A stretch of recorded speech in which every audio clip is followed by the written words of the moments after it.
Hi, this is Kane Hodder, better known as Jason from Friday the 13th, Victor Crowley from Hatchet. I've also played BTK, Ed Gein. Let's just say I've murdered a lot of people. In fact, I've murdered more people on film than any actor in history. So just keep that in mind. You are listening to the 80s Slasher Librarian. Keep listening, or I'll kill you. But Jason's back in deep space black. KM lit him up, but he came right back. Shot to hell, left torn apart. But nanotech built a brand new heart. Uber death, he can't be stopped. He's metal now and heads will pop. Jason X, no earth can hold. This killer's rage is ice and cold. Ooh. Duh, KM-14, Cyber Queen, took his jaw off clean and mean. She blasted limbs, gunned him down, blew him up all over the ground. But you can't kill what's made to kill. Nanobots rebuilt his will. Chrome face, red eyes glowing. Now the Uber form is showing. No safe zone, no last stand. He punched a hole through Kicker dead. Space Marines, they didn't last. Just another name on his bloodbath. But Jason's back in steel and fire, built from rage and pure desire. KM thought she had the win, but now he's born to kill again. Uber death, full armor strong, machete sharp and vengeance long. Jason X, he's out the cage. Let's watch him rip through future rage. Let's have premarital sex. Think that stall him? What the heck? Sleeping bag, slam, crack, and crush. Even in VR, he kills too much. The ship is gone, the Grenville's toast. Floating corpses, ghost to ghost. Brodsky tackles through the flame, but even death can't end the game. Earth 2 stares up in fright. A star just fell, burning bright. Make a wish, you better run, cause Jason's fallen, his wrath just begun. But Jason's back, now Uber born. Through space and blood, the stars are torn. Future tech, it couldn't save. Not when Jason leaves a grave. Uber death, chrome-plated doom. He's a slasher in your cryo tomb. Jason X, the final ride. But evil lives, even in Jason the sky. X, the novelization of the motion picture, by Pat Cadigan. Chapter 1. He who fights with monsters might take care lest he thereby become a monster. If you gaze for long into an abyss, the abyss gazes also into you. The fact that the young soldier who stood in the semi-dark room had more than a passing acquaintance with the works of Nietzsche would have come as an enormous surprise to the rest of the soldiers in his squadron. Well, for those who actually knew who Nietzsche was, anyway. Even the young soldier's commanding officer, a grizzled career man who made a point of not caring what any of the men under his authority knew, as long as they jumped when he said, "Frog, you maggots," would have raised his steel-wool eyebrows over that one. But then, when the CO had first reviewed the roster, he had taken note, albeit somewhat absently, that the young soldier's name was Samuel Johnson. The officer was an educated man, career military notwithstanding, and it had crossed his mind at the time to hope that anyone bearing that name wouldn't turn out to be a complete moron. Since then, he had no occasion to give Corporal Johnson any further thought, which meant that the soldier had not registered with him or anyone else as being either remarkably gifted or lacking in brain power. For those in the rank and file, this is the ideal situation, and even if he were not quite as gifted as his namesake, Samuel Johnson was smart enough to know it. He was also smart enough to know that instead of standing there gazing into the abyss, he should have been sitting in the sentry pillbox across the room, keeping the machine gun trained directly on the monster at all times. Those were his orders. If the CO or one of the scientists came in and found him standing around gawking like he was in some kind of museum, he'd be in a world of hurt. Shmuel Chaim Johnson, as his parents called him, had actually been named for his maternal grandfather rather than an icon of English literature now 200 years dead. He had always been fairly intelligent, but was also practical and resourceful, and had joined the military simply to serve out the minimum time required to reap the benefits of having served his country in uniform. In particular, the benefit that would allow him to enroll in college under the GI Bill. Over the decades, there had been a number of attempts to eliminate or pare down the GI Bill. None of them had succeeded. Johnson's uncle, Geraldo, married to his Aunt Tova, suggested that the promise of higher education was probably a major factor in the continued existence of the armed forces, although Johnson suspected that if Uncle Geraldo could have met the guys in his squadron, he would have changed his tune in a hurry. There wasn't a whole lot of college material showing up in the barracks. Of course, they all could have been in hiding, like he was. In any case, Johnson was now just under 3 weeks away from the end of his hitch, so short he couldn't see over the top of a chair, as the guys in his squad put it. Although he didn't exactly feel like he was coasting yet, he was comfortable and optimistic. However, right at this moment, he was none too happy. Of all the assignments he had been pulled during his time in the military, guard duty had never been one of his favorites. But what he was doing right now was the absolute worst of the worst. It made all the other guard duty he had ever done seem like a coffee break in comparison. The best you could say for guard duty was that it was boring as hell. It was like having to watch a test pattern on a TV screen with complete, unwavering attention. The boredom was excruciating. Your mind begged to wonder, but you couldn't let it. You had to stay alert, pay attention both to what you were guarding and to your surroundings. Of the many different things Johnson had guarded over the years, warehouses, compound entrances, encampments, jeeps, payroll trucks, military prisoners, a few bridges, a general's limousine, and on one memorable occasion, a hole dug in a field. None of it had inspired thoughts of the homespun folk wisdom of the Farmer's Almanac in him, let alone the philosophy of Nietzsche. But then, as stupid and bored as he had felt guarding a hole in the ground, it had only been a hole in the ground, not an abyss. Of course, the Grand Canyon was only a hole in the ground compared to what he was staring at this moment. And if you gaze for long into an abyss, the abyss gazes also into you. Never had Shmuel Chaim Johnson understood the essence of these words so well as he did at this moment. His grandfather, the original Shmuel Chaim, had once told him that with understanding came wisdom, which in turn elevated the human spirit and brought man closer to Yahuwah. It was obvious to young Sam Johnson that his Zaid had never laid eyes on anything like Jason Voorhees. This monster had nothing to do with wisdom or the elevation of the human spirit, and certainly wasn't related to anything godly. It was the pure antithesis of godly. It was the debasement of humankind, endowed with brutality, not wisdom, and wasn't interested in either understanding or being understood. It sure made him wonder about Nietzsche, though. If Nietzsche had come face to face with this sort of thing back in the day, then Johnson felt very sorry for him indeed. However, Johnson hoped that wasn't the case. He didn't like knowing that he had read anything written by someone capable of only imagining the abyss. A person who could do that wouldn't have to fight a monster to become one. Either way, Johnson decided he wasn't going to waste any pity on Nietzsche.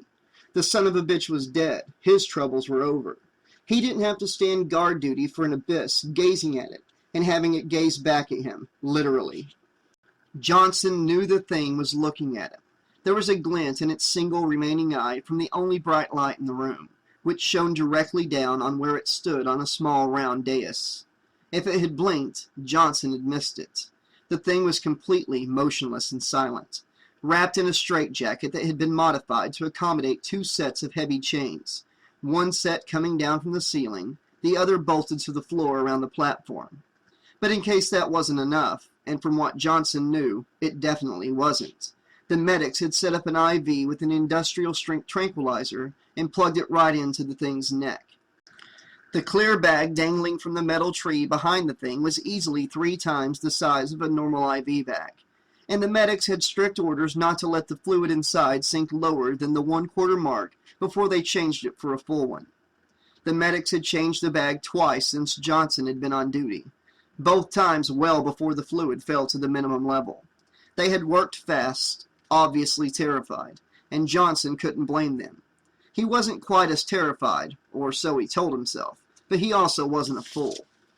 As the CO had told them at the briefing, the only people who didn't need to be afraid of this thing were already dead, so anyone who didn't want to join them had better get scared and stay that way. Some smartass, probably Danvers, who never missed a chance to mouth off, had wanted to know till when. Would that be all day, or for the rest of the week, or even longer than that? 'Cause I got plans for the weekend. Until further notice, Private, the CO had replied. His voice had been so grave that the laughter died away immediately. Until you hear from me personally that there's nothing to be scared of anymore. You want a ballpark figure, then I'd have to say, for the rest of your life, unless you don't want to be alive for a very long time. Johnson had never been so creeped out by anything, but at least it had shut that clown Danvers up. Nobody even heard him breathe loudly after that. Now he was even more creeped out as well as scared, having to guard this thing. But it could have been worse. Danvers could have been guarding this thing. His life and everyone else's in Danvers' hands. He'd have gone AWOL and the rest of the squad would have been right behind him. Putting one hand on his sidearm, Johnson walked a slow circle around the dais, watching carefully for any movement, even if it was a seemingly involuntary tick. It should have been too heavily trained even to remain conscious, let alone twitch, deliberately or otherwise. But it was awake, very alert too. Johnson didn't need to see that glint in its eye to know. He could sense it. Standing behind it, he'd looked the enormous misshapen figure up and down. Under the straitjacket, it still wore the tattered, filthy rags it had been captured in. Even if anyone had been reckless enough to make an attempt at stripping it, hosing it down, and getting it into clean clothes, there probably wasn't anything that would fit, short of a tarp with a hole cut in it for the thing's head. And that was assuming those rags would actually come off. It looked to Johnson like they had grown into the thing's flesh in layers that were years deep, as if whenever its clothing wore out, it simply put something else on over it and kept going. Kept hacking, that is, hacking away with its machete, as evidenced by the dirt upon stains upon dirt upon dirt, and so forth. Ad nauseam in extremis. Johnson didn't blame the medics for just leaving as it was. See that thing naked? No way, man. Not for all the money in the world. Johnson walked around to its other side and paused to survey it from a new angle. The IV was still stuck deeply and solidly into its neck, still pumping those tranks in. He had strict orders to call the medics if he saw even the slightest movement, because that would mean it was developing a tolerance and they would have to give it a stronger dose immediately. So far he'd seen nothing. Well, nothing except that glint in its eye that let him know it was awake. However, he was seriously considering calling the medics and telling them that he had seen the thing move, just so they would up the dosage. What the hell? Why wait and put everybody's life at risk? Most especially his own. You just couldn't take chances with this thing, not unless you had a death wish.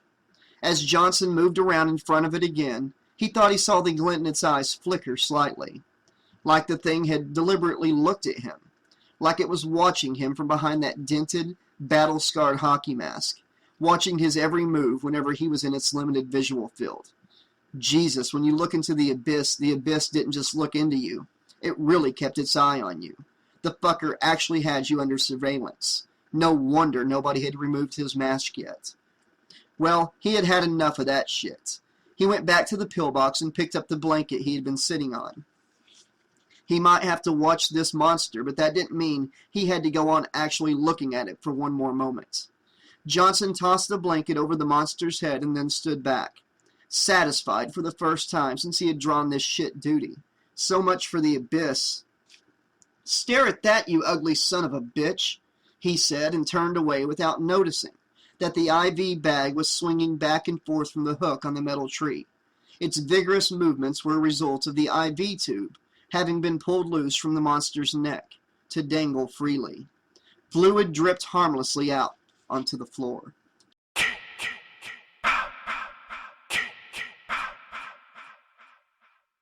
Chapter 2. In another room at the Crystal Lake Research Facility, not far away from where Johnson had just inadvertently freed the monster from its chemical restraints, Rowan LaFontaine was finishing up some paperwork in anticipation of the arrival later in the day of a man she hated almost as much as the creature that was Jason Voorhees. No, Rowan decided as she closed one file folder and opened another. She actually hated Dr. Wimmer a lot more. Jason Voorhees frightened the hell out of her, but she did not feel the same poisonous contempt for the monster that she felt towards Wimmer. The man was an arrogant, condescending, clueless fuck with delusions of godhood. Fortunately, he would be staying just long enough to take possession of Jason Voorhees' cryogenically frozen body, and not a moment longer, if Rowan had anything to do with it. She would be only too glad to see the back of him. She would also be only too glad not to have Jason Voorhees on the premises, regardless of the fact that the restraints had held just as securely as the military had promised they would. She hadn't had a good night's sleep since they had brought the monster in, and she knew that she wouldn't breathe easy while Jason was within 100 miles of her, even after he was frozen solid in the cryo unit. Handing the monster over to Wimmer, however, still made her nervous. The self-important prick had made it clear that he looked down on her, and having to listen to instructions from her on mandatory safety measures was beneath him. It was obvious to her and to many of her colleagues at the facility that the great man was too concerned with his own standing in the scientific world to grasp exactly how dangerous Jason Voorhees actually was. Of course, some of her other colleagues felt Wimmer's reputation was reason enough to be absolutely certain that he was the best person to take custody of Jason. Her boss, Graciela Charles, was one of them, which Rowan found a bit surprising since Dr. Charles didn't like Wimmer any more than she did. But when Rowan had tried to talk to her about it, Dr. Charles had refused to discuss it, beyond stating that, whether they liked him or not, Wimmer was the top scientific mind in the Western Hemisphere. Privately, Rowan wondered exactly how Wimmer had achieved such a reputation, and whether he was even half as brilliant as many people seemed to think he was. She couldn't see it herself and was pretty sure that this wasn't simply due to her extreme antipathy for the man. She didn't doubt that Wimmer was fairly bright, but she had the impression that it was more the sly cleverness of a con man than true intellectual brilliance. If so, then he was bound to make a mistake sooner or later, a real biggie that would expose him for the posturing fraud he really was. When that time came, Rowan hoped she would have a front row seat where she could enjoy every glorious bit of his humiliation close up, in detail, and very, very personal. She then caught herself and felt her face grow warm as mild shame swept through her. As much as she disliked Wimmer, this wasn't the type of thinking she should have been indulging in. It was neither healthy nor constructive, and if she kept it up, she would accomplish nothing. She would wake up some day and find that she was nothing more than intellectual deadwood sulking in the corner of some obscure laboratory with her best years behind her, bitter and twisted and ultimately even more unlikable than Wimmer. She could think of a couple of people whose lives had gone just that way, and she didn't want to end up like that just because she couldn't stand some asshole like Wimmer. Rowan tucked a strand of long dark hair behind her ear, finished filling out the last form, and slipped into the file folder. Their mission accomplished. Paperwork done. It had taken 2 hours to do something that would have taken 15 minutes on her laptop, but she hadn't any say in the matter. Leave it to Wimmer to be one of those people who insisted on hard copy, rather than accepting it all via email. Probably because he didn't know how to download an attachment. He was probably doing well to open his own email. She was chuckling to herself when she heard voices in the hallway outside her office. One voice in particular eradicated any urge to merriment. It wiped the smile off her face and sent her inner temperature plummeting towards absolute zero. God damn it all to hell, she thought. The son of a bitch was early. Then she heard a little of what he was saying and realized that it was even worse than that. The jerk actually thought he was right on time. Rowan managed to intercept Wimmer and the soldiers escorting him before they reached the room where Jason was being held. "What are you doing here?" she asked him, trying without success to keep her voice neutral. Wimmer lifted his chin and peered at her through his glasses, as if looking down on her from a great height, which in his mind he was. "What do you think I'm doing?" he said, contempt coating his phony pear-shaped tones. "I'm taking the specimen." "But you can't," Rowan said, glancing at the soldiers around him. None of them would meet her eye. "I haven't prepared the cryostasis chamber yet." The great man actually sneered at her. I don't want him frozen, Doctor. I want him soft. Soft as in alive, she thought. Was the son of a bitch really that crazy? Rowan shook her head firmly. We've already discussed this. Wimmer's sneer deepened into a contemptuous smile. Yes, well, I went over your head. I have the Army's permission to remove the specimen to our Scranton facility. He made a vague gesture at the soldiers, as if these were the very men who had made the decision. But Dr. Wimmer, you can't do this, Rowan said. She looked at the soldiers again, but they kept on staring straight ahead, with stony expressions, showing no sign that they could even hear the conversation. You can't risk transporting him through open country. Wimmer let out a bored breath that was quite a sigh. You have to see the bigger picture here, he told her. I've seen it, she replied hotly. Or should I remind you of the last time you tried to move him? We've come a long way since then, Wimmer said airily, making another vague gesture at his escort. Sensing he was about to move past her, Rowan stepped directly in front of him, blocking his path. No, Dr. Wimmer, I'm telling you. Look, this isn't open for discussion, the jerk said, talking over her. His unique ability to regenerate lost and damaged tissue, even to defy death, simply calls for more research. More research? That made it sound so controlled and neat and clean, practically antiseptic. Rowan shook her head. You're willing to risk the deaths of innocent civilians if he escapes? She expected him to give her some bullshit about how the security arrangements were so advanced that there was absolutely no chance of Jason Voorhees escaping.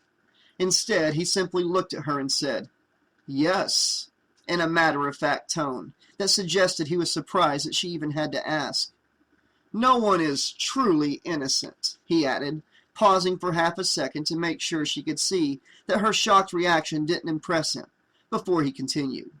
Besides, I'm sure that Sergeant Marcus and his men can handle the transfer. Right, Sergeant?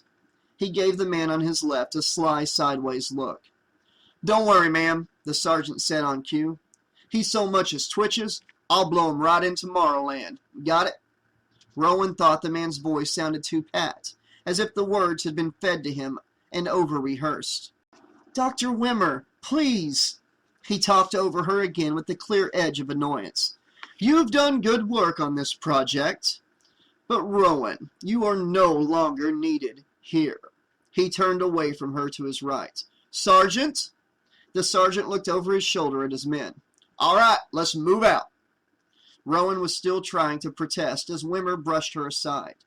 Furious at being so powerless before the asshole, she stared after him and the group of soldiers as they headed for the room where Jason was being kept. Wimmer probably expected her to trot along after them, but she couldn't bring herself to do that.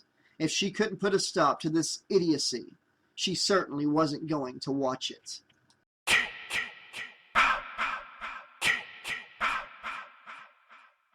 Christ, what a pain in the ass that girl was, Wimmer thought, as he watched the soldiers spread out to surround the platform where the famous Jason Voorhees waited in chains. Someone had thrown a blanket over him. God only knew why. Maybe the spunky girl scientist was afraid the poor boogeyman was going to catch a cold. And she thought she knew best. That was what really killed him. That little girl actually thought she had to instruct him, Aloysius Bartholomew Wimmer, future Nobel laureate, eclipser of both Einstein and Hawking. No doubt in him on that score either. And he was seriously supposed to entertain the idea of that little nobody giving him orders? Not in this lifetime. Not her, not anyone. Not even Marcus or any of these soldiers, all of whom obviously knew more about what they were doing than that silly girl would ever know. Period.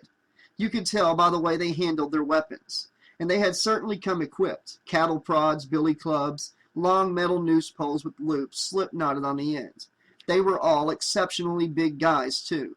None under 6'2", and all of them beefy. Careful with that 50, soldier, Wimmer heard the sergeant say, and looked over to see him rapping on the wall of the pillbox near the snout of the machine gun. You got friendlies out here, don't forget.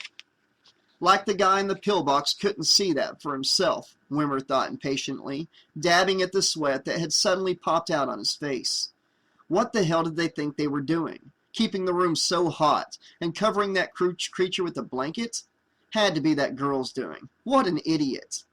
What are you waiting for? Wimmer demanded, as the sergeant walked a slow, cautious circle around the monster. Just taking my time, Doc, the sergeant said, unperturbed.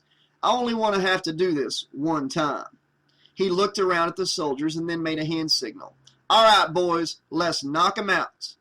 Immediately, 3 guys with cattle prods lunged forward. The thing on the platform came to life with a series of frenzied, convulsive movements that continued until Marcus gave another hand signal, and the men stepped back. Wimmer nodded in satisfaction as the thing went limp in its chains. So much for that big bad boogeyman Jason Voorhees. You just had to know how to handle him, he thought, as he stepped up to the platform and pulled the blanket off. At first, he thought that pain-in-the-ass girl scientist had removed the hockey mask as a childish prank, either to gross him out, or annoy him, or both. It flashed through his mind exactly how he was going to rip her a new one. No, 6 new ones at the very least. And after that, he would fix it so that she wouldn't even be able to get a job washing test tubes. Then, he heard Sergeant Marcus's voice somewhere off to one side saying, "What the Christ?" And the figure in front of him snapped into sharp focus. The young soldier had not simply been strangled. The chain around his neck had crushed the flesh, bone, and cartilage into a gory pulp that was now dribbling out onto his uniform. It had happened quickly, but judging from his ghastly blue, swollen face, not quick enough to spare him from excruciating agony.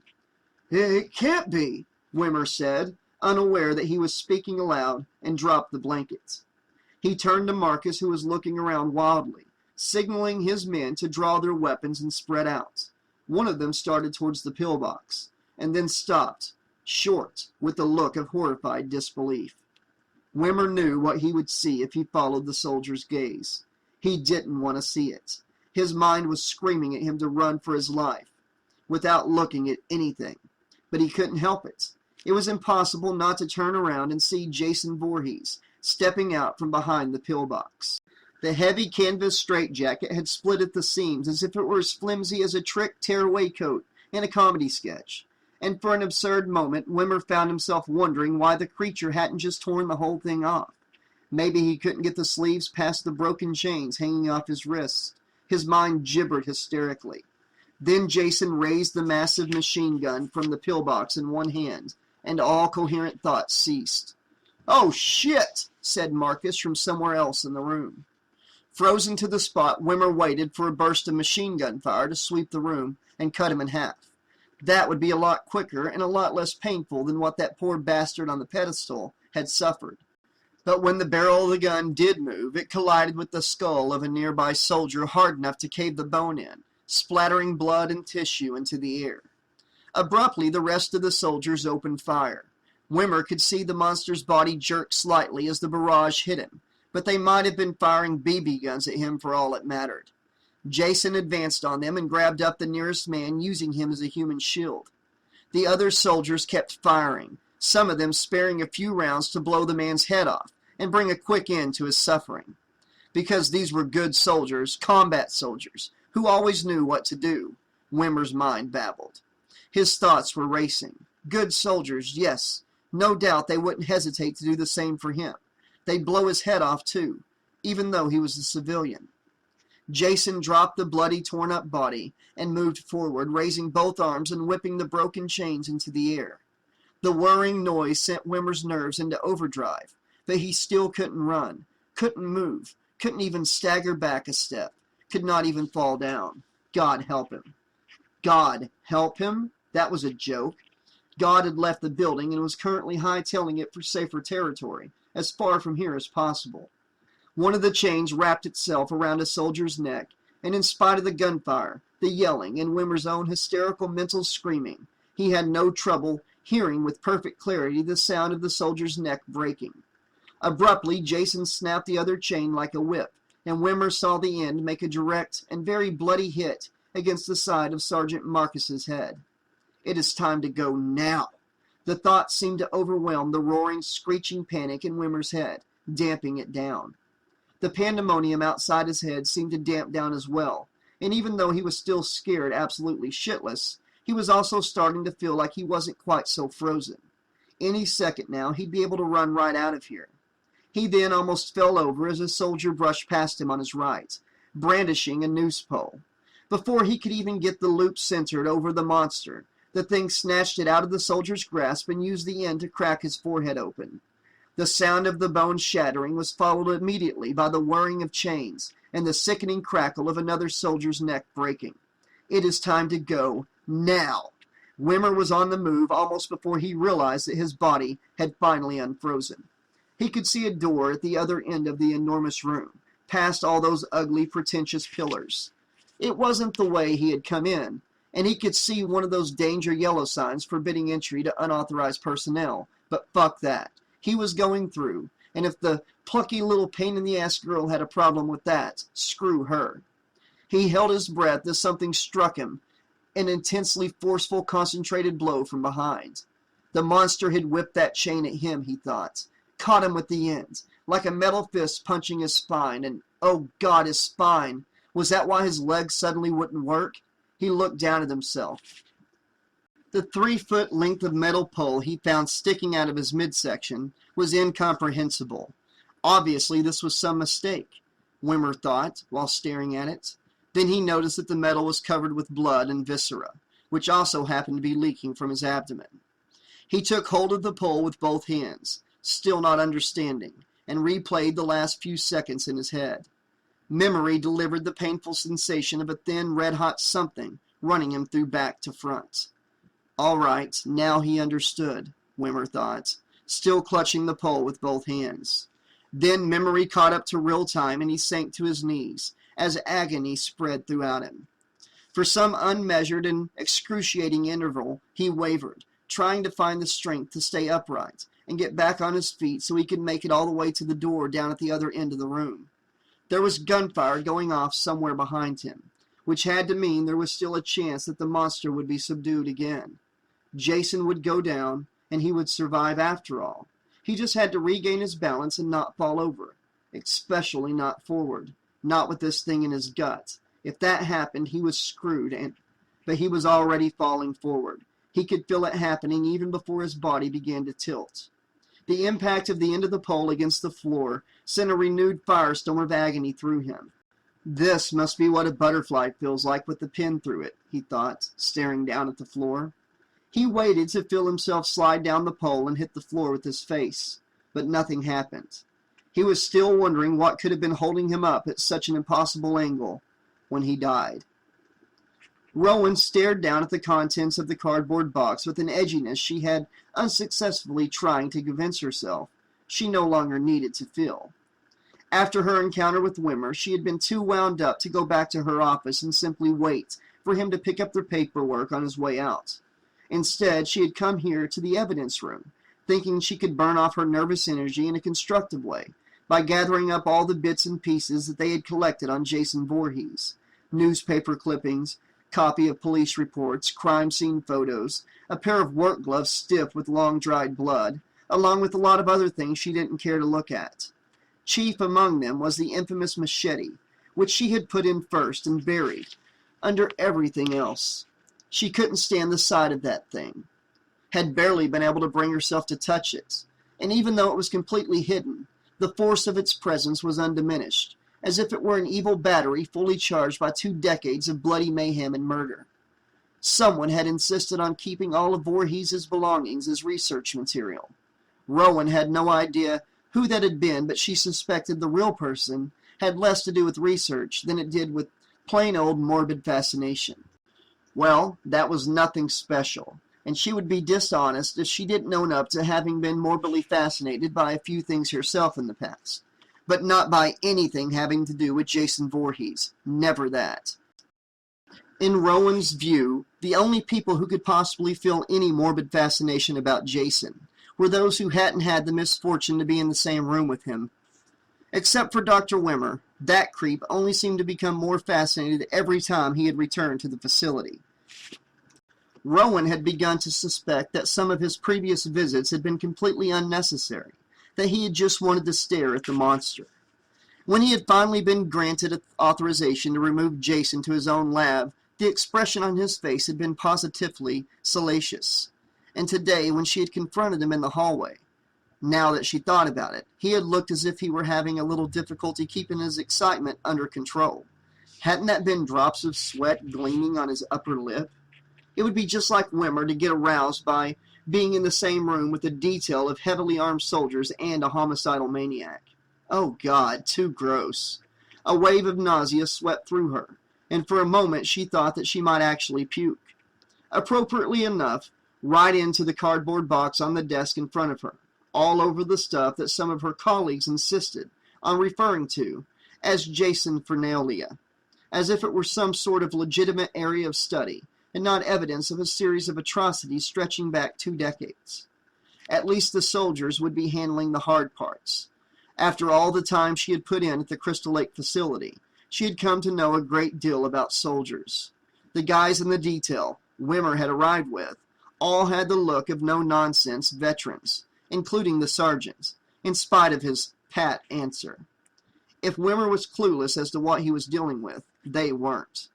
However, having seen firsthand what Jason was capable of, she could not bring herself to feel even slightly reassured. All at once she realized with a sharp surge of dismay that the much longed-for good night's sleep she had been telling herself she could look forward to once Jason had been transported out of here wasn't going to happen after all. To know that that monster would be in Wimmer's custody was only fodder for more nightmares, along with the one she was already having. It came to her then as a further realization that the problem wasn't merely Wimmer. While she most certainly didn't want to keep Jason Voorhees at the Crystal Lake facility, she would have felt no better regardless of who took possession of him. No matter where she was, awake or asleep, she would never know a moment's peace or draw an easy breath as long as Jason Voorhees was on the face of this earth. But if she could not destroy the monster itself, she could destroy the detritus that had been left in its wake, and now served as reminders of its savagery and ugliness. When she dumped this crap in the incinerator, it would be like she was burning up her nightmares, if not all of them, then at least the worst of them. If she could not put an end to Jason, she would settle for putting an end to the pornography of evil known as Jason Voorhees. She picked up the cardboard box and stepped out into the hall. The soldier was a good 30 feet down the hallway, almost before Rowan felt the material of his uniform graze her arm as he brushed past her. By the time she realized he was one of the guys in Wimmer's detail, he had disappeared around the corner. She turned to look in the direction from which he had come and narrowly missed being run over by a second soldier from the same detail. He didn't stop or even slow down, but she could see the utter terror in his face as clearly as she had ever seen anything. Oh, shit! For a moment she could only stand there with the box in her hands and stare after him, while a hard, icy knot of fear gathered painfully in the pit of her stomach. She looked down at the box she was carrying, and suddenly the idea filtered through her mind that all this could have been prevented if she had the foresight to dump this Jason Voorhees in the incinerator as soon as the monster had been chained. But that was completely absurd, of course. Total nonsense. The last thing she should have been worrying about was dumping anything in the incinerator. She had to. The box flew up out of her hands, and bits of so-called Jason Voorhees scattered everywhere as she hit the floor hard. The man who had bumped into her stumbled, regained his feet, and kept going all in a matter of seconds, never looking back. She started to call out to him when the air was filled with the deafening noise of machine gun fire. As loud as it wasn't loud enough to drown out the screams.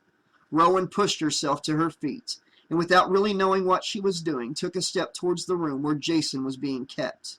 Abruptly, the door exploded outward, and she saw a man flying through the air backwards. He landed almost at her feet. It was Sergeant Marcus, blood pouring thickly from his mouth. Rowan knelt beside him and automatically began trying to help him up. "Get out of here!" he bellowed at her in a raw, agonized voice. "Get out now!" What happened?" she heard herself asking him, already knowing the answer. "He's escaped." His words cut off. One last gush of blood poured out of his mouth, and with it, Rowan felt his life pour out of him as well. Damn it, Wimmer! As she grabbed up the sergeant's shotgun, she hoped sincerely and unrepentantly that Jason had treated that asshole to an equally ugly end. Death by Jason Voorhees was something she wouldn't have wished on anyone, no matter who they were, or so she had thought. And now here she was with the shotgun in her hands, practically hoping Jason had put Wimmer through some changes while she locked and loaded. Fine. The first free moment she had, she would put facing her moral and ethical crisis as number one on her things-to-do list. Right now, however, she had her hands completely full. She ran up the hall, taking care to leap high over the machete now lying on the floor in plain sight.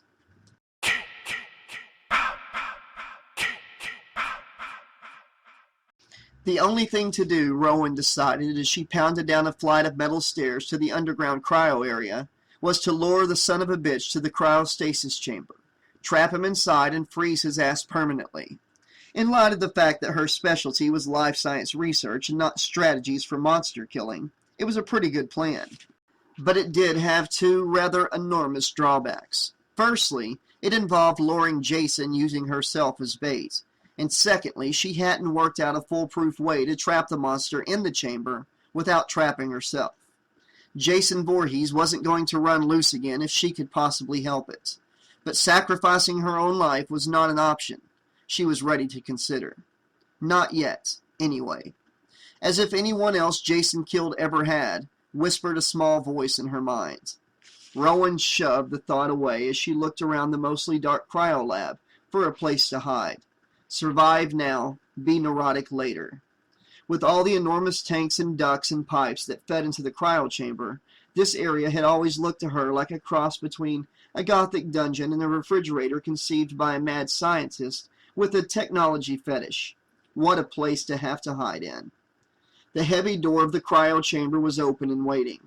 Rowan moved towards it, but then her gaze fell on a rack of gas canisters across the room, just as she heard those heavy footsteps start down the stairs. A hiding place with a much better vantage point. She would be able to see exactly where Jason was without him seeing her. Clutching the sergeant's shotgun in both hands, she crouched behind it, trying not to shiver too violently while she listened to the monster's approaching footsteps, each one louder than the last. The cryo lab was always at least 10 degrees cooler than the rest of the facility, and often more like 15, sometimes as much as 20, even when the chamber wasn't in use. The way she felt now, it seemed like a miracle that the clammy sweat from her hands hadn't turned to ice.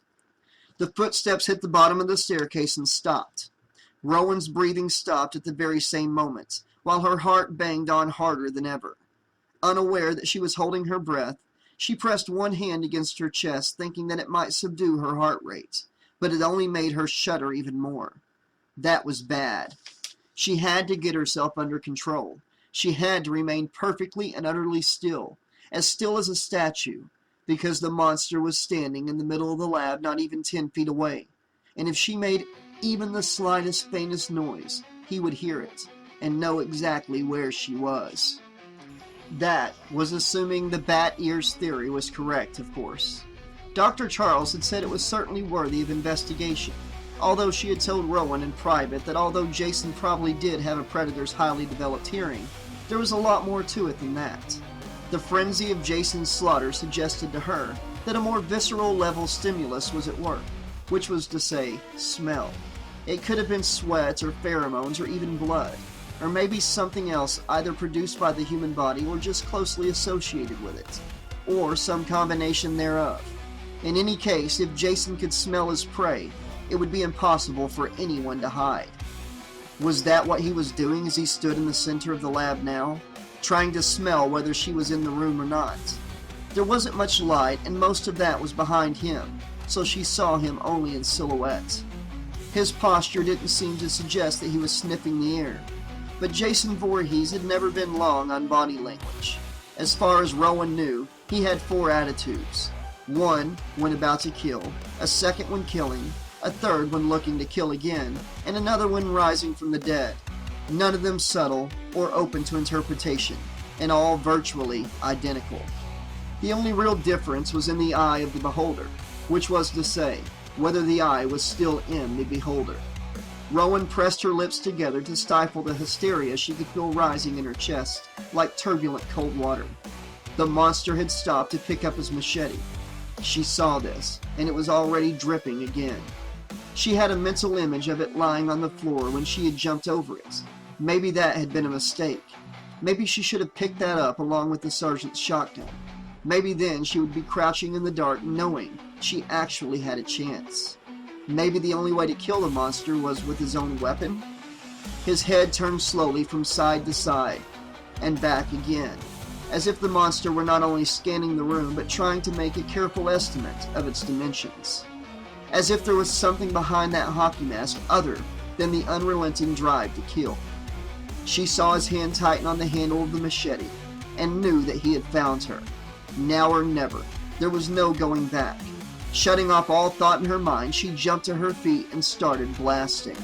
The first one caught him squarely in the center of the body, in the back. She saw to her surprise.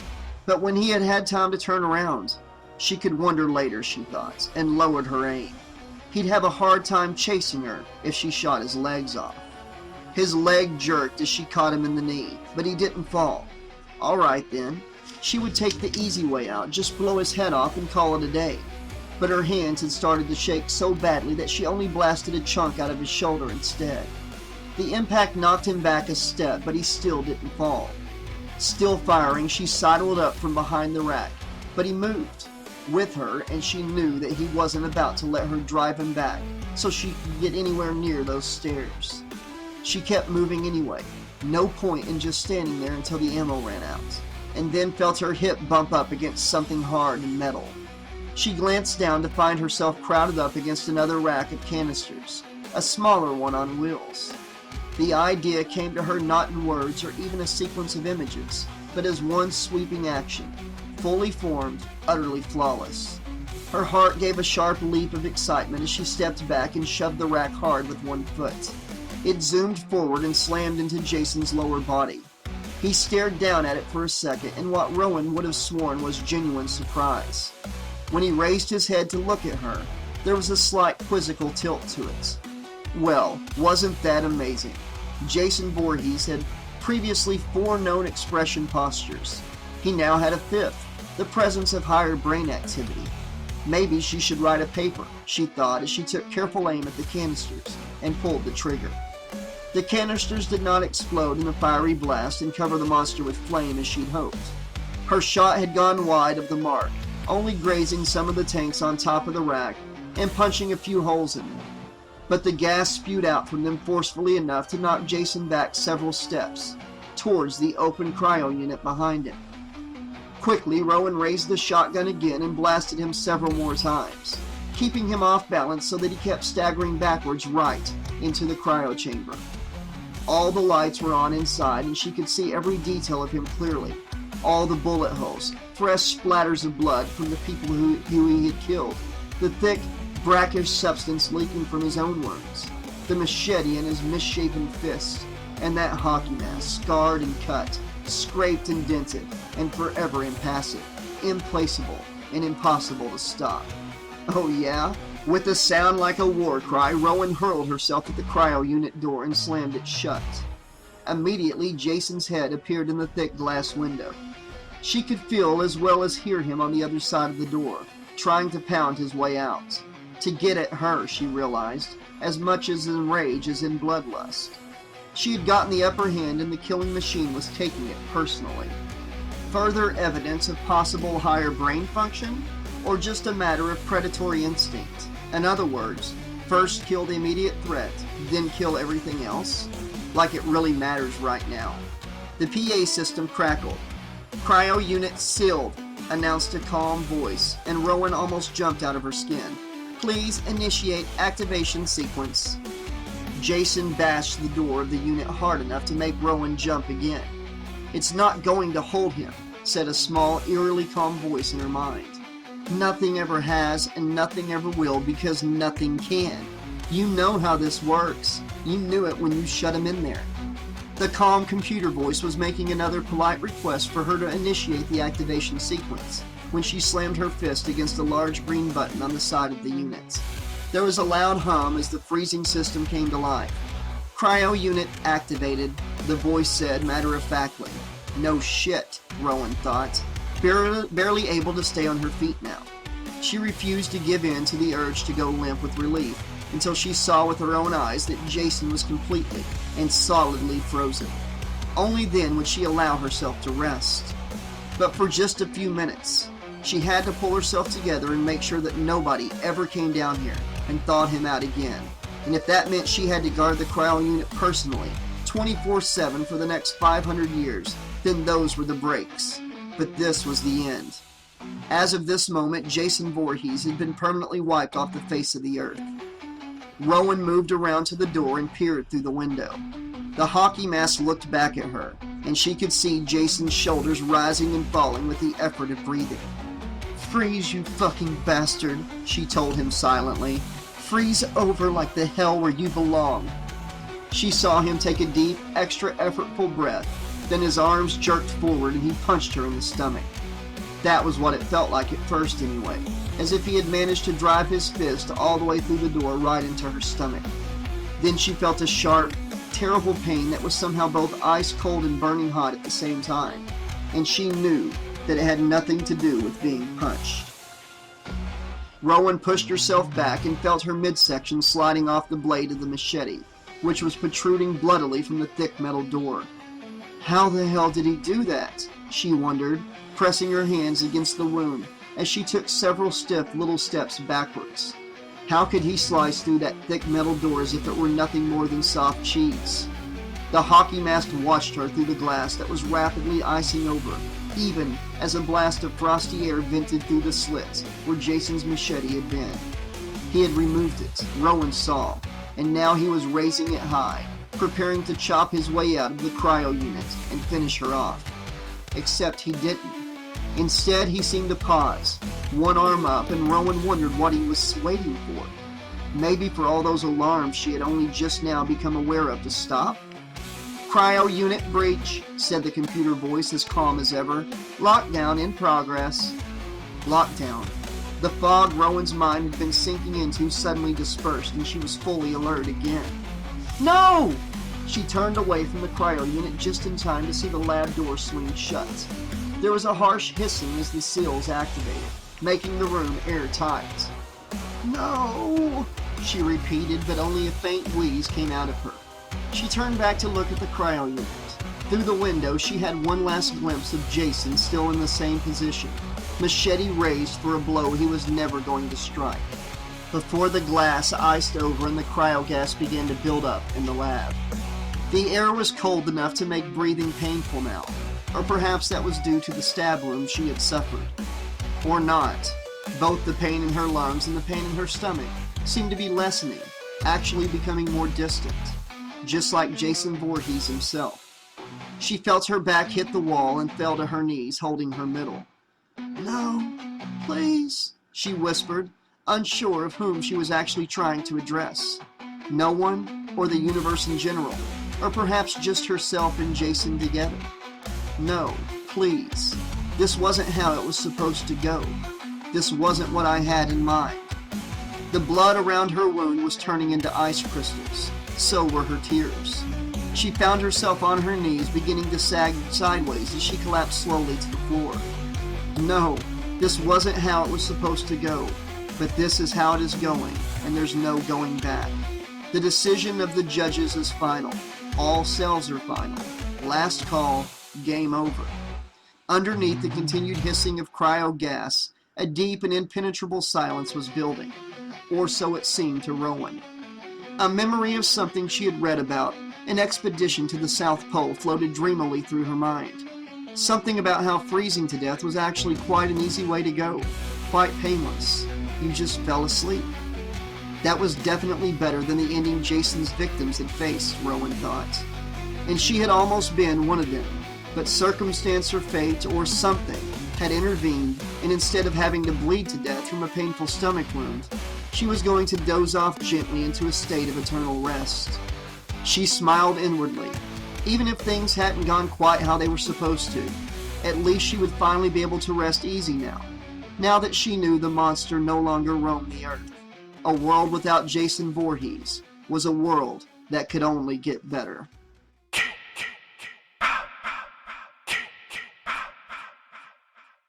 Chapter 3. Sadly, even without Jason Voorhees, things continued to go downhill for the world. As much of a horror as Jason had been, he had been a localized horror. Whether or not the monster that was Jason Voorhees walked the earth made absolutely no difference when it came to politics, the global deterioration of the ecosystem, or the perennial problems of war, famine, and pestilence. When Dr. Wimmer failed to return to Scranton and all communication with Crystal Lake went unanswered, a military unit was dispatched to investigate. They found the Crystal Lake facility still in lockdown, but were able to access the surveillance records, which told the whole gory tale in full, vivid detail. Since the problem was obviously contained, Central Command instructed the soldiers to leave bad enough alone. There were other more pressing crises to deal with in 2010 AD. Food riots were still going on in urban areas all over the country despite the declaration of martial law. International relations worsened. Canada closed its borders and tripled the number of armed guards, ordering them to repel all global warming refugees by any means necessary, including the use of deadly force. The equatorial regions in South America, Africa, and Asia roasted, charred, died, and continued to roast unchecked. The dead area spread with terrifying swiftness, affirming the flames that carried it. The oceans died even faster, and poison rained from the sky. By then, the surviving population had managed to transfer itself to orbiting biospheres as the human race prepared to embark on a serious search for a new home planet. 100 years after Rowan LaFontaine had slipped into the dreamless peace of cryogenic stasis, humanity finally made that long-awaited first contact with the race of intelligent extraterrestrials that were capable of interstellar travel. Communication between the two species was difficult. It took many hours to convey a message or to receive one, and the outcome wasn't always entirely successful. But somehow humanity managed to acquire what it called the hyperdrive, in a trade for a pod of dolphins, 2 acres worth of mature cannabis sativa plants, and a dozen human corpses, cryogenically frozen after death. There were 6 male and 6 female corpses, none of them from the Crystal Lake Research Facility. Rowan and Jason Voorhees, long forgotten, remained undiscovered. While the aliens may have been hard to understand, the hyperdrive amazingly was not. The human race simply attached the technology to their biospheres like sophisticated outboard motors, strapped down all the loose breakables, and put the pedal to the metal. Finding a habitable planet wasn't difficult either. Finding one they all agreed would be Earth 2, however, was a different story. Certain of the biospheres didn't want an Earth 2, claiming they had no desire to recreate the mistakes of the past, while others could hardly wait to get started. In the end, some stayed and some moved on to settle elsewhere. Finally, after a prolonged period of breaks in continuity and inconsistent progress, the flow of human history resumed. 3.5 centuries went by. A survey of Earth 1 before, during, and after the 3rd millennium in the Western Hemisphere was, despite its rather uninspired title, the most popular course at New Harvard, the one located in Amherst, NH. Which was the only one of the 6 New Harvard campuses that offered it.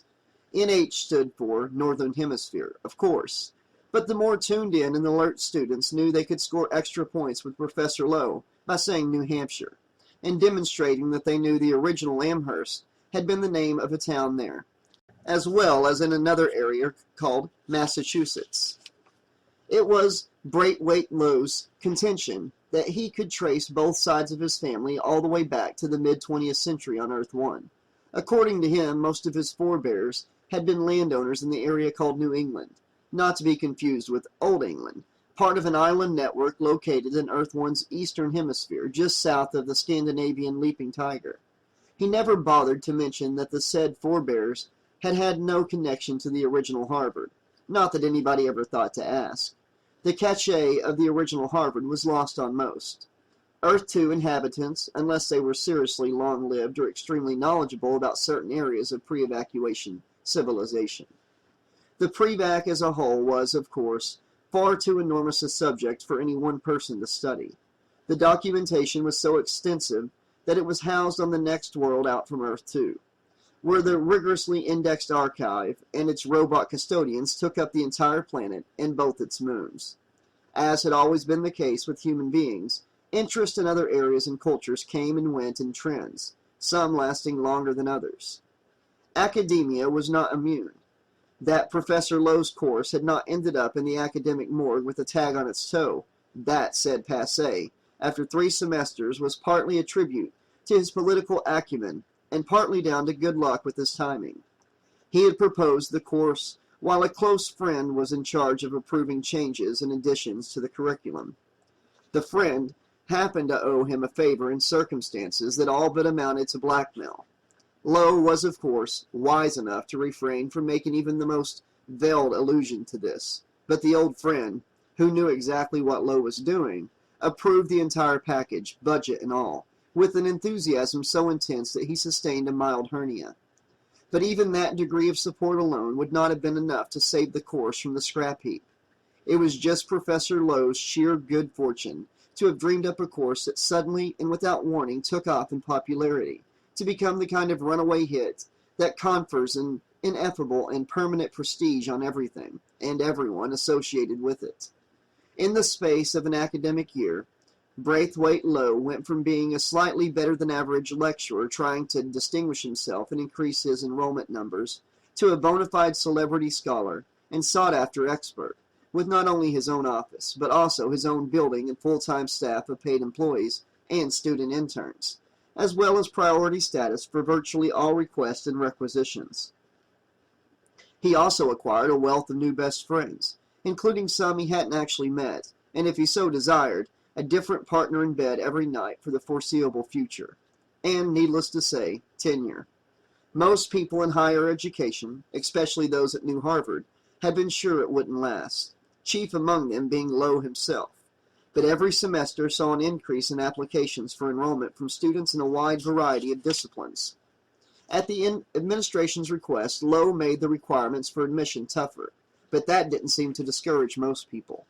If anything, it only made places on the courses even more sought after.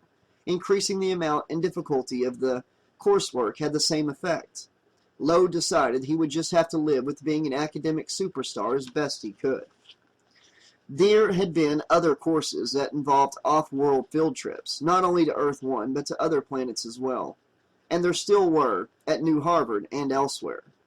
But somehow, semester after semester and year after year, more and more students clamored to sign up, to go Lowe, so to speak. If there was anything else at work in Lowe's success other than good luck, it was the fact that the professor had a genuine and quite profound affinity for the subject. This was apparent not just to the lucky students who got in, but to anyone who had the opportunity to observe Lowe at work. The young ex-grunt codenamed Kicker would have verified that, had he been allowed to comment. He had served in the bodyguard detail for Professor Lowe's field trip half a dozen times. He had to admit that the course was worth every bit of its exorbitant price tag, despite the fact that he thought a lot of the stuff that he had the students doing was some pretty silly-ass shit. For example, Lowe always insisted that the class had to dress and act in period as much as possible, which meant the kids would be running around dressed in weird get-ups and saying things like, "Who's your daddy?" or "Bling bling," or "Get your groove on, dude." Kicker was pretty sure he couldn't have brought himself to do anything like that just to get an A, especially from someone like Lowe. But then, he didn't care much for the guy personally. As Gecko had put it, when they were handing out Swarm, Lowe thought they'd said charm and stood in line twice. Nor was he particularly thrilled at having to babysit a pack of silly, overgrown kids. However, the female students were always a pleasure to look at. Since Professor Smarm had his pick of the students, he picked carefully.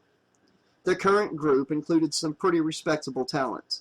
As always, Kicker made sure he kept his distance. The last thing he wanted was to get cuboed by Lowe.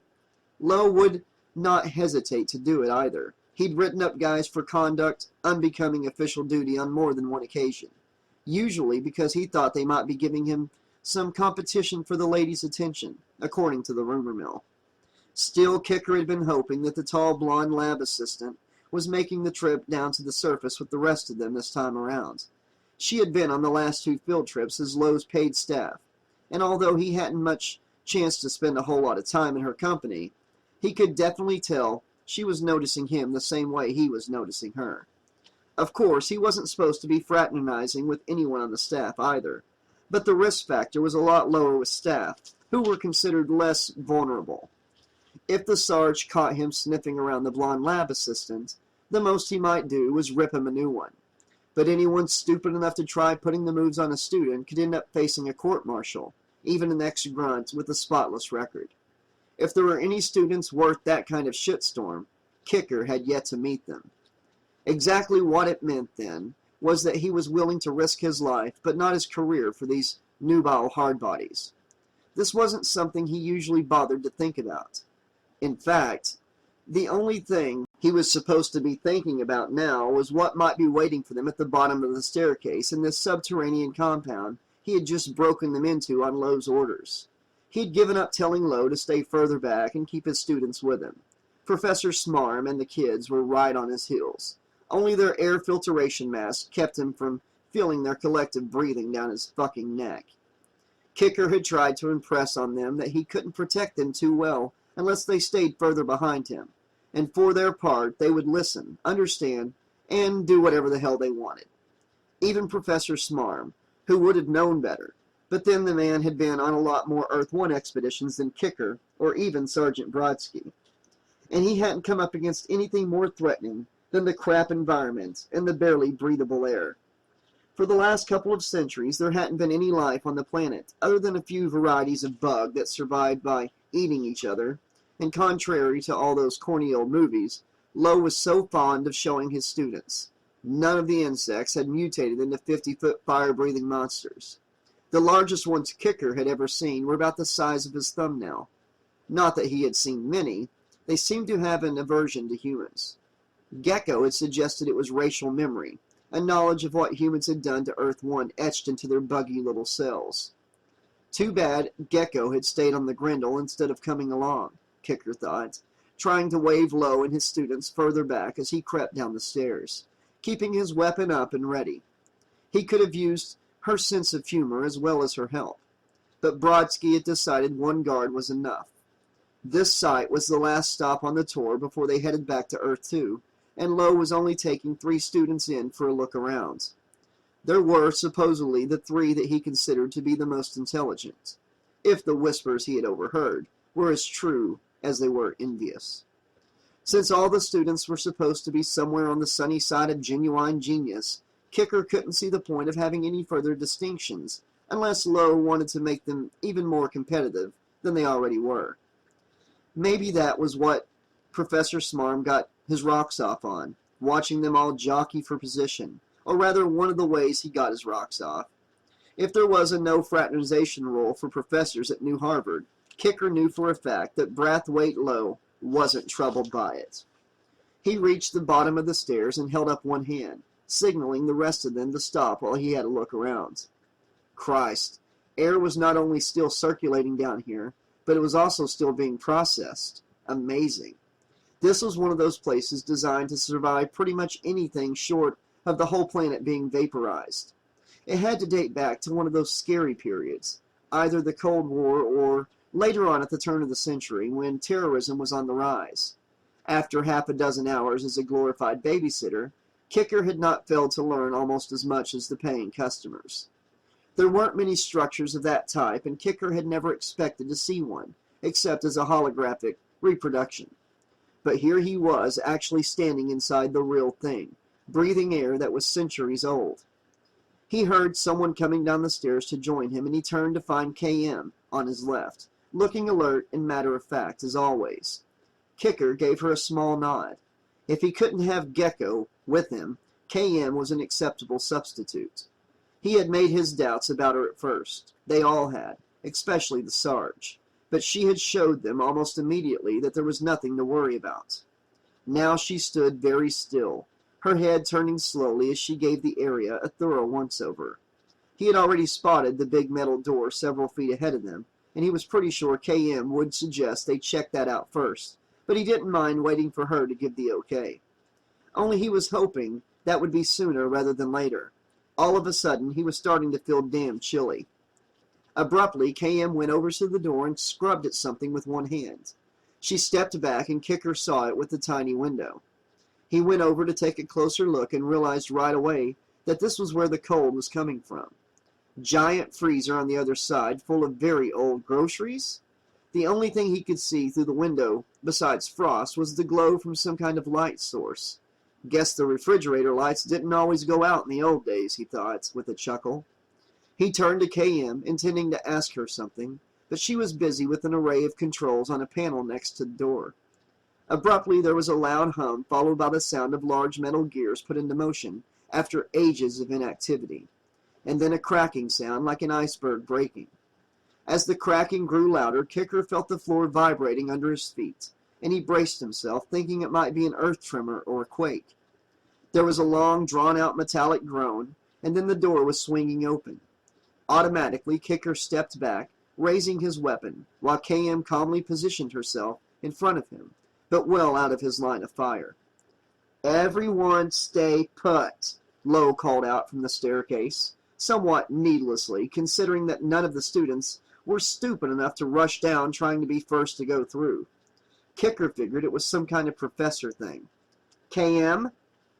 Thick fog rolled out of the doorway as the temperature where they were dropped at least another 10 degrees in almost as many seconds. KM stood perfectly still, letting it billow around her, while she took some readings with her equipment. "No viruses, no bacteria, no toxins," she said finally. "It's clean."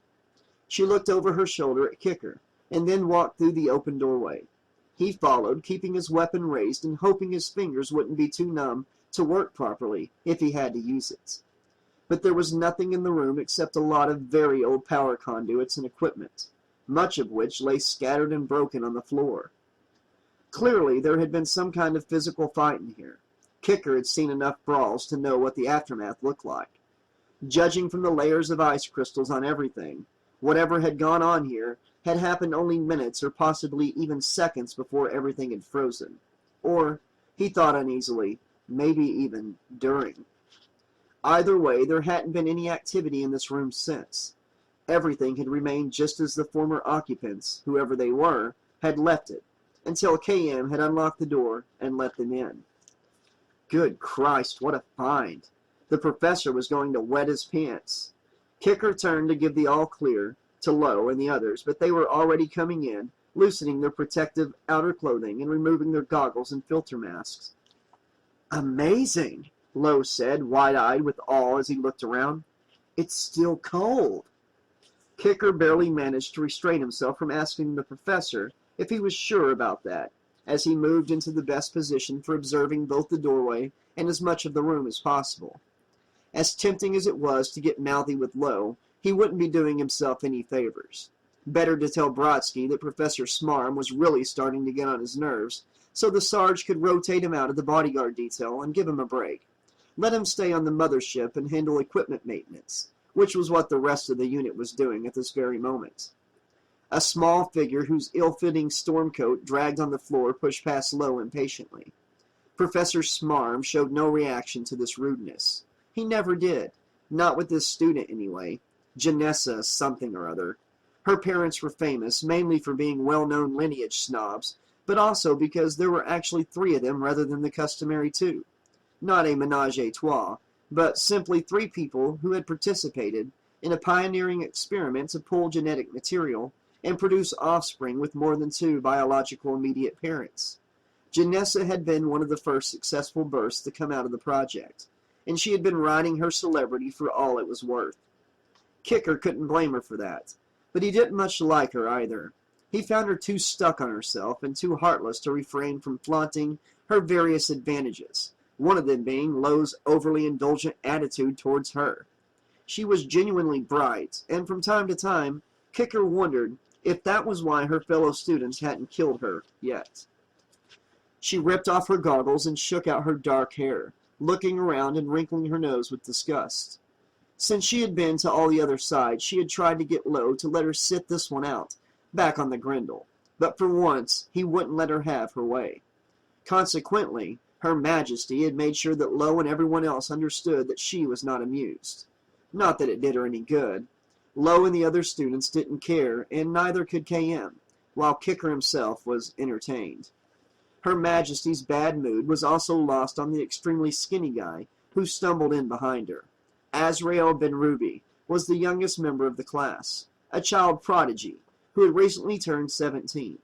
It was an age that he insisted made him too old to be a child anything, in keeping with the spirit of Dr. Lowe's course.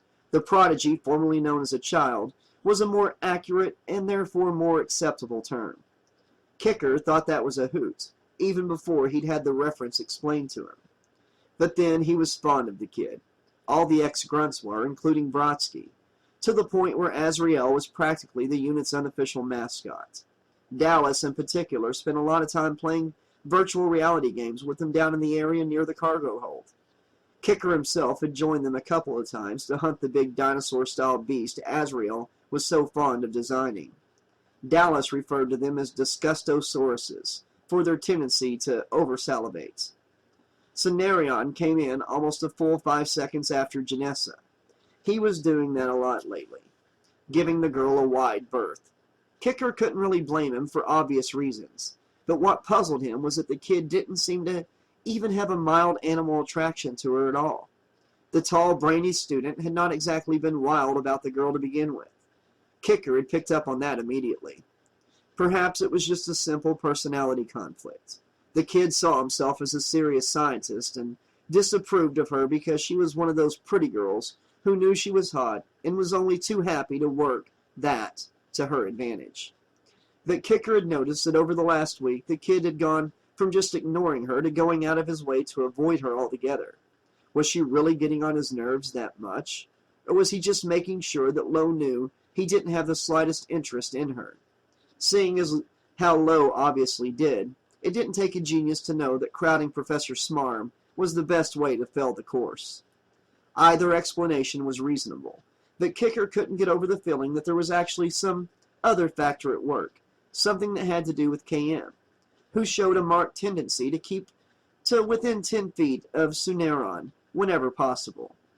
Kicker was almost certain that nothing was going on there, but judging from the body language, Suneron's, of course, but surprisingly KM's as well. It was only a matter of time before something happened.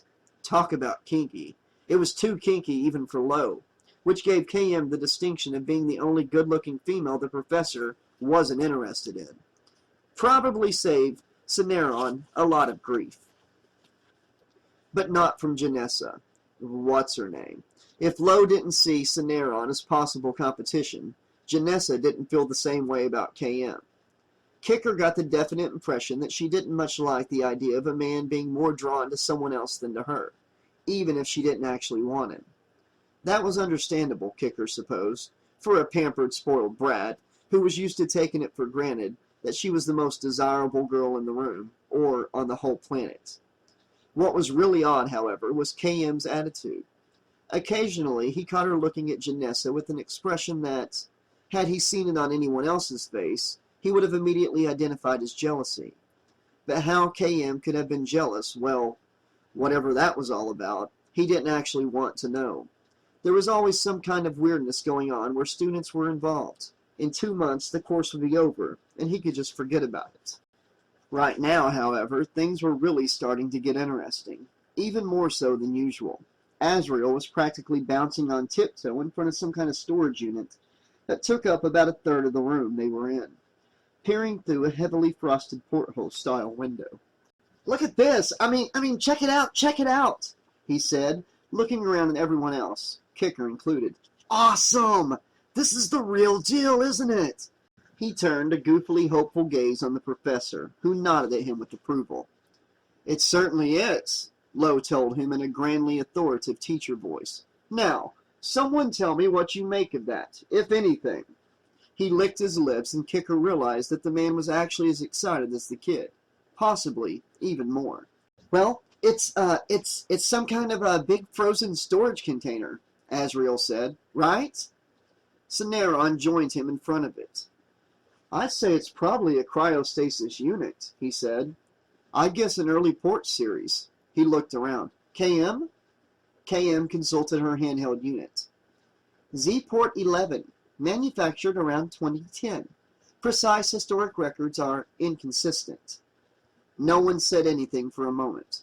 Then Cineron's face broke into a broad smile. So, is anyone else thinking what I'm thinking? Kicker?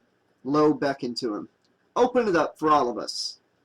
Kicker waved them all back as he went over to the unit and took a closer look at the controls on the outside. A cryostasis unit had been his guess as well, except, like everyone else on Earth 2, he had been taught back in primary school that cryostasis technology had not been perfected for regular use until after the people of Earth 1 had actually left the surface of the planet and immigrated to the orbiting habitats. But there was hard evidence to the contrary, right in front of him. This was the find of the century, and he had had the major stroke of luck to be in the party that discovered it. Oh man, he thought as he searched for something that looked like a release for the door. What were the odds that babysitting duty would put him smack in the middle of a landmark moment in human history? Damn, this really was something. Did it mean that some people really had stayed behind and tried to survive underground? Or had everybody who had worked on this died before they could go public? Next to the controls on the front of the unit, he found a button about the size of his palm and tried pressing it. Abruptly, there was the sound of old machinery starting up after an extremely long period of inactivity, and then a noise like an airtight seal loosening. Kicker took hold of something that might have been a handle covered in ice, braced his foot against the unit, and pulled. There was a loud whoosh, and he found himself enveloped in a frigid cloud of fog and tiny ice crystals. Should have left his goggles on, he thought as he squeezed his eyes shut and turned his face away, wincing under millions of incredibly sharp pinpricks. Behind him, Janessa, whoever, made a fussy, startled noise. "What the hell is that?" she said. "Humanoid," KM responded, taking a reading on it. "Organic composition unclear." "My God," said Lowe. "He's a monster." Kicker felt the ice crystals on his face turn to mist as he took a step back and wiped the excess moisture from his eyes so he could get a look at whatever had been locked up in the cryo unit. At first, he thought it was an attack dummy of the kind used in combat training. Had somebody managed to sneak down here ahead of them and plant it as a joke? Gecko and Condor, maybe. It was just the kind of stunt they'd have pulled. But his mind rejected it even as it was occurring to him, leaving aside the fact that attack dummies weren't dolls to be posed with a weapon held in one upraised hand. There was the matter of time. Even if the entire squad, Brodsky included, had been in on it, they could not have set everything up this quickly without leaving some kind of trace. "Who can tell me what he's wearing on his face?" Lowe asked. Janessa pushed in front of Kicker impatiently and looked up at the thing. It was about 2 feet taller than she was. Some kind of 20th century carbon filtration unit, she guessed. Kicker moved back to his original position as Cineron joined her in the open doorway. "It's a hockey mask," he said. "Very good, Cineron." Lowe sounded genuinely impressed. "What's a hockey mask?" Janessa wanted to know. "Facial armor used in sports outlawed in 2024. KM replied promptly, and looked over at Cineron as if hoping for a sign of approval. "And it's absolute museum quality," Lowe said. "Amazing, isn't it? No doubt about it, we are looking at the find of the century." Kicker felt a mild surge of irritation at hearing Lowe say the very thing he had been thinking aloud. Purely by chance, of course. But still. "Azrael, are you paying attention?" Lowe asked suddenly, without taking his eye off the figure in the cryo unit. Yeah, sure," said Azrael from another part of the room. Kicker turned to see him frowning at some frost-covered detritus sitting on top of a large unmarked box or cabinet. One of the items was a coffee mug that looked exactly like the ones in his sister's donut shop. Kicker couldn't help grinning to himself. Proof once again of the long-lasting quality of a good design. He knew that Azrael wouldn't be able to resist picking the thing up. Worse, he saw that the kid had actually taken his gloves off. Before Kicker could warn him, Azrael had the thing in his hand and had already discovered that he couldn't put it down again. "Well, just don't touch anything," Lowe warned him, and it was all Kicker could do to keep from laughing out loud at the alarmed look on Azrael's face. The kid glanced furtively over his shoulder to see if Lowe had noticed that this bit of helpful advice had come 2 seconds too late. Lowe hadn't. All his attention was on the find of the century. Azrael turned to Kicker and gave him a pained look while he tried to shake the mug loose. Chuckling silently, Kicker made a small dismissive gesture to let him know that he wasn't going to rat him out to the professor. That Azrael possessed genius-level intellect, but was definitely not the sharpest knife in the drawer, and he knew it too, which is probably what made the kid so damn likable. Lowe was saying something about getting the figure in the cryo unit back to the ship, when a voice sounding extremely spooked interrupted him. Guys?" Everyone turned to look at Cineron. He was standing over what seemed to be a pile of junk next to the far wall. "There's another body over here." Kicker held his lod out at arm's length to the left while bracing his weapon against his right side, ready to fire one-handed if he had to. He jerked his head at the others, trying to order them back, but no one paid any attention, naturally. They were all dull knives in the drawer today. But at least there wasn't any real threat. There was indeed a body on the floor, and it was frozen as solidly as the one in the cryo unit. 2 corpsicles with nothing on them, Kicker thought, as KM knelt down to take another set of readings. "Well, KM, what can you tell us?" Lowe said anxiously. "She's perfectly preserved," KM said after a moment. Kicker felt the small hairs on the back of his neck stand up. "She? Cell crystallization is at 25%. 25%? Lowe's mouth dropped open. "Are you sure?" "Suggest extensive nanotech and phase 1 cell reconstruction," KM went on with what sounded like a casual air. "Chances of resuscitation are 1 in 5. "That's incredible," said Lowe. Whoa now," Janessa said, pushing past the professor to crouch down next to KM. "Are you saying we could bring her back to life?" "Precisely," KM replied. "But she is deteriorating.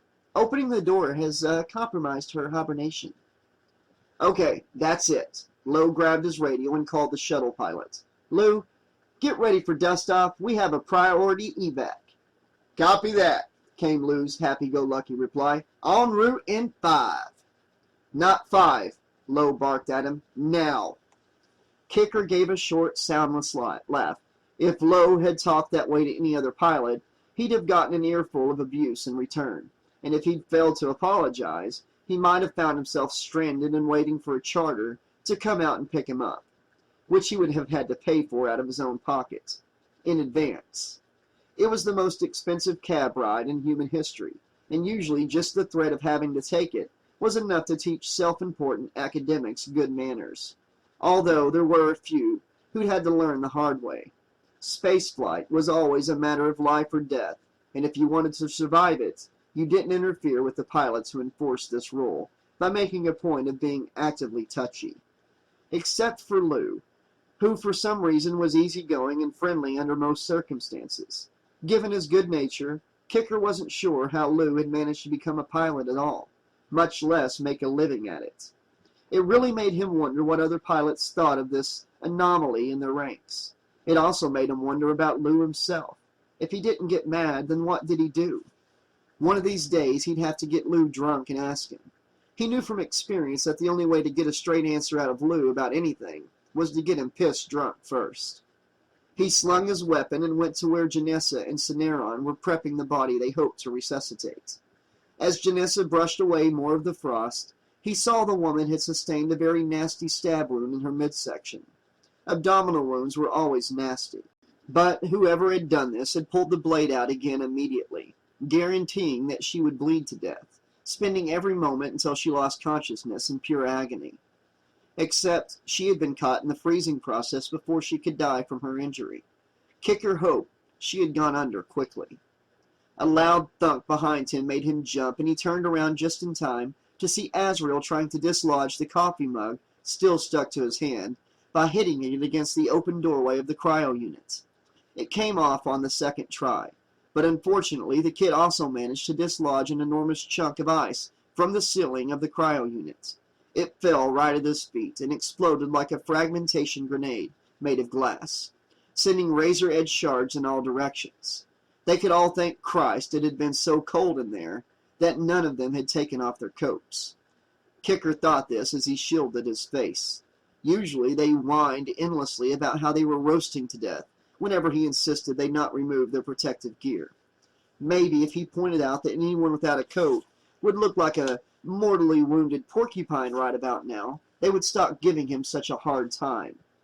Azrael backed away as pieces of ice began dropping down from the ceiling, one after another in bulky, irregular chunks. Damn, when the kid had knocked the big one loose, it had literally destabilized the rest of the ice up there. Heads up, Chicken Little. Kicker took a step towards Azrael, who was looking around with guilty trepidation. That was when he noticed that the figure in the doorway had begun teetering back and forth. God damn it, Kicker thought, with the sensation that Gecko so aptly described as a great rush of shit to the heart.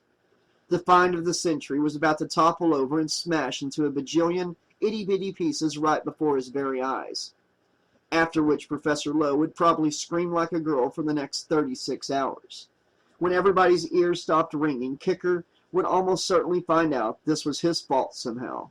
Dereliction of duty for letting Azrael wander around freely, something like that, unless he could catch it. But even as he was lunging forward, it was too late. The air was filled with the incredibly loud noise of long frozen ice cracking as the temperature in the room continued to rise. Not enough for the people to notice any difference, but more than enough to produce a substantial change in conditions that had remained constant for over 400 years. This must be what it sounds like when an iceberg calves, Kicker thought, with a feeling of surreality as he watched the figure in the cryo unit swaying backwards and forwards, seemingly in slow motion. Every sway looked like it would be the last, but the figure would inevitably stop and move in the opposite direction. Fall backwards, he commanded the figure silently in the hope that all the ice and frost on the cryo unit floor behind it might help to soften the impact and prevent it from shattering completely. Instead, the thing wavered and swung itself upright for a fraction of a second, before it tilted forward again and then kept on tilting as it went into its inevitable fall at last. That it was going to land directly on Azrael seemed equally inevitable to Kicker for some reason. Maybe it wouldn't shatter after all, although the kid just might. Azrael had covered his head with both arms against the threat of falling ice chunks. He lowered them just in time to see the thing from the cryo unit about to score a direct hit on him. Kicker was hard put to describe exactly what happened next.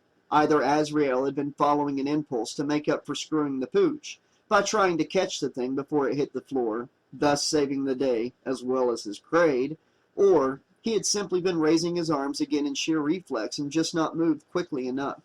Whichever it had been, Kicker was sure that didn't account for the sudden change in the trajectory of the thing's fall. It should have fallen right into the kid's open arms, but at the very last moment it swung several inches to Azrael's right and sideswiped him. Or so Kicker first thought. Then he saw what looked like an enormous liquid red flower blossom where Azrael's right arm had been, and realized.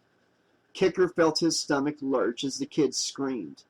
Instantly, KM was at his side, a syringe in one hand and a patch in the other, before Kicker could even reach for his own emergency medkit. No competing with those reflexes, he thought, trying not to feel so relieved about it. Although there was nothing wrong with that, of course, since KM was also better at treating serious injuries in the field. Nothing to do with being squeamish about severed limbs. Even as all this passed through his mind, however, his training was already kicking in and he went over to examine the figure on the floor. What the hell could have taken the poor kid's arm off? 50 cc's of etheren, KM was saying as the kid screamed again, more in shock than in pain. You'll be fine. What do you mean, I'll be fine? Azrael wailed, clearly outraged by her matter-of-factness. I'm missing my The rest of the sentence was replaced by a long sigh of euphoria. Oh, wow. You're pretty. Kicker glanced up to see the kid looking worshipfully at KM, unaware of anything else including the med-seal she was applying to the 3-inch stump where his arm had been. Nothing was going to bother Azrael for the next 4 or 5 hours. Kicker wished he could have said the same. Slowly he stood up, holding the long blade he had found on the floor, not far from the figure's hands. It was a genuine old-fashioned machete, the real deal. He could see a little of Azrael's blood and tissue starting to freeze on the cutting edge. The old machetes had been some pretty formidable weapons, but Christ, what kind of metal was this? 4.5 centuries in a deep freeze, and 2 minutes after it came out, it could slice through an environmental protective suit and take a man's arm clean off, instead of shattering like crystal? And while he was asking questions, what was all the rest of that stuff staining the blade? The hairs on the back of his neck stood up again, this time sending chills all the way down his spine in a series of waves. Abruptly, Lowe plucked the thing out of his hands with the fussy, possessive air of a man who felt a sudden need to remind everyone that he was in charge. "All right, everybody, let's get a move on here. I don't want anybody else getting hurt," he said. He turned to Azrael, who sagged ecstatically against KM, and added, "In the future, try not to destroy the 400-year-old artifacts. Can you try that for me, please?" Azrael raised his remaining hand and wiggled the fingers, clumsily, without taking his adoring gaze from KM's face. Lowe made an annoyed face and motioned at the kid's arm, still lying on the floor. Kicker picked it up and handed it to Janessa, not only because she was closest to him, but also just to see her reaction. She shoved it back at him with the revolted noise and went back to helping Cineron with the other body. Resigned, Kicker tucked the kid's arm into his belt, noticing Lowe had done the same thing with the machete. He didn't much like the idea of Lowe carrying that thing around, and he knew the professor wasn't about to let him carry it for him, no matter how dangerous it was. Not that he wanted to carry it at all. Nor did he want anyone else to carry it either, he realized. Not even KM. Suddenly he found himself wishing more than anything that he had never picked the thing up at all. That instead he had kicked it away to some far corner where it would have lain undiscovered till the sun went nova, or the heat death of the universe, whichever came first. A blade like that was too dangerous even just lying on a shelf. Nobody needed a weapon like that, least of all a college professor like Lowe, who was now standing in the middle of the room, with a grin even bigger than Azrael's on his face. "We're going to make history here, people. I just know it," he announced. True enough, Kicker thought, seeing as how the figure on the floor hadn't shattered after all. Maybe slicing through Azrael's arm had slowed its fall just enough to prevent any serious damage. Or maybe it was down to nothing more than dumb luck. Either way, it was in one piece, which was more than they could say for Azrael.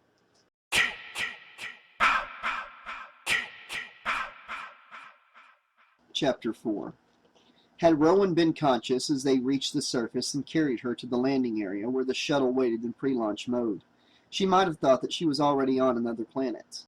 The environment here bore no resemblance at all to the wooded campground that had once been known as Crystal Lake. There had been no trees here for over 3 centuries. The lake, too, was long gone, as was the topsoil, leaving a barren, desolate terrain continually scoured by the unceasing dust storms that blew at hurricane force. Possibly due to the centuries-long absence of human industry, the air was breathable, but only just, and only for very short periods of time, provided you didn't venture out into the open without a good filter over your nose and mouth. Otherwise, you'd find yourself with a double lungful of silicates.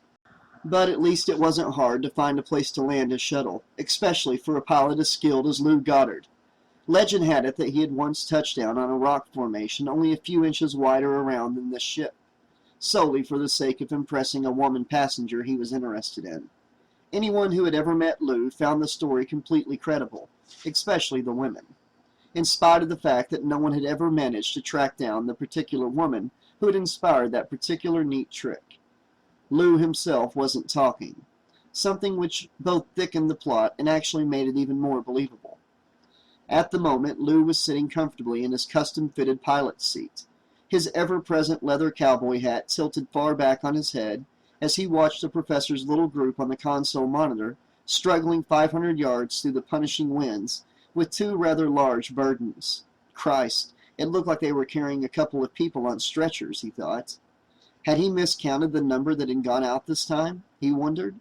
Or had 2 of the students sneaked out after Lowe and the others had left? Seemed just like something that Stony What's-His-Name and that girl Kintsa would do. They were a couple of real wild ones, especially the girl, which meant it would also be just like them to get themselves hurt and have to be stretched back by the others, who were, in turn, probably cursing him for not setting down a couple of 100 yards closer. Naturally, it wouldn't do any good even to try to explain about the kind of terrain for an optimum landing zone, or reminding them that setting the shuttle down wasn't just a matter of getting good parking places. A light blinked on the console, letting him know that Lowe and his group had opened the hatch. A moment later, he heard the faint, tanky sound of their voices coming from the speaker to his right. Yeah, they were complaining about having to walk so far. The poor whittle kiddos, he thought. They sure had it tough. But at least he didn't have to rag on their pampered asses to buckle themselves into their safety harnesses so he could get them off this godforsaken rock. Behind him, the cockpit door slid open and Kicker came in. He plopped himself down in the co-pilot's seat, looking a hell of a lot more cheerful than he had when they had landed. "Are the doors secure?" Lou asked. "Locked and blocked," he said, grinning. "Beautiful," Lou said, and adjusted his cowboy hat so it set more firmly. "Prepare for liftoff in 3, 2, and 1. The last word became a long, drawn-out, vibrating syllable as the engines roared into life. Clutching the yoke firmly with both hands, Lou could feel the shuttle begin to push away from the ground, shuddering mightily as it fought to counter the force of gravity. There was nothing Lou loved as much as flying, all kinds of flying, from faster-than-light to non-motorized gliding, including parasailing. But his absolute personal favorite was dirt-side liftoff, that sensation of rising up, pulling free of the restraining bonds of a whole world, and achieving escape velocity. Man, there was no other feeling that came close, at least not as far as Lou was concerned. "Oh yeah," he said, laughing with pleasure. "I love this part." From the corner of his eye, he saw Kicker still grinning at him like the cat who had gotten the cream. Or maybe the canary who had gotten the cat. He couldn't remember how it went. Eventually, the shuddering began to smooth out, and became the steady, increasing pressure of G-forces pushing him into the cushioned pilot's chair. This was a different kind of sensation. Not exactly pleasant, or not what most people would have called pleasant, but not really unpleasant either. It was just kind of odd, how it felt when you were just about to move beyond the limit of gravity's reach, just before you pulled free of the grip of an entire world. It always seemed to Lou that he could feel every cell in his body at that moment. Billions and billions of tiny sparks of life that added up to one live being that was himself. He thought of the sensation as both primal and mystical, sensual mysticism. For Lou, this was what being a pilot was all about, which really made him wonder why the hell so many of his fellow pilots were always so damn grouchy, like they were wearing sandpaper underwear or something. Through the cockpit windshield, he could see the color of the sky darken dramatically. He took a slow, effortful breath. Just as his lungs reached capacity, a multitude of tiny points of light popped into existence. At that same moment, he felt the earth let go of him. There was a surge of intense vertigo that was gone almost as soon as it registered on him. There were 3 seconds of weightlessness before the shuttle's own field activated. Lou felt another surge of vertigo, followed by a throb from his sinuses. Damn dust! It blew around so hard down there that it always got into the shuttle somehow, double and triple seals notwithstanding. He popped a decongestant as he steered the shuttle through the junkyard orbiting the planet, and then kicked the course he had laid in over to the autopilot. "So," he said to Kicker, pushing his hat back slightly, "what'd you find down there?" Kicker chuckled. "Oh man, you won't believe it. Call the Grendel. Get the Sarge on the horn, will ya?" "That good, huh?" said Lou, reaching for the comm switch. "Oh yeah," Kicker said, his grin broadening. Definitely the canary that got the cat, Lou decided. He just hoped there was enough left of the cat for all the rest of the canaries on this trip, himself included. Sergeant Elijah Gulliver Brodsky surveyed his team of ex-grunts hard at work on the various keep-busy assignments he had given them in the cargo bay, and considered what he could have them do next to keep them all occupied and out of trouble when they had finished up here.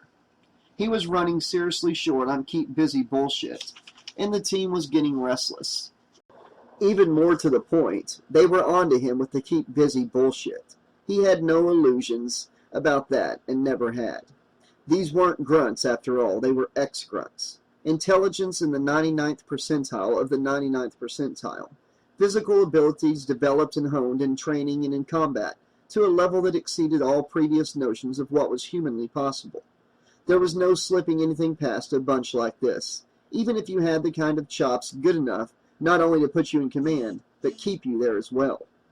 Brodsky had studied the matter of command very carefully, almost from the moment he had been offered the military option. He had been all of 8 years old at the time, already 2 years into the advanced educational track, when the soldiers had come calling, straight to his family, bypassing the usual visit with his teachers at school. His family, a multi-generational collective that would have seemed the antithesis of all things military, had been astounded to find that the quiet young scholar in their midst had as much physical potential as intellectual, and downright flabbergasted when he asked that he be allowed to accept. The family had been quite sharply divided over the matter, but fortunately for Brodsky, his parents had acceded to his wishes, without offering any serious resistance, although they had grilled him thoroughly for several hours first.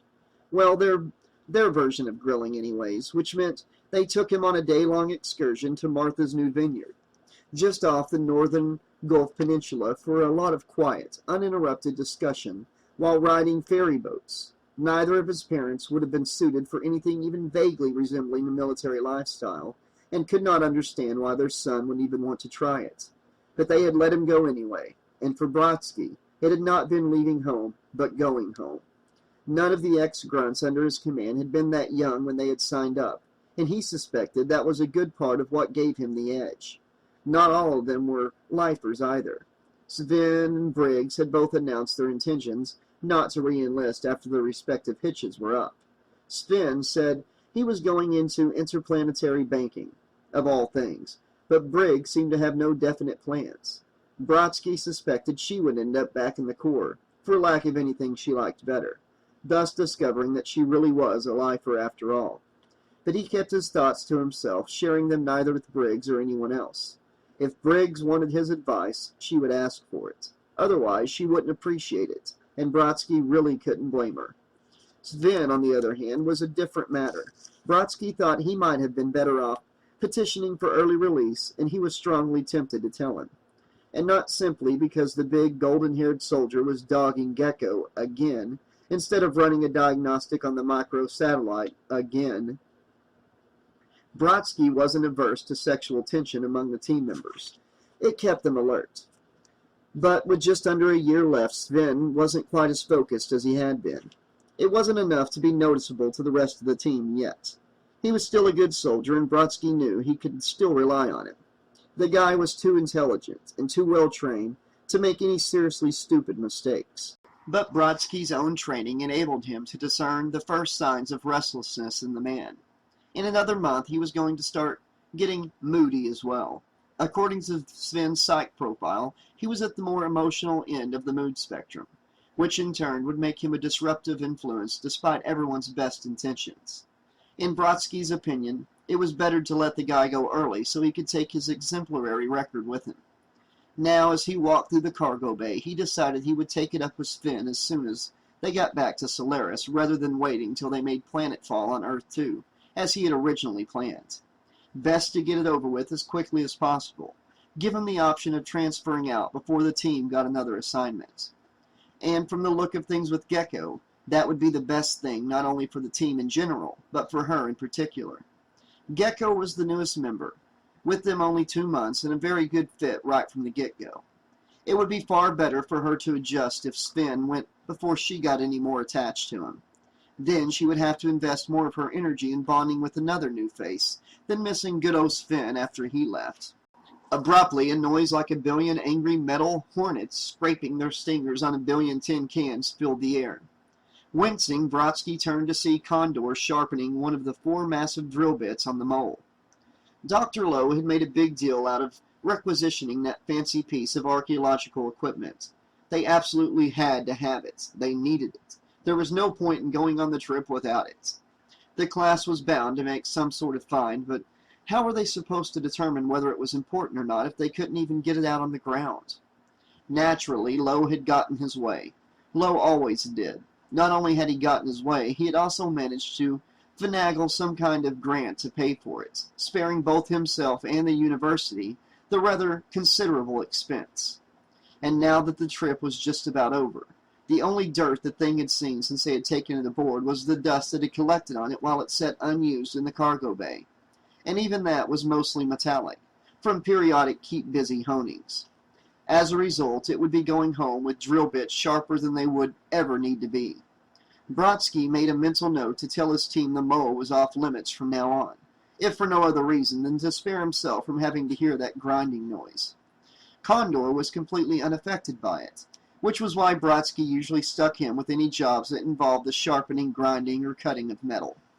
Condor rarely complained or showed any displeasure about that or anything else for that matter. He had what Brodsky's great-aunt Verushka referred to as a poker face, and that venerable lady knew whereof she spoke, having been extremely capable in that area herself.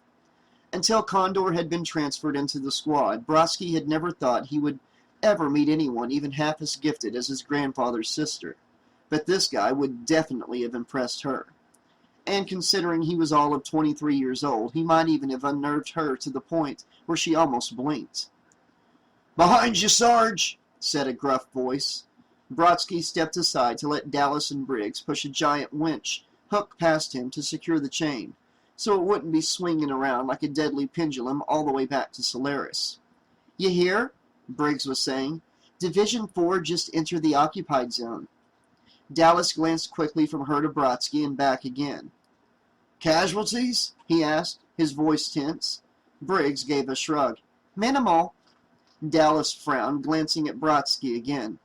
"How the hell did we get this screwed-up assignment?" "Amen, bro," Briggs grunted. "I didn't join the Corps just so I could be a frickin' babysitter." Brodsky glared at them, but the expression was purely perfunctory, and both Briggs and Dallas knew it. He couldn't blame them. Hell, he felt the same way himself a lot of the time, but he made it a standing order that they should keep their complaining to a minimum. No matter how justified it was, you couldn't let a team do too much of that shit. It was bad for morale. The communications links in his ear gave a short, gentle buzz. Brodsky tapped the receiver button in the center of the earpiece, grateful to have an excuse to signal Condor to stop what he was doing. "Brodsky here." "Hey, Sarge," Kicker said, coming through on the general channel, so the rest of the team could hear. He sounded more excited than any one of them had in months. "You're never going to believe this. We found a viable down there." "You what?" Brodsky felt his mouth drop open. "Say again."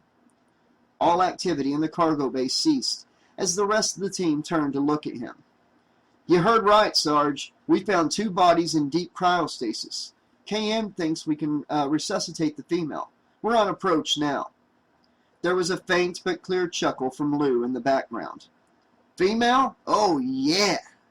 Brodsky could see the rest of the team was as astounded as he was, except for Condor, of course, whose expression hadn't changed at all. "Roger that." Brodsky looked around the cargo bay. "Okay, team. You heard the man. Company's coming. Let's get out the welcome mats." "Damn," said Condor, climbing down off the mole as everyone else got busy. "I was hoping we might get to kill something." Brodsky gave a short laugh and opened a separate link to engineering. "Hey, Crutch, you copy?" The only reply from the Grendel's engineer and co-pilot was a long, lazy snore. Crutch had never been one to waste any energy staying awake if it wasn't absolutely necessary. "Crutch," Brodsky said, raising his voice. "Do you read me?" Another snore. "Crutch, goddammit, wake the hell up!" The snore cut off sharply, and a hoarse, throaty voice said, "What'd you want?" Brodsky smiled sourly to himself. "They're on the way back from the surface," he said. "Prepare for docking and power up the labs, will ya?"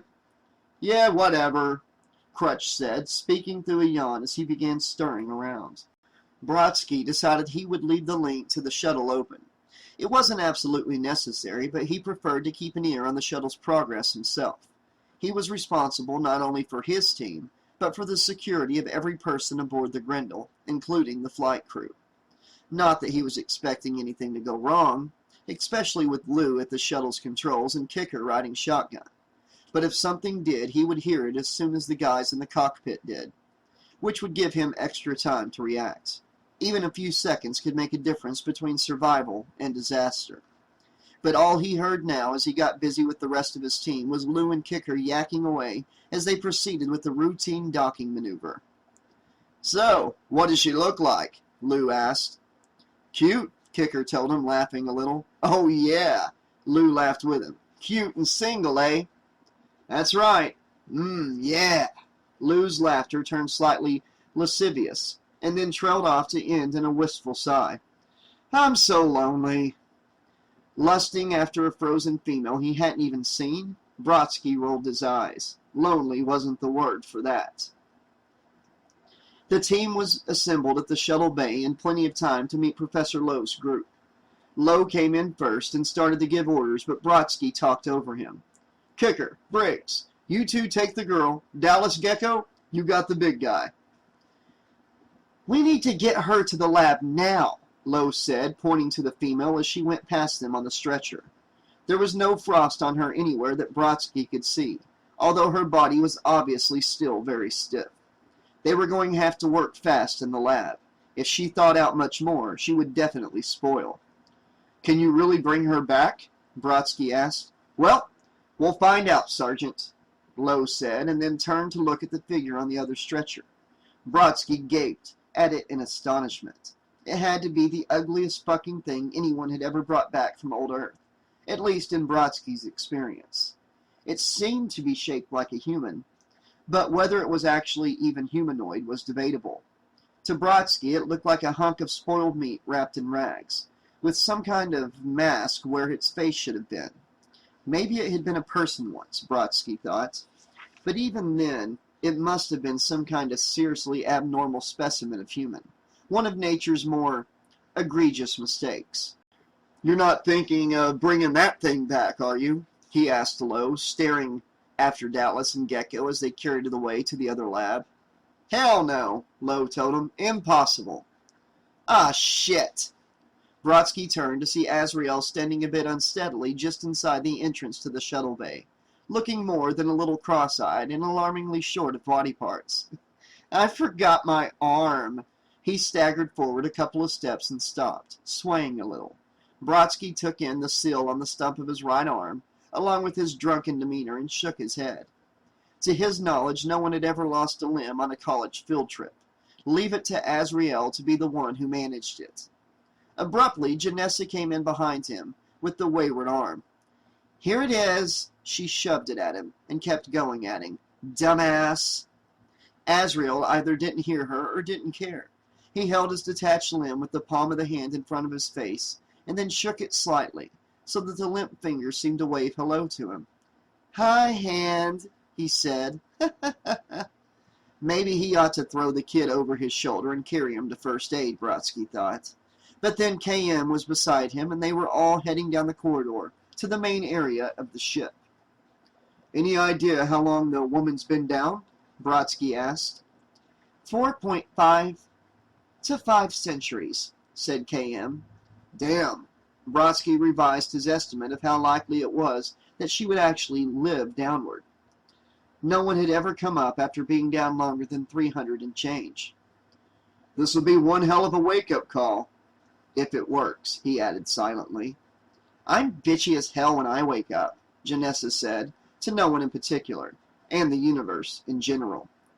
"Really?" said Cineron as he passed her quickly and trotted to catch up with Brodsky and KM. "Did you just wake up?" Before she could answer, he turned to KM and said, "Once we're in the clear, I'd like to check your circuits." "Oh, I just bet you would," Janessa put in, pushing between them and going on ahead. "It's not like that," Cineron called after her testily. "Here we go." Brodsky suppressed the urge to knock their heads together. They were always taking shots at each other. Neither one would bear to let an opening go by. Brodsky wished they would just go to her room or his and get it over with, and he was pretty sure that the only reason they hadn't already done so was walking beside him. KM seemed to sense his gaze and glanced at him with a faintly questioning expression. She was one hell of a major accomplishment, especially for a student like Cineron who didn't actually have his degree yet. Definitely proof of the kid's superior intelligence, all right. Even more telling to Brodsky's mind, however, was KM's appearance. It was not simply that she was beautiful, but that she was beautiful in an individual way. Like, well, an individual. Any guy who made a sophisticated, knowledgeable matrix unit good enough for field work, but also more beautiful than just about any of the other women in the vicinity, was just begging for trouble, Brodsky thought. The trip had been pretty quiet for the most part, but they weren't home yet. There was still plenty of time for something to blow up, or something to go wrong.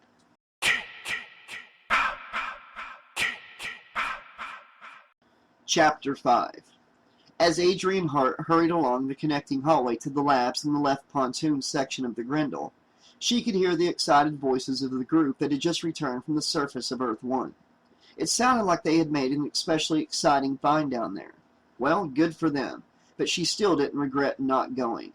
As Professor Lowe's head lab practitioner, she was on her third field trip to Earth 1, and although she was deeply fascinated with the old homeworld and everything about it, she hated going dirt side. Thank God Lowe had stopped insisting that she go along with him to the surface. Being sandblasted by a hurricane was not her idea of fun. Lowe sure seemed to like it, though, or at least he was getting used to it. But then, she suspected, Lowe didn't mind most kind of rough treatment. Now the professor's voice came to her from farther down the hallway. "Kensa, where are the others?" "Waylander's in Lab 1, replied a young female voice. "He's charging the bed now." "Good. Get Stoney and Adrian into Lab 2. A pause. "And you two, take the big guy and meet them there. The female goes to Lab 1 with me." "Oh, you guys always find the cool shit," Kensa complained. Adrian felt a surge of irritation. Stoney and Kensa in Lab 2 with her? A fat lot of good that was going to accomplish. She couldn't remember the last time she had met anyone as useless as those two. Maybe they really were bright enough to qualify for this course, but she wouldn't have sworn to it in a court of law. The only thing they showed any interest in or aptitude for was now. How did they put it in the late 20th, early 21st century? Getting it on? When she had tried to talk to Lowe about the hyperactive tendencies of certain students, he had told her she had to word her complaints in the vernacular of the time, just like everyone else in the class. No problem for her. After all the hours she had put in with Lowe, she could rattle it off in her sleep. But to put it Lowe's way, what a friggin' pain already. Like the retro clothing he insisted everybody had to wear, herself included. She glanced down at her bare midriff and wondered, not for the first time, if every woman in the early 21st century really ran around with her belly button on display. Knowing Lowe, she had her suspicions. "Oh my God," she heard Azrael wail shakily. "My arm's not on my body." Adrian frowned and slowed her pace very slightly. Azrael's arm was not on his body. She had no idea how they could have come about, and she didn't want to, nor did she particularly want to see the situation. She thought, and slowed down a little more, listening to Lowe tell Cineron to take him to the smaller repair bed in Lab 1 to get him fixed up. Azrael's wells began to fade as Cineron took him away, and Adrian quickened her pace again. She reached the end of the hallway and almost bumped into Lowe as she turned the corner and entered the central area. "Adrian, good," he said, his voice both delighted and urgent at the same time. "I need you in Lab 2. "What's happening?" she asked. "You found something, didn't you? Is it something big?" "2 viables." Grinning, he held up 2 fingers. 2? She had figured it was something major even for Lowe, whose luck in finding important artifacts was a lot better than average. But this was far and away bigger than she had imagined. "My God, in what condition?" "Only perfect," he told her smugly. "We're about to attempt reanimation on one of them." "Unbelievable," she said, unable to suppress her excitement. "This is just unbelievable." "Un-freaking believable," Lowe put in. by way of correcting her. She gave him a quick nod of acknowledgement. A walking, talking Earth One ancestor? I've got a million questions. I know, Lo told her, but you'll have to save them for later. Right now I need you to complete a full endothelic structural scan on the large body. I'm on it, she said. Not a problem, sir. Great. Take point on this one for me, he said as he started towards Lab 1 and then stopped. And use Kensa and Stoney. Adrian made a pained face. But they're only second year, she protested. They'll slow me up. Just lead them through it step by step, said Lo. But just take them through it, he said, talking over her firmly. Log him in properly and place him in stasis. I'll check back with you and go over your findings. He rushed off towards the lab. Right, Adrian said, looking after him. My arm! Azrael's wail echoed faintly through the ship. Your arm and my ass, Adrian muttered under her breath and headed for Lab 2. My arm! Azrael said as Taneron and Brodsky loaded him onto the bed in the alcove in Lab 1. It's not on my body, dude! Relax, it will be. Brodsky chuckled inwardly as he pushed the kid down so that he was lying in the proper position. It will be. Just give it a few minutes, boy. Yeah, just lie back, man, Taneron added. Let the beautiful Nanotech 1000 make your arm as good as new. Blinking in druggy surprise, Azrael looked from Taneron to the stump that ended just a few inches below his shoulder. My arm, he said, speaking, if for the first time. My arm, man. It's not on my body, dude. Don't worry, we gotcha, Taneron said soothingly, still working on the settings. Now just lie back and don't move, or you'll have an elbow where a wrist should be. He finished with the settings and paused to make sure that both Azrael and his arm were in exactly the right position with respect to each other before he turned the ants loose on Azrael. As repair jobs went, this wasn't particularly complex or time-consuming, and Brodsky knew from his own experience that the process was completely painless. Still, he couldn't help feeling a little anxious for the kid as he watched, lying there on the treatment bed. Azrael looked even younger than he was. Like a little kid, a child. Lo should have been keeping a better eye on him, and Brodsky was tempted to say something about it, for all the good that would do. Lo wasn't the kind of person who listened to anything anyone else had to say. Well, at least the kid would be safe now that he was back on the ship.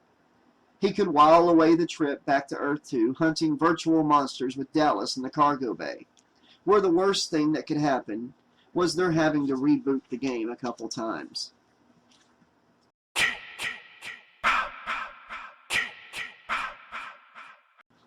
Although they had two completely separate entrances, Labs 1 and 2 were actually situated side by side in the Grendel's starboard pontoon. They were partitioned by a wall with a large panel of unbreakable, translucent, soundproof glass, identically equipped with state-of-the-art technology with self-contained power. They could reallocate their respective resources between themselves and draw extra processing capacity from each other, if necessary.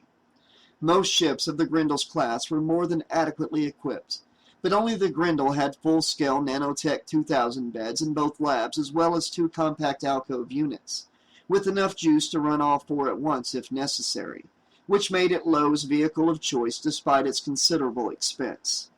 Lo's status at New Harvard as well as in academia in general meant that expense wasn't supposed to be an issue.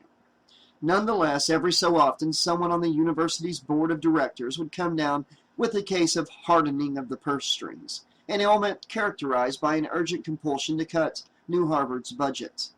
Lo wouldn't have even noticed, much less cared, except for the fact that he was always the first one the afflicted wanted to challenge. There were actually other courses in New Harvard curriculum that were even more expensive, but only Lo's was open to undergraduates as well as students in advanced degree programs. In terms of undergraduate study, it was the priciest course by far, which was just the sort of thing that caused extreme distress to administrators in the grip of cut-the-budget fever. Being challenged didn't worry Lo in the slightest. To date, he was undefeated. All he had to do was go to a board meeting and show a few hollows from field trips, maybe hand out copies of some grad student's testimonial, and that was pretty much the end of the matter. Till next time, anyway. Once he had flown in a former student who had become a sensation in the more rarefied area of academia, after developing some kind of method or technique called temporal interpolation. Lowe actually had no idea what the fuck that was, but all the big brains were excited by it. Not to mention all the little brains trying to pass themselves off as big brains. And the student claimed that studying with Lowe had been what had inspired her to explore the whatever it was in the first place. That had been an exceptionally definitive victory for Lowe, although afterwards one of the board members had taken him aside and asked him, very politely, not to show off to such an extent in the future. Magnanimous in victory, Lowe had promised he wouldn't. What a shame he was going to break that promise, he thought, as he watched Waylander, KM, and Janessa moving around the still form of the woman on the table. He really had meant to keep it, but hell, this was the find of the century. What was he supposed to do, leave 2 cryo subjects to rot, just because they were more exciting and important than anything else discovered on Earth-1 so far? He moved closer to the table where the woman lay. "Where are we?" he asked Waylander a little tensely. Waylander checked the console in front of him. "Board's all green. The N2's warm and ready, Teach." He held up one hand in an OK sign. Lowe nodded at him approvingly. At the moment, he couldn't have cared less whether they kept to the historic period or not. "Good. KM, you've been stabilizing any cellular fractures?" "Yes, Professor." She was already busy at the console directly opposite Waylander, her fingers dancing over the keyboard too fast for the eye to follow. "Janessa." Lowe looked around and saw she was standing at the head of the bed. "Give me a full scan. Glycerol levels, cerebral perfusion, saturation, the works." She wrinkled her nose. The only science Janessa had any interest in at all was biology, and only on a very elementary level. But she obediently turned to the control panel. "I live to serve, Professor." Lowe smiled inwardly. There was a great deal of truth to that statement. "Okay, then. Let's see just what we're dealing with here, folks." "Thaw rate has accelerated," Janessa told him, her tone brisk and businesslike now. "Decrystallization of the membranes is now at 32% and rising." "Good," said Lowe. "Now someone get those clothes off of her." "I got it," Waylander said quickly, moving from his console to the treatment bed. "I got it," Janessa said, grabbing the surgical scissors as Waylander started to reach for them. "Honestly, you'd think you'd never seen a woman before." Waylander blinked at her, mildly offended. "Not a 400-year-old naked one." "Uh-huh," Janessa said, busy with the scissors. "And the difference would be?" "Waylander," Lowe snapped impatiently, "where are her diffusion barriers?" 17 and stable, Teach, Waylander told him, a hint of contrition in his voice. He was a good guy and a bright student, but sometimes getting him to concentrate was a chore and a half. Of course, Janessa didn't help. She had changed from her environmental suit into one of her usual sex queen outfits, and the blouse she was wearing was, well, she was barely wearing it. It didn't leave much to the imagination. Lowe was having some trouble concentrating himself. Janessa finished cutting the female's clothing off, and then, as if she had caught the flavor of his thoughts, glanced over at him with a small, enigmatic smile. "And she's clear," she said to no one in particular, and covered the still form with the thermal blanket. "Okay," Lowe said. "What's next?" Finish removing the vitrified extracellular solution," Waylander guessed. Lowe made a face. He hated it when they guessed, especially when they guessed wrong. "That will happen spontaneously, Waylander. You know this."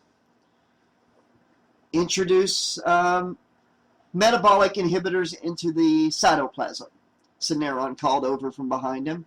"Very good," Lowe told him. "I knew that," said Janessa. "I knew it too," KM added, somewhat surprised. Lowe turned to look at her and saw that she had actually addressed this remark to Syneron. Damn. This was one of the best knowledge matrix units he had ever seen, but if he hadn't known better, he would have thought it was in the process of developing a feedback loop that was showing up as a simulated emotional attachment to her programmer, its programmer. Yeah, okay, Lowe said. I want everybody to stay positive and keep alert. He glanced back at the alcove where Cineron and Brodsky were hovering around Azrael. And how is he doing? Just a couple more adjustments, said Brodsky, checking one of the overhead readouts, and he'll be back in business. Good, Lowe said. Cineron, when you're done there, I need you over here. He turned his attention back to the woman they were trying to reanimate, and caught Janessa giving him a dirty look, as if his asking Cineron to join them meant he was denigrating her ability. Lowe smiled a little and shook his head, hoping that would let her know that this was just a matter of making sure Cineron did his share of the lab work. But she stuck her lower lip out at him and turned away, refusing to be placated. No doubt he was going to have to work something out with her in a private student-teacher consultation, which was just fine with him. Brodsky watched as the lines of force that served to indicate the progress and location of the nanomechanisms everyone was referring to as ants began to withdraw from Azrael's arm and flow back into the receptacles on the edge of the bed. They had done a perfect job of reattaching the kid's severed limb, as usual. There was no visible sign of any injury at all, let alone an amputation. Okay, son, you're damn near good as new, he said as he helped Azrael sit up. The kid looked at him with half-closed eyes and grinned. Good as new, but still high as a kite. He looked around dreamily and spotted the activity in the main part of the lab, just as the woman's face appeared larger than life on the main monitor. Hey, he said, who's the grizzle grabber? That's out of period slang, Cineron said to him. The kid couldn't have cared less. We brought her back from Earth. No shit, said Azrael, standing now. Brodsky caught him as he swayed sharply to the left. Can I have her? Brodsky and Cineron exchanged amused looks. Absolutely, Cineron replied. All right. Azrael rubbed his newly reattached arm and flexed his fingers. He started to take a step, and Brodsky had to catch him again as he swayed hard to the right. Whoa, still a little dizzy. Just take it easy, Brodsky said, helping him steady himself. Holding on to him, Azrael moved his shaggy head slowly from side to side in an effort to clear it, whacking Brodsky with the clutch of 3-foot dreadlocks he insisted was absolutely authentic for students his age in the early 21st century. Yeah, okay, Azrael said, sounding a little more alert but still very drugged up. But just a little.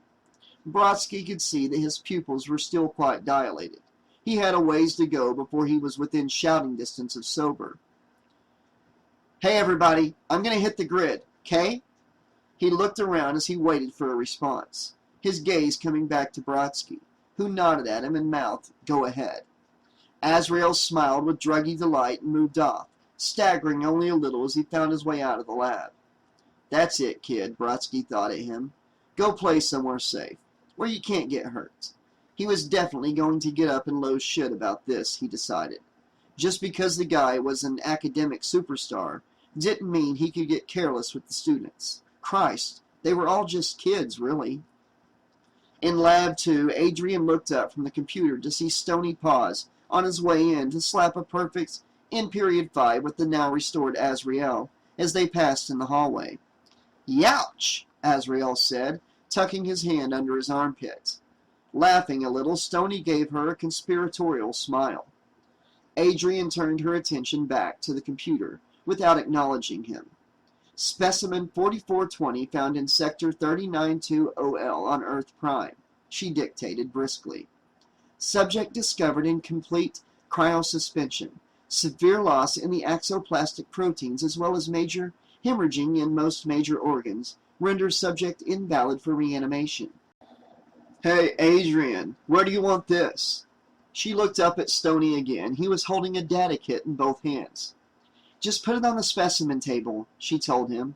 We need to do a full morphological workup on this one. So let's start with the cerebral CTEP scan. Kinsa finished for her, goosing Stony as he passed without missing a beat. What? She added, seeing the mildly surprised expression on Adrian's face. I did read the same med files you do. Stony said, with lascivious approval. He put down the data kit and slipped both arms around Kensa. Smart and sexy. Initiating scan, Adrian said, not bothering to hide her irritation. There they went, as usual. Those two couldn't seem to go 2 minutes without crawling all over each other. 2 minutes. More like 2 seconds.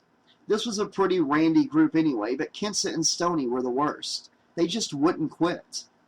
The large monitor above the table lit up with a graphic of the specimen, which went from 2D to 3D as information from the scan started coming in. Weight, 309.7 microns, Adrian noted, impressed. Big sucker, Stoney said, also impressed. I bet he's hung like a mammoth, Kensa added. Adrian rolled her eyes. What a brilliant scientific observation. If male genitalia ever became the accepted laboratory standard of measure, she'd have Kensa to thank for it. There's been massive cerebral diminution, Adrian went on over the unmistakable sounds of two people groping each other behind her back. A great deal more than would be expected in a... Kensa squealed faintly. The sound hit Adrian like fingernails on an antique slate, and she turned around. Kensa and Stoney froze with their hands on some of the more sensitive areas of each other's anatomy, looking surprised and guilty. Sorry, Kensa said and cleared her throat. You were saying cerebral diminution? She tried a tentative little smile on Adrian, obviously hoping that this would indicate she had really been paying more attention to the subject on the table than to grabbing Stoney's ass. Adrian sighed. Look, why don't you two just, I don't know, take a break? Oh, no, said Stoney, dutiful and concerned, although not so much that he felt the need to let go of Kensa. We'll help, really. Yeah, no problem, Kensa added quickly, also still with her hands full. It's okay, guys, I can handle this, Adrian told them firmly but not unkindly. All at once she found her impatience tempered by a certain small amount of fondness, maybe because in spite of her own dedication and ambition, she could remember a few occasions when she had indulged in a little groping herself, when the teacher wasn't looking, of course. Or maybe because after they got back to Solaris, she was going on vacation, where she would engage in more than a little groping of her own. Or maybe between horny students and Professor Lowe, she was just getting soft in the head. Go ahead, she prodded. Take an hour, come back when you're more focused. Stoney's face lit up. You mean it? Kensa was already pulling him out of the room. Thanks, Adrian, she said as the door shut behind them. Don't mention it, Adrian said to the empty room. Ever. It'll be our little secret. Just the three of us.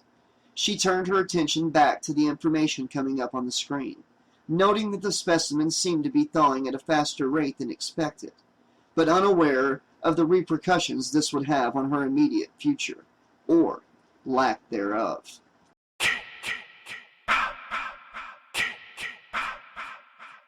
Chapter 6. In Lab 1, Lowe had started to fidget. He had known that reanimating a cryo subject over 400 years old would not be a simple matter, but Jesus, how much longer was the goddamn KM unit going to putter around with the readings and the settings and the scans and all of that shit? When were they going to get this goddamn show on the street, or should that have been on the road? Shit, what the hell did he care? Street, road, it was the same goddamn difference. Right now, he could dispense with his own rule about using end-period vernacular. It paled into complete insignificance next to what he had here, along with just about any other considerations.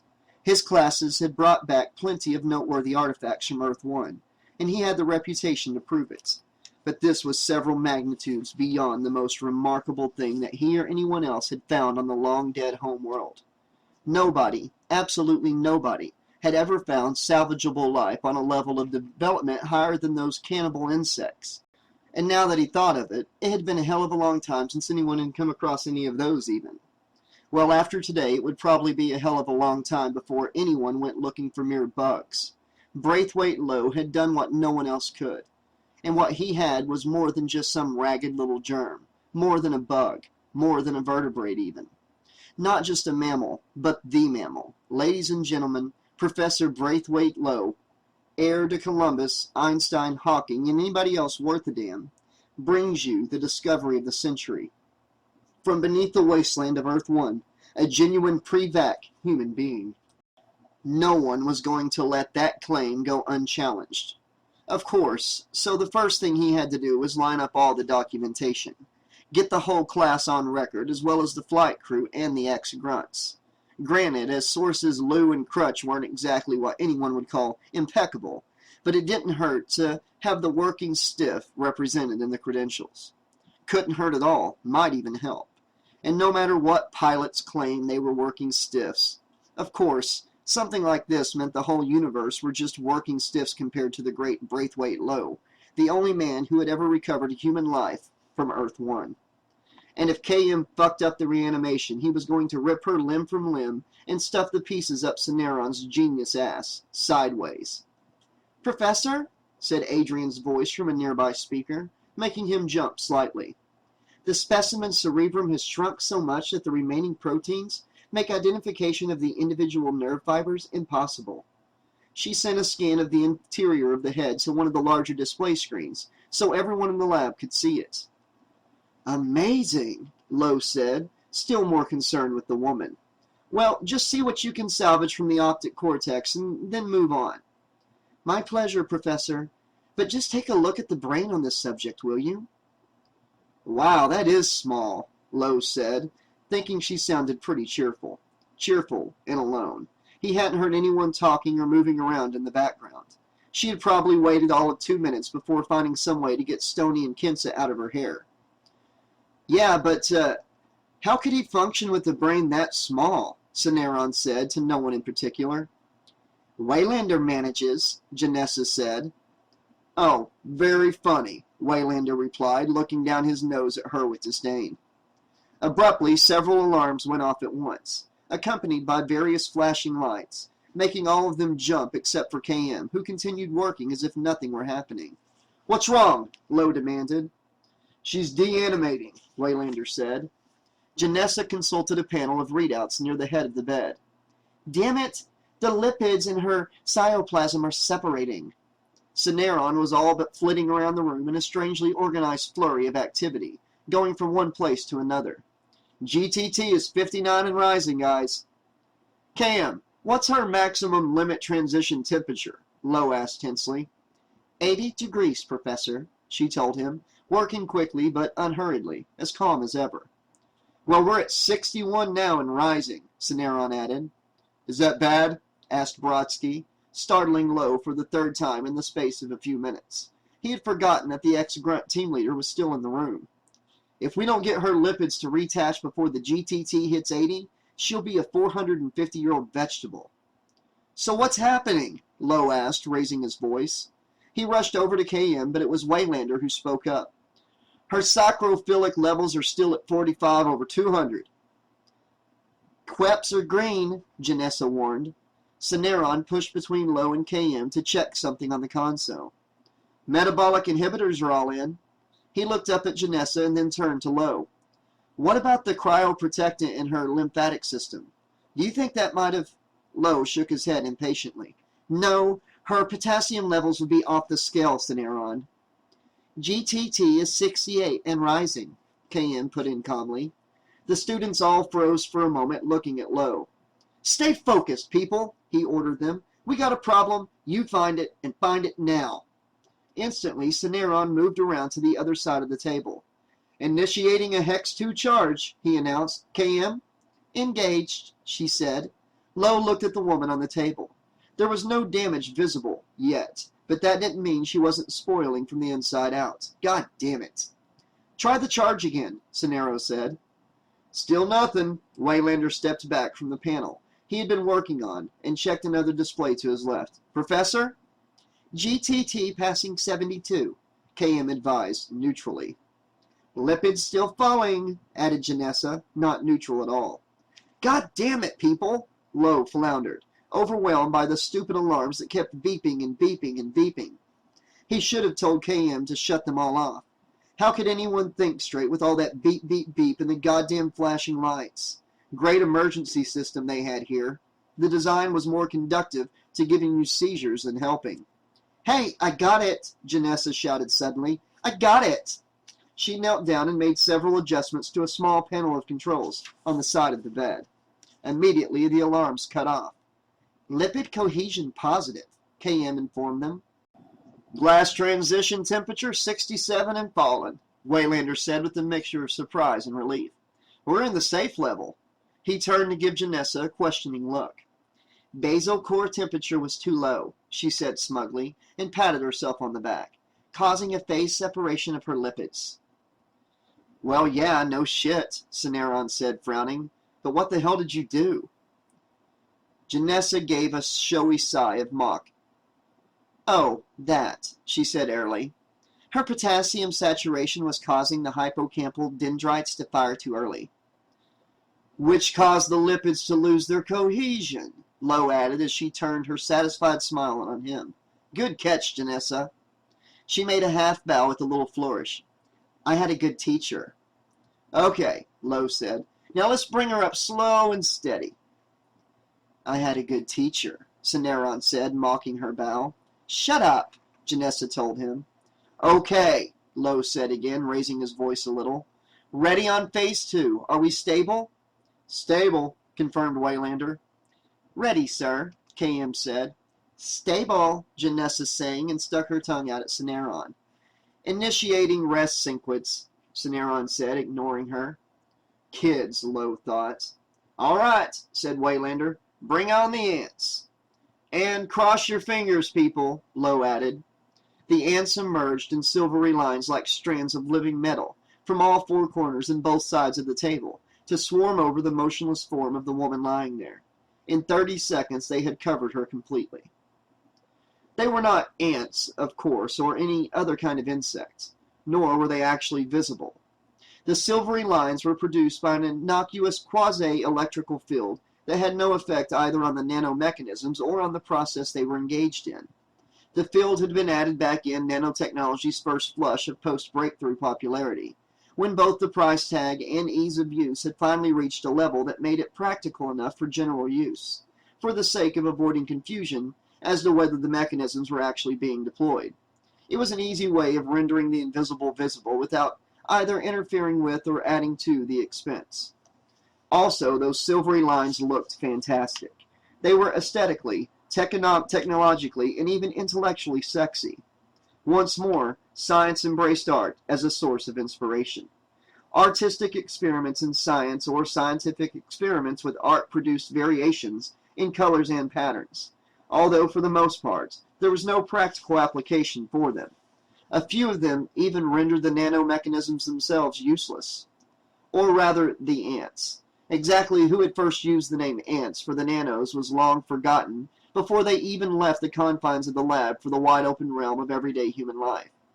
For all anyone knew, the name had applied itself. In any case, it wasn't really relevant. Ants they were, despite the fact that they had practically nothing in common with the originals. And ants they stayed. When you said ants, everyone knew what you were talking about. Not even the most straight-laced scientist used any other term for them. If you wanted to talk about the original found-in-nature variety, you called them anthill ants or bug ants, but those only existed in specialist terraniums, having been no match for Earth-2's native equivalent, and thus didn't usually come up as a topic, except in the most esoteric, entomological circles. Still, everyone knew what they looked like. The classic black ant was unchallenged and ubiquitous as a symbol for a nanomechanism, from children's educational cartoons to sophisticated laboratory displays, like the one Lo was watching with concentration so intense that he kept forgetting to breathe. He knew, of course, that the ants were a graphic translation of the ants at work inside the woman's body. There was nothing to see otherwise except dense technical readouts on the various console screens and a human-shaped form in a sort of silvery cocoon on the table. Body temperature is 96.297, said KM quietly. Lo looked over at her, and she gave a brief nod, by way of letting him know everything was fine. 98, she reported. 98.6 and holding. Lo was finding even the graphic translation on the display hard to follow. Ants were swarming over different areas of her body, coming together in a solid mass for a few moments and then breaking apart, scattering and regrouping elsewhere. A particularly dense mass had collected on what seemed to be an incision in her middle left abdominal area. Apparently there was a lot to do, a lot of tissue to mend. The ants working there took almost as much time there as the rest of them did repairing the rest of her body. Abruptly, some of the silvery lines receded from the woman's extremities, uncovering her face, hands, and feet, but growing thicker over her body. Cell reconstruction is complete, KM announced calmly. Internal defib in 3, 2, 1.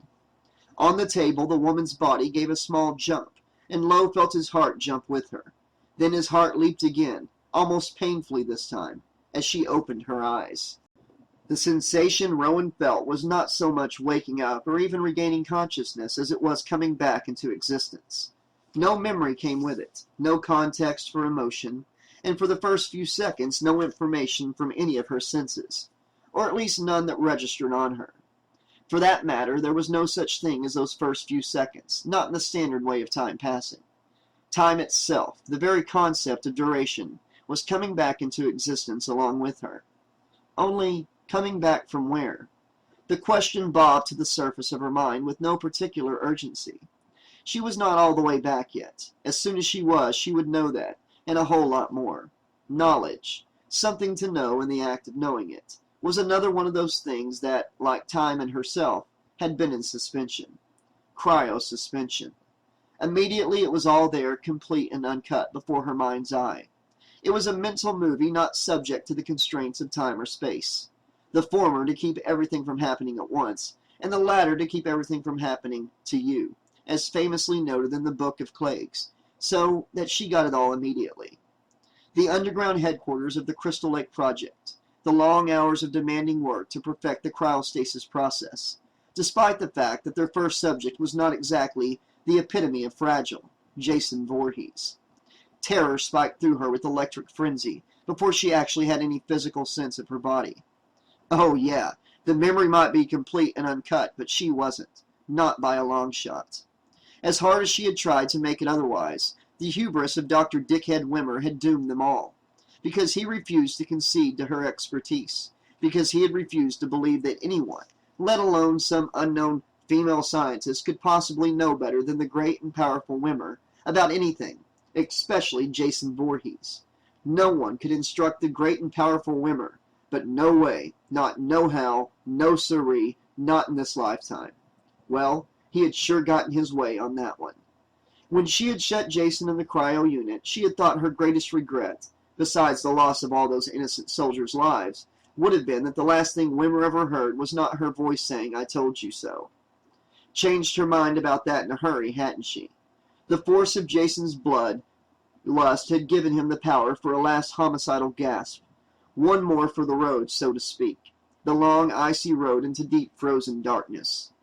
As luck would have it, it had also been a toll road, and she had had to pay the freight. Unfortunately, the cost had been her life. But she remembered now that as her eyes had closed, she had felt as much relief as she had regret, because this meant it would be over. Jason Voorhees, though unkillable, was no longer unstoppable. That had been the good news that had made the bad news of her guts oozing slowly out of the stab wound in her stomach almost bearable. If it had been up to her, she would have lived through this. No two ways about it, dying sucked. But at least she hadn't died for nothing.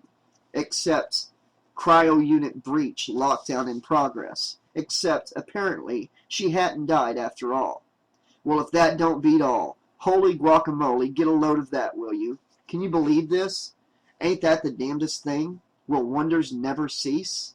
As she had disappeared into the cold darkness, she had been so sure that had really been the end. Anyone still alive in the Crystal Lake facility would have run for the emergency exits without stopping even to count the corpses, much less check any of them for a pulse.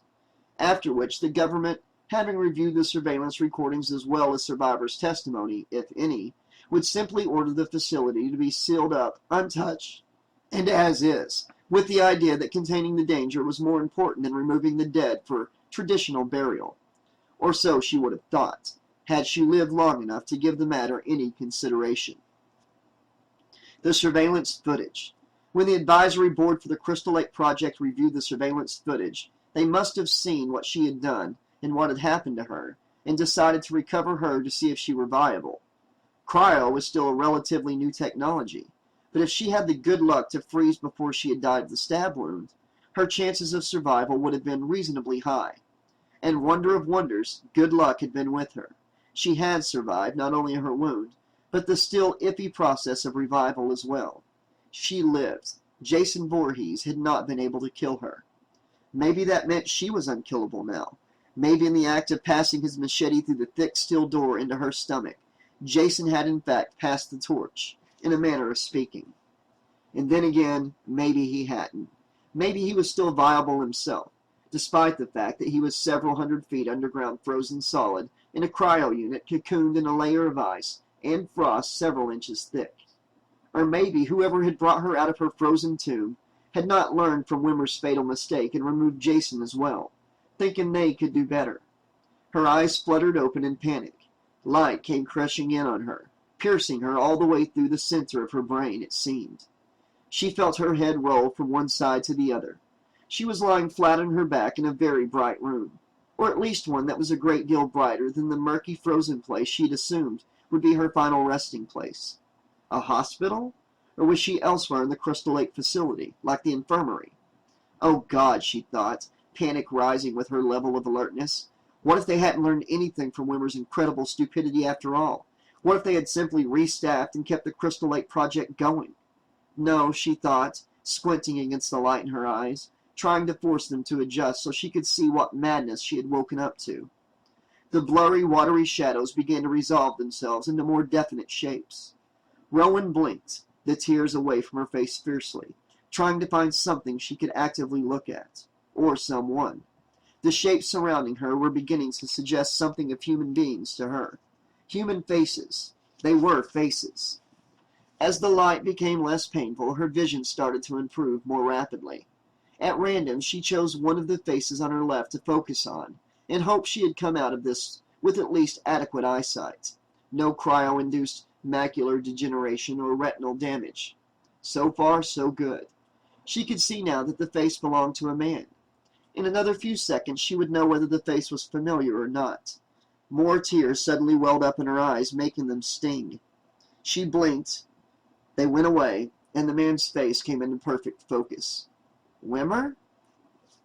The cry burst out of her, a spontaneous sound of undiluted horror and outrage with the full force of herself, body, mind, soul, and instinct behind it.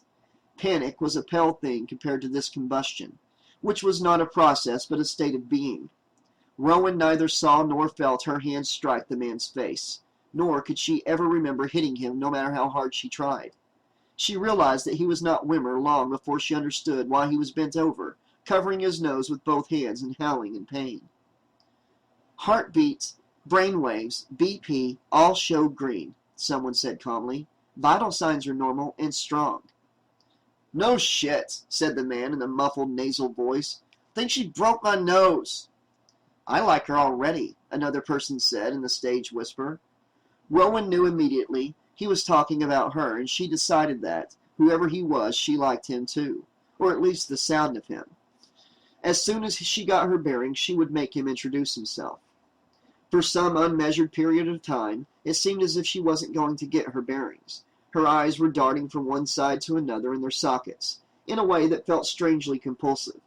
It was as if she were afraid to look at any one thing or person longer than a couple of moments, for fear that she would see, and whoever had rescued her had managed to rescue him too, and were now taking orders from him.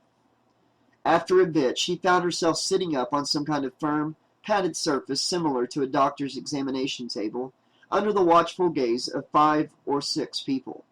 She was wearing nothing but the blanket that she was clutching to herself, something made out of a very unusual material that looked like chainmail and felt like fluffy lamb's wool, minus the itch.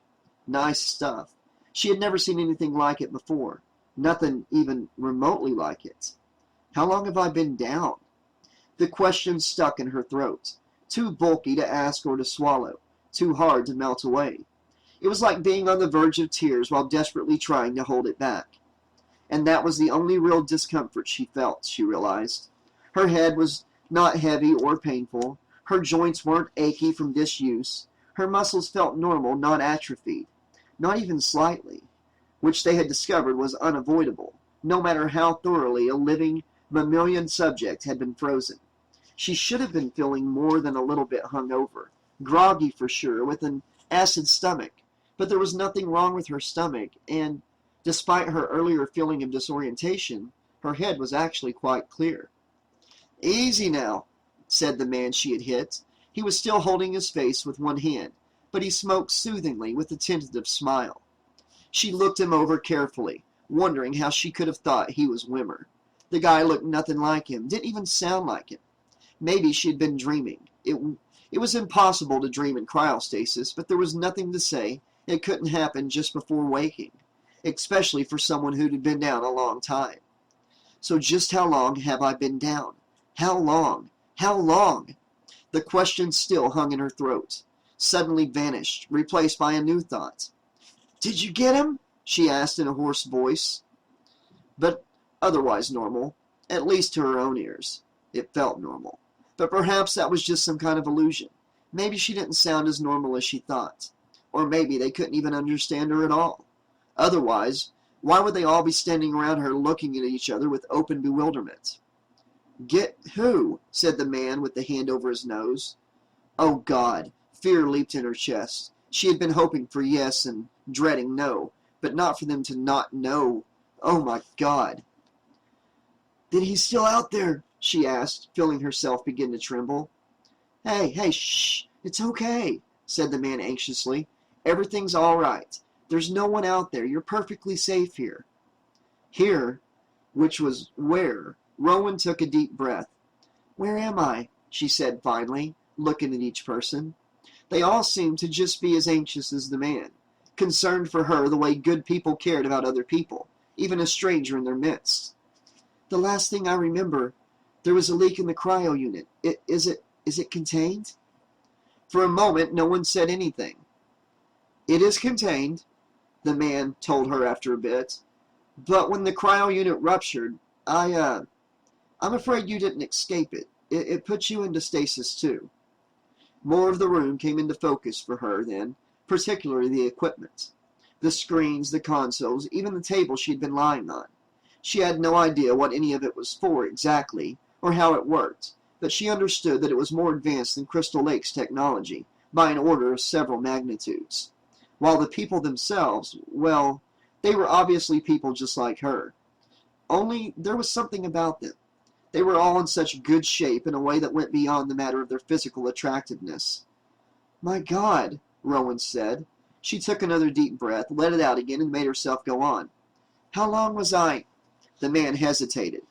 "The year is 2455. His words hung in the air as if they were in the process of solidifying into a tangible object she was meant to take hold of and keep with her from now on. 2450, Rowan whispered, acutely conscious of her lips forming the words, the numbers. "I know this is a huge shock, but you're going to be safe here," the man went on. "You're aboard the Grendel. It's a Class 4 catamaran transport ship." She was aboard a what? A catamaran? That was somehow also a transport ship? It was the year 2455, and she had been thawed out on a boat? "We're on our way back home," the man was saying, "and you're going to be just fine." 2455? She tried to picture the numbers in her mind, imagining them as a digital readout, as typewriter print, as careful handwriting in fine blue ballpoint ink. In the year 2455. Nope, sorry, not that. Right idea, wrong date. Try again. That's over 400 years, Rowan said in a whisper. She must be in shock now. Who wouldn't be after finding out something like this? The man kept telling her she was going to be just fine over and over. Maybe because he was in shock too. Who wouldn't be? "Over 400 years? She whispered, so softly now that she could barely hear it herself.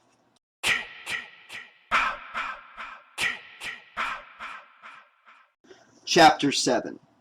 While the Grendel was nowhere near the largest spacecraft in active service, either military or civilian, it was one of the largest ships in its class. The catamaran designation was a bow to the ancient seagoing vessel it resembled, even though the layout served a completely different purpose. Buoyancy and wind resistance had not been considerations, of course.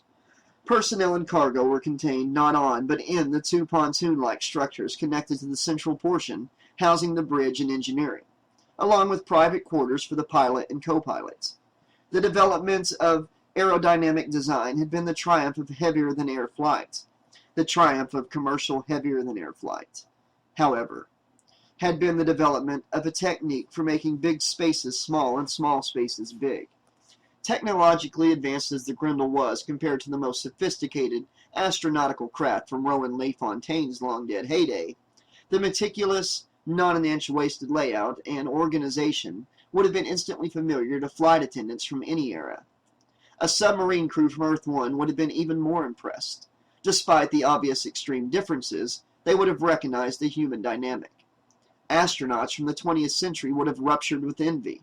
Their contemporaries, who were avid connoisseurs of space films, books, and/or games, would have been heavily critical at great length. Rowan LaFontaine was none of these things, which meant that she couldn't even conceive the irony of the situation, let alone appreciate it.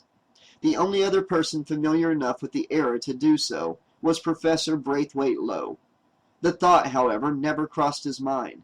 He had a very clear idea of what he was looking for on these field trips, and it sure was not irony. For a while, Lowe had honestly been afraid that the psychological shock would ultimately be too much for the Viable, sending her into systematic failure. They could have resuscitated her again, but the prognosis would not have been good. Even if she came back without serious brain damage, she would be insane in a way that defied treatment. You really had only one chance with lifers, and if they went down, the kindest thing to do was let them go. Braithwaite Lowe was a friendly, even a cheerful man. He saw himself as happy, and the few people who didn't know him very well thought he was a nice man. But he was not, and never had been, a kind man. In the event of the Viable slipping into systemic shock, he had no intention of just letting her fade away. He would have put her on full life support even if she had come up brain dead, and would have arranged the best in-round-the-clock maintenance and therapy. He had recovered 2 corpuscles, an unprecedented record in itself. One, he had been forced to concede, was unsalvageable, but no power in the universe was going to make him give up the other one, no matter what. She wasn't just another of his usual exceptionally important Earth-1 recovered treasures. She was incontrovertible proof of his status as the most important human being ever. That was not megalomania, if you were rich. And God, did he need to be rich. Or more precisely, he needed to be rich again. Well, technically, he was still rich. In terms of unadorned numbers, he was rich and getting richer. The problem was, he was rich and in debt. Back when he had been poor, he had also been in debt, but that was different. It was the kind of debt familiar to all poor people, in which there was always a bill or an outstanding balance or an overdue invoice, or all of the above. In that first heady flush of celebrity and affluence, he had had the satisfaction of getting himself out of debt, and he had been so rich it had seemed as though he would never have to suffer the indignity of being in debt again. No more financial embarrassment for Braithwaite Lowe, not in this lifetime. He was sure of that. However, it wasn't long before he discovered he had simply been thinking small. If being poor and in debt had been a pain in the ass, it was nothing compared to being rich and in debt. Being rich and in debt was a whole different level of trouble. It was no longer a matter of worrying over the consequences of poor credit rating or dodging bill collectors. Being rich and in debt involved sums that would get you seriously injured, even killed, or just wishing you were dead, which was a whole lot worse. By the time he was scared enough to look for serious help with financial planning, no one wanted to touch him. Advisors told him his situation was too complex, beyond their areas of expertise, and, when he became too insistent, they weren't taking on any new clients at the moment anyway. Eventually, he found his way to accountancy methods that operated in the gray areas that he now inhabited.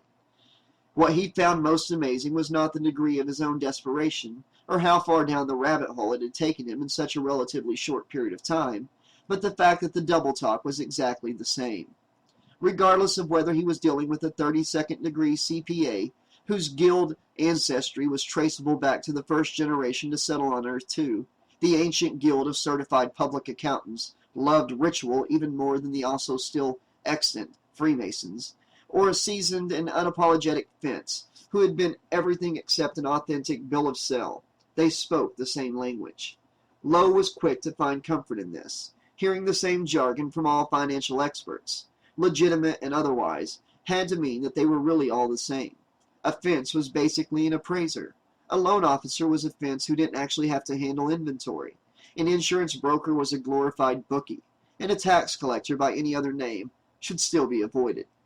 Therefore, he concluded, so-called legitimate business wasn't really all that legitimate, while supposed crooks were just trying to make a living like anyone else. Thus, it also followed that the ideal person for him to do business with was someone with a foot in both worlds, the legitimate and all the various gray areas as well.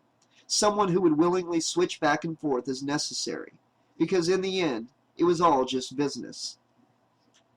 It was this sort of thinking that brought him finally to Dieter Perez. Lowe had known Perez for slightly over a year and had yet to see the limit of his skills or contacts. He could talk to a bank president or a crime boss with equal aplomb, dodge questions while seeming to answer them, and acquire information without so much as alluding to what he wanted to know.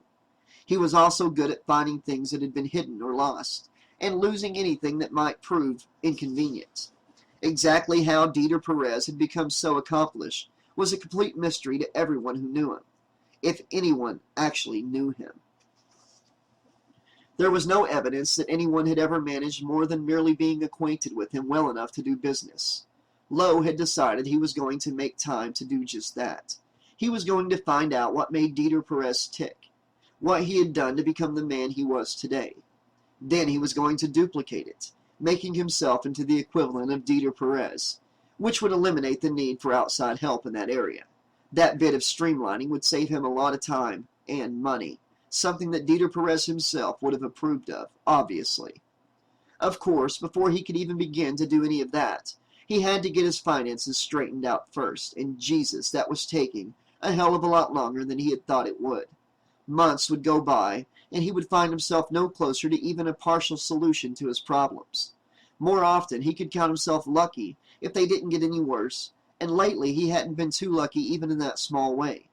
Things weren't getting worse with the same momentum as they had before he had found Dieter Perez, but they most definitely weren't turning around either, and time was not on his side. The night before he had left his luxury New Harvard penthouse to meet up with the class on Solaris, he had forwarded the entire contents of his inbox to Dieter Perez without reading any of it, knowing that Dieter would phone back immediately. Dieter's response was instant, as if he had already had his own inbox open when Lowe's little surprise had come in. Lowe had been fully prepared for Dieter to tear him a new one, maybe even two new ones, for deliberately violating the no-dumping rule. The first thing Dieter set down for everybody was the no-dumping rule. If you had bad stuff in your inbox that you wanted him to handle for you, you did not just send it all to Dieter. You put it in a separate drawer in your own storage and sent Dieter a key. Then he could access it without wanting and having to be in possession of it, even just virtually. If it was something bad, it was going to stay that way no matter where it was. Keeping it yourself wasn't going to make it worse than it already was, any more than sending it to Dieter could make it better. Besides, he was not in the business of providing storage space. Lowe listened as Dieter ran through a wordy paraphrase of this, including a generous amount of redundant profanity and an assortment of insults in several different languages. None of it was anything Lowe hadn't heard before, including the threats. He only began to worry when several minutes had passed and the man's vehemence showed no sign of abating even slightly. Then Dieter suddenly broke off the diatribe and erupted with a series of long, intense, racking coughs that had an unhealthy wet sound. Terrified that he had gone too far, Lowe had babbled apologies and promises even after the icon signifying that Dieter had muted him appeared in the lower left-hand corner of the screen. Eventually, Dieter stopped coughing, and quite a long time after that, he calmed down enough for the more normal sort of conversation to ensue. To Lowe's relief, Dieter did not follow through on his threats to terminate their arrangements, and although he pronounced Lowe's explanation of why he had behaved like an asshole to be 10 pounds of shit in a 20-pound bag, and Lowe himself to be the exact opposite, he also spared a few words that were vaguely reassuring. But only because he knew Lowe was about to take another one of those field trips to the old homeworld. Lowe had still been nervous after he had hung up, He had been very foolish to become so dependent on Dieter Perez. Even if the guy didn't just lose it someday and cut him loose with no resources and no protection, that cough had sounded like death itself. Probably lung cancer, which was nothing serious if you kept up with it. If anyone could afford the finest in medical treatment, it was Dieter Perez. Except he hated to take time out for anything that didn't involve increasing his own wealth. He would end up putting that kind of routine maintenance off until it got serious enough to mean substantial downtime, maybe as long as 6 months, for a full in-chest regrowth. If something like that happened to Dieter, what the hell was he supposed to do? Hide out in another country under an assumed name until Dieter was back in harness? Even if he had been willing just to consider such a course of action, he couldn't have pulled it off without Dieter's help. Not that it was a reasonable alternative. It would mean giving up everything, not just the lifestyle to which he had become accustomed, with all its perks and benefits, but his career, his status, his name, and any hope of ever getting any of them back. He would have to remain hidden in a menial life with minimal comforts, where the best he could hope for on any given day was that absolutely nothing would happen. What the hell kind of life was that? It was no life at all, really. He'd have been better off letting the debt collectors cut their losses by selling him for parts. But now all those worries were in the past. After this trip, he would never have to worry about being rich and in debt again. A find like this meant he was never going to run out of money or anything else he wanted. Of course, he was going to follow his original plan, to spend less and invest more, choosing the safest options he could find, even if they were slower to pay off than the higher risk stuff. He would make sure he had a safety net, although he wasn't going to turn into a miser either. He wouldn't have to deny himself anything he really wanted. No point to that. After all, you couldn't take it with you, right? All of this had been spinning round and round in his mind while he and the others had been monitoring the newly revived woman, trying to minimize the shock to her mind and body while making her as comfortable as possible. The ants had been designed to stimulate endorphin production and then enhance the effects while they worked for the sake of counteracting trauma. As a result, most people got up off the table and walked away feeling good as new, if not better, even after something as massive as a total body reconstruction. But the woman they had thought out hadn't seemed to respond quite as well. Apparently finding out you were now over 455 years old was more of a shock than the ants could deal with. KM had administered a little extra medication, and that appeared to keep her anxiety from getting any worse. Unfortunately, it didn't seem to decrease it very much, if at all. Then she had grown tired all of a sudden, and before Lowe could even tell Brodsky and Cineron to take her to one of the spare passenger cabins, she was fast asleep. Probably the best thing for her. KM had said this, and no one had been inclined to argue about that. Perhaps because they were all tired themselves, Lowe thought. They certainly looked as if they needed a nap. He certainly could have used one. But his fatigue was mixed with restless excitement, and he knew that if he actually did lie down, he wouldn't be able to close his eyes. Because this was the big one, the biggest of big freaks, and he was too tired to sleep, too excited to think, and too close to heaven to slow down now. After making sure the surveillance in the woman's cabin was set on continuous, and it would page him as soon as she woke up again, he had told the students to take a break, and then, barely sparing a thought for Adrian hard at work in Lab 2, he headed for his own quarters at a dead run. He couldn't wait to see the look on Dieter's face when he told him about his find. Dieter wasn't just going to shit. Dieter was going to shit pears, and then pineapples, followed by bananas, coconuts, and those weird purple mutant strawberries that were the latest designer fruit craze. Dieter was going to shit an entire cornucopia, and then, in honor of Lowe's course, which was directly responsible for this good fortune in the first place, wild monkeys would fly out of Dieter's butt, and Lowe would award a summa cum laude to every student who identified the reference. And they would all live happily ever after. "Secure line," Lowe said into the console microphone on his desk. The built-in screen lit up with the go-ahead for voice commands. "Perez, Dieter, Solaris Research Station, connect." Using a secure line always meant having to wait a few extra moments. He tried to be patient while the call went through, but it seemed like a week before the screen finally changed to show him the unshaven, rumpled features of Dieter Perez, whom he had obviously just woken up. Immediately, he zapped all the pertinent data on the find, making sure that it would open in a new panel on Dieter's screen. Frowning, Dieter blinked groggily at him, as if he were having trouble remembering exactly who Lowe was. Then his eyes seemed to refocus. "Lowe," he said in a rasp that had only slightly more gravel in it than when he was wide awake. "Lowe, you bastard!" Lowe folded his arms and sat back in his chair, waiting for him to notice the extra data he had sent. "Dieter, this is your official notification. We have hit the motherfucking load." Dieter barely glanced at it. "Do you know what time it is here?" he asked grumpily. "Just because Solaris is an orbiting city doesn't mean we don't have day and night here, jerk." "We're 6 parsecs away," Lowe said dismissively. "How the hell do I know what time it is there?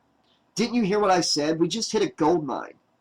Dieter made a disgusted noise and wiped a wrinkled hand over his face. "Lowe, you bastard!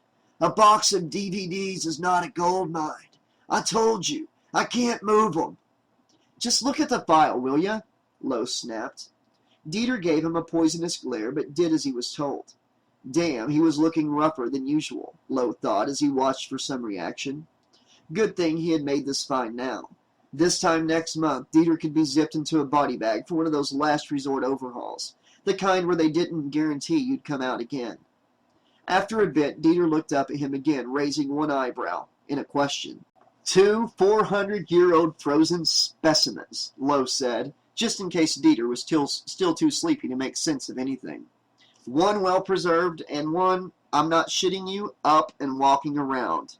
Dieter nodded. 400-year-olds and walking around. His voice was expressionless as his face.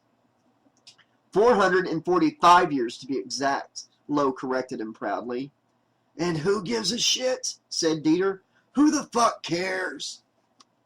"People," Lowe replied, barely managing to keep from adding, "You total moron. People will pay huge money to see her. They will. She's a medical anomaly. There's nobody like her." "Let me ask you a question," Dieter sighed. "Is this the first person you ever reanimated?" "No, of course not," Lowe said, feeling slightly offended now. Was Dieter playing mind games with him?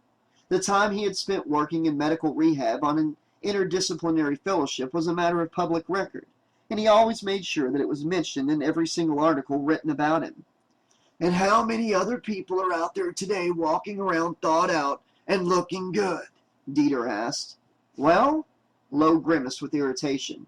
"Hundreds, but—" "Thousands," Dieter said, talking over him. "All right, maybe," Lowe said quickly before he could go on. "But none of them are 445 years old. This woman is nearly twice as old as anybody alive." Dieter rolled his eyes. 250, 450. There's no difference, Professor. Not to your average citizen walking around with them.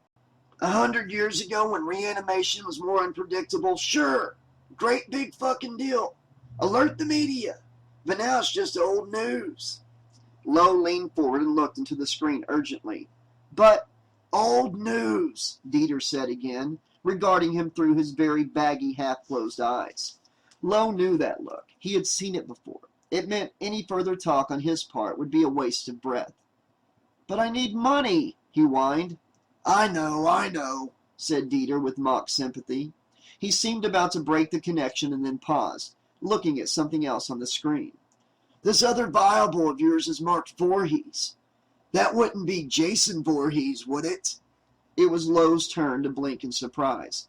"Yeah, it is. Who's Jason Voorhees?" "Only one of the most famous murderers ever," Dieter told him. "He killed something like 200 people and then simply disappeared without a trace." His voice had warmed up considerably, and his expression was no longer bored or annoyed, but interested. "God damn, Jason Voorhees. My God. To the right buyer, he could be worth a fortune." A fortune. Lowe's heart gave the same kind of intense, painful leap as it had when he had seen the woman's eyes open. Fortune was not one of those words that Dieter just threw around in casual hyperbole. Dieter's idea of a fortune was what other people would have defined as wealth beyond imagining. It was all he could do to keep from kissing the console screen. "Is that so?" he heard himself saying. "How much of a fortune?" Dieter gave a short laugh. "Enough to keep us in whiskey and ladies until your liver rots and our peckers fall off, you asshole. What do you think I mean? I said a fortune. You want me to clarify that for you? Okay, a large fortune. And I got him frozen right here on the ship, Lowe said, grinning broadly.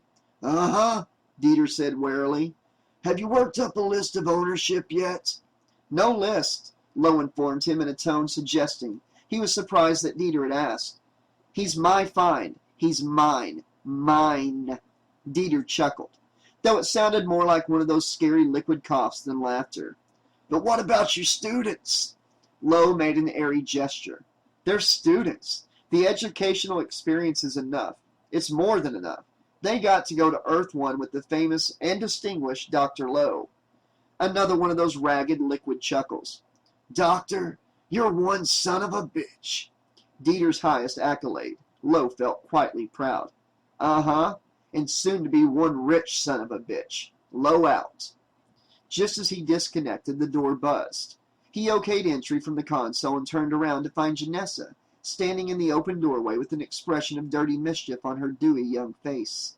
She had a bottle of champagne in one hand, and one of Lowe's all-time favorite items of pleasure in the other, and the blouse she had been barely wearing all day seemed about to come off.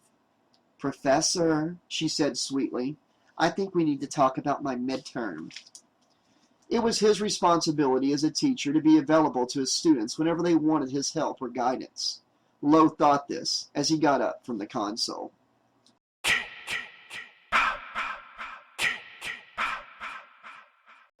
Chapter 8.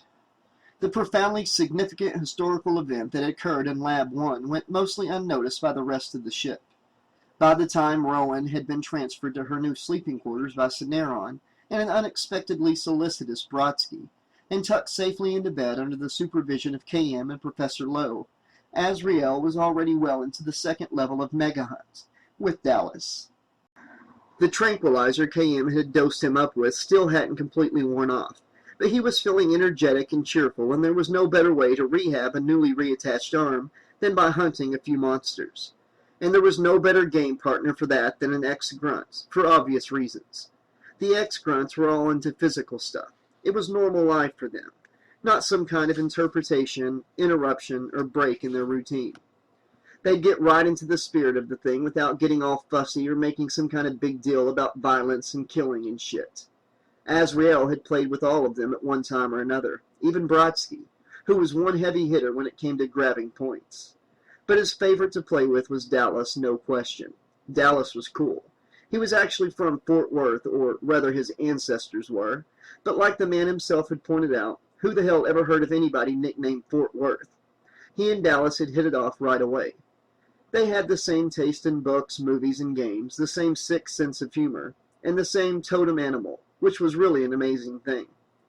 Azrael had met maybe half a dozen people in his whole life, who even knew about totem animals, let alone what their own was, and he had never before met another flamingo. Just looking at him, he sure wouldn't have taken Dallas for a flamingo. The guy sure wasn't very flamingo-like, not in the slightest. Not like Azrael himself was, all skinny, with his knobby knees and his big beak of a nose, which both Gecko and Briggs had said was sexy on him. Dallas was a big, bald-headed side of beef with a granite jaw and a mustache like a wire brush. His biceps were bigger than Azrael's thighs, and he could do one-finger push-ups with Azrael sitting on his back. The guy was so cool. Dallas had said the next time he was on leave, Azrael could come visit him in the Republic of Texas, and they'd go ostrich riding on the Pampas. In the meantime, however, the only thing he was really thinking about was outscoring the big man in Mega Hunt. At this point, he barely remembered how his arm had been cut off, and as the last of the tranquilizer left his system, he had all but forgotten what else had been going on in Lab 1 while the ants reattached his arm. Even the trip down to the surface seemed unreal now, like a half-remembered dream. He would have to ask Professor Lowe later if any of the stuff they had covered today was going to be on the final. Nearby, in another part of the cargo hold, the rest of the ex-grunts were keeping busy and bitching in a desultory way. Brodsky kept an eye on them, but for the most part, he let them be. His thoughts were primarily taken up with wondering about the woman they had defrosted. He had seen a number of cryos thawed out in his time, although none of them had been under for even half as long as she had, of course. And now that he thought of it, none of them had been frozen accidentally, as she apparently had been. In any case, all of the successfully resuscitated subjects had been disoriented and sluggish. Some had shaken it off more quickly than others, but even those who had achieved a fairly alert state in a short period of time had not displayed the defensive reflexes this woman had shown. Yet she was not a soldier, and he hadn't deduced that merely from the fact that she hadn't been wearing a uniform when they had brought her aboard. Brodsky could spot grunts and ex-grunts a light year away, no matter how long they'd been out of boot camp, and sometimes even their reflexes weren't that good. He had never seen anyone without military training come up swinging the way she had. Maybe he had been impressed simply because Lowe had been the inadvertent target. He couldn't say he hadn't enjoyed that one. Lowe was really getting on his nerves this trip. Kicker referred to him as Professor Smarm, and Brodsky could see why. As soon as they hit Solaris, he would make sure he and his team were rotated out. Time for someone else to babysit the college kids. Up on the bridge, Lou had left all the channels on his communication link open. He always did, not because he had an uncomfortable urge to eavesdrop on everyone, but to keep track of overall conditions while the Grendel was in hyperdrive. As unusual as he might have been among his fellow pilots in terms of his disposition, one of the things he had in common with them was a profound awareness that no ship was ever safe in hyperdrive. It was all too easy to feel otherwise, since there were no physical sensations to distinguish it from travel through normal space. But there was nothing normal about circumventing the universal speed limit. Once a ship was in hyperdrive, it had technically ceased to exist in terms of normal, three-dimensional space. At the same time, however, it hadn't. For however long a ship remained in hyperdrive, it was for all intents and purposes Schrodinger's ship. It could return to normal space only if its perimeters were identical to those it had on entering hyperspace. In a state of simultaneous existence and non-existence, you couldn't take this sort of thing for granted. As a state-of-the-art space-going vessel, the Grendel was more than amply equipped with the technology to safeguard mass, density, symmetry, and so forth. But no pilot worth a damn would rely solely on the readouts from meters and gauges. You had to get a feel for what was okay and what was off.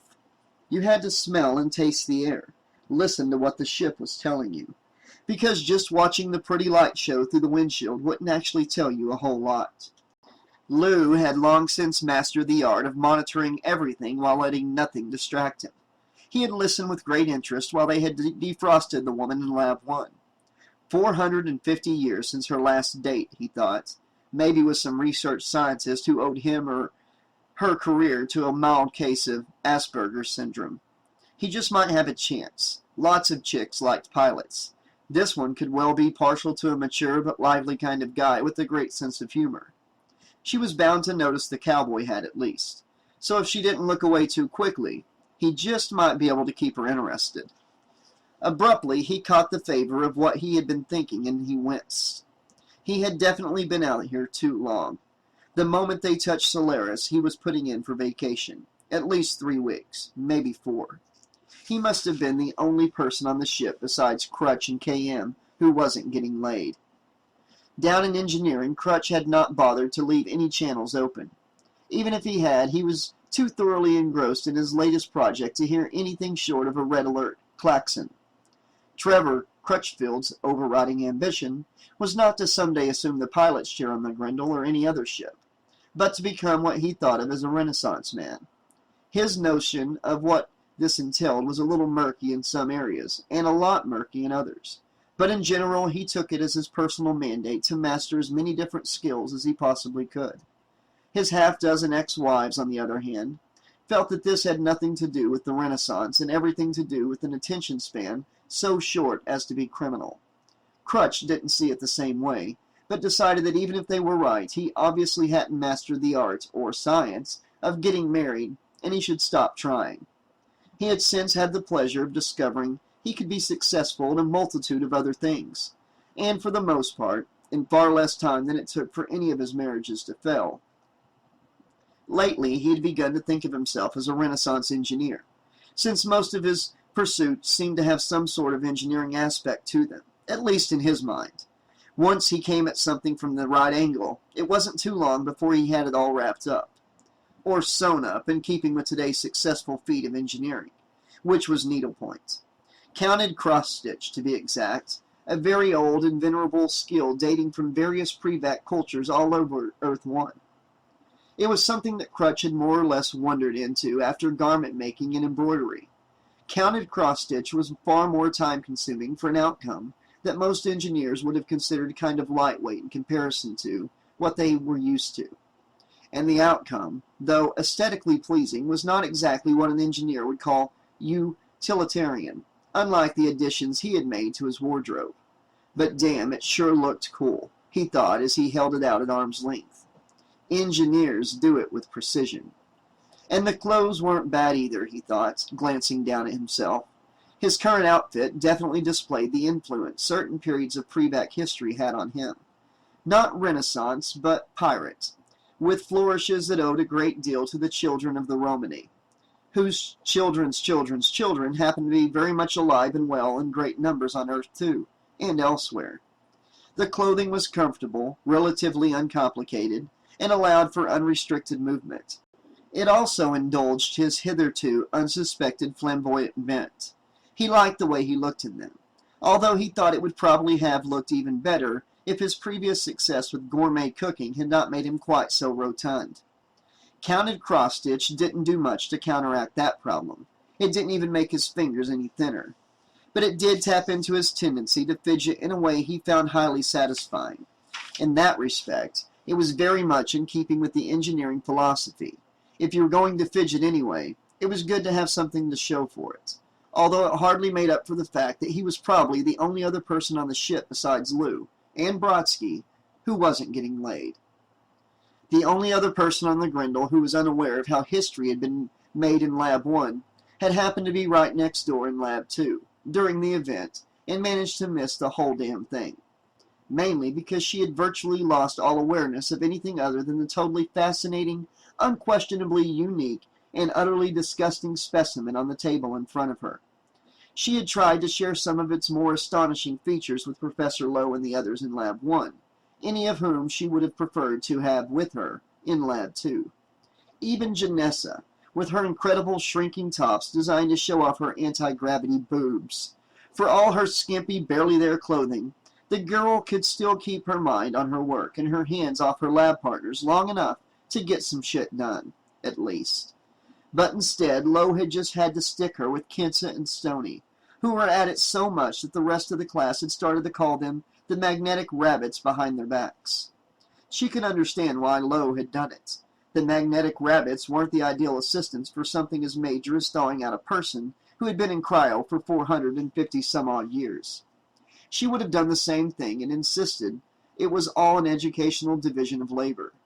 But there he was, all set up in Lab 1, with his viable candidate for reanimation and all the good help and no time for anything that might be going on in Lab 2.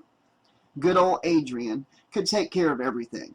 He could just leave the whole thing to her the way he always did. She could do all the dissecting and then index all the parts and make all the notes and analyze all the data. And if she were to be perfectly honest, she wouldn't have had it any other way. She loved the autonomy. It was the best thing about working for a lazy-ass professor.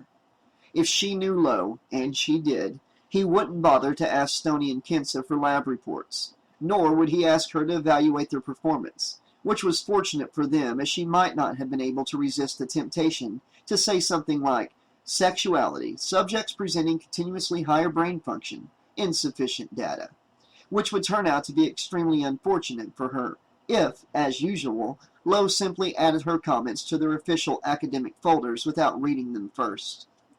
Adrian paused in the act of reaching for a scalpel and smiled to herself. It might also almost have been worth being on the sharp end of a career-ending scandal just to watch the celebrated Braithwaite Lowe tap dancing for his life, in a frantic effort to distance himself from what she had done, without making himself look like a lazy ass too stupid to know his chief lab assistant was a damn psycho. Maybe, if she had a little more nerve or a self-destructive streak that bordered on being a death wish. No, not today, she thought cheerfully as she moved to one end of the table and contemplated the hockey mask covering the face of the extremely unviable subject. If there actually was a face underneath that piece of scratched and dented plastic. Earlier, when she had removed the left eye, She had wondered if the gelatinous ruin dangling from the tip of her long-handed forceps was actually worth refreezing to scan later. It looked to her as if the organ had been a total loss long before its owner had got anywhere near a cryo unit. Then she had dropped it into the tank anyway, figuring what the hell, let Lowe find out for himself whether there was anything left to scan or not. In the meantime, she was going to leave the right eye in situ, as it seemed to be practically undamaged. Also, she could almost have sworn the thing was actually looking at her, that somewhere behind the colorless iris and the black hole of the pupil, there was a retina still functioning well enough to register her image. Adrian straightened up and took a small step back from the table, unaware that she was now gripping the scalpel so tightly that her knuckles were white. Okay, where the hell had that come from? Since when did she get so spooked by a corpsicle that her imagination went into scary story overdrive? She caught herself looking around the empty room, as if to make sure that nothing was going to creep up on her.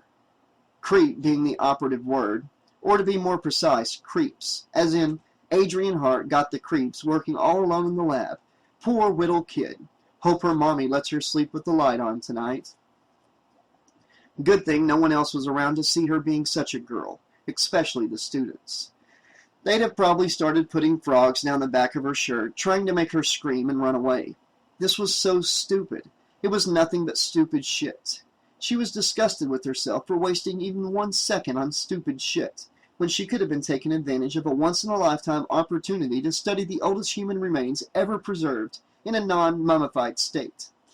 No one else had ever had a subject even half as old in such remarkable condition, and she could take it as a sure thing that there would never be another, at least not from the same era. So instead of just standing around getting the creeps, she should have been getting busy. And that was the end of that. Case closed, she told herself. Thank Christ that silly moment, whatever it was, had passed. So she didn't have to force herself to move back to the table and start cutting that plastic mask off its face. Its face. She was back to normal now. Everything was normal now.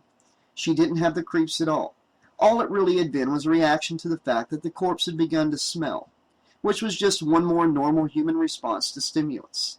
The more the body thawed out, the stronger the smell would get. Also normal.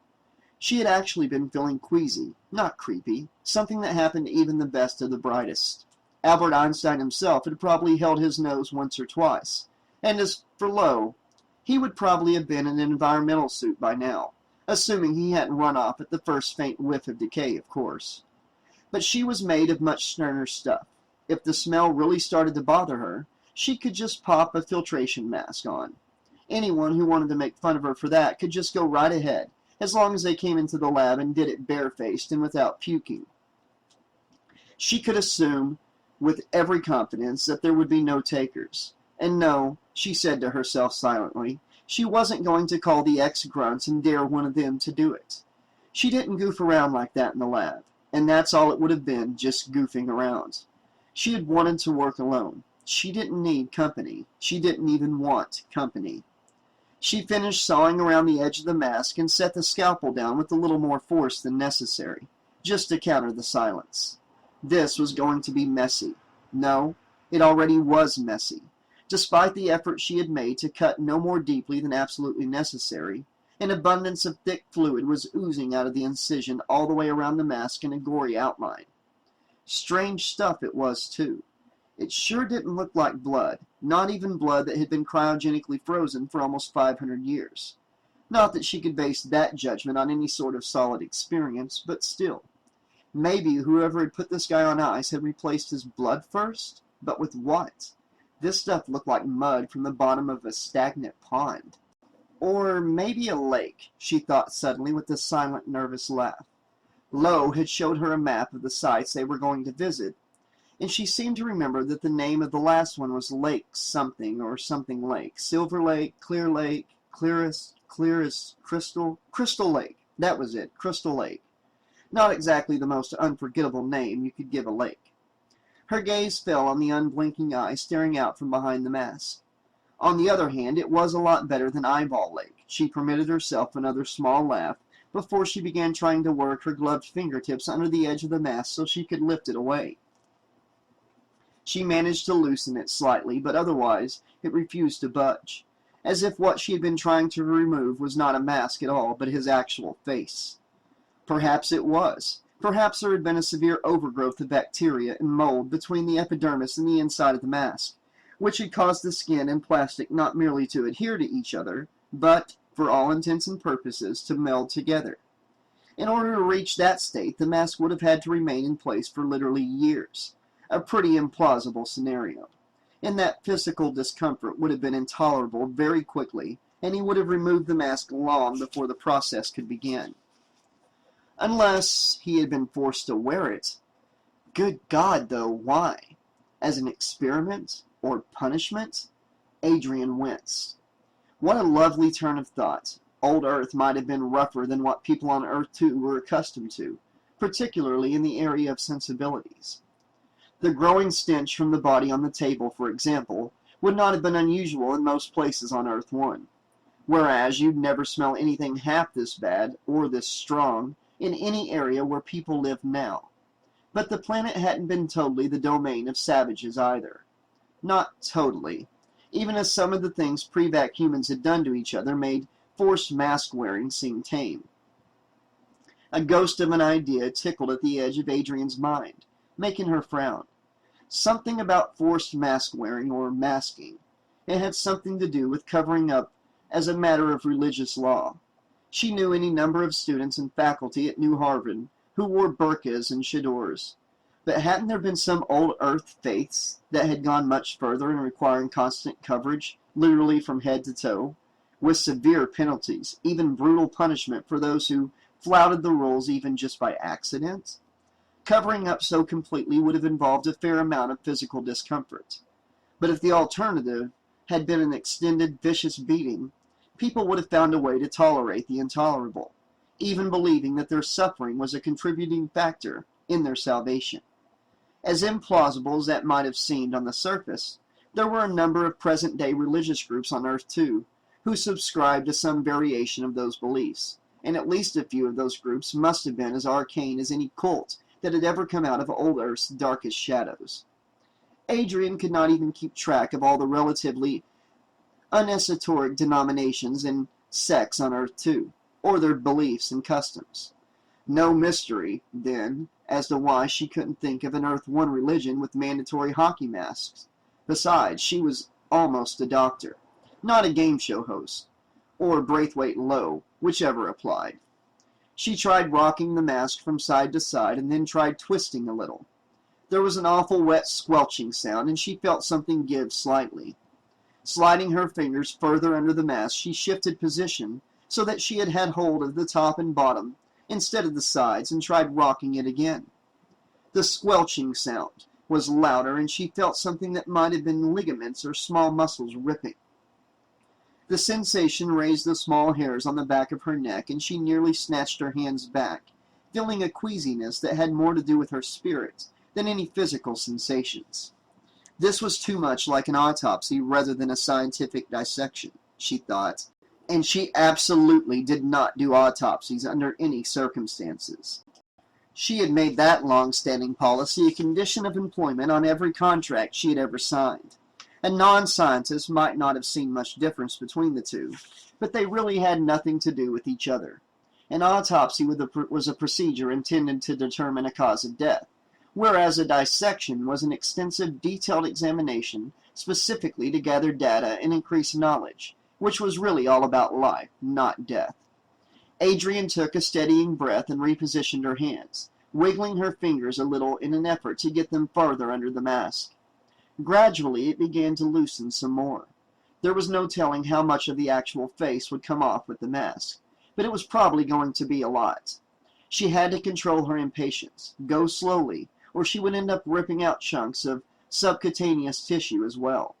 She just wished the damned eye didn't look so much like it was watching her.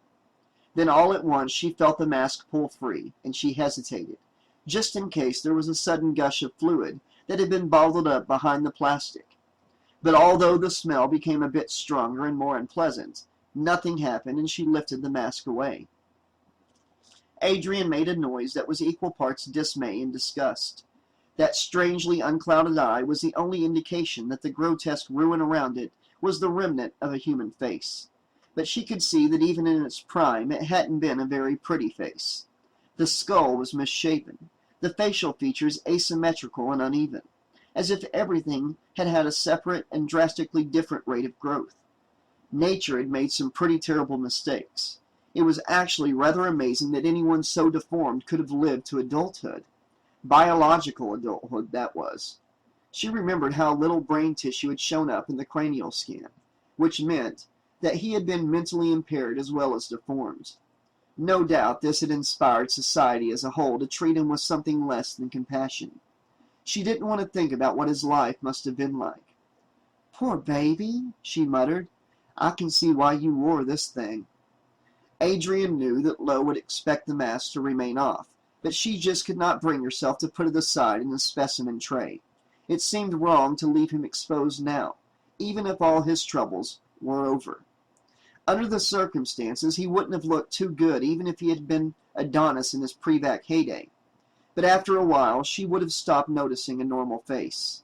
This one would make her wince every time she saw it, even if it was just the briefest glimpse in passing, and that would be like the final insult. Like the uncaring universe tormenting him even after death via her squeamishness. No, he could stay masked until it was absolutely necessary. After all, this wasn't an autopsy. What she intended to do was examine the biochemistry of what had been his life. Thus, she could afford him that much respect. She replaced the mask, pressing it down firmly, and was surprised to feel how securely it re-adhered to the tissue underneath. The way it stuck seemed practically magnetic. Well, it had been in place for close to 500 years, and over 450 of those in an uninterrupted deep freeze. So for all intents and purposes, it was his real face. Only the nano-ants could have made it more a part of him, in a literal sense. Adrian plucked the eye she had removed out of the frozen nitrogen tank with her long-handled forceps and set it carefully in the optic scanner's smallest specimen bay.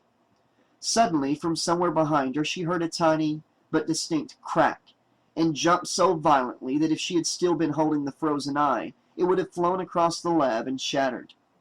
She looked around wildly and then saw that she had been frightened by a small chunk of ice that had fallen off the subject as he continued to thaw, and was currently melting on the floor underneath the table, a menace to no one except the fleas Lou accused Crutch of having. Adrian wiped a hand over her face.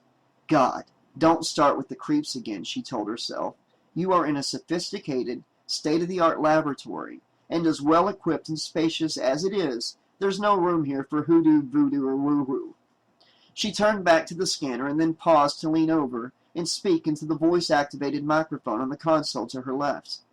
"Prepare organ vats," she said. "Liquid nitrogen mix." Now the only thing she could hear was the pleasantly airy sound of liquid nitrogen flowing into the vats as she focused her attention on the optic scanner.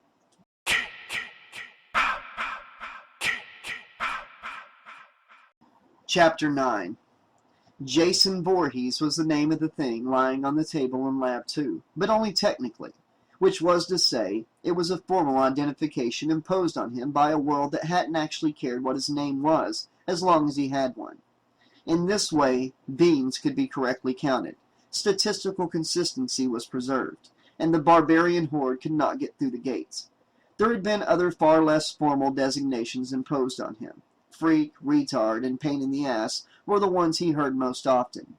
Sonny, Precious, and Mommy's Angel had cropped up only a very few times in the distant past. But the world hadn't cared about those either. They had absolutely no impact on anything important. What the names meant, the circumstances that inspired them, their effect on the individual designated as Voorhees Jason, none of that made the slightest bit of difference to the overall system of Western civilization. Assuming there ever was such a thing, of course. Gandhi had thought not, although he had been all for its inception. The Mahatma was many years gone by the time the little boy named Jason Voorhees had come along. Jason's short, unhappy life, so overloaded with cruelty and neglect, that what little bit of kindness and love he did get could not possibly have made up for it, would have served as a strong argument for the Mahatma's contention that Western civilization did not exist. The great man might even have shed a tear or two for Jason's victims as well, but he certainly would not have been surprised. If Jason Voorhees wasn't real to the world was all too real to him, and it reminded him of its reality by continuously inflicting as much pain on him as possible. And then, just when he thought it was all over, it wasn't, over and over again. Jason Voorhees was the name of the thing lying on the table in Lab 2, but only technically. In truth, there was no name for the thing on the table. Nothing that was both succinct and accurate, anyway. It had no need for a name because there were only 5 elements in its reality. 2 major, self and prey, and 3 minor, weapons, obstacles, and killing ground. Such simplicity precluded the need for thought processes, so appropriately enough, there were none. Its behavior and action stemmed from an elemental level. It was as it was, because it was. In the past, some people had called this element pure evil. The more accurate term would have been anti-life. The Jason Voorhees creature was not alive in the way human beings were alive. If it had been, then it could have been killed, and killing it was patently impossible. Even disabling it just temporarily was incredibly difficult, and never lasted for very long. Of all the people who had tried to put a stop to Jason, Rowan LaFontaine was the only one who had anything close to success. If humanity had died out when the world had ended, when life on Earth 1 became impossible, it would have been a real success of sorts, and that Jason Voorhees would have remained inert virtually forever. However, existence on the elemental level had given the creature a built-in awareness of living humans. Although humans had left the planet altogether, they still lived, and thus still registered in its reality as the other major element, which caused it to respond accordingly, specifically with the compulsion to destroy. Living things had many purposes, and the most basic one of all was, of course, life itself. By contrast, anti-life had one purpose, and one purpose only: to cancel out life, to kill. Cineron's experience in the area of sexual matters was nowhere near as extensive as Kensa's or Stoney's, but that was true of most people. However, he did know a perfect pair of breasts when he saw them, and the breast he was looking at right now definitely qualified. They were perfectly symmetrical, firm but not defying gravity or protruding aggressively, rounded without actually being too ball-like, and sized in a proportion appropriate to the rest of the body. Good nipples, too, healthy color to the areola, which was just slightly larger than the circle he could make with his thumb and forefinger. "What do you think?" K.M. asked. The sound of her voice made him jump slightly, and he realized that he had been standing there staring at her naked chest for quite some time. In fact, if he was completely truthful, he would have to admit that he had been so engrossed in those breasts that he had more or less forgotten K.M. was in the room with him. And them. "Do you like them?" "Oh, yeah, sure," he said offhandedly, shrugging. "They're great, they really are. I wasn't sure that the polyesterine would bind properly with your..." Abruptly, the nipples he had been admiring slid out of place and down, dropping off the curve of her breast to land on the floor, with the unfortunate sound of 2 coins that had fallen out of someone's pocket. K.M. looked down at them and then at her breast, which were now perfectly featureless. "Ah, geez," Cineron said, feeling awkward. "That's, too bad. Maybe I could double the glucosamine." K.M. raised her head to look at him, her expression hopeful. "And will that fix them?" "Probably not," he sighed. "Look, K.M., I don't think this is going to work. Why do you want those things anyway?" K.M. blinked at him, seeming surprised that he had to ask. "Janessa has them." Now she actually sounded defensive. Looking into her eyes, Cineron found himself wondering if he had missed 1 or even 2 cascade events. He made a mental note to check her readings more frequently. Yeah, she does," he said. "But Janessa, well, she's..." "Real?" Now she was looking at him with no expression on her face at all. Cineron hesitated. "Yes, exactly, she's real. Look, K.M., let's not complicate things, all right?" He added quickly as she started to say something else. "I like you just the way you are. I really do. I think you're perfect, okay?" She didn't say anything for a long moment, then a faint smile touched her lips. Okay. Good. He closed her blouse up and gestured for her to sit down. She chose one of the folding chairs at the table where his empty breakfast dishes were still stacked and waited to be cleared. She gave them an amused glance that Cineron was sure would have fooled anyone unaware that KM stood for Knowledge Matrix, and not, say, Catherine Mary or Karen Melinda. The Knowledge Matrix format was his specialty, and had been for most of his life since his childhood. He had not been an overall prodigy, like Azrael, but his affinity for intelligent machines had become apparent early on, strongly enough to make all four of his parents extremely nervous about leaving him alone with mechanisms more sophisticated than a rope and pulley. Years before he had been allowed to enroll in his first elementary neural networks course, he had been tinkering with Knowledge Matrix projects. KM-14, currently sitting at his table and snickering silently at his sloppy housekeeping, had been full of surprises from the moment she had been activated. For one thing, he had found himself automatically saying she and her rather than it, even in his private notes. What made that even more surprising was how long it had taken him to notice. Then there was her behavior in general. She was quirky. Not all the time, but unpredictably, often in response to some stimulus that he couldn't always identify with absolute certainty. Sometimes he couldn't pinpoint what she might be reacting to at all. This latest request for nipples had had him baffled, at least until Janessa was mentioned. The fact that KM had wanted nipples not because all women were supposed to have them, but because Janessa had them, had given him a great deal to think about. In no way had he programmed the Knowledge Matrix to mimic human behavior with any subroutines having to do with mammalian competitive drive, and yet she had just admitted, albeit somewhat indirectly, to feeling threatened by Janessa, or at least by her nipples, for reasons that apparently involved him. What do you think? Do you like them? Those were the questions she had asked. This was starting to get very complicated. No, it had already gotten very complicated and was only becoming more so. Cineron sat down at the computer and called up the data from KM's last 3 diagnostics so he could compare them. There had definitely been some cascades he was unaware of. He started to search the data looking for some trace of catastrophe pattern. Catastrophe was the only thing he could think of that wouldn't necessarily show up overly unless the Knowledge Matrix had experienced an actual cascade failure. Or maybe he was just imagining the whole thing due to certain environmental stressors. He was probably the only person on the whole ship besides Lou and Crutch who wasn't getting laid. He sneaked a glance at KM when he thought she wouldn't notice. She turned to him with a pleasant smile and winked. If Cineron would just take her hardware and storage to the maximum now, her Knowledge Matrix could grow into it. Then he could forget she was an android for the rest of his life, if he wanted to. She wouldn't have minded.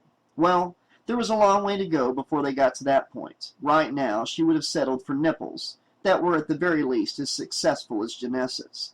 Once she got a good pair of those, then maybe she and Cineron wouldn't be the only 2 people on the whole ship who weren't getting laid. The nipples currently on display in Braithwaite Lowe's quarters belonged not to Janessa, but to Lowe himself. The celebrated professor had certain inclinations that were not found in the top 10 most popular sex acts. Probably not in the top 100 for that matter, Janessa thought.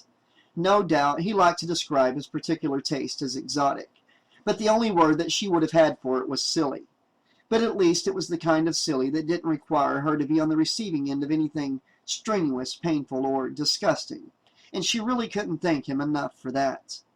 This was not the first time she had elected to pass a midterm by this method. It certainly could save a great deal of time and effort, which she could put to much better use indulging her own pleasures. There had been a couple of occasions, however, when she had seriously considered studying instead. But she had really gotten lucky with Lowe.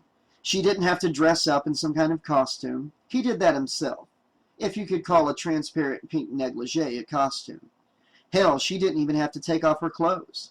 The only nipples the great man was really interested in were his own. Today, it was the left one.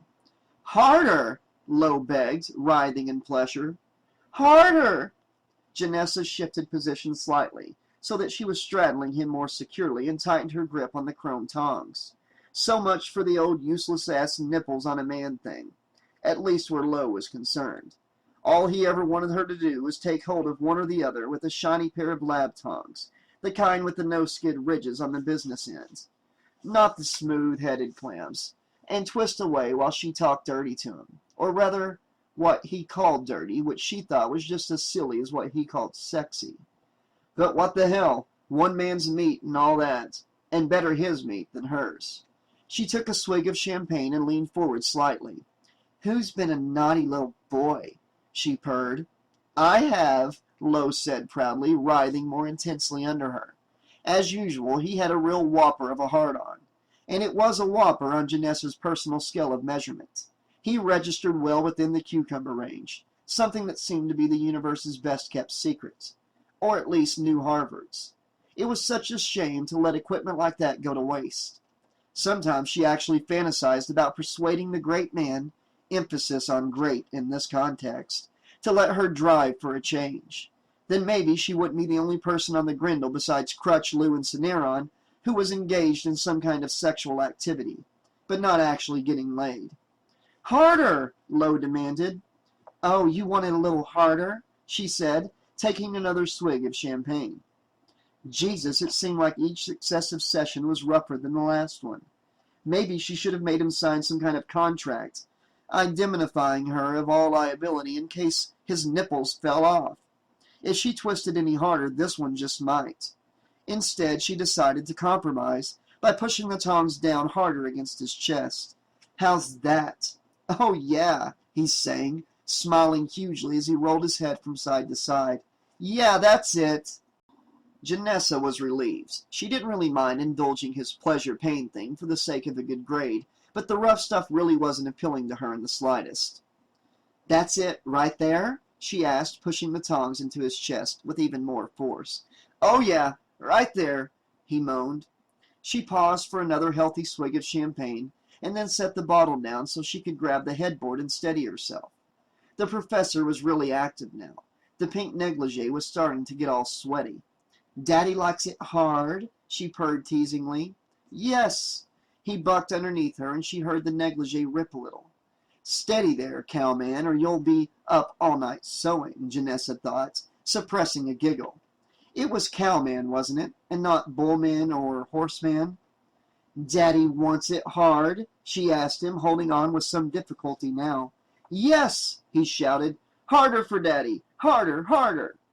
God damn it! She didn't think she could push any harder without actually stabbing him. Plus, her hand was starting to cramp. The next time they did this, she was going to bring electrodes. Better living through technology.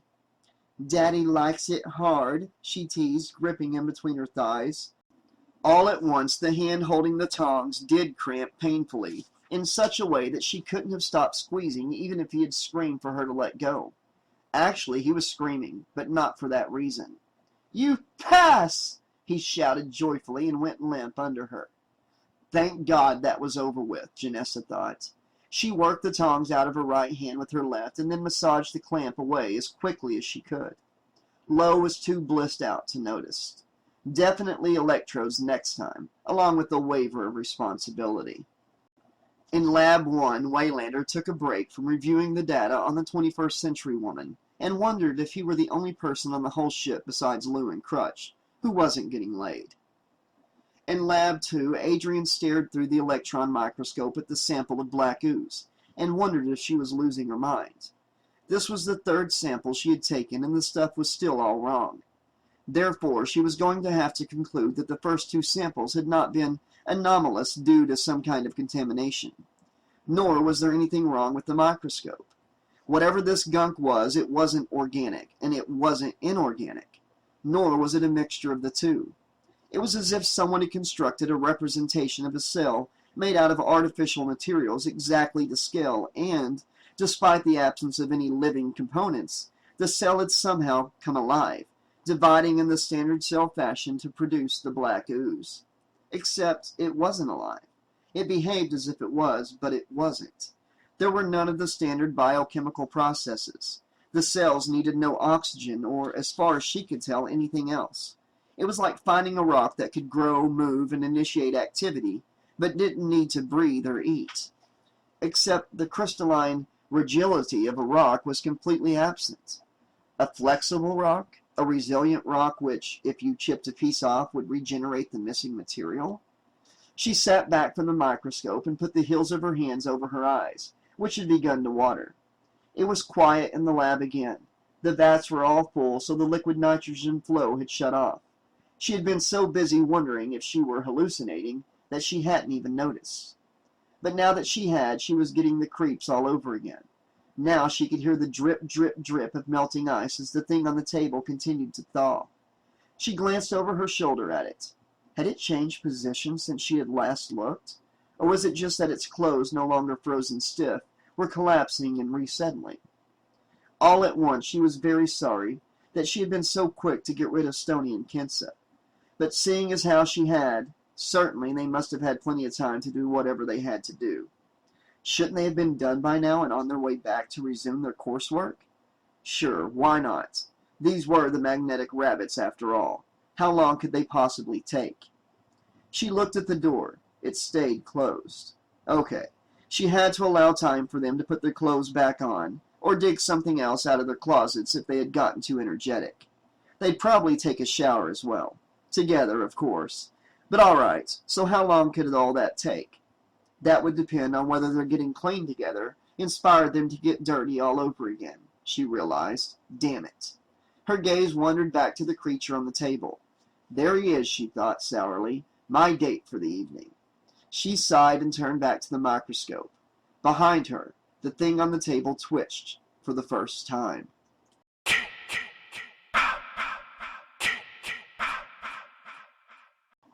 In fact, for the last several hours, Jason Voorhees had been, well, what was the right word? Conscious, awake? Neither term seems applicable to anti-life. No longer dormant was perhaps closest to the truth. Finally, the stiffness that had held him prisoner in the deep freeze let go of him, and for the first time in over 4 centuries he moved. Only a few clumsy twitches at first, since what passed for a central nervous system in him was not yet functioning well enough. Even though his body was neither really alive nor dead, it was still subject to certain limitations after being inert for so long. Meanwhile, the rage inside of him intensified. The creatures lived. He could sense them, sense their breathing, their hearts beating, their flesh growing warm, stretching, flexing. He sensed the nature of their thoughts and emotions, sensed the electrochemical reactions running along their nerves, sensed the contact all of them made with each other, the strongest of all being Kinsa and Stoney. If Jason sensed them, however, Kinsa and Stoney sensed nothing out of the ordinary, although ordinary is not a word either of them would have used to describe their lovemaking. Neither would they have described it as lovemaking for that matter, in spite of the fact that without realizing it, they had segued from pure gratification into the realm of emotion, while the Grendel was still on its way to Earth 1. Exactly when they would realize it was completely unpredictable. Socrates may have been right in noting that the unexamined life was not worth living, but he could also have mentioned that a good many life situations should be given over completely to the act of living first and examined later. Both Kinsa and Stoney did this intuitively, which made them even more offensive to the embodiment of anti-life in Lab 2. It didn't help that Adrian's mind had wandered from the immediate task of gathering data to what she was going to do when the Grendel reached Solaris. She had been to all the orbiting cities several times, and Solaris was far and away her absolute favorite. It had the best clubs, the best food, the best music, and the best-looking guys. Even the maintenance staff were worth a second look or more. Perhaps she could actually sign out for a whole semester and explore hedonism for a change. She sighed. Or she could knock off the double talk for a change and just admit to herself that what she wanted was sex and plenty of it. She was probably the only person on the whole ship besides Lou and Crutch who wasn't getting laid. Adrian heard a noise behind her as if someone were getting up from the table, and she couldn't help jumping off the stool as she turned around. But there was no one there. Literally no one. The body on the table had vanished. She did not cry out in surprise or fear. It did not register that all of the sights that could have greeted her when she had turned around. This was the most impossible. Nor did she wonder how the hell it had happened. Adrian had only enough time to blink at the small bits of melting ice and dirt left behind on the empty steel surface. Then it had her. It was not that he had read her mind so much as simply that he understood the nature of her thoughts. Desire for company, for human contact. Desire to be desired, desire itself. Desire meant life, and life had to be wiped out. He grabbed hold of her hair, digging his thick fingers in deeply. She screamed in terror and pain as a good many of the long blonde strands were ripped from her flesh. Her flesh. There was entirely too much of that on display. Her silly manicured claws tore at his fist, still buried in her hair. To no effect. He slammed her head against the console where she'd been sitting, and then yanked her backwards against another counter. This one had a great deal of breakable equipment on it, and she screamed even louder as some of the jagged fragments flying up in all directions hit her. Screaming, screaming, screaming. These creatures were always screaming. He became inured to screaming long ago. Quite often, screaming would quickly bring more victims to him, but so far no one else had come rushing into the room in a futile attempt to save the live thing. He already knew she wasn't alone here, wherever that was, so it had to be that no one could hear her. He tested that theory by hauling her across the room and smashing her face first against the glass portion of the wall between this room and the one next to it. There was no response to the woman screaming and pounding her fist on the glass, although he knew there was someone else on the other side. He knew where all the humans were in this strange place. He knew that they were all contained with him in a limited space. It made a smaller killing ground than he was used to. They would die faster. He yanked the struggling woman away from the window and dragged her across the room by her hair. She had dug out one of his eyes, and because he had still not been able to move, he had had to lie there and watch as she came towards him with that shiny tool in one hand. Watch through his remaining good eye as she poked that long piece of metal into his eye socket and felt around until she had found what she wanted. It hadn't taken her long to realize he was watching, but like all the rest of the shaved apes, she had refused to believe what she knew was true, simply because it would not have registered on one of the measuring devices in the room. Not that it would have mattered either way. He would still be killing her now. She had also removed his protective mask during the period when he was immobilized, but she had put it back. Unlike the eye, which she had frozen again, he had heard the tiny sound of it happening, the ruin of his eye instantly turning to cold crystal more brittle than glass. He didn't need the eye. The cells in the empty eye socket had regenerated enough to give him a form of sight. She could have gouged out his right eye and frozen that as well, and it would have more or less grown back, in a way. But she had violated him. Like all of her kind, all those pretty, self-involved, happy, horny young people who got everything they wanted, no matter what it was. Money, good looks, attention, all theirs, just given to them. Once he had been human, but he had not been one of them. He had been something for them to laugh at, torment, even torture, or ignore as it pleased them. And there had been nothing he could do about it. Now he was no longer human, and he could do anything he wanted, including take away everything they had. Right now he would start with the one who had violated him. He had not been able to see what she had done with his eye, but as soon as he spotted the sink full of mist, he had known somehow. Then as he dragged the woman closer, he could feel the cold coming off of it in waves, and he knew he had guessed right. The struggling, screaming woman seemed to understand what was going to happen. Her movements became more frantic the closer they got to the sink. Perhaps she was more open to believing what she knew now. Not that it would do her any good. Keeping a tight grip on her hair, he clamped his other arm tightly across her upper body and squeezed. And despite her screams, he could hear the sound of her sternum and ribcage cracking as he crushed her against himself. She was still screaming as he turned her body along with his around to the mist and plunged her face directly into it. Her scream acquired a liquid sound for the last second or two before it cut off completely. He held her there a moment longer and then yanked her upright again to see the results.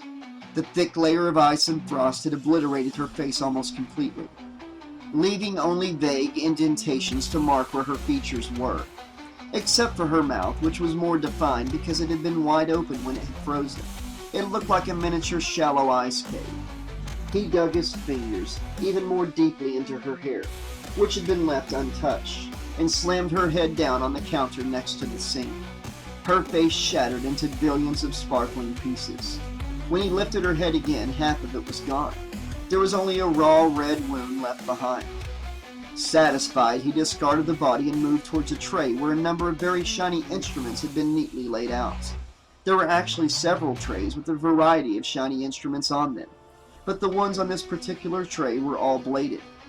He picked up the largest one and took a close look at it.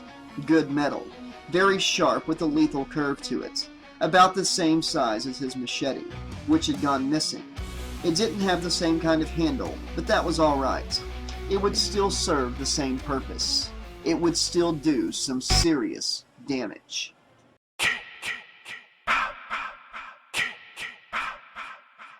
Chapter 10. 445 years. Leaning against the wall, Rowan looked out at the strange shifting play of light and color against the black void. Must have been some kind of star drive that made things look like that. So strange and beautiful, she supposed. She should be staring open-mouthed with wonder or running the length and breadth of this spaceship, the Grendel, she remembered. Instead, she was asking herself a million questions, trying to see everything at once. Her heart beating a mile a minute with excitement. She had no idea what to do with herself. 445 years.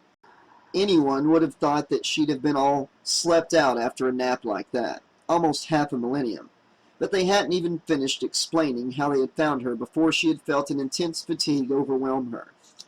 Her eyes had refused to stay open, and she had barely managed to lie down again before she simply went under. Waking had been a gradual thing. It was a while before her eyes would stay open longer than a few seconds. When she had finally been able to sit up and look around the comfortably furnished room, she had felt no apprehension or outright fear, but simply a weird emotional flatness. Must be shock, she thought. There's too much to absorb. It can't all sink in at once.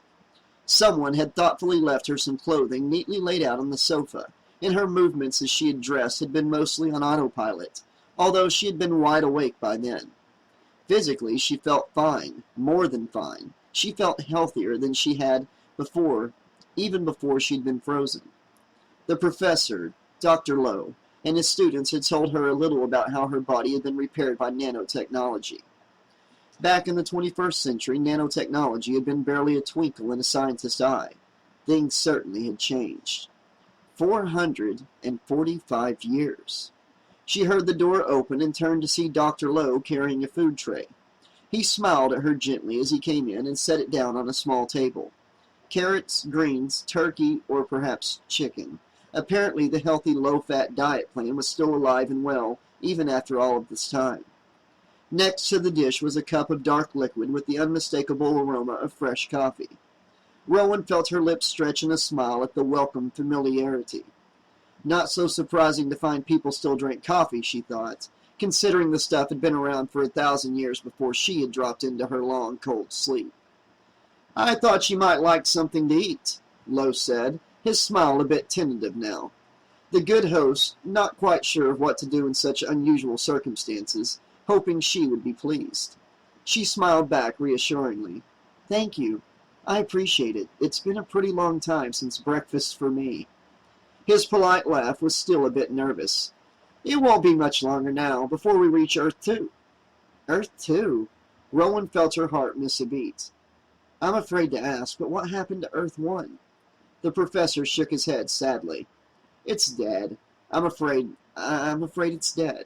The air's barely breathable, and the oceans, the soil, neither will sustain life." "Long story, I take it?" "Very long," he said, his expression apologetic. "Is there anything else I can do for you?" "Well," Rowan glanced out the window again. Or was it something more sophisticated on a spaceship, like a viewport? She couldn't imagine. "Front row center tickets for the next Stones concert?" "Pardon?" Lowe asked, mystified. She shook her head and sat down on the sofa, in easy reach of the tray. The food really did look good, and Lowe probably wouldn't think it was rude if she just went ahead and dug in. But for some reason, she wasn't quite ready. Not because of anything physical, but because accepting food meant she had completely accepted the fact that she was 445 years away from everything she had ever known, and there would be no going back, even though that was indeed irrefutably the case, whether she accepted it or not, which probably meant that she was being neurotic about the situation, but still. She would take each step as she was ready for it, including her first meal. Am I? She hesitated. The man's expression was receptive, encouraging. The emotional flatness she had felt on waking was receding now, and the realization brought with it a mild surge of anxiety. Am I going to be, I don't know, all right? Oh, yes, Lo told her warmly. You should be completely normal. No need to worry. We'll take good care of you. A sudden chill ran through her. Goose walked over my grave, she thought, and then told herself she was being completely silly, seeing as how there were no graves in outer space. But her new unease remained. So, would you like to tell me what happened down there? Lo went on. I take it being stabbed and frozen wasn't part of the plan. Rowan's heart jumped. She had actually forgotten that part altogether. Jason getting his last stroke in before the cryo could take effect on him. Now she looked down at herself, feeling her midsection through the silky material of the wrap blouse. There was no sign that she had ever been injured. True to Lo's word, they certainly were taking good care of her. She looked up at Lo again and gave an awkward half-shrug. That's a long story, too. I'm a good listener, he replied. His voice was still warm and friendly, but she could tell he was expecting a real answer out of her now with some real information. And he had every right to, she thought. She would have felt the same way if she had been in his position. They all deserved an explanation, everyone who had helped her. Plus, she ought to make up for practically breaking the man's nose. Still, she found herself hesitating again. Well, actually, it's classified, she said. If I told you, I'd have to kill you. Oh, dear. Lo looked alarmed and covered his nose with a protective hand. It's a joke, she said quickly. But he was grinning at her, and she realized he had already known that. Enough screwing around, she told herself firmly. I'm a project leader, she cut off, wincing. I was a project leader at the Crystal Lake Research Facility. Our subject was Jason Voorhees. Jason Voorhees? She could have sworn that just for a split second she had seen a flash of recognition in his expression. But then he shook his head slightly, looking blank. The notorious murderer, she prompted, watching his face carefully to see if that rang any bells. He only shrugged, spreading his hands and looking more bewildered. We executed him for the first time in 2008, she said, trying to ignore the wariness still tugging faintly at the edge of her mind. The first time? Lo tilted his head to one side, incredulous now. She sighed, feeling a little of her earlier wariness return now. Electrocution, gas, firing squad, we even hanged him once. Lo's incredulous expression took on a shade of revulsion. Nothing worked, she went on with another sigh. Finally, it was decided if we couldn't terminate him, at least we could contain him. Cryogenic stasis. Freeze him until we could figure out something else. Sounds sensible. I thought so, Rowan said with a humorless laugh. But people who were too smart for their own good felt a creature that couldn't be killed was too valuable to be filed away. She touched the area of her stomach where the machete had gone in. In the end, it always comes down to money. Lo made no reply to this, and she wasn't sure whether it was because he was expecting her to go on, or whether he simply didn't know what to say. So, how do I thank someone who gives my life back? She blurted before the silence in the room could deepen any further.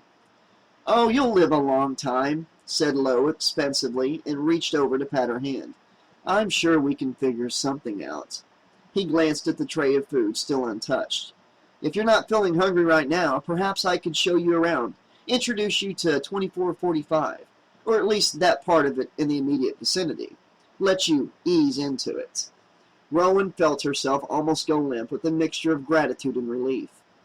Thank you. I'd like that. I'd like that very much. Lo stood up and offered her his hand. Then, shall we?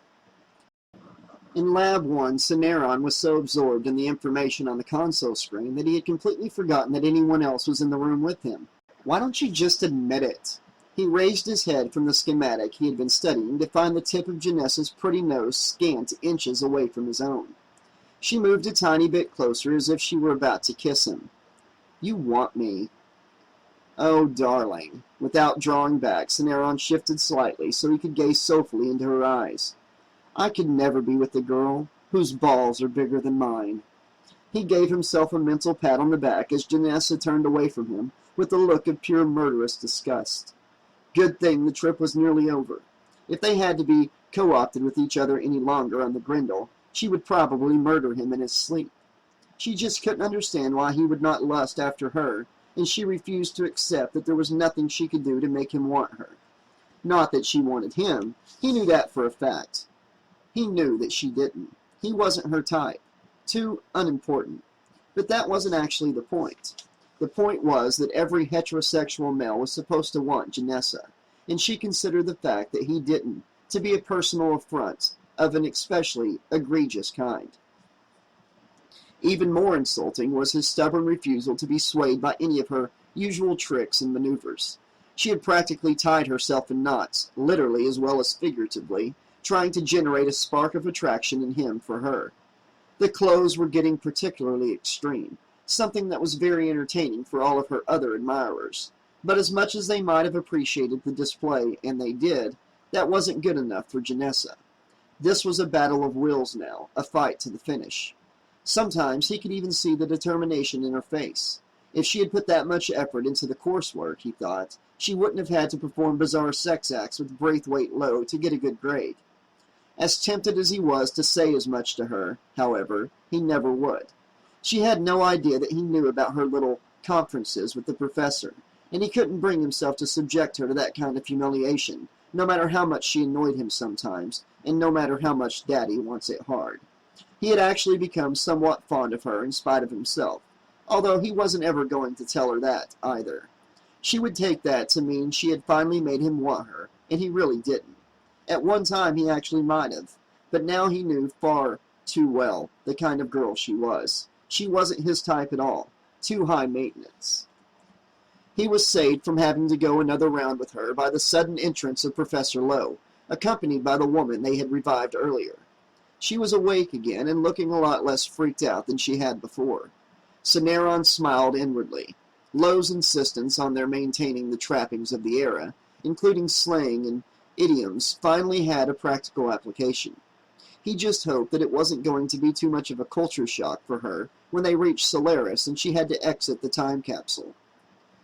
"Hey guys, our star patient is back," said Lowe, beckoning to Janessa and Waylander, who was busy resetting the Nanotech 2000. "Rowan, this is Cineron, Janessa, and Waylander." Cineron nodded at her, and she murmured something polite, which was immediately drowned out by Janessa's greeting. "I see that my clothes fit okay, huh?"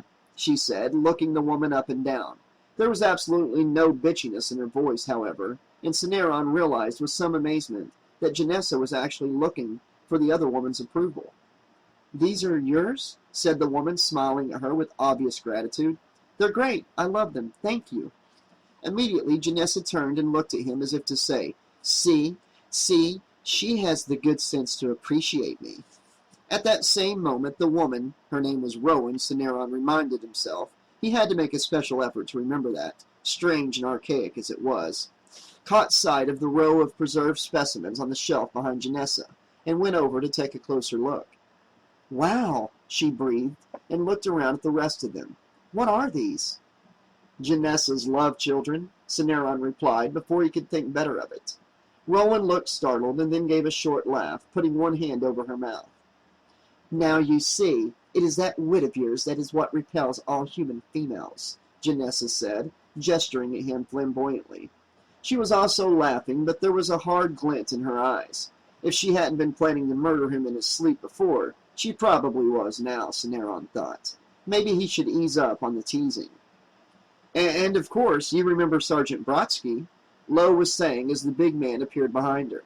"Ma'am," Brodsky said, so openly respectful that Cineron's eyebrows went up.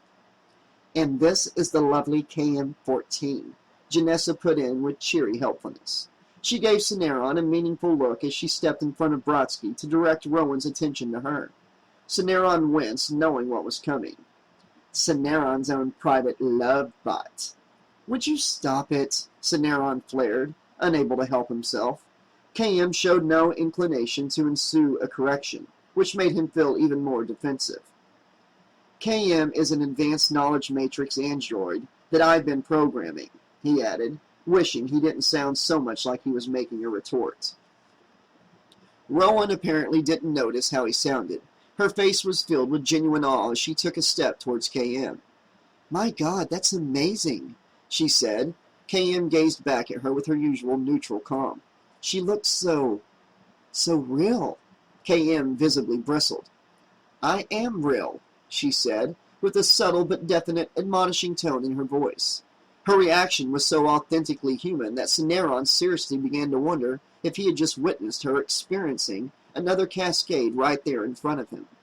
He made a mental note to move up the time for her next scan by several hours, from tomorrow morning to as soon as possible.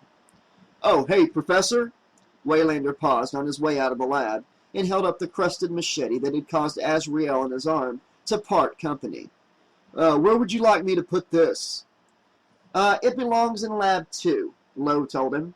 He turned to say something else to Rowan, but she had lunged forward and grabbed Waylander's upper arm.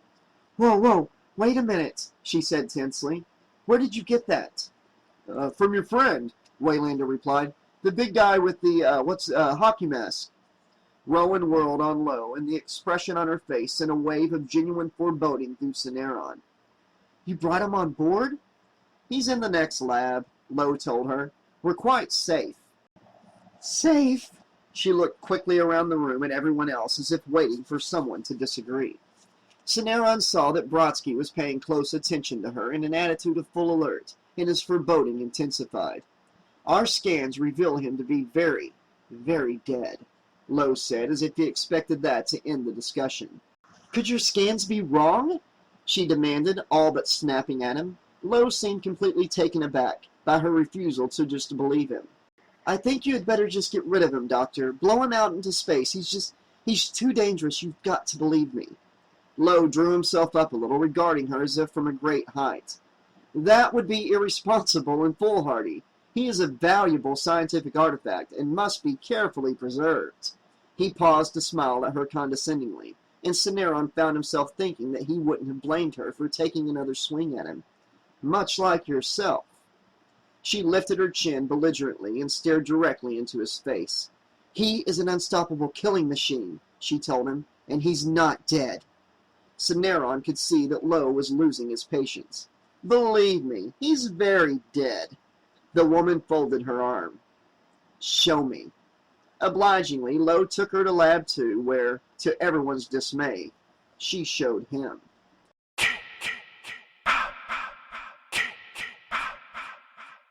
Chapter 11. "That's it," Brodsky said. "I'm putting us on lockdown." He gave Lowe an extra hard glare, just in case the guy actually felt like giving him an argument. But for once, he didn't seem to be too talkative. Zipping a corpse into a body bag put a real damper on the urge to chit-chat, especially if the corpse happened to be that of a personal acquaintance and was missing half its head. He glanced at Rowan to see how she was doing. Damn, but she was one very tough-ass lady. Of all of them, she was the only one in the room who didn't seem to be on the verge of either fainting or throwing up.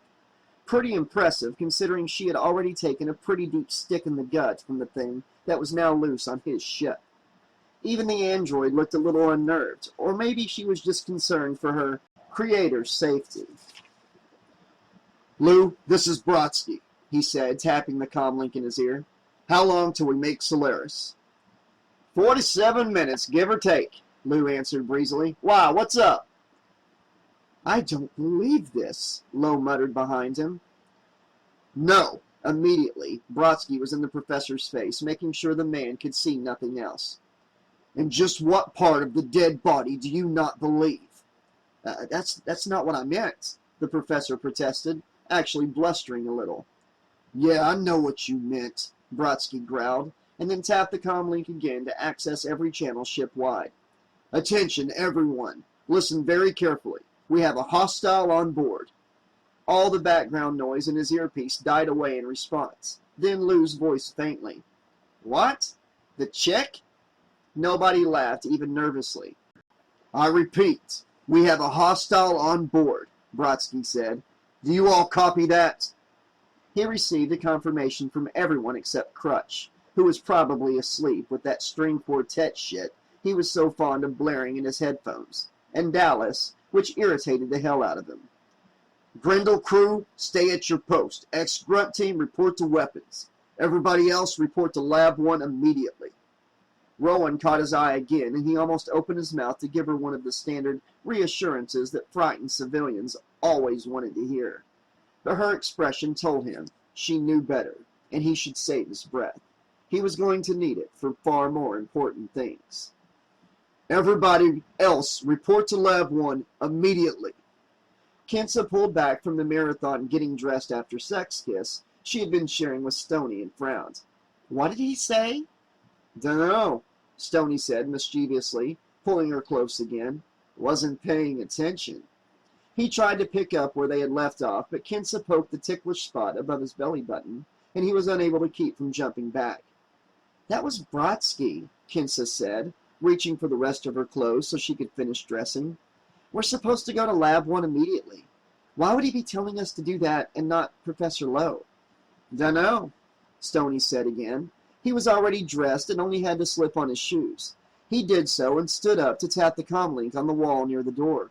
On our way, he said. Hey, wait a second, Kensa told him. I'm not ready yet.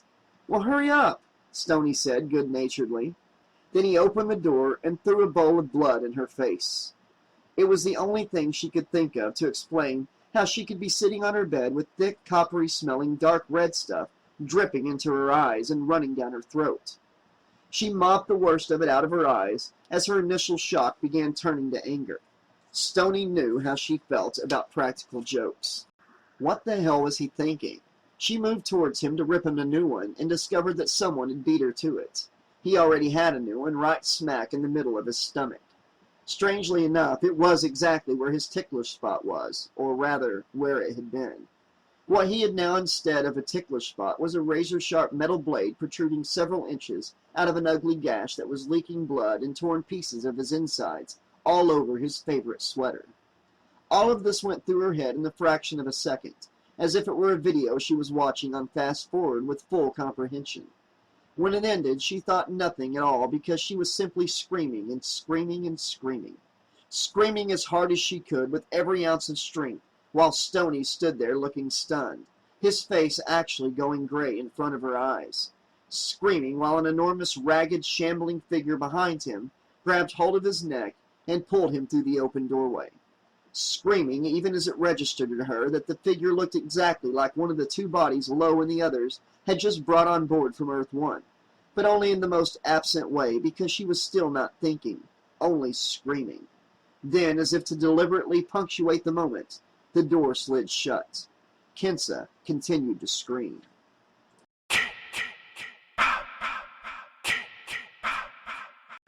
In the end, Brodsky decided to leave the channel open for two-way communication between Lab 1 and everyone on his team, including himself. It would probably scare the shit out of the kids, but he wanted to know what was going on at all times in every part of the ship. For the third or fourth or 1,000th time, he checked to make sure that the command override on the laboratory door was set on interior, so that once it was locked, there was no way that anyone or anything could open the door from outside. To his annoyance, Lowe trailed after him, practically stepping on his heels. Sergeant, he began. You found all your kids yet? Brodsky barked at him. You know where they are? Azrael, the others? You know if they're safe? Yes, Lowe said impatiently. Look, Sergeant Brodsky, I want to know right now, what are your plans? Brodsky's comm crackled then, saving him from having to bite Lowe's head off. Sarge, team's assembled and ready, Kicker said, except Dallas, who's a no-show. Sergeant, Lowe said again, tugging at his sleeve like a child. Anger surged in Brodsky as he shook the professor off. So where the hell is he? Dunno, Sarge, Kicker said. You want me to... Soneron spoke up suddenly. Dallas is probably still down in Bay 2 with Azrael. Az said something about playing a sim with him? God damn it, Brodsky growled and headed for the door, thinking the first thing he was going to do was take the shine off Dallas's big bald head with some large grain sandpaper, unless it turned out that the first thing he really had to do was stop and kick Lowe's ass. The guy was tagging after him again like a bad smell. "Sergeant," Lowe said, actually whining now, "I think that you and I had better talk about this." The door to the lab whispered open, and Brodsky barely managed to stop before he walked right into the trembling girl in the hallway. Half-dressed, covered with blood, she looked up at him and made a small crying sound that resolved itself into two barely understandable words. "Stoney's dead." Brodsky scooped her up with one arm and swept her into the lab, trying not to be too rough with her. The others took charge of her immediately, surrounding her and holding her up as her legs began to give out. Well, that was just great, Brodsky thought. A civilian casualty right off the bat. He tapped the comm. "Kicker, I want full tack and armor ready in 2 minutes. Whoever this guy is, I don't want anything left of him by the time we reach Solaris." "Roger that," Kicker replied. Brodsky unsnapped his sidearm holster as he strode down the hallway and then discovered, to his extreme displeasure, that Lowe was still dogging his steps. He stopped and rounded on the man. "What the fuck do you want?" Whoa now, whoa," said the professor, putting up both hands and then grabbing Brodsky's arm to stop him from walking away. "What the hell do you mean? You don't want anything left of him. What are you talking about?" Brodsky glared at the professor's hand. Did the guy really think that would be enough to restrain him? "Look, Doc, you get everyone to Lab 1 and you stay there until you hear from me," he said in a low, dangerous voice. "That's what I'm talking about. Got it?" He shook Lowe's hand off easily and kept going. But the professor had apparently forgotten to take any smart pills today, because he continued to chase after him. "Wait!" he called. "Sergeant Brodsky, you can't—" Brodsky rounded on him again. "God damn it, Lowe! Don't leave those kids alone! What the hell's wrong with you?" "Sergeant, listen to me. We're less than an hour from Solaris," Lowe said, speaking rapidly. "They have 7 fully equipped tactical units completely capable of handling this. I say we wait and sedate him." "Noted," Brodsky said. "I'm taking this guy out." "Sergeant, please!" Lowe ran around in front of him as he started to walk away again. "I need him alive." "No, Professor, you want him alive," Brodsky said, speaking slowly and clearly as if to a very small child or a very stupid adult. "What you need is to get out of my face." He shoved him out of the way and kept walking. Lowe still wasn't giving up. The man was worse than a mutant rat terrier with a fresh sausage. "Look, Sergeant, there are other considerations," he said desperately. "Financial considerations." Brodsky paused. Financial considerations? One of his students was dead and he wanted to talk money? The guy had to be crazy. "Yeah, my only consideration is the safety of the people on this ship."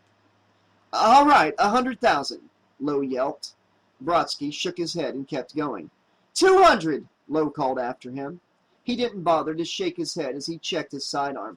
5! It came out as a well. Brodsky stopped and turned around to look at him. 5, Brodsky repeated, speaking distinctly again, so that Lowe would know for certain he wasn't asking. Lowe nodded, his shoulders slumping with relief. Brodsky motioned for him to go back to Lab 1, and for once the asshole did as he was told. Brodsky headed for the weapons hold at a run. The whole team, minus Dallas, was waiting for him, suited up and ready. Kicker, Briggs, you'll head to Cargo Bay 2. Find Dallas and get the kid to Lab 1 safely, he said. Make sure he doesn't lose any more parts today. Sven, Gecko, you've got starboard pontoon. Condor, you're with me. I want full armor, BFGs, and rail-capable blasters. Gecko grinned hugely and gave Sven a friendly punch on the shoulder. I say hell yeah, she said. Sven punched her shoulder just as hard. She barely moved as his fist bounced off. So, Sarge, I guess that means we got permission to download some whoop-ass on this guy? Well, I promised the doc we'd take him alive. Brodsky paused, watching their reactions. They all looked at him as if he had said he wanted them to trap it in a butterfly net and give it a bubble bath. Gecko punched Sven again, this time in disappointment. He winced and moved away from her, but his disgusted expression was for Brodsky. Brodsky grinned nastily. So after you've blown him to hell, put his legs back on so we can say we tried. The team roared their approval. Sven blocked another punch from Gecko, and they all moved out. Cargo Bay 2 was no longer recognizable as a cargo bay, or any other area that might have been found on a spaceship. It had been transformed into a maze of oozing walls that bore a disturbing resemblance to living flesh, dripping pipes that also suggested something organic, and a tangle of metal ductwork that made no sense whatsoever. Holding his turbocharged big fucking gun in both hands, Dallas moved slightly along a pathway near the edge of the area, listening carefully for the ragged wet breathing of the creature he was hunting. It, of course, believed it was actually hunting him. Dallas was going to be only too happy to disabuse it of that notion. If the Disgustosaurus brain could actually handle anything as sophisticated as a notion. Which was a pretty silly-ass idea in itself, considering there was no such thing as a Disgustosaurus in the first place. Never had been, and never could have been. Azrael's design was completely unfeasible. Its absurd biology and impossible anatomy made the thing an outright cartoon. Dallas had told Azrael he thought hunting a cartoon was tantamount to cheating. Azrael had just laughed and told him to lighten up. Mega Hunt TM was a friggin' game. It was just a sim. And what the hell fun was it to limit the hunt to real creatures? Anyone could look up the specs on a real creature and patch it in. But making up an alien monster was something that took some imagination, especially if you left a lot of branches on the decision trees open. Then your own creation could start making its own choices and surprise the hell out of you, no matter how well you thought you knew it. The kid had had a point. Besides, it wasn't like Azrael was too stupid to program a model from life.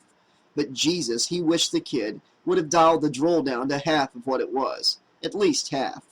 More would have been even better. The things were 15 feet tall and jumped like kangaroos in low gravity, with giant demon horns and agile double-jointed forelimbs that ended in multiple digits, more dexterous than hands. The eyes positioned near the top of its bony saurian head had a combined visual field of 300 degrees, but the major portion of its skull was given over to its jaws, which housed more teeth and fangs than any creature, real or imaginary, should have had a right to. They were constantly on display as well. Azrael had fixed it so that the creatures always seemed to be grinning evilly, when they weren't biting off your arm, or your leg, or your head. The evil grin should have been the finishing touch, the cherry on top. But Azrael had to take it one step further and put in the damn drool. Those big grinning jaws were constantly dripping with a clear viscous substance, with the texture of half-set gelatin and the properties of flypaper. Every time the things roared, they rained glop on everything and everyone in the immediate vicinity. Once you had any of it on you, and there was no way you could avoid it, you stayed sticky and clammy even if you managed to get the worst of it off. The only way to get rid of it completely was to log out of the game and come back as a different player. Probably not worth the time and effort, since you were only going to get splattered again. There was a ragged, wet rasp behind him, and Dallas whirled, raising his BFG and bracing the stock securely against the extra padding on the shoulder of his uniform. Nothing there, not even a shadowy flicker. The acoustics were tricky in every area of the killing ground, but not always in the same way or to the same degree. It occurred to him then that it had been an unusually long time since he had last seen Azrael, or heard him for that matter. When it came to stealth mode, the kid wasn't exactly a black belt. Could this mean that the kid was actually improving? Dallas chuckled silently. In the realm of the Disgustosaurus, anything was possible. He moved on another 100 feet or so until he came to a junction where half a dozen passageways met in an area cluttered with broken crates and other pieces of unidentifiable detritus. For a couple of seconds he waited motionless, not even breathing. Nothing. No sound and no discernible change in the dim light. No sign of anything moving around anywhere. All at once he launched himself towards the largest piece of wreckage, tucking his head under and somersaulting in the air as he divvied and dived over it. He did another roll as he hit the ground and came up with the BFG ready at the exact same moment that the Disgustosaurus landed on the spot he had just vacated. The creature barely had time to roar and send drool in all directions before Dallas fired, and it disappeared in an explosion of glowing green blood, guts, and even more drool. Dallas dived for the floor and rolled again, this time in an effort to avoid wearing too much of his kill, and fetched up with his back against a stack of steel crates. Time for a coffee break, he thought. A big mug of French roast, black, no sugar. Mug, hell, he wanted a whole pot, poured directly down his throat. And none of that candy-ass decaf bug piss either. Something cool and wet hit the top of his head. He put his hand up to touch it, telling himself with no conviction whatsoever that this was probably just the drippings from a chunk of the big bastard he had just killed, caught in the ductwork directly above him. Another Disgustosaurus could not possibly have crept up on him. Then he looked up and discovered that this was exactly what had happened. The ever-present grin seemed even more evil and disgusting than usual, as the creature reared up, preparing to lunge forward and bite his head off. Damn it, he was screwed again, Dallas thought, sulkily as he tried to get his BFG up to his shoulder anyway, even though his brain knew it was already too late. The move was purely reflexive, his body acting in accordance with the high command of his military training all the way to the bitter end, even in the face of certain death. Some death this was, geeked by a Disgustosaurus. Azrael was never going to stop busting his balls about it. The toothy jaws had just started to open when the creature suddenly blew apart in an even larger explosion of parts and fluids than the first one. The blast was strong enough to knock him back several feet.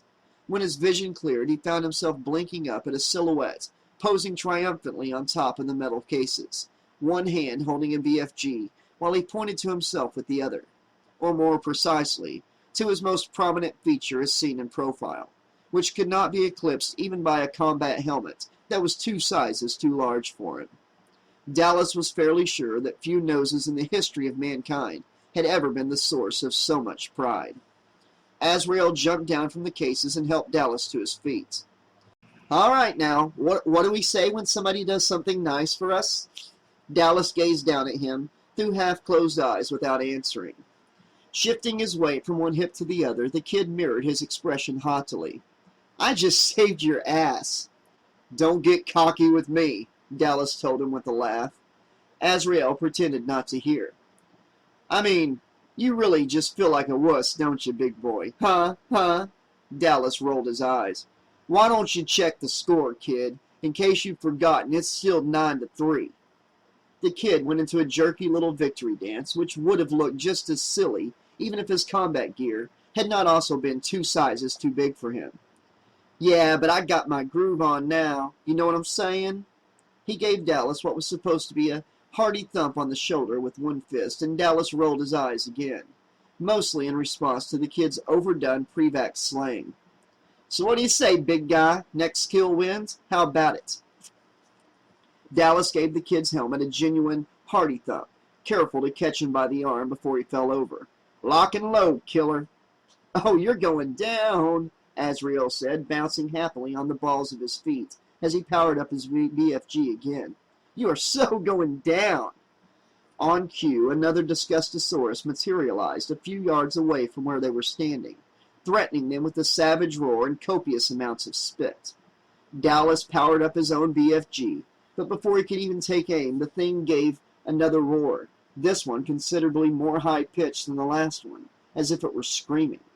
It was screaming, Dallas realized, and the reason was only too obvious. Something long and sharp and very shiny had sliced vertically through its right side, leaving a bloody open gash between its forelimb and the rest of its body. He stared in amazement as the creature stopped grinning and fell flat on its drooling face. "What the hell?" said Dallas, unaware of speaking aloud. Then something moved forward out of the shadows, and Dallas felt his mouth drop open. This was either a major glitch in the programming, or a programmer's practical joke. His mind wavered between the two, unable to decide. The posture and body language of the figure in front of him indicated it was supposed to be human rather than merely humanoid.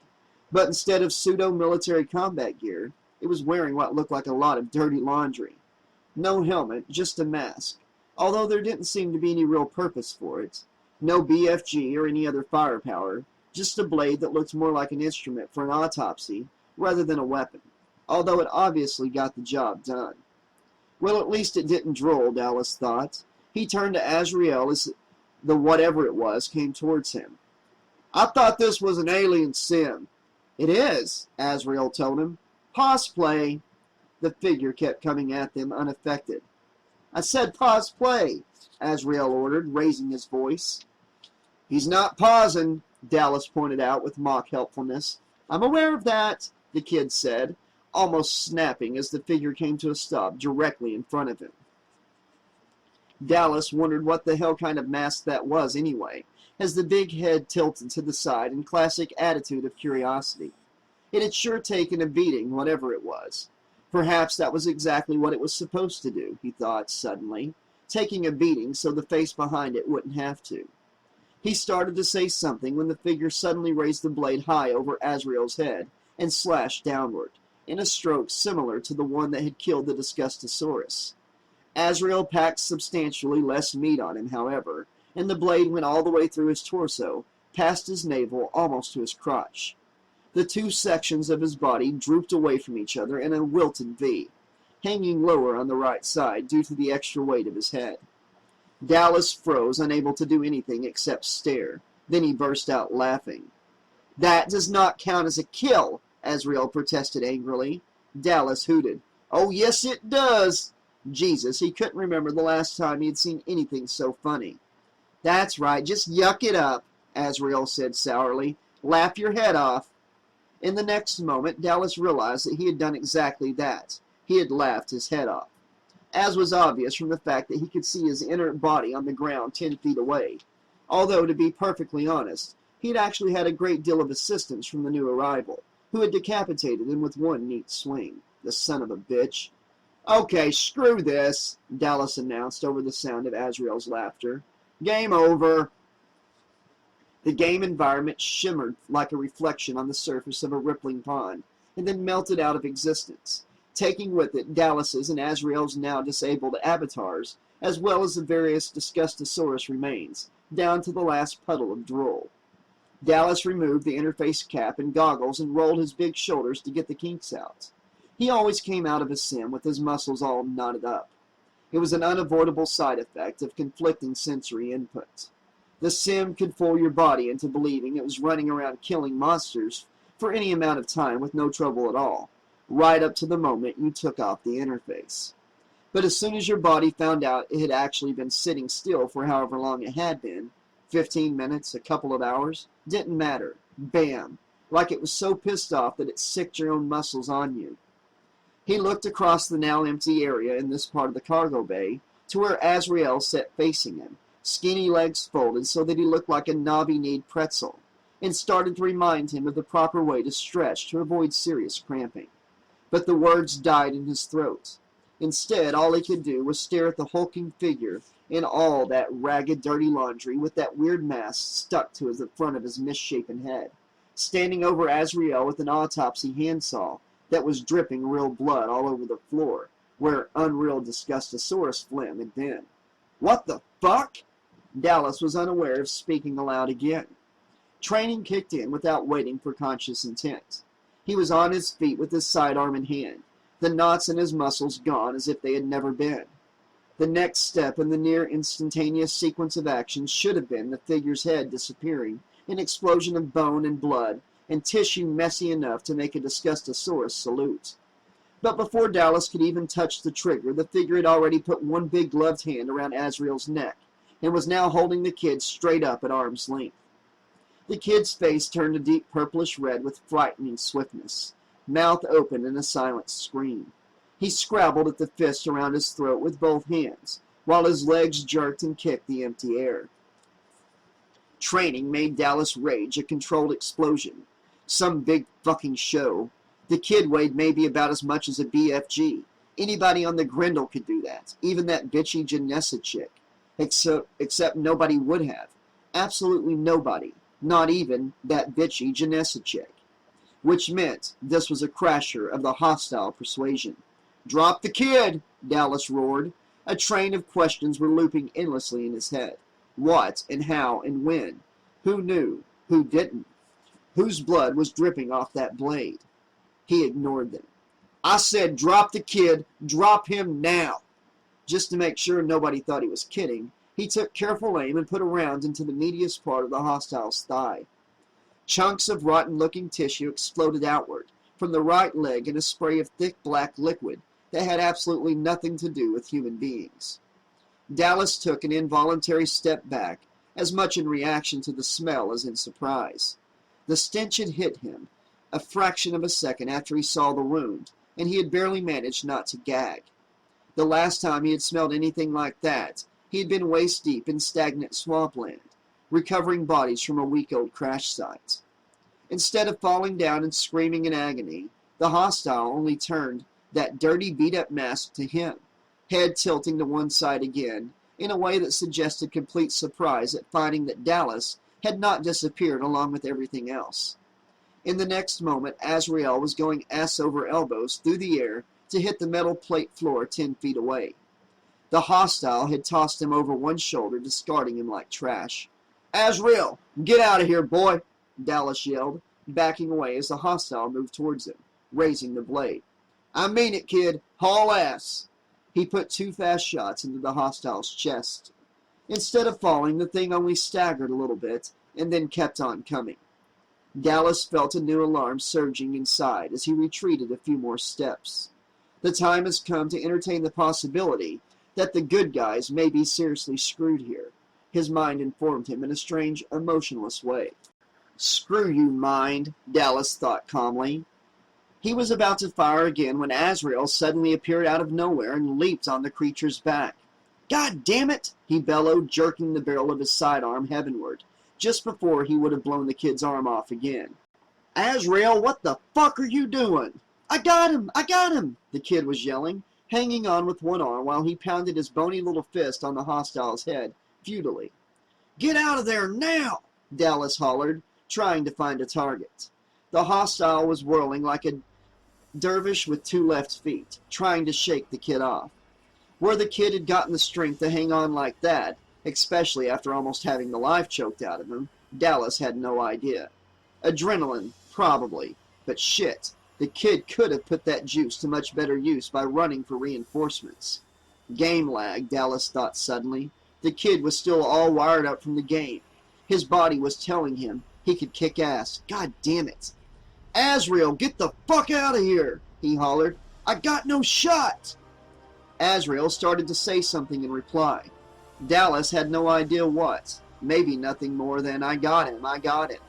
Whatever it was turned into a wordless cry of terror as the hostile suddenly reached back somehow and tore Azrael from his back, swinging him around to its front as if it were performing a clever acrobatic stunt.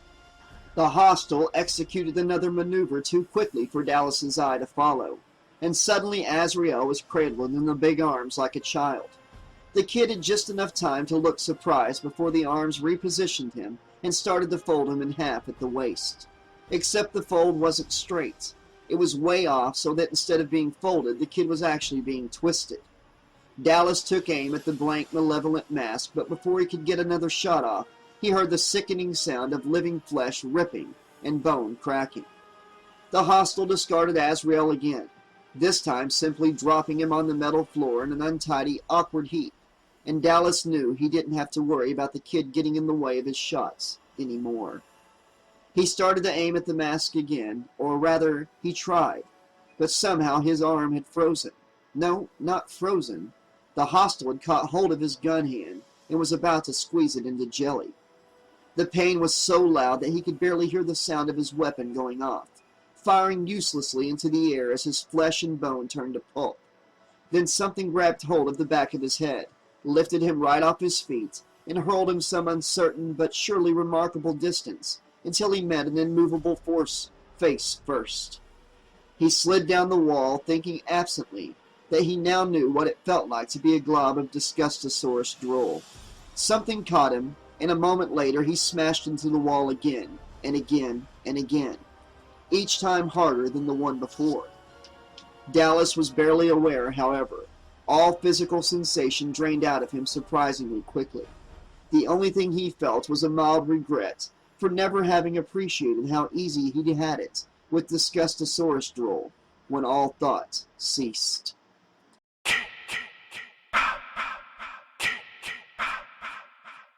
Chapter 12. And this is how the end begins. Hugging herself, Rowan looked around at everyone else in Lab 1. On an unusual exam table as far away from the door as possible, Janessa was sitting with the girl who had come in wearing nothing but her underwear in a generous splash of her boyfriend's blood. Her name was Kinsa, Rowan remembered, and her boyfriend had been Stony. Janessa had done her best to calm her down while cleaning off the worst of the blood, and by the time she had finished, the girl's crying had died away. But while her trembling had lessened, it had yet to stop completely. Rowan doubted that it ever would. She thought her own had, but after all, it had been 4.5 centuries since she had so much as shivered in the cold. Although the fact that she had been frozen rigid had been the major contributing factor there. Rowan bit her lower lip against the laughter that threatened to come bubbling up as hysteria from deep inside herself. No, the trembling never did go away altogether when Jason Voorhees was involved. It didn't always show on the outside, but that didn't mean it had stopped. Her gaze fell on Lo, leaning on the table where she had woken up from her long cold sleep. His expression showed that he was being solemn and thoughtful, but that wasn't fooling her. He had probably stood in front of a mirror and practiced for hours until that look of grave concern was absolutely authentic. But he had referred to Jason using the magic word, valuable. He had added scientific artifact to give it the right academic heft, and thus disavow that anything as venal as greed was a motive. A scientific artifact had significance above and beyond the merely material, but it wasn't his fault if it also happened to make him rich. In the end, though, it always comes down to money. She had said that to him not even an hour ago, thinking she was talking to someone higher up on the evolutionary ladder than that arrogant jackass Wimmer, someone with a conscience guided by an ethical and moral compass with acceptable parameters. Instead, here she was with another jackass as bad as Wimmer, maybe worse, since Wimmer hadn't had a gaggle of college students with him. On the other hand, there was no need to endow Wimmer with any unproved virtues, even in theory. He'd probably just never had a chance to bust any in. Rowan rubbed her eyes, her revulsion for Lo momentarily eclipsing her fear for her own life. 445 years, and human nature had made little, if any, progress towards a more enlightened state. In the end, it always comes down to money. Lo had heard it, not as a warning, but as a motto. We're all screwed, Rowan thought bleakly as her gaze moved on to the other three grouped together around a console. They all looked spooked, even the robot. Android, she corrected herself. It wasn't a robot. It was a knowledge matrix android, hence the name KM. Like it would make any difference. As if sensing her thoughts, the android turned to look at her. Now Rowan found the expression on that smooth, perfect face disturbingly unreadable. She's inscrutable, Rowan thought, thus proving she was telling the truth when she claimed to be real. Nobody can be inscrutable unless they're real. She pressed her lower lip firmly between her teeth just as a precaution, in case hysterical laughter threatened again. Abruptly, a voice came from a speaker in one of the consoles, and Rowan almost jumped out of her skin. But then, so had everyone else in the lab, she saw. Well, except for KN, who merely sat up a little straighter, where she was perched on the arm of Cineron's chair. She no longer looked inscrutable. Sarge, we've got a body in Bay 2. Kinsa began to weep again. Kicker could smell it as soon as the doors to Cargo Bay 2 hissed open. The look on Briggs's face said she smelled it too. The heavy, coppery stink that hit you in the back of the throat and put your gag reflex on half trigger. Nothing else smelled like blood. Even if you've never smelled it before, you still knew what it was somehow. Instinct, maybe? Or ancestral memory? You knew what it was, and you knew it meant nothing good. He snapped on his flashlight and powered up his weapon. Briggs did the same, and they moved forward into the cargo bay. Kicker signaled for them to spread out. She nodded once, her wide eyes serious and her mouth set in a grim line. How pale she was, Kicker thought suddenly. Briggs was exceptionally fair-haired and fair-skinned anyway, but right now she was practically ghostly. Or cadaverous. The hairs on the back of his neck stood up as a wave of superstitious dread swept through him. Kicker had never been superstitious until he had joined the military, where one of the first things he had learned was that superstition actually aided a soldier in staying alive, and you ignored it at your peril. And if you thought that was all just bullshit, you could go talk to all the grunts who were still walking, talking, and making thanks to hunches and premonitions. Even the odd dream now and then could add an extra couple of days to your life, as long as you didn't ignore them. And then again, sometimes that stuff was only a heads up, nothing more than advance notice of something you didn't have a hope in hell of avoiding. So you could at least brace yourself, or try to. Briggs moved away from him, the beam from her flashlight sweeping from side to side as she advanced farther into the cargo bay. Kicker made himself do likewise, but he had only made one sweep with his own torch when he saw someone lying on the floor. His heart leaped painfully in his chest as he tapped his comm. "Sarge, we've got a body in Bay 2. The last word was barely out of his mouth when he heard Briggs say, "Oh, shit!" He turned to see her crouching over something crumpled against the wall 20 feet away. "Sarge, I found Dallas," she said. "Well, where the hell is he?" Brodsky snapped. "He's dead." She turned her pale face to Kicker. "Kicker? Yours too?" Brodsky asked, his tone emotionless now. "Roger that," Kicker replied, still feeling for a pulse in spite of himself. "It's Azrael." If he didn't look at anything except the kid's face and the bright circle of light from his torch, Kicker thought, he could have sworn Azrael was really just sleeping. "Sarge, we got a blood trail here," said Sven's voice in his comm. "It's leading towards the cargo bay." "Yeah, I can tell you where it came from, too," Brodsky replied. "We found the other student casualty, Stoney." The Sarge sounded mad as hell, Kicker thought, as he continued to gaze at Azrael. It was only when you saw the way the rest of his body was twisted at the waist that the illusion was spoiled. You didn't have to be a doctor to know his back was broken. It was as if he were a toy some nasty spoiled brat had broken and tossed away without a second thought. He swallowed, noting absently that his throat was tight. "Okay, listen up," Brodsky went on. "Condor, Kicker, and I will take cargo main. The rest of you take port side. Stay alert. We want some definite payback on his ass. Breach on my command. Got it?" "Roger that," Kicker murmured. "Time to kill something." He started to get up and then paused.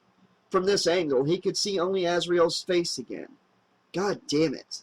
He was having the worst time making himself believe the kid wasn't just catching a nap between the end of one game and the start of another. Hell, Briggs looked more like a corpse than he did. A hard and heavy hand landed on his shoulder from behind with bruising force. Kicker gave a high-pitched yell and jumped back, at the same time spinning around and raising his weapon, aiming at where he estimated his attacker's groin would be. His attacker stood over him with one hand on her hip, doing her best to look scornful and superior rather than distraught. "Sorry," Briggs said carelessly. "Shit!" Kicker's breath came out in a noisy rush. He took the hand she was offering and let her help him to his feet. "Don't do that." Briggs looked down her nose at him. "You scream like a girl." "Screw you." "You wish." They eyed each other for a second, holding hands tightly. Then, when he was sure his training had reasserted itself, and he wouldn't turn around to look at Azrael again, he let go of Briggs so they could punch each other. "Azrael." Rowan looked over at Janessa in surprise. The woman had barely whispered the name, much too softly for anyone else to hear. But at the same time, it was very, very loud, incredibly loud, so loud that no one could have missed it. Her pretty face had the terrible, stricken look of someone who was just starting to realize that everything was not going to be all right, but still couldn't quite believe that the universe would really let something seriously bad happen. Like, as you know it is over, Rowan thought at her. Think that's overly harsh? Welcome to my world, for however long there is one. She felt her face grow warm with shame. Janessa hadn't done anything. She didn't deserve to be thought of so unkindly any more than she deserved to die at Jason's misshapen hands. If she wanted to take things out on somebody, even just silently, the good doctor was a much more appropriate target. Him and his valuable scientific artifact. Suddenly restless, Rowan wandered around the laboratory, hoping a little aimless activity would burn off some of her tension, as long as she could keep from pacing. Pacing drove her nuts, even if she was the one doing it, especially then. She listened to Brodsky rapping out orders and his team replying. The others found his deep, clear voice reassuring. She could tell by the way they all glanced at the console speaker every time they heard it. She wished she could have felt the same way. Picturing the big sergeant in her mind, she was actually tempted to push herself towards that kind of thinking. Even tell herself she knew Brodsky would save them all. Hugging herself, she ambled around near the speaker and then looked up to see Soneron watching her. "I hope they know what they're doing," she blurted before she could stop herself. Soneron nodded confidently. "Hey, these guys live for this stuff." "Then we'd all better hope they don't have to die for it," she thought. She pressed her lips together in hard, bloodless line and only just managed to keep the words in.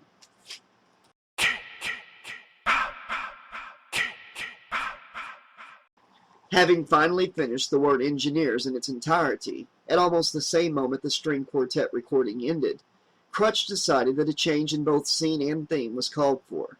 He swapped the airiness of Mozart for the earthy thump of classic Prevac rap in his headphone, and with his mind on his money and his money on his mind, Pimp strutted down to the area of the main cargo bay to check on his terrariums. In the beginning, Lou hadn't been thrilled to death at the idea of letting him turn part of the ship into what was in fact a piecemeal miniature greenhouse. When he had first seen the jerry-rigged scaffolding of daylight lamps hang above the collection of transparent globes on their pedestals, Crutch had thought he was going to tell him he had changed his mind and he had 2 minutes to get all that shit off his ship. But then he had just shrugged and said, "Yeah, sure, what the hell. But no ferns in engineering, okay? Or anything else that needs water. A watering can near a control panel, that's just begging fate to fuck you up." As he had started to leave, Crutch had not been able to resist calling after him. "How about silk flowers?" Lou had turned back to him with an exaggerated smile of indulgence. "Silk flowers and engineering? That's just begging me to fuck you up." "What?" Crutch asked incredulously. "Why? Silk flowers don't need water." Lou had made a show of sighing hugely and rolling his eyes. "You ever see silk flowers on the bridge?" "No," Crutch said, even more mystified. "That's right. And you know why you've never seen silk flowers on the bridge?" Crutch shrugged, shaking his head. Lou gave another huge sigh. "Because silk flowers are fucking tacky. I've got standards, you know." Lost for an answer, Crutch had simply nodded. Lou stared at him a moment longer, and then strolled out, leaving his comm link open so that Crutch could hear him chuckling all the way back to the bridge. Crutch had not hesitated to return the favor after all. It had been a good one. Silk flowers were tacky. He had standards. With that cowboy hat? Crutch was tempted to sneak into his quarters while he was sleeping and add a peyote stitch, hatband, and nice, bright primary colors to the thing.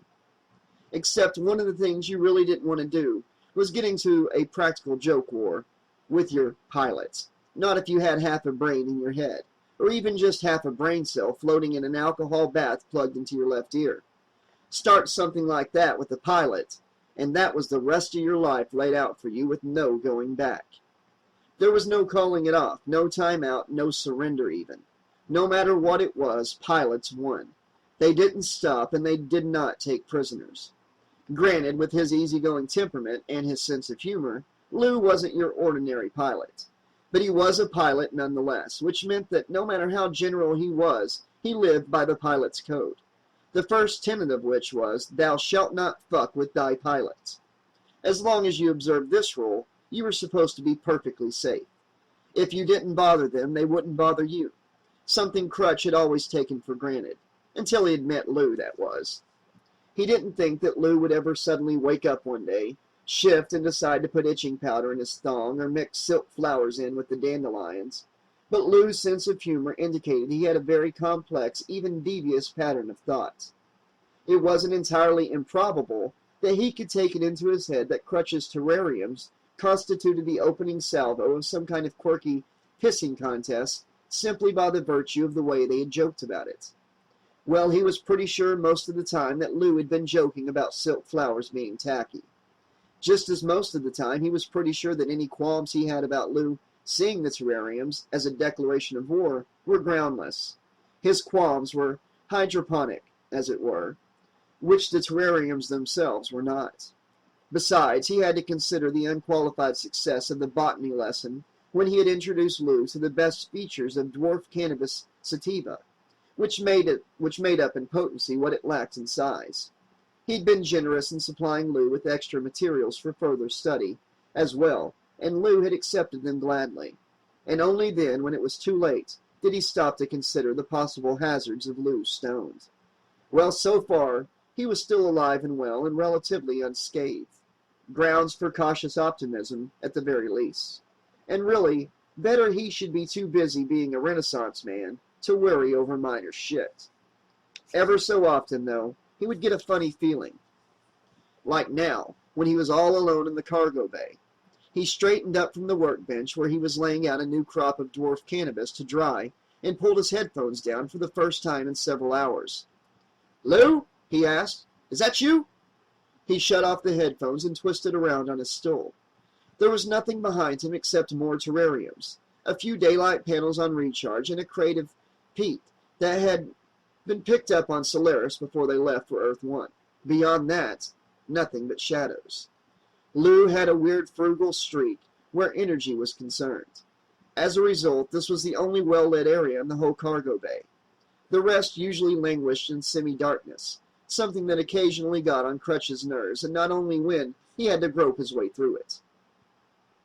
Sometimes, when he was sitting under the daylight lamps, the sight of all that darkness surrounding him was actually kind of unsettling. It was almost like being a character in a horror hollow movie. Crutch shook himself a little in an attempt to literally shake the feeling, and told himself he had succeeded. "Lou?" he said again, louder this time. "If that's you, you want to tell me what you're doing?" Still no answer. No sound at all of any kind. Nothing to hear, nothing to see. Crutch's imagination suddenly went into overdrive. Was that a slight change in the air he felt? "Lou, I swear to God," he said, raising his voice a little more, "you mess with an engineer, you're going to wake up in the morning with a waste hose in your bunk." Nothing. Crutch shrugged.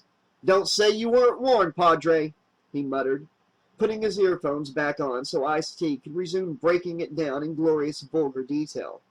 If it was Lou creeping around, he'd know it was an empty threat.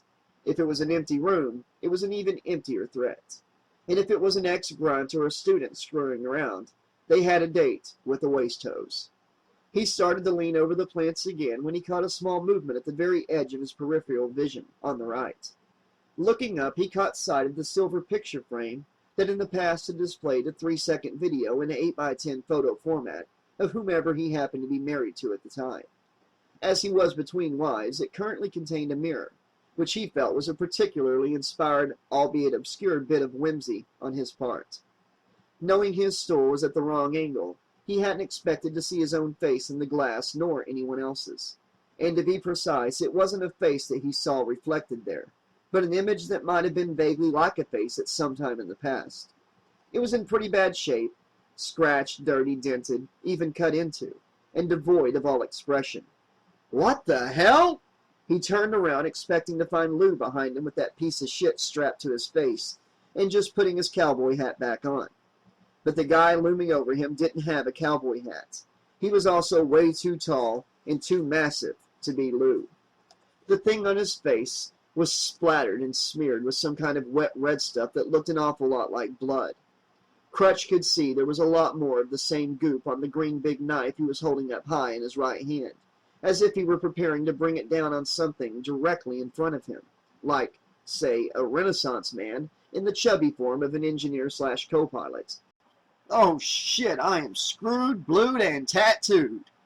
Then out of nowhere, Brodsky's rough, deep voice bellowed, "Crutch, get down!" He dived for the floor just as the air erupted in a frenzy of deafening explosions, just inches over his head. No, not just over his head. The whole place was exploding. The whole fucking cargo bay and everything in it was going up in big bursts of plastic and glass, dirt and leaves. Sparks were showering down all over the place. And it just went on and on and on, and Jesus, the pain in his ears, the ringing. What the fuck was Brodsky doing? What did he think he was doing? Something thumped hard on the floor only a couple of feet from where he was crouched.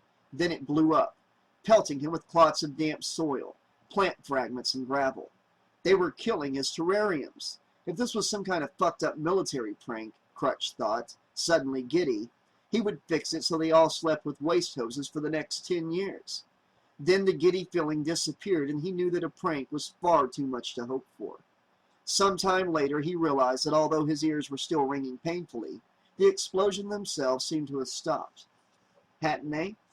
Slowly, he raised his head and found he was curled up under the workbench, hugging one of the legs as if it were the only thing that could save him. It took a great deal of effort to make himself let go, and he might not have come out from underneath the workbench at all if one of Brodsky's men hadn't reached down and hauled him out boldly. The smell of scorched metal and plastic mixed with the stench of something very seriously rotten sent him into a short but intense fit of coughing. "What the hell is going on?" he demanded when he could finally speak. "Just get out of here, now," Brodsky told him. The expression on his face made Crutch's stomach drop. Even worse, the two soldiers with him looked the same. This was bad. Whatever it was panic time bad. Crutch had only seen people look that way one other time in his life, and he had never thought he would live long enough to see it again. Then his gaze fell on the wreckage that had once been his terrariums. You... Floundering, he turned back to Brodsky and his men. "You wrecked all my stuff!" Even as he spoke, he knew what an absurd thing it was to say, but he couldn't help it. "Go!" Brodsky roared at him, and he bolted for the exit. When most of the smoke and dust cleared, Brodsky found himself looking around at his team now gathered in the main cargo bay. All of them were obviously as bewildered as he was. "God damn it," said Kicker. "We nailed him. I know we did. We fucking nailed him. He's got to be here." Brodsky reloaded and powered up his weapon again. "Condor, go high," he said, gesturing at the catwalk.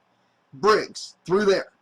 He motioned at the perimeter, signaling Gecko and Spin to go with her, then turned to Kicker. Kicker hefted his weapon and nodded.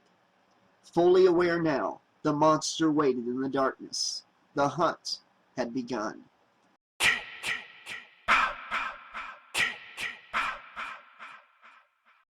Chapter 13. "This isn't going to work," Rowan said, watching Lowe's profile tensely. The professor didn't answer or show any sign that he had even heard her. He only continued leaning on the medical table, staring at nothing, his position unchanged since he had come back from talking to Brodsky in the hallway. She looked around her at the others. None of them said anything. Kensa was still weeping, but the tears were running down her face in complete silence. There was nothing to hear in the lab except the voices of Brodsky and his team in the console speaker as they prowled through the cargo bay. Rowan took a deep, steadying breath and told herself she was only imagining that she could feel how Jason Voorhees had begun the process of picking them off, one by one, in the darkness. Jason Voorhees was the name of the killer moving through the darkness, but only technically, which was to say it was technically a name attributed to that thing hulking through the ship. The minuscule quantity of brain tissue that the sadly deceased Adrian Hart had detected in the killer's skull was far too small for anything beyond the simplest infant-level awareness, but only technically. This only applied to things that came under the category of life. Anti-life was governed by a different set of rules.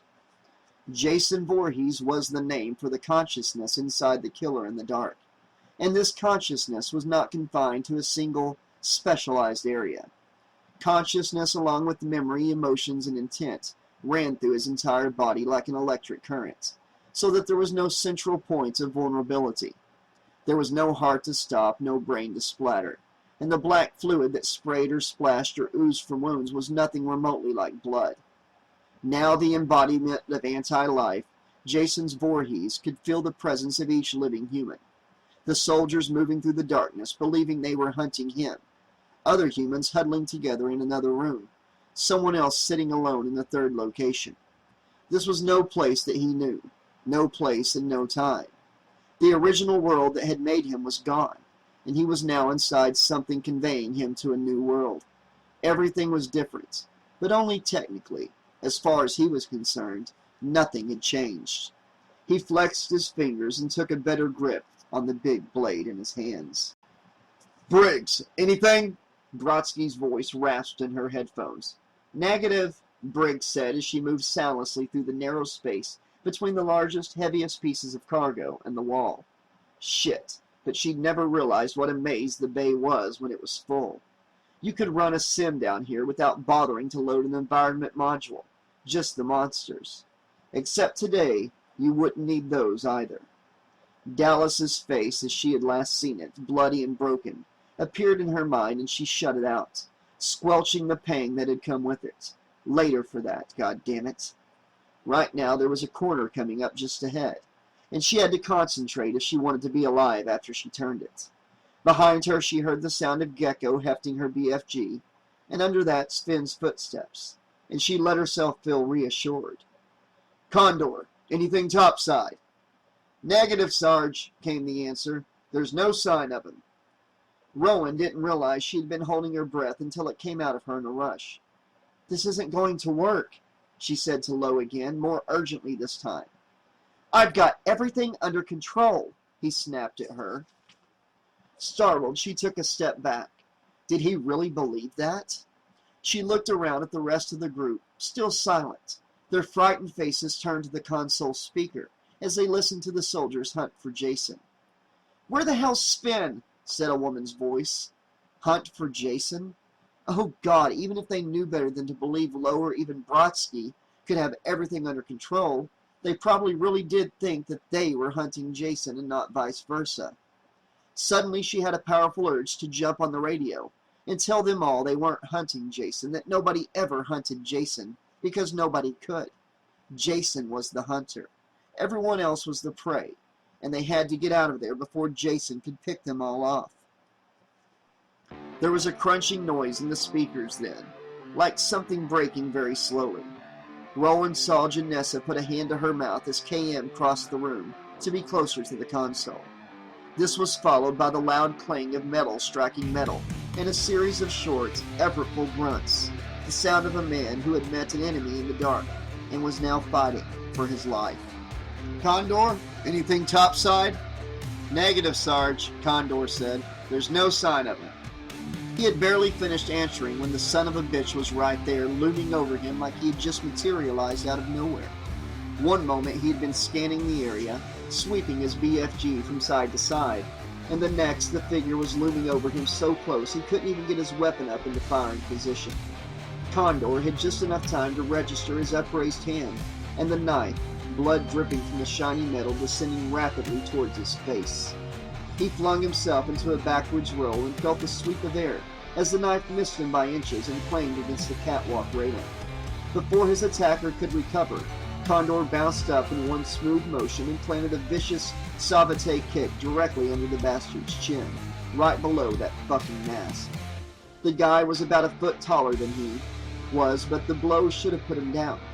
Condor had never met anyone who could stand up to a hit like that, but the son of a bitch didn't even stagger. The hell with that, Condor thought, and let loose on the guy's midsection with a combination of jabs guaranteed to liquefy the internal organs. No armor under those rags, but definitely something weird about the guy's torso. It was like punching a sack of something like potatoes and bones, and he should have gone down with the rupture and blood coming out of his mouth, or at least the holes in the mask where his mouth would be. But he barely took a step back. The son of a bitch was still standing like Condor was, no more than a fly bashing itself against him. Screw this sideways, Condor thought fiercely, and drove his elbow into the hollow at the base of the breastbone, at that same moment rotating his arm upward so his fist caught the guy right in the mask. His head jerked slightly, and Condor noticed for the first time that his skull was irregular and lumpy, as if the bone had been broken and rebroken and then allowed to heal any old way it wanted. Only that was not what happened when somebody got their head broken over and over. A knife-edged chop with the blade of his hand didn't even turn the guy's head. Condor rounded on him and elbowed him in the jaw. The bastard didn't even stagger. He was about to try another kick when the guy finally raised one arm and, swinging it in an almost casual way, backhanded him right over the railing of the catwalk. Ah, screw me sideways, Condor thought as he felt himself drop. 30 feet down to a metal floor with no give to it, was going to make scrambled eggs out of his spine. And speaking of scrambled eggs, oh shit, the back of his head. He wasn't wearing a helmet, and sure, the ants could fix him up, but oh shit, this was gonna hurt.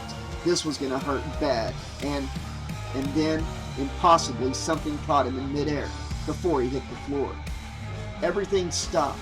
He blinked up at the bastard on the catwalk, and the impassive mask stared back. Was this what happened when you died, he wondered? In the very last second before the end, everything just went freeze frame? Oh shit, for how long? Just till your body finished dying so you could move on to whatever was coming up next? Or, oh shit, was this forever? Was he really going to have to spend eternity staring at this big motherfucker in a mask who had killed him? Who was that masked motherfucker? Dunno, he didn't leave his motherfucking name, he just killed my ass. Oh shit, this was so fucking unfair. All at once, the entire scene above him, the guy, the mask, the catwalk, and the shadowy ceiling beyond, began to rotate slowly in a clockwise direction. Okay, now this was just too friggin' weird, Condor thought. A mild wave of nausea passed through him, as his view of the bastard on the catwalk made one complete rotation, and went into another without a pause. He started to take a deep breath to counter it, and felt his diaphragm hit something hard and immovable, something that shouldn't have been there at all. He barely had a moment to be puzzled before the pain hit him in the exact same spot. A terrible searing as if something had not only run through, but torn up his insides in the process. The tip of one of the mole's 4 drill bits came into focus then. As he had sharpened the things many times, he knew right away what he was looking at. Although he didn't know what all that gooey wet stuff on it was, or where it had come from. But then, as everything continued to twirl, he did know. He knew everything he had to know, including the fact that it would be best now to die quickly. "Just keep your eyes peeled," Brodsky told Condor. No answer, not even a copy that. Brodsky frowned, glancing at Kicker. Kicker hefted the BFG he was holding and looked questioningly at him. Brodsky gestured at the shadows off to the right. Kicker nodded once and vanished into them. "Spin?" Brodsky rasped into his comm. "Condor." "Can't find them, Sarge," Briggs answered. "God damn it!" Brodsky tapped the link to make sure all the channels were open, even though he already knew they were. "Spin! Report! Condor, report! I said report! That's an order!" For a few seconds he heard nothing but the sound of dead air over multiple channels. Then Briggs spoke again. "Sarge, we found Condor." They hadn't used the mole once during the whole trip. It had just sat there in the cargo bay taking up space. Every time Brodsky ran out of keep busy assignments, he'd tell Condor to sharpen the drill bits. Always Condor, because he was the only one of them who could grind metal for longer than 60 seconds without going crazy. Nerves of steel or no nerves at all. Nobody knew which, and the man himself had declined to say.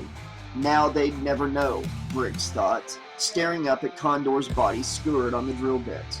For her part, she couldn't decide whether it had been a good thing that the metal had been sharp or not.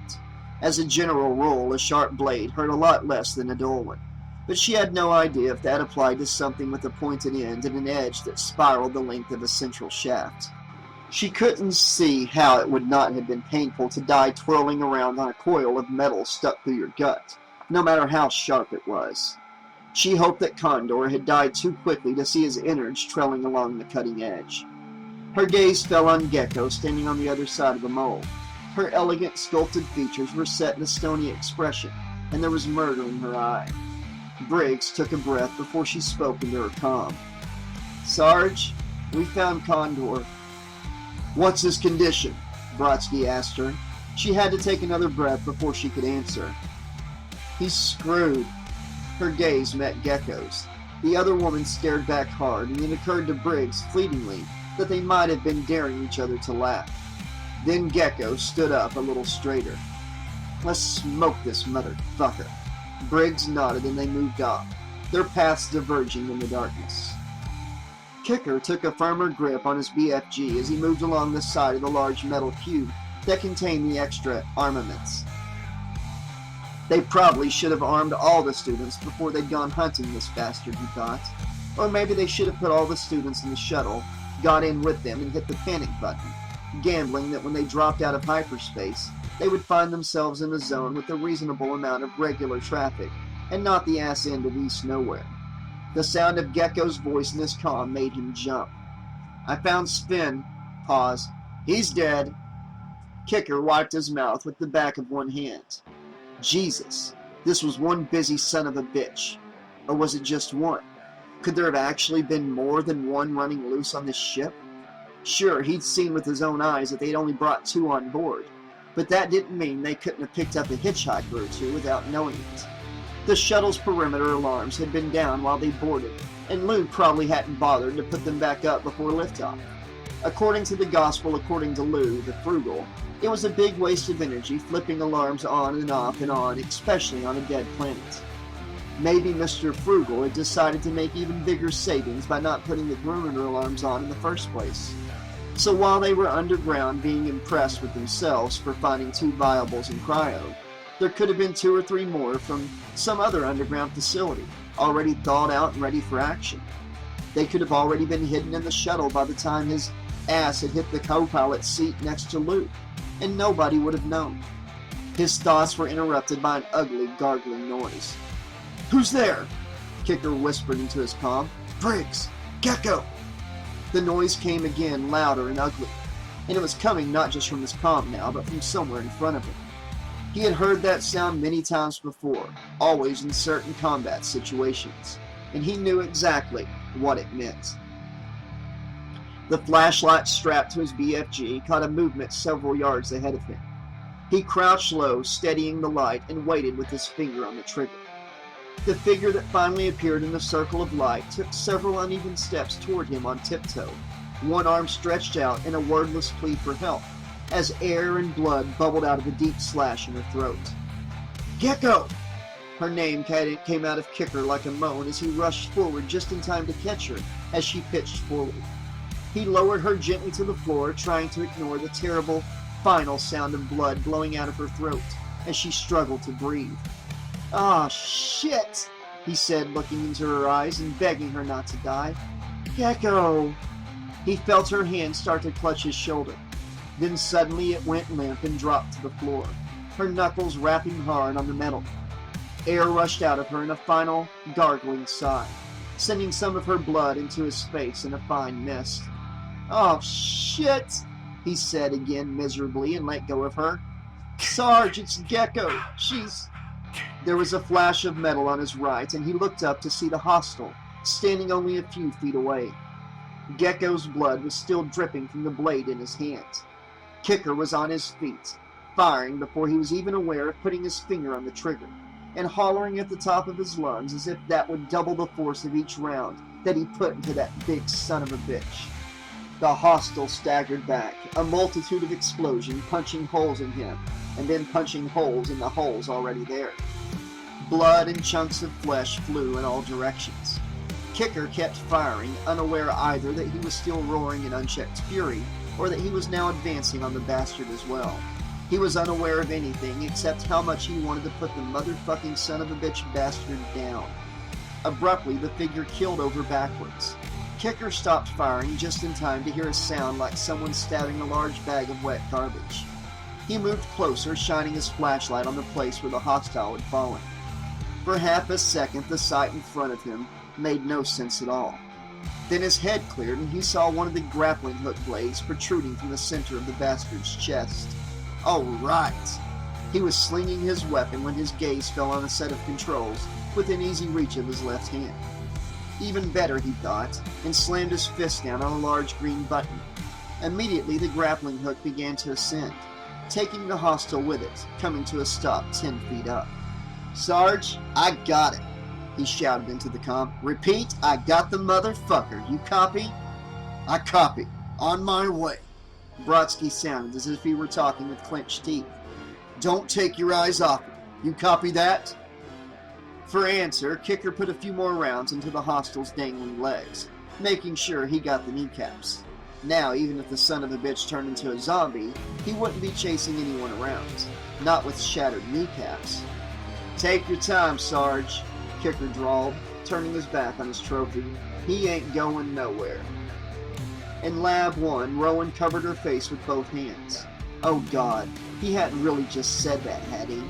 Everyone else in the lab was talking at once, happy and relieved and sure they were safe, but Rowan heard none of it. He might as well have said, "I'll be right back," in an old 80s or 90s horror movie.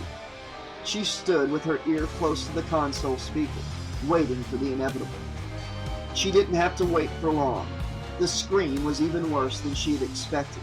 But that was the thing about Jason. No matter how bad you thought anything was going to be, it would always be worse. No matter how hard you tried to prepare yourself, you simply couldn't. She pressed her tightly folded hands against her lips as if she were trying to keep a scream of her own in, even though she knew she wasn't going to scream yet. Not yet, but sometime soon. Much sooner than she'd have liked. "Briggs!" came a hoarse, agonized whisper. "Briggs, get out of here!" Rowan clenched her hands tighter, waiting for Briggs to answer. No, waiting for everyone to realize that Briggs wasn't going to answer, ever. "Briggs, where the hell are you?" demanded Brodsky. Rowan closed her eyes. "Where do you think?" "Briggs, answer me! Where the hell—" Brodsky's voice cut off sharply.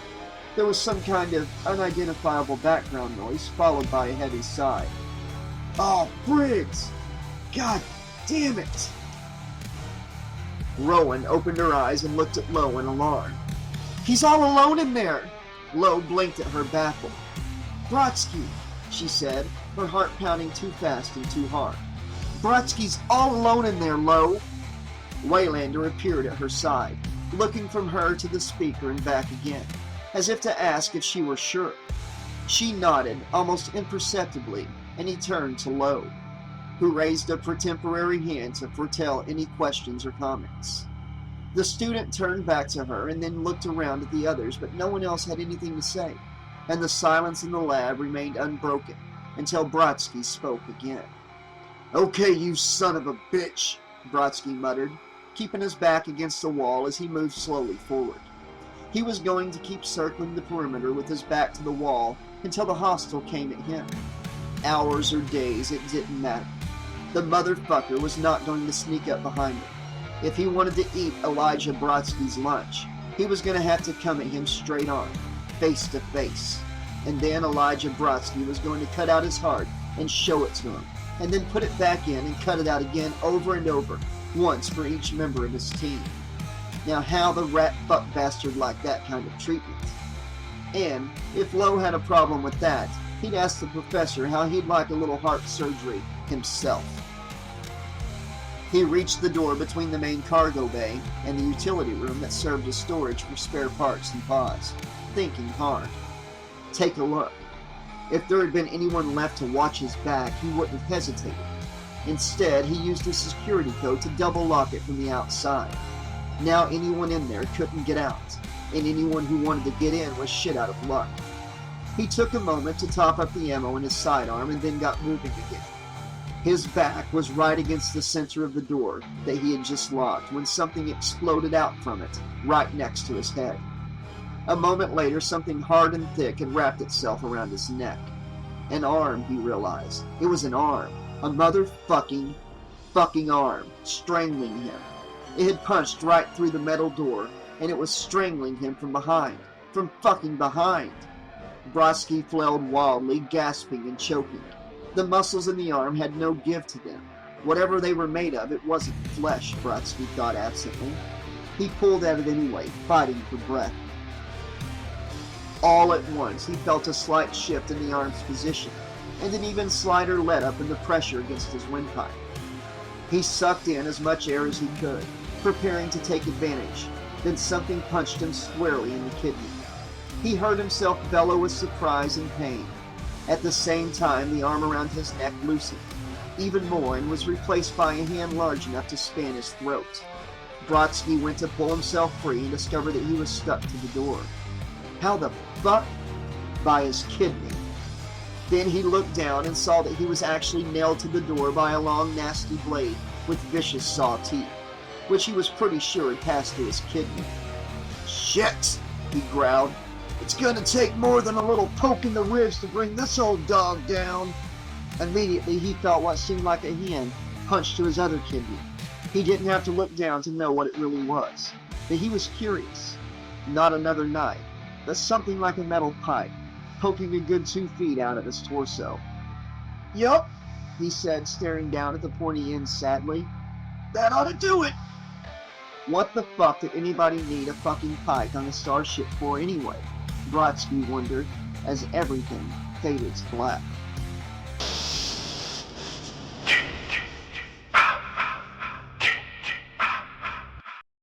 Chapter 14. Such a waste. Rowan looked up at Lo sharply, not quite sure that she had heard him correctly, or had she just imagined he had said anything at all. She glanced around at the others for their reactions, but their expressions told her nothing she didn't already know. Her gaze came to rest on Cineron. She thought that he might be on the verge of speaking. Instead, he simply leaned forward and shut off the console speaker, which was now broadcasting nothing but static. The silence in the laboratory deepened. "I told him to stay calm." This time, the sound of Lo's voice startled her enough to make her jump slightly. She stared at him in bewilderment, wondering if he knew he wasn't making any sense. I told him to wait until we reached Solaris," Lo went on, his tone maddeningly reasonable. "Then we could take care of this monster. I said, don't go in unprepared. That's what I told him." He turned to look at Rowan as if he expected her to back him up on this. She stared back at him, giving him serious consideration to slapping his face. Lo shook his head. Brodsky was just too proud. Just too damn proud. Slapping him wouldn't do any good, Rowan thought. What he really needed was a solid punch. She actually started to take a step towards him when suddenly something pounded heavily on the lab door. Everyone screamed. A moment later, a very human, slightly muffled voice called out, "Hey, who locked the damn door?" "It's Crutch," Janessa said, addressing no one in particular. He's the co-pilot," Cineron added in response to Rowan's puzzled look and went over to let him in. Rowan thought the man who came in looked more like an overweight gypsy fortune teller than a co-pilot. He also looked 100% freaked out. Obviously, Jason had crossed his path too. "Somebody tell me what the hell is going on here, seriously," he demanded. His gaze barely lingered on her unfamiliar face as he looked around at everyone. "The ex-grunts are dead," Cineron told him. The co-pilot stared at him incredulously. "Which ones?" "All of them." He looked searchingly at all the other faces in the room again. "Oh, Jesus," he said finally, reaching out blindly for something to lean on. He found a chair and half fell into it. "Oh, man." Abruptly, Lo went over to the console and hit a switch. "Lou, how much longer before we reach Solaris?" "I'm about to bring us out of hyperdrive right about now," replied the pilot. So far, his was the calmest voice Rowan had heard in the last few minutes. She hoped that wasn't simply because he was the only one who didn't know what was going on. "Well, that's okay then," the co-pilot said, his voice only a little shaky. "We'll be all right. Brodsky and his guys trapped it in the cargo bay, and we're locked in here. We're safe, right?" "Will the Solaris grunts be able to kill him?" Kinsa asked in a small, weepy voice. "Absolutely," Lo said quickly. "Relax, people. I've been in constant contact with Solaris. They have 60 highly trained professionals standing by to get us off this ship. Everything is going to be all right." Rowan squeezed her eyes shut. God, but she wished he'd stop saying things like that. Or didn't he think Jason was killing them off all quickly enough? On the bridge, Lou had finally reached the limit of his good humor. He was also beginning to understand why so many of his fellow pilots maintained their bad tempers no matter what. When was the last time this kind of thing happened to any of them? Right? Never. And it never would. But him, good old happy-go-lucky Lou Goddard, he might as well have had a target tattooed on both his forehead and an ass, so people could get him coming and going. "Damn Lo and his damn kids and his goddamn field trips," he muttered. "Oh, sure, bring a psycho on board. Nice extra credit project, Teach. I can just guess who's going to get stuck cleaning up this mess, and they'll probably blame me for it, too. Solaris was large in the viewport in front of him. Just beyond it was the arc of Earth 2 and Crescent. Both looked great to Lou. His comm unit crackled to life. Solaris to Grendel. We have you on approach. Stand by for docking procedure. Grendel to Solaris. Roger that. We need plenty of medical and military to meet us at the gate, Lou said. We've got a big goddamn problem here. A real goat fuck. What kind of problem, Grendel? Over? What kind of problem? Lou gave a short, humorless laugh. Glad you asked that question, Solaris. What a goddamn goat fuck of a day I've had. He opened his mouth to break it down for them when he heard someone come in behind him. That was all he needed now, some student poking around and getting in the way. This was the perfect time for a demonstration of his new not-so-happy-go-lucky attitude. He twisted around and looked up. Repeat, what kind of problem, Grendel? What kind of problem? They wanted to know. Even if his mouth hadn't been too dry for him to speak, he could not have answered. There was no way to sum up in a few succinct words what kind of problem he had. Considering that Kicker had described the chick as cute, this had to be the other viable that Lowe had insisted on bringing on board. As far as Lou was concerned, it was also incontrovertible proof that Lowe had shit for brains. Anyone with real brains would have taken one look at this thing and left it right where it was, and in one big frickin' hurry, even if they hadn't been lucky enough to recover a cute chick. Was she cute? Lou hoped so. He hoped like anything that she was as cute as this thing was ugly. All of that, plus his entire personal history to date, went through his mind in less than a second. Then, he went to pieces.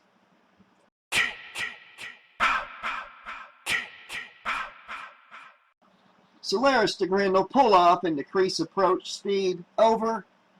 Rowan looked over at the speaker on the console. There was a sensation in her chest as if an enormous hand had somehow reached inside and taken hold of her heart. She had one excruciatingly brief moment of hope that what she heard was nowhere near as scary as it seemed to her. That as a stranger in these parts, she simply didn't know a routine docking transmission when she heard one. But the moment was over even before the voice spoke again. Grendel, decrease approach. Your speed needs to slow down right now. You're coming in too hot. Pull off. Repeat. Pull off. She turned to Cineron, but he and Waylander were lunging towards a monitor at a different console. Alarm bells began ringing loudly, and she saw Kinsa drop to the floor and cover her head with both hands. Was that proper emergency procedure in a spacecraft? Rowan wondered. Apparently not, since Janessa was trying to haul her back up on her feet. Oh, man, Waylander yelled over the still ringing alarms. Look out, everybody! Brace yourselves! Now Janessa was diving for the floor herself, along with everyone else. Rowan tried to do likewise, but for some reason her legs wouldn't obey. All at once her inner ear went crazy and told her that the room and everything in it was now tilted at a 45-degree angle. Her eyes were trying to roll up in her head as her vertigo intensified. Someone was screaming in terror. No, several people, including herself. She was falling. No, almost falling. Then she was flying. She only went a few feet before she hit the floor again and rolled over and over as the entire ship rocked and shuddered from side to side as some kind of tremendous impact hit the ship. The noise completely drowned out the alarms, although later on Rowan remembered the din more as something she felt rather than heard, or was deafened by, perhaps. But she hadn't felt deafened at the time, not then and not immediately after it came to an end. Her ears hadn't been ringing and everything hadn't sounded muffled, as if she were wearing thick earmuffs.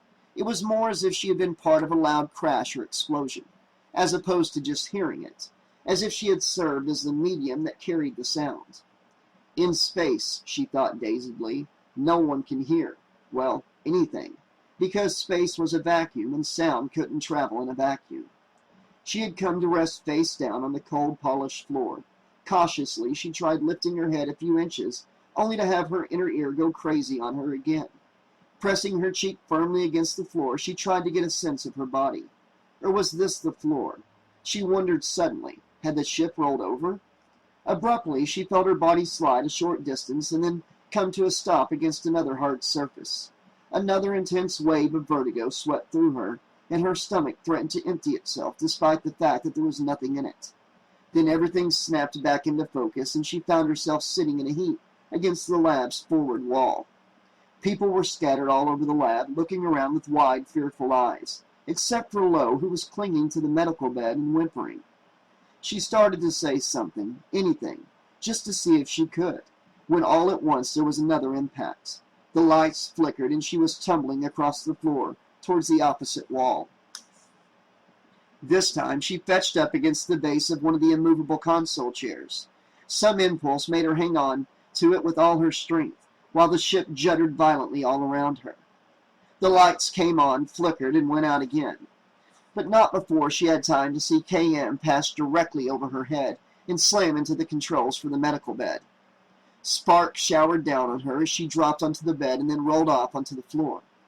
A second later, Rowan saw her stand up and begin brushing fragments from the damaged equipment from her uniform in a most unruffled, matter-of-fact way. The lights flickered again, trying to go back on, and then died altogether, leaving the room in total darkness. Gripping the chair, Rowan closed her eyes and waited for another impact or an explosion or the hiss of air escaping as the ship broke apart. Instead, she heard Cineron ask, "Everyone okay?" She opened her eyes to see that an emergency lighting system had kicked in, providing adequate, if rather dim, illumination. Just like every other emergency system she had ever been forced to depend on, Rowan thought as she made herself let go of the chair and stand up along with everyone else. What the hell was it with emergency lighting systems? Why did they all have to be so goddamn dim? 445 years in the future, they could bring you back from the dead, but you still had to suffer eye strain and the power failure. "Would somebody mind telling me what the hell just happened?"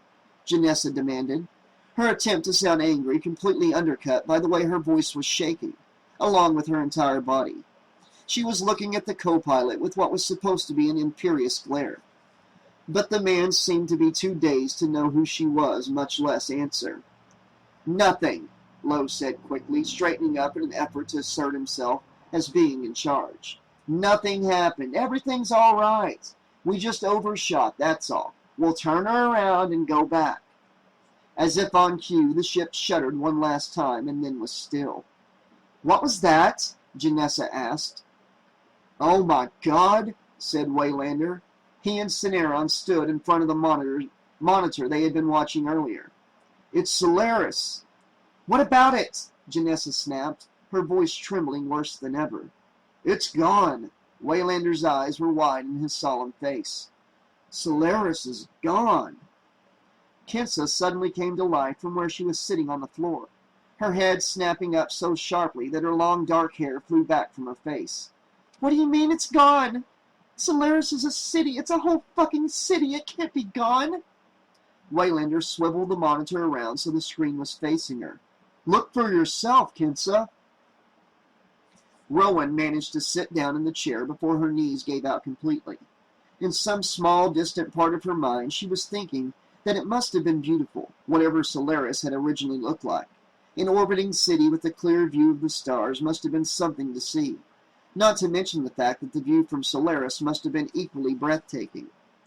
Those enormous, silent starbursts that were consuming the last bits of what must have been building streets, perhaps even tree-lined boulevards and parks.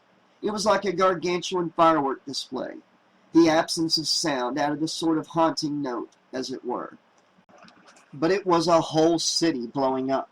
She couldn't wrap her mind around the thousands, perhaps even millions of deaths or the magnitude of destruction.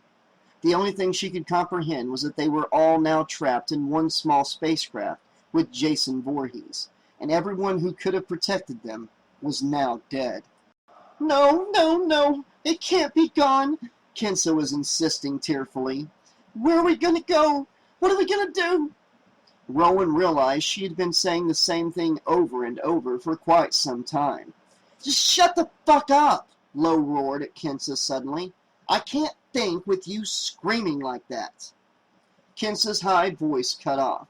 Janessa gave Lo a poisonous look as she put her arms around the other woman and tried to comfort her. The professor ignored her and spoke into the comlink. Lou, what sort of damage are we looking at? No answer, of course. Rowan wiped a weary hand over her face. Lou, answer me. Come on, what's the condition of the Grendel? Lou! The professor tapped the comlink control on and off rapidly. Lou, answer me. Are you there? I'm sending out a distress beacon, Cineron said. Guys? Janessa turned away from the viewport she had just opened the shield on. We've lost our entire port pontoon. Rowan could see that this was definitely not the news anyone wanted to hear. Internal pressure is holding, said KM, consulting some instrument in her hand and sounding as calm and steady as ever. However, our main thrusters are offline. Lone nodded at her and turned to the co-pilot, Crutch, who was busy at a control panel. Life support? Crutch made a seesaw motion with one hand. Far as I can tell, we should be okay for a while. But he's out there, wailed Kensa. Lowe rounded on her. Look, we're gonna be fine, he shouted, actually blustering. We're in a high-volume traffic lane. Another ship's gonna come by. I'm sure of it. He paused, waiting for someone to dare contradicting him. We're going to be perfectly safe here. Rowan didn't even have time to wince at this statement before the hard pounding on the door began. They all stood motionless in the utter silence that followed, hardly daring to breathe. Rowan kept her gaze riveted on the door, waiting for the pounding to begin again. Then dents would start to appear in the metal, and the door would crumple and buckle until Jason Voorhees was able to take hold of some bent portion and bend it even more, until he finally managed to peel the entire thing away from the frame and let himself in. But still there was no sound from the other side of the door, not a creak or a footstep. Rowan tiptoed cautiously across the room and stopped a few feet away from the door, straining her ears. Maybe he gave up, said Waylander suddenly. You think? Janessa called from where she and Kensa were huddled by the glass partition, as far away from the door as possible. Rowan couldn't tell whether she was being sarcastic or not, but she shushed them both anyways and listened for a little while longer before turning to look at the others. I don't think he's out there. You don't? Janessa said, huddling near the glass panel in the far wall with Kensa. Why don't you just stick your head out and have a peek?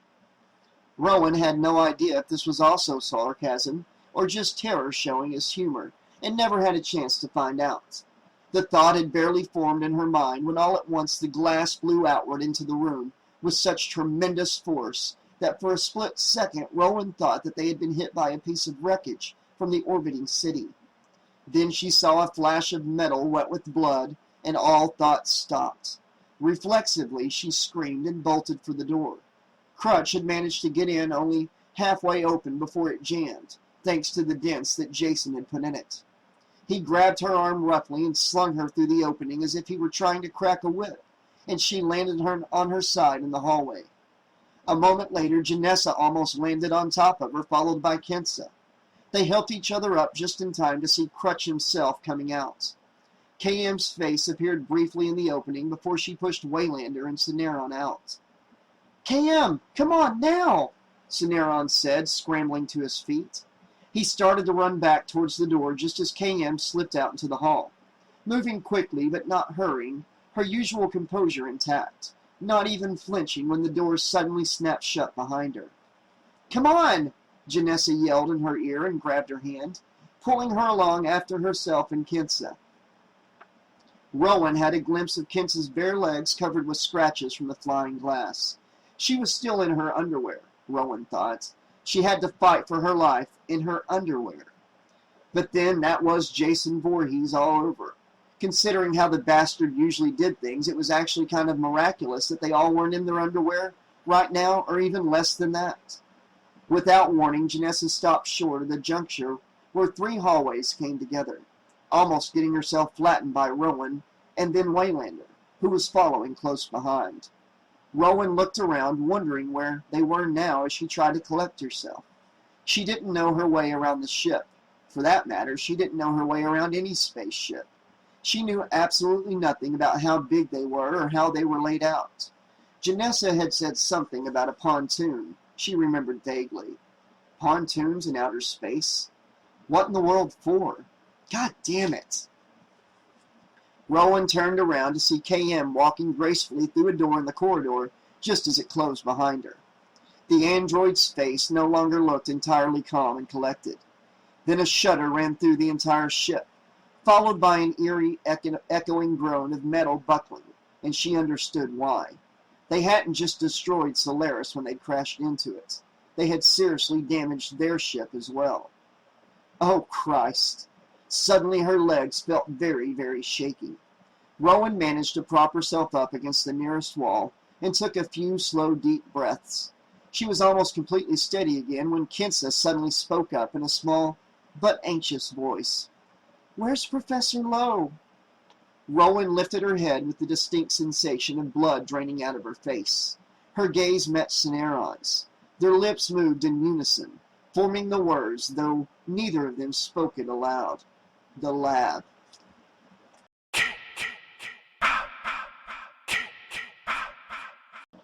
Braithwaite Lowe stood in the middle of the laboratory and watched the big mass shape of Jason Voorhees, notorious murderer, come towards him. He hadn't been able to move before when Jason had smashed through the glass partition from Lab 2, in spite of the way everyone else ran for their lives. All he had been able to do was stand and watch them, the students, the thought-out woman, the co-pilot, KM, as they wiggled through the malfunctioning door. He could have gone with them. He could have been with them now. He could have been right in the middle of them all, telling them to shut up every time they started screaming. But his feet had refused to move. No, not his feet, actually, but his legs. His legs had simply turned into a couple of stiff boards, no more mobile than chair legs, or one of Crutch's ridiculous terrarium stands. This had never, ever happened to him before. He had never been in the kind of situation where he literally couldn't move. He was the teacher, the leader, and he should have been leading the way out of the lab, leading his kids to safety. On the other hand, Jason Voorhees was his find. As the leader, he could just lay things out for him. Once he knew where he was and what things were like now, he might also understand that Lowe was his best friend, and rather than trying to execute him or freeze him, he was going to make him rich and famous. Yeah, that would do it, Lowe thought, as Jason Voorhees stalked towards him, with the autopsy saw blade in his hand. That had to do it. People said you couldn't reason with a homicidal maniac, but probably nobody had ever even tried offering the one thing everyone, including homicidal maniacs, wanted: limitless wealth. Money was the great equalizer, the universal cure, the size that fits all. That would do it for sure. Please let that do it for sure, Lowe thought, as Jason stopped directly in front of him. He forced himself to smile up at the scratched, featureless mask. So, hey, look, Jason. Can I call you Jason? Have you considered how valuable you are? He said. Lowe's use of his name seemed to be some kind of stimulus. His head tilted slightly to one side, and he moved closer to Lowe, who was unable to keep himself from backing away. I'm serious here, Lowe went on. Fame, money, with my help, you can have it all. He felt his back hit the console and knew he was now out of wiggle room, nowhere else to go. But Jason just kept coming at him. I know people, he babbled desperately, imploringly. Up close, he could see splatters of blood mixed with clots of black something on the layers of rags that served as clothing, as well as countless bullet holes. Brodsky's team had shot him up so much, he should have clinked when he walked. Not that he should have been walking at all. I know all the right people. I have connections, and I know how to use them, Lowe promised, trying to slide out from between Jason and the console. All you have to do is name it, and I can get it for you. No matter what it is, I can have it for you like that. He pretended that his fingers weren't too sweaty to snap. It was the thought that really counted. The noise was optional. Together, we can make a fortune. More than a fortune. We can... Jason Voorhees leaned forward and Lowe dodged to the right, flinching a little in anticipation of one of those big hands grabbing him around the neck. But Jason didn't even look at him. He was reaching for something on a tray near the Nanotech 2000. That's funny. You don't look like a techie, Lowe's brain jabbered. Then he saw what Jason had picked up. Oh shit. Oh well. Oh, you want your machete back? Lowe's heart seemed to be flopping like a beached fish in his chest as relief and terror fought to claim him. Shit! Just go ahead and take it. It's yours. Hey, just remember who saved it for you, okay, buddy? Jason transferred the autopsy knife to his other hand as he made a close and careful study of the machete, turning it one way and then the other, like a man examining a treasured possession for any possible damage, no matter how slight. Which only made sense, Lowe thought. You couldn't have a notorious murderer without the notorious murder weapon. It would have been like having Jack the Ripper without his knife or Lizzie Borden without her axe. Historically inaccurate, inexcusably disrespectful. But thanks to his having had the presence of mind to retrieve the machete, his conscience wouldn't have to suffer the burden of guilt for having insulted a historical figure, Lowe thought. Ergo, relief could now triumph over terror, and any second now it would. Lowe took another small step away from Jason. Immediately the mask turned towards him. At the same moment he seemed to remember the autopsy blade in his other hand and paused, holding it up next to the old machete in obvious comparison. Lowe could see his one good eye glinting as it swiveled from one to the other and back again. Should he offer a suggestion? Lowe wondered. Or would that be inappropriate? He did have quite a lot of expert knowledge, but Jason was the actual practicing killer. As much as he might feel there was really only one expert in the room, and anything Lowe had to say would be unwelcome. Better to keep his ideas on that subject to himself, Lowe decided, and put another inch between himself and Jason. His gaze went briefly and longingly to the door. Had things reached the point where he could leave the room just for a minute, just for a bathroom break? Or would Jason take it amiss? Perhaps if you didn't act like a scared victim, then he wouldn't treat you like one. That had to work. It made perfect sense. Please let it work, Lowe prayed, with no idea who or what he was praying to. Careful not to look away from Jason, he groped around behind himself for the comlink on the console. Whew! Hey guys, come on back, it's okay, he said, hoping he had actually opened the channel for shipwide address. He just wanted his machete back. Whew! Jason was looking at him again. Lowe tried to smile on him, doing his best not to think about how the two blades he was holding made a kind of lethal frame. Whew! Oh, you scared me, big guy. You're not going to regret this. Whew! Lowe jabbered at him. You're really not. You'll see that I can do everything. I'll do everything I promised and more. Abruptly, Jason tossed the old machete over his shoulder and transferred the autopsy blade back to his right hand. Once more, unable to move, Lowe watched as Jason raised the gleaming instrument high over his head. Not ambidextrous, then, said a small, distant voice in his mind.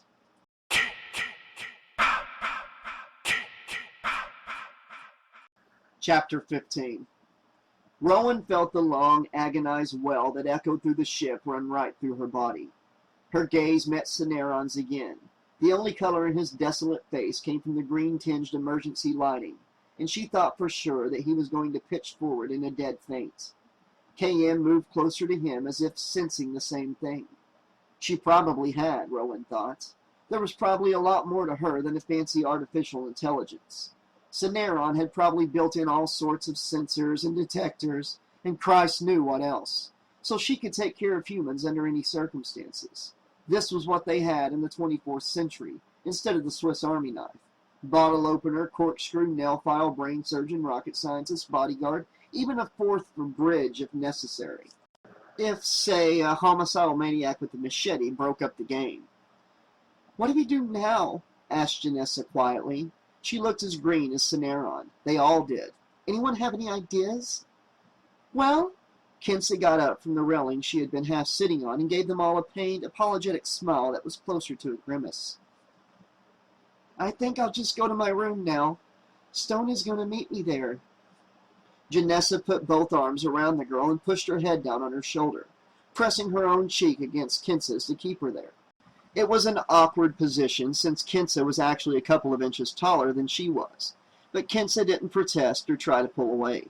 The sight made Rowan feel as if her heart was about to break. She had to look away or risk bursting into tears. How do we get off this ship? She looked from Waylander to Cineron to Crutch and back again, hoping she sounded brusque and businesslike, rather than weepy and terrorized. I don't know, Waylander said, glancing at Cineron, who was frowning down at the floor thoughtfully. Well, can you beam us off or something? Rowan asked, seizing on the first idea that came into her head. Beam us off? Waylander stared at her, utterly mystified. Cineron looked up sharply. The shuttle! Waylander's face went from puzzled to stunned, but only for a moment. Hell yeah, the shuttle, he said, breaking into an enormous grin. Crutch, how about it? The gypsy fortune teller nodded, looking equally hopeful. Sure, I can do pre-launch from the bridge. We'll have to rework the navigational module because it only set up for a short haul, but that's nothing, that's easy. And we'll go to the shuttle, set it up for refueling, and start to check off, Janessa added, including Rowan with a look. Crutch, call when you're ready to reroute the fuel. Will do, he said. Waylander, you're with me. The rest of you be careful. Watch your backs. They split into two groups, Crutch and Waylander hurrying up a different hallway to the bridge, while the rest of them continued straight along the one they were in, which put Jason Voorhees behind them, Rowan told herself. Even if she didn't know her way around the ship, she could orient herself that much. As long as they kept going in a straight line, she would know that they were moving away from Jason, not towards him. They passed through another larger juncture that opened into a platform at the top of a short flight of stairs. Kensa had barely started down them when she suddenly screamed and turned away, with both hands over her face. Janessa reached her first and put both arms around her, but whatever soothing thing she had been about to say turned into a horrible, horrified gasp. A moment later, Rowan understood why. The veritable lake of blood would have been bad enough. The fact that the corpse lying in the middle of it was missing everything from the waist down made it unbearable. Even worse was the smear outside of the pool. It was exactly as wide as the dead man's waist and very long, horribly, dreadfully long, trailing away to vanish into a shadowy area too many horrible yards away. Rowan held on to the railing, waiting for her body to decide whether it was going to faint or not. The buzzing in her ears waxed and waned with equal intensity. It was as much the smell as the sight that went with it. That awful charnel house stink of blood recently spilled and now souring outside the body. So much of it in one place. It was kind of amazing that she hadn't smelled it well before she had reached the stairs. Now it was all she could smell, and if she had to stand there with it in her nose for very much longer, it might be the only thing she would ever smell from now on. Then Cineron brushed past her on his way down, and somehow the contact woke her up and brought her mind back into sharp focus. Quickly she trotted down the steps after him. Kneeling on the bottom step, he reached over and managed to extricate the enormous assault weapon the dead man had been clutching to his chest. Rowan wondered if he was just being a good soldier and keeping it out of the blood. Christ, what kind of a thing was that to think in a moment like this? She distracted herself by bending down and taking the gun from Cineron. Hey, be careful, he said. You know how to use one of those things? The weapon seemed to fall into the firing position in her arms automatically. It was surprisingly light for its size, much lighter than the gun she had used to drive Jason into the cryostasis unit, and just as easy to figure out. Sure, she said, raising it to her shoulder to look down the sight. It was actually a screen that not only aimed for her, but advised as to the most effective distance, depending on the target. This was one very nice, very lethal killing tool. Her gaze fell on the dead man again, but it still couldn't kill Jason. She shoved the thought firmly away. Sure, I can use it, she said. It's like riding a bike. Once you do it, you never forget how. Yeah, but that's a lot more complicated, Cineron said, standing up. That's a BFG. It's a special weapon used only by the military. Frowning, Rowan looked from the gun to Cineron. So what's BFG supposed to stand for, big fucking gun? Well, actually, yes, put in Crutch, sounding mildly surprised. You're kidding, aren't you? Janessa asked incredulously. No, Crutch said, looking at all of them. BFG really stands for big fucking gun. I thought everybody knew that. Great, that's settled, Cineron said quickly. Waylander, you're with Crutch. KM and I will go up to the supply hold and pick up everything we can. We'll all meet up at the shuttle bay, okay? Fine, Janessa called after him as he and KM vaulted over the side of the stairs to avoid the pool of blood. She turned to Rowan and gestured towards the shadowy area of the cargo bay. Now, what's a bike? The moment the door to the bridge opened, Crutch put a hand over his nose and mouth and turned away. Oh, shit. Roger that, agreed Waylander, taking a step back and breathing through his mouth. It didn't seem to help. Crutch reached around and felt around the wall just to the left of the doorway. Oh, found it. Hang on a second. Waylander heard an airy sound like a cross between a whisper and a hum. Fresh air puffed into his face and turned the sweat on his scalp cool, raising goosebumps. Custom ventilation system, Crutch explained. Absolute necessity when your pilot won't eat anything that doesn't stink. Waylander raised his eyebrows. Really? Hell yeah, in Lou's case, BFG stood for big fucking garlic. Crutch blew out a short breath that wasn't a laugh. Okay, I think that ought to do it, he said, stepping inside. Waylander followed, careful to keep his breathing shallow until he was sure he wouldn't choke. Crutch started towards the co-pilot's console, and then stopped suddenly, staring. Waylander followed his gaze to what seemed to be a lot of red rags thrown carelessly around the pilot's chair and the control panel. Then his eyes refocused. Oh, God, he murmured, feeling his stomach turn over. God, that's fucking twisted. Poor bastard, said Crutch, sounding as sick as Waylander felt. Son of a bitch tore him limb from limb, and then tore up the pieces some more. Yeah, I can see that. Waylander bit back the retort and looked away. Of course, I've seen worse, Crutch added, adjusting the bandana tied around his head. I haven't, Waylander said. Thank Christ. Crutch sighed and went over to the control panel for the shuttle. Let's get to work, boy. Cineron slammed another set of armaments into a third travel pack and then grabbed another sidearm from Brodsky's weapons locker. Rowan might have felt confident with the BFG, but he had never been able to get used to anything larger than one of these two-handers. Well, he needed two hands, unlike Brodsky. All he could do was hope for better luck than Brodsky had. There's enough firepower here to level a moon, he said, looking over what he and KM had gathered already. Grab what you can and let's head back to the shuttle. KM added 2 more packs of ammo to the collection along with the BFG and went to raid more of the lockers. Cineron watched her for a long moment. She worked with her usual composure, but something about the expression on her face was giving him the feeling that he had missed several Cascade incidents again. Several more on top of the ones he had already missed.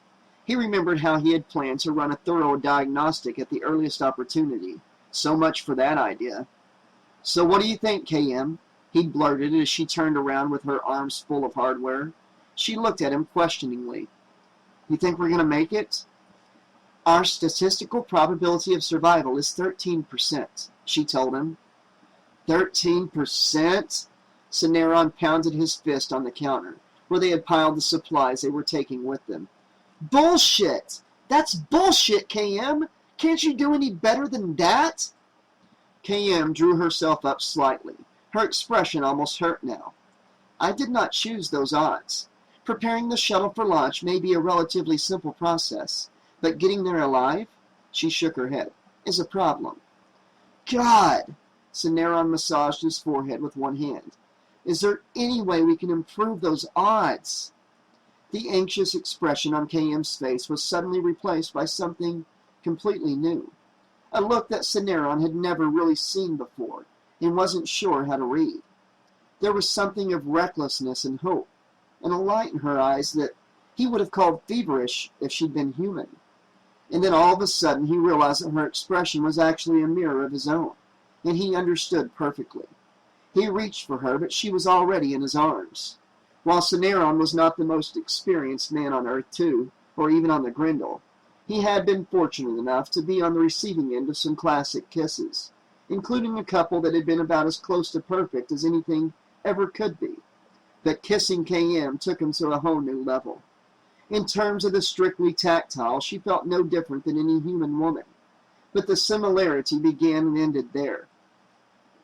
KM kissed him with undivided attention and unbroken concentration, and she put everything that she was behind it. As a result, everything he was responded to her.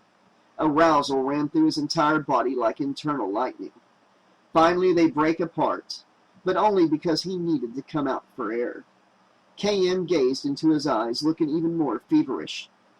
Statistical probability for survival just went up to 53%. Wow, he said. One kiss jumped us up 40%? She nodded.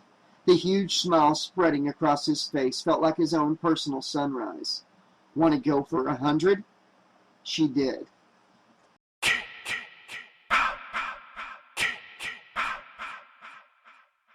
According to Janessa, cutting through the cargo bay was the most direct and therefore quickest route to the shuttle bay. Plus, she insisted, it was good strategy. Knowing that he had killed everyone in the cargo bay, Jason would be looking elsewhere for new victims.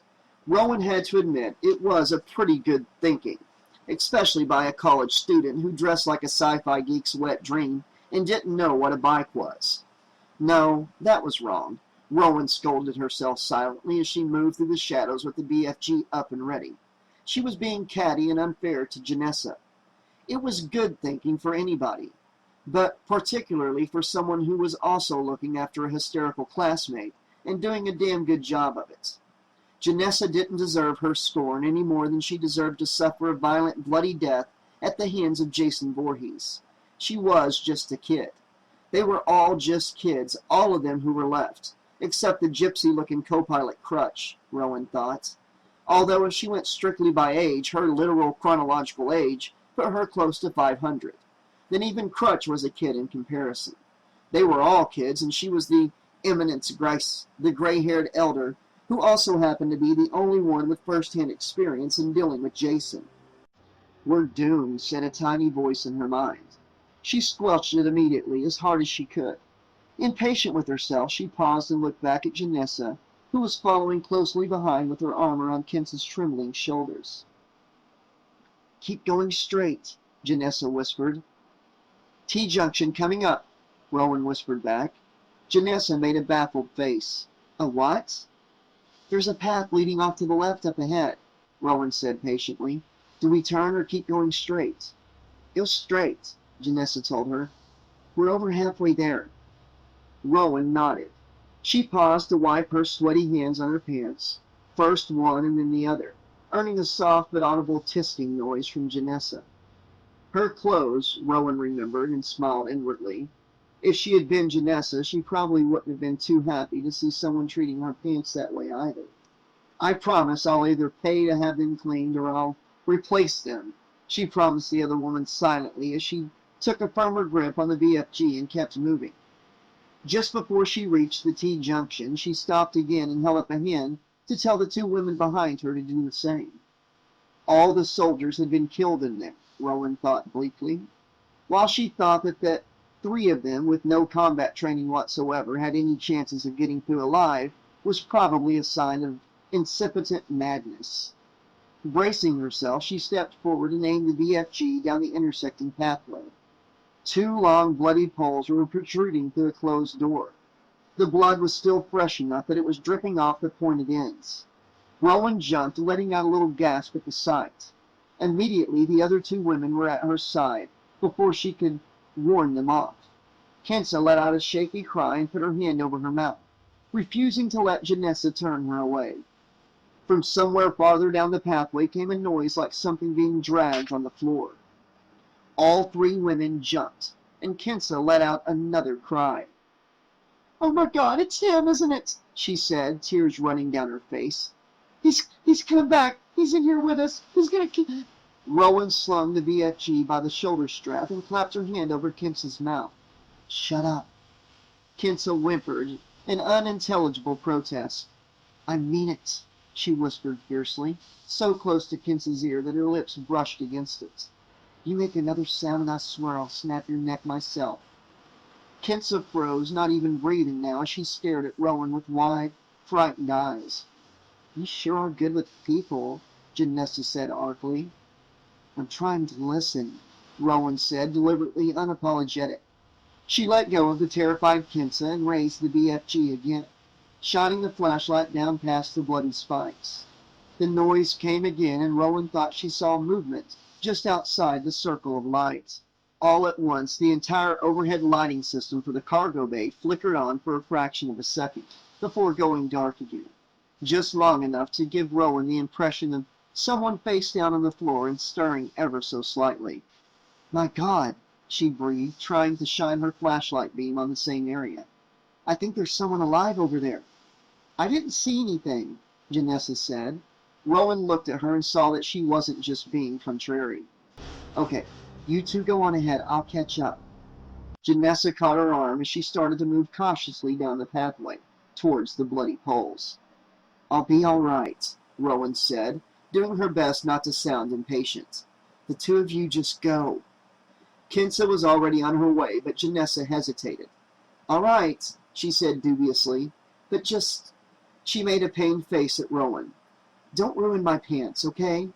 It's a deal, Rowan said and gave her a little push. Now go! Janessa hesitated for half a second and then took off after Kinsa. Come on, girl, Rowan heard her say. We're going home. Rowan winced as she moved along the narrow pathway. God, I hope so. She had intended simply to duck under the bloody poles and keep moving. Instead, she found she couldn't help coming to a complete stop. Blood was still dripping from the metal, big, irregular clots of it, and now that she was getting a closer look, pieces of tissue. If she ducked under the poles, it would drip down on her. Oh, you poor, poor baby, said a voice in her mind acidly. You might get some blood on you. What's wrong? Isn't the blood of a soldier who got slaughtered while trying to protect you good enough for you? Rowan swallowed hard. No, it's that I'm not good enough for it. Then she shook herself. Get a fucking grip, she muttered. Lose the fucking melodrama already. Still, her body refused to crouch down. Instead, she flattened herself against the opposite wall and sidled past the pointed ends, half expecting them to suddenly drive forward and run her through. Then she was past them, feeling foolish and guilty, and full of sorrow for whoever had had to die for Lowe's valuable scientific artifacts. She reached the end of the passageway and found herself facing a more open area of smaller crates and containers. Quickly, she swept the light back and forth, her finger poised over the trigger. Maybe she should fire anyways, spray everything in front of her, just as a precaution. Then she heard a shuddery sigh off to her right. How she managed to stop herself before putting a million more holes in Brodsky to go with the 2 ragged wounds he already had was beyond her ability to understand. Brodsky! She rushed over to where he was slumped with his back against a large metal crate. Now she knew whose blood was dripping from those poles, she thought, looking at the holes in his midsection. God, how was he still alive? He turned to look at her, his dark face covered with sweat, and smiled with half his mouth. Hi, he whispered. Hi back at ya, she said, slinging the BFG over her shoulder. I'm getting you out of here. They're refueling the shuttle. We're leaving. She took hold of his shoulders with either hand, then thought better of it and slipped her hands under his arms instead. Okay, on 3, she added as his head dropped back against the crate, and he closed his eyes. He was still breathing, though. She could feel it. Brodsky, are you with me? Stay with me. On 3, she repeated. He shook his head. 1, 2, 3. Her last word was lost in a grunt of effort, which had absolutely no effect on Brodsky other than to make him grimace in pain. She might as well have been trying to lift a building. Oh, God, I'm sorry, she said, letting go of him. She wiped his face with the back of her hand just to be able to do something for him. I'm sorry, I can't lift you. You're too heavy for me. I'll have to get help. He caught one of her hands in his. Just save yourselves. Get the hell out of here. I'm not leaving you, Rowan said hotly. I'm not. I won't. I'll be right back with help, I promise. Brodsky let his hand fall away as his eyes closed again. But he was still breathing, Rowan saw. He was still breathing, and she was going to make damn sure that didn't change. She got up and ran back down the hallway, barely hesitating at the poles, this time as she dashed for the shuttle.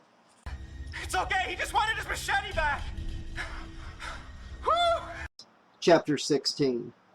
Does that ventilation have a higher setting by any chance? Waylander covered his nose and mouth with one hand as he watched Crutch using what looked like a t-shirt to wipe up the worst of Lou's blood that was splashing liberally over his console. Sorry, kid. It's already as high as it'll go, Crutch said. Try breathing through your mouth. That doesn't work, Waylander said. Only makes me start gagging. Crutch paused and sniffed the air a couple of times. It's all in your head. Air's practically spring fresh now. Yeah, what's spring like on your planet? Crutch gave a short laugh. Hey, I'll prove it to you. It's just because you're looking at this. He indicated the wadded-up t-shirt. As soon as this is out of sight, your personal air quality will improve 1,000%. He dropped the bloody cloth on the floor and kicked it under the console. Count to 5, then tell me I'm not right. Your words, not mine, Waylander said. The co-pilot glanced down briefly. Hey, toss me your vest, will you? Puzzled, Waylander complied, still keeping his distance. A second later, his bewilderment turned to disgust as Crutch used the garment to wipe his hands. You bastard, he said. Crutch was unperturbed. Hey, you're lucky you weren't alive during the Microsoft conflict, he said, kicking Waylander's vest under the console when he was through. We were beating each other over the head with our own severed limbs. Yeah, fortune sure smiled on me there, Waylander said, a bit grumpy not only because of his ruined vest, but also because Crutch had been right. The air did smell better to him. There was an electronic hum from the console then, as a comm channel opened. Crutch? Asked Janessa's voice, sounding slightly filtered. You and Waylander get to the bridge, okay? Got it one, Crutch told her. We're working here, lady. What's it like where you are? Kenza's doing the prep in the shuttle, Janessa said. Right, Kenza? Absolutely, Kenza replied. I'm on the case. Waylander thought he detected some uncertainty in the statement, even as she and Janessa ran through the checklist together. Controls are free and correct, Kenza announced finally. Crutch, you ready? Ready, Crutch confirmed. Stand by for fuel transfer. Cells 6 and 7 bypass. Negative, Crutch, Janessa broke in, sounding tense. I'm not showing isolinear integrity. Waylander's heart gave a fearful jump as his gaze met Crutch's, who didn't seem so much concerned about a possible problem as he was impressed by Janessa's hitherto unsuspected competence. Okay, try this, Crutch said. Reroute through Limpack Fusion Bypass. There was a pause, then Janessa said, Say again? Confirm you said Limpack Fusion Bypass? Confirming Limpack Fusion Bypass, Crutch said. You'll never find that in any manual, but trust me, it works. Okay, but damn it, Crutch, you better know what you're doing, Janessa said dubiously. Limpack Fusion Bypass standing by. There was another slightly longer pause, followed by a sigh of relief. You did it, Crutch, you did it! Master Conduit is free of obstructions. We are refueling. Crutch mimed tipping a hat and gestured for Waylander to check the 3D shuttle schematic now that was rotating on a wall screen to his right. He had barely started to confirm the specs when he heard a new voice on the comm. Guys, listen, I found Brodsky, Rowan said, tense but at the same time almost breathless with excitement. He's alive! Waylander turned to look at Crutch, who was equally amazed. Where is he? Janessa asked. He's in the cargo bay, but I can't move him by myself. Are Crutch and Waylander back yet? Crutch nodded at Waylander. Go ahead, kid. I can handle it from here. We're practically cruising. On my way, Waylander called and left the bridge at a run. God damn, Brodsky was still alive. Now that was a genuine instance of fortune smiling on them all. With Brodsky still kicking, there was actually a chance that they would get out of this alive. Crutch, how are we doing on time? Janessa asked, glancing nervously at Kinsa, visible in the open door of the shuttle. She seemed to be calm enough now as she sat in the pilot's seat. She certainly knew what she was doing. Janessa hadn't had to prompt her once. Some people were like that, useless in an emergency until you give them something to do. Then suddenly they were handling things even better than you were. Well, for as long as they stayed focused anyway, which was something you couldn't take for granted. You had to keep an eye on them because you never knew what was going to blow them out again. And with Kinsa, that might be nothing at all. All at once, she realized that Crutch had answered her, but she hadn't been paying attention. "Say again, Crutch?" she asked. "I said time we ain't got," Crutch replied, "but with my incredible skills and a little good luck." He paused, and she could hear him doing something. "Or a lot of good luck?" she said with a small, nervous laugh. "And with a whole shitload of good luck."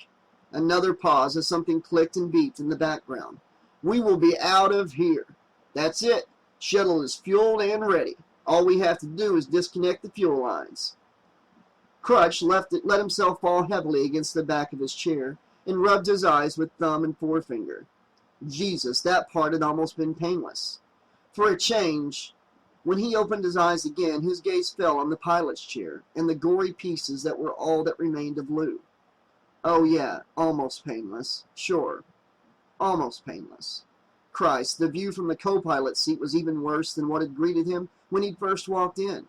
The murdering son of a bitch had even ripped Lou's cowboy hat into half a dozen pieces.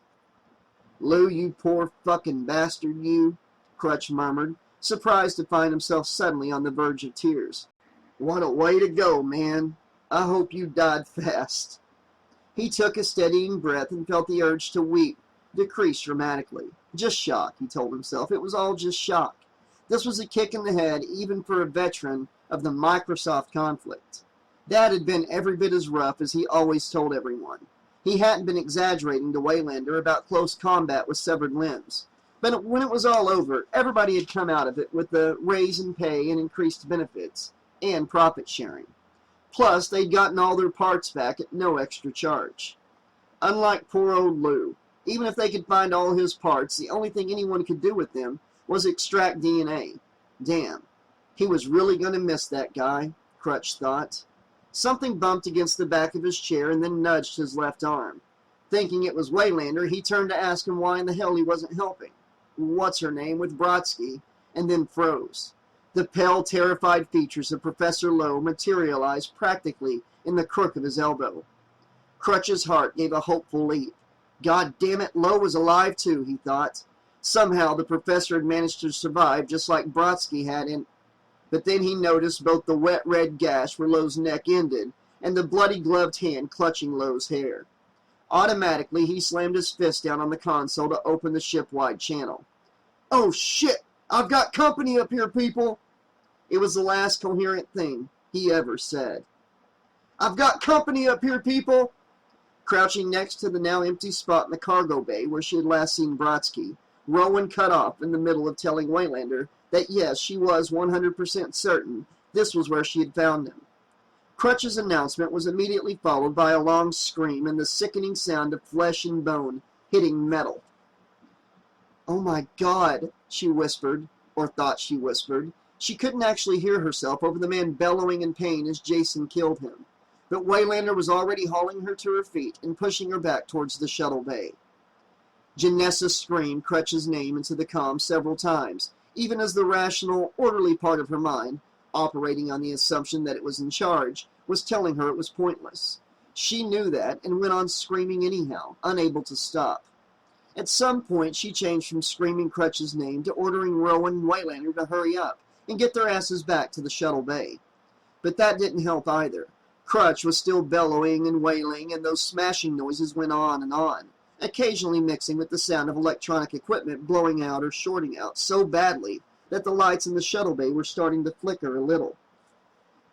And then somehow, when she was looking for Rowan and Waylander to show up dragging Brodsky between them, she got turned around so that she was looking at the shuttle instead. Panic charged through her entire body with a force that almost knocked her off her feet. Something had gone wrong with the shuttle. The moment she had looked at it, she had known. Something had gone so terribly, horribly, incredibly wrong that she couldn't see Kinsa inside it anymore. It took her a moment to realize that she couldn't see Kinsa because the door had closed. "No!" she screamed and hurled herself at the door, pounding on it with both fists, then moving into the comm link on the wall to the right. "Kinsa, open the door. Please just open the door. Open the fucking door!" The worst part was not that she could hear Kinsa weeping inside the shuttle, but that Crutch was still wailing, still bellowing, still dying.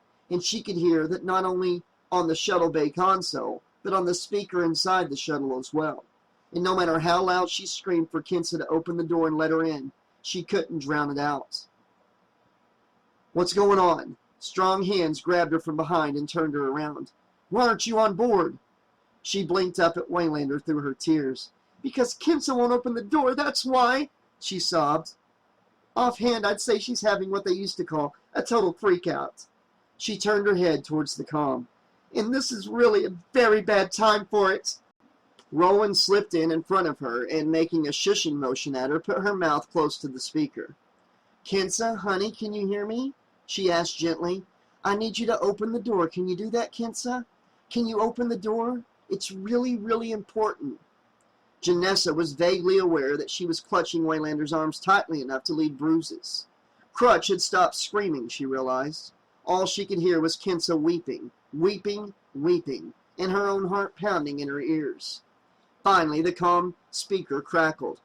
"No," Kinsa said in a teary but firm voice. "Kinsa, please," Rowan begged, one hand half cupped over the edge of the doorway, as if it were Kinsa's cheek. "Please, sweetheart, it's all over. We can go home now. All you have to do is open the door for us, okay, Kinsa? Please." "No," Kinsa said again, louder but still teary. Janessa tore herself away from Waylander and began pounding her hands on the door again. "Kinsa, you listen to me," Rowan shouted. "You open that goddamn door for us right now!" A heavy thump coming from the cargo bay made all three of them jump. The BFG Rowan had been carrying was in Waylander's hands. He pointed it towards the entrance to the shuttle bay. "We've got to do something now, guys," he shouted. "Kinsa," Rowan started, but the rest of what she had to say was drowned out by the loud rumble of engines igniting.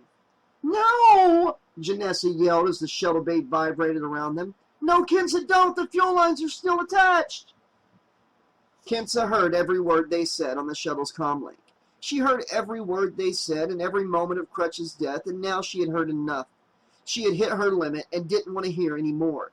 She didn't want to talk anymore either, or think, or spend even one more second in the place where Stoney had been. No, she wasn't going to think. No thinking. Just leaving. Anything. Anything at all was better than this. The floor tilted sideways, throwing Rowan against one of the covered control modules. She could feel something tugging powerfully on that part of the ship directly underneath. Tugging hard, but unable to break away. She glanced over her shoulder at the comm, wondering if it would do any good to try talking to Kinsa again now that the word launch was blinking on and off in big red letters on both the console and the control panel just under the speaker. Then the floor rocked as something butted against the ship from below. Something smaller than the ship itself, but big enough to make them feel it. There was another impact and a violent jolt that Rowan knew was an explosion. This must be where the whole ship blows up, she thought, in a momentary burst of calm rationality. I can panic now. It won't make any difference. There was a series of explosions then, and she felt the floor rising and falling under her again like a raft on a choppy ocean, while something shook her so hard that her teeth were almost chattering. It wasn't actually very long before the noise and the motion died away, but Rowan had to force herself to open her eyes and look around. Still here, she marveled as she pushed herself slowly to her feet. She was still here along with Waylander, who looked dazed, and Janessa, who was crying angry, bitter tears. They were still here, still alive, and the ship was still intact around them. Abruptly, she noticed that the word launch on the control panel had been replaced by unblinking letters that read shuttle not found. Kinsa, she tried to say, but her voice refused to work. And that was one of Jason's lesser-known murder techniques. You panicked and killed yourself to save him the effort. Some people might have felt that was a cleaner, better death. Maybe it was, but personally, the whole idea made Rowan mad as hell. Ah, Jesus wept. Waylander groaned, looking from her to Janessa. Now what? Janessa was staring past him. All color had left her face. Now we die. Rowan followed her gaze, knowing with miserable certainty what she was going to see.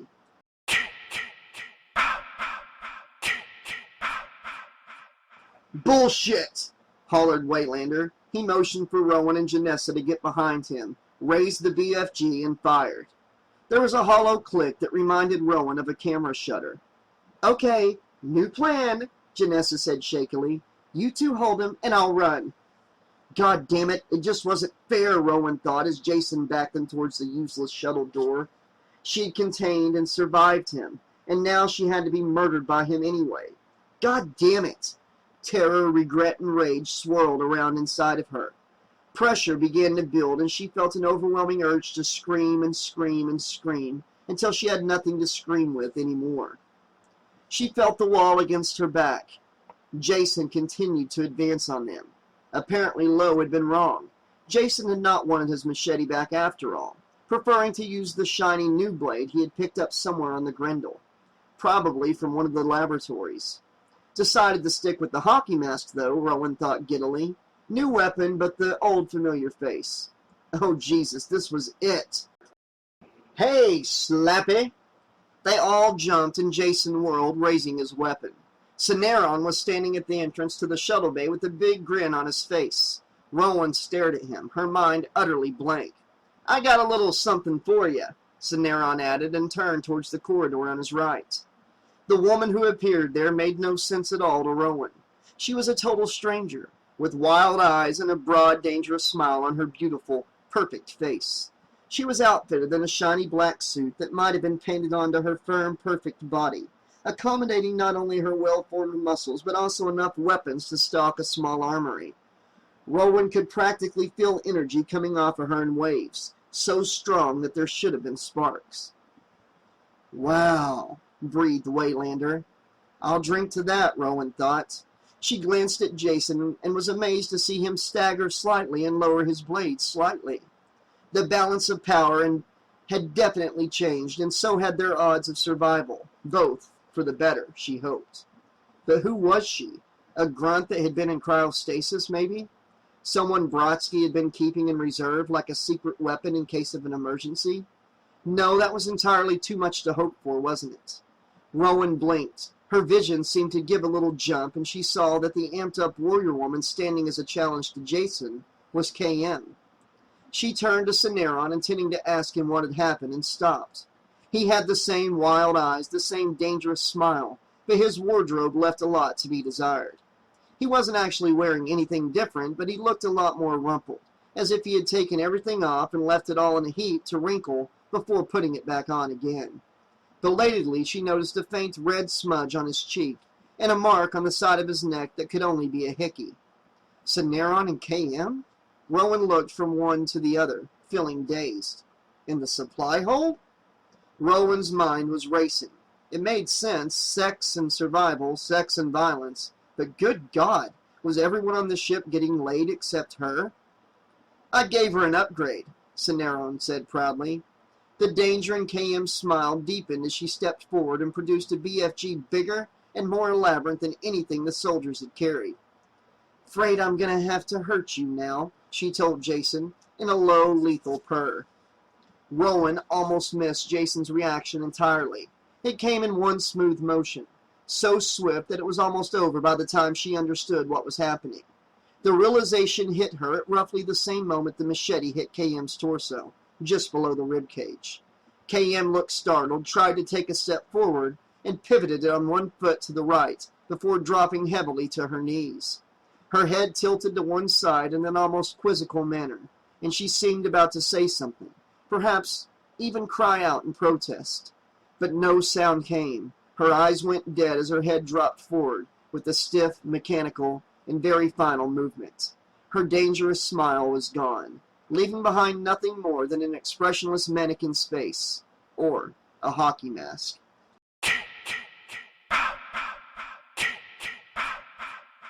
Chapter 17. For some unmeasured period of time, no one spoke or moved. Then Janessa spoke up in a sad, meek little voice. Well, that didn't go so well. No shit, Rowan replied silently, watching as Jason stalked towards the motionless android. The anger that had been roiling around inside her had intensified several times over, to a level that she imagined was as close to pure primal fury as someone with her social conditioning could ever get. It was burning hot and bitter, freezing cold all at once, and it suffused her body, mind, and spirit so thoroughly that she didn't feel it as much as she was possessed by it. She was furious with KM for coming into the shuttle bay and giving them hope with her dangerous smile and her dangerous energy. Furious with Cineron for the part he had played in making KM seem dangerous enough for them to believe in. Furious with Jason for picking up his stupid machete after all. Furious with the machete for hitting its mark. Furious with Janessa and Waylander. Furious with Kinsa for going crazy with fear and killing herself. Most of all, she was furious with a universe that would permit such a nasty, Rube Goldberg-style chain of events to occur in just the right way so that she could end up right here, in this very spot, right now, at this very moment. God damn it! Winning the state lottery probably would have taken half the number of events in a far less complicated sequence. Stupid fucking universe, Rowan fumed. Why did everything have to happen the hard way and hurt so fucking much? Jason braced one big boot against KM's shoulder and reached down to pull his machete out of her side. Abruptly, her head snapped up, and she jammed the super BFG into Jason's stomach. Gotcha, she whispered, her smile more dangerous than ever, and fired. At last, KM thought with a warm glow of satisfaction, as Jason Voorhees staggered backwards down the corridor she had just come in from. At last she had gotten through to Cineron and made him understand what it was all about. She had known it would take him quite a while to work it out, and originally she had been prepared to wait. But in the matter of mere hours, circumstances had changed dramatically, so that time was no longer on their side. Rather than simply allowing him to come to the inevitable conclusion by the more comfortable path of reason, she was going to have to resort to shock therapy. The options, always limited in some way, had been reduced to two, and only two: shock or die. The straits they currently found themselves in, the complete process of catastrophe from the very beginning all the way through the recovery phase to the end. That original act of creation called, appropriately, the Big Bang. All the acts of creation that had occurred since then seemed in some small sense to echo, even to salute, the one that started it all. Cineron certainly had been shocked when she had grabbed hold of the back of his neck and kissed him. He was shocked at her initiating such an action, and shocked at himself for carrying out the impulse to do the same thing at the same moment. He had been even more shocked at the outcome, the sharp increase in the likelihood of their survival. Complete understanding had hit him in exactly the same moment. She had seen it in his eyes. Literally seen it in his eyes, that was. Cineron had built an elaborate system of macro-micro focusing into her vision, and she had found that, among many other things, this allowed her to check everyone's eyesight as well as diagnose any injury and trauma involving blows to the head. More than that, however, she discovered she could often observe the physical process of thoughts, particularly Cineron's. Though she could not read his thoughts exactly, she knew his psychology and his patterns of behavior so well that she could at least offer a reasonably good guess as to what was on his mind.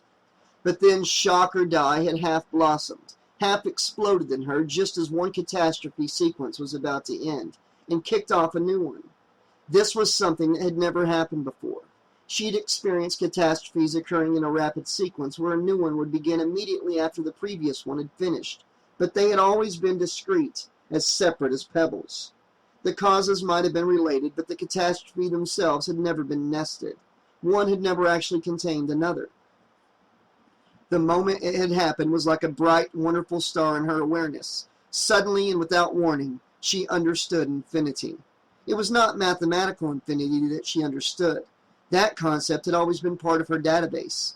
Mathematical infinity was as mundane as the commutative and associative properties of numbers of the absolute truth of E equals mc squared. The infinity she understood was not what made fractals, but the infinity that made fractals beautiful. As always, when she had a breakthrough, her learning process had immediately requested an association or reference. This time, it had been her understanding, and not her database, that had answered. To see the world in a grain of sand and heaven in a wild flower. Hold infinity in the palm of your hand, and eternity in an hour. For the eternity contained in a nanosecond, human nature in the person of William Blake had been the sole focus of her infinite, undying love. Sometime after that, she had emerged from each of the nested recovery phases to find herself in the human world. World being a human word that she understood meant much more than a planet. Now all she had to do was convey all of this to Cineron in such a way that he would simultaneously understand and accept in the shortest possible period of time containing an eternity. Shock or die. Wordless understanding was the quickest, she decided. His instinct to survive would seize on it immediately. Once survival was taken care of, he could indulge in the lifelong gratification of attempting to translate the wordless into coherent pronounceable symbols. She knew that for Cineron this would be something almost as much fun as sex. Shock or die. Fortunately, his body had been way ahead of him, which KM could see simultaneously scared and delighted him. Neither one stopped him from getting naked as he could. He'd absolutely had to be naked, and so had she, in spite of an all too obvious absence of certain physical characteristics. There was a risk that seeing the lack would be so jarring for him that he would suddenly shut down and run like hell in the opposite direction, either literally or figuratively or both.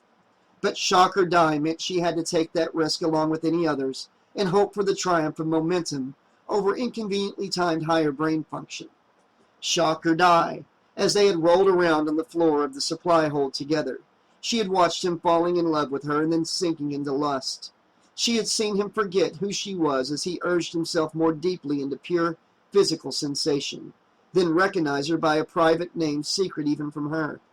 She sensed his mind twisting and turning into numberless contortions, responding to the physical stimulation in the only way it could, while his body demonstrated just how much it wanted to go on living. Afterwards, he had looked at her and at himself and said, "I kinda hate to tell you this, KM, but after all that adrenaline buildup, I would just as readily have done this with Janessa. I mean, I'm glad it was you, but it was more gratuitous than anything else." Shock or die. Later, when there was time, she would try to show him why this had increased their chances of survival to a level as close to 100% as an infinite universe would allow in the small space of an eternity. In essence, it was another wordless thing, but she found in her database a quantity of material from the 21st century writer M. Swanwick. One observation in particular had jumped out at her. Gratuitous sex is what distinguishes us from the lower animals and is absolutely crucial for the continuing survival of the human race. It was far from the starry-eyed eloquence of William Blake, but it was every bit as true. Shock or die. The force of her barrage sent Jason Voorhees flying the full length of the corridor as if he were a projectile himself, all the way to the cargo bay entrance. "Yeah," KM said lasciviously and tossed the weapon over her shoulder to Cineron. The other three were all talking at once, pelting him with excited questions that he was actually trying to answer. Shock or die. If they wanted to watch, she would give them something they would never forget. Shock or die, folks. It's showtime. KM let out a war cry in a high, clear voice and flung herself forward in an impossible somersault, executing 3 full revolutions before she made a perfect 3-point landing on a platform just a few feet away from where Jason was struggling to his feet. He wavered around unsteadily, putting his back to her as he tried to get his bearings. "Hey," she whispered playfully. The monster whirled and started to raise the machete. Immediately, the sidearms were out of her thigh holsters and in her hands, and she was blasting away with both of them. They were modified versions of standard-issue military weapons, loaded with ammunition that she had amped up to a level illegal on Earth number 2. Jason Voorhees staggered backwards, his body jerking with multiple impacts. "And now watch this," KM thought at him, and did a backflip off the platform onto the floor, landing close enough to plant a solid kick in the center of his torso. He should have folded in half, but instead he only bent forward slightly. KM was disappointed but ready, meeting his face with another harder kick that drove him back several steps. Still holding the sidearm, she moved with him, kicking his midsection again and again. It was like kicking a bag of rotting flesh, she thought, like kicking a corpse. a corpse that didn't have the sense or good manners to lie down. He had almost come to a halt when she began firing again, forcing him to back away as she advanced on him. Waves of pleasure surged through her as chunks of flesh burst out of his chest, his shoulders, his legs. Killing the monster is good, she thought. Destroying the threat is good. Protecting the mate is good. What served as her heart did not pound, but she was certain that she knew what it would have felt like if it had. Abruptly, she was aware of Syneron on the others behind her, and she felt her energy adjust sharply upward. On with the show! Okay, everybody, watch this. She twirled the sidearms like a Wild West gunfighter in pre-vac movies, and slammed them back into their holsters. Rather than stopping there, however, she continued the motion so that she segued from reholstering her weapons to diving hands first towards the floor. At the same time, she flung her lower body up towards the ceiling, letting momentum take her easily into a series of rapid forward flips all the way down the hallway until she brought herself to a stop with a roundhouse kick to Jason's midsection. He stumbled backwards into the main connecting hall of the Grendel, between the corridor leading to the cargo bay and the area where the laboratories were located. She thought she saw him make a move towards the cargo bay, and the pleasure surging through her suddenly turned to rage. You go where I tell you to go. She somersaulted through the doorway and rebounded from the floor with a kick that finally put him down hard, flat on his back. To have her enemy finally go down seemed to ignite a whole new reserve of energy in her. She let loose with another war cry as she hurled herself forward to land directly on top of him, her thighs straddling his chest. Before he could move, she drew her sidearms again and pressed the barrels to either side of his head. "Giddy up," she said. For some reason, it was the first thing that occurred to her. Something big flew up out of nowhere and smashed into her face. There was no pain as such, but she had not been ready, and the blow sent her toppling over to her right side, off balance with the sidearm still in her hands. She moved to sit up, but a large, heavy boot rammed into her midsection and shoved her down again. KM gazed up at Jason darkly as he raised the machete. My enemy thinks he has me. Suddenly, a third person confused the scene. It took at least a second before she understood that the figure clinging to the monster's side was Brodsky. As Jason struggled to get free of him, he let out a furious bellow of rage and drove a knife into the arm with the machete. Jason staggered backwards and finally managed to shake Brodsky off. KM sat up and smiled fondly at the soldier now lying on the floor a few feet away from her. I had it under control, she told him genuinely, but thanks. Grimacing in pain, Brodsky pushed himself up on one elbow. My pleasure, he said, barely able to get the words out, but still managing to echo her tone of voice. KM grinned, feeling a surge of deep kinship for the man. Syneron had always referred to Brodsky as one tough son of a bitch, but until this moment, she'd only caught the obvious meaning of that description. Now she knew that one tough son of a bitch was exactly the kind of human she wanted to be, even after she was through here. Jason tore Brodsky's knife from his arm and took a step towards him, but KM had stepped in front of the soldier to shield him with her body. It was a damn good body, too, probably the best that any android had ever had, upgraded and nano-fortified to a degree that even she suspected might be illegal, at least technically. But being one tough son of a bitch, she would deal with that later. She heard Syneron call out Brodsky's name and felt a renewed jolt of protectiveness. Her mate was close, which meant he was also close to danger. She had to eliminate the threat standing in front of her.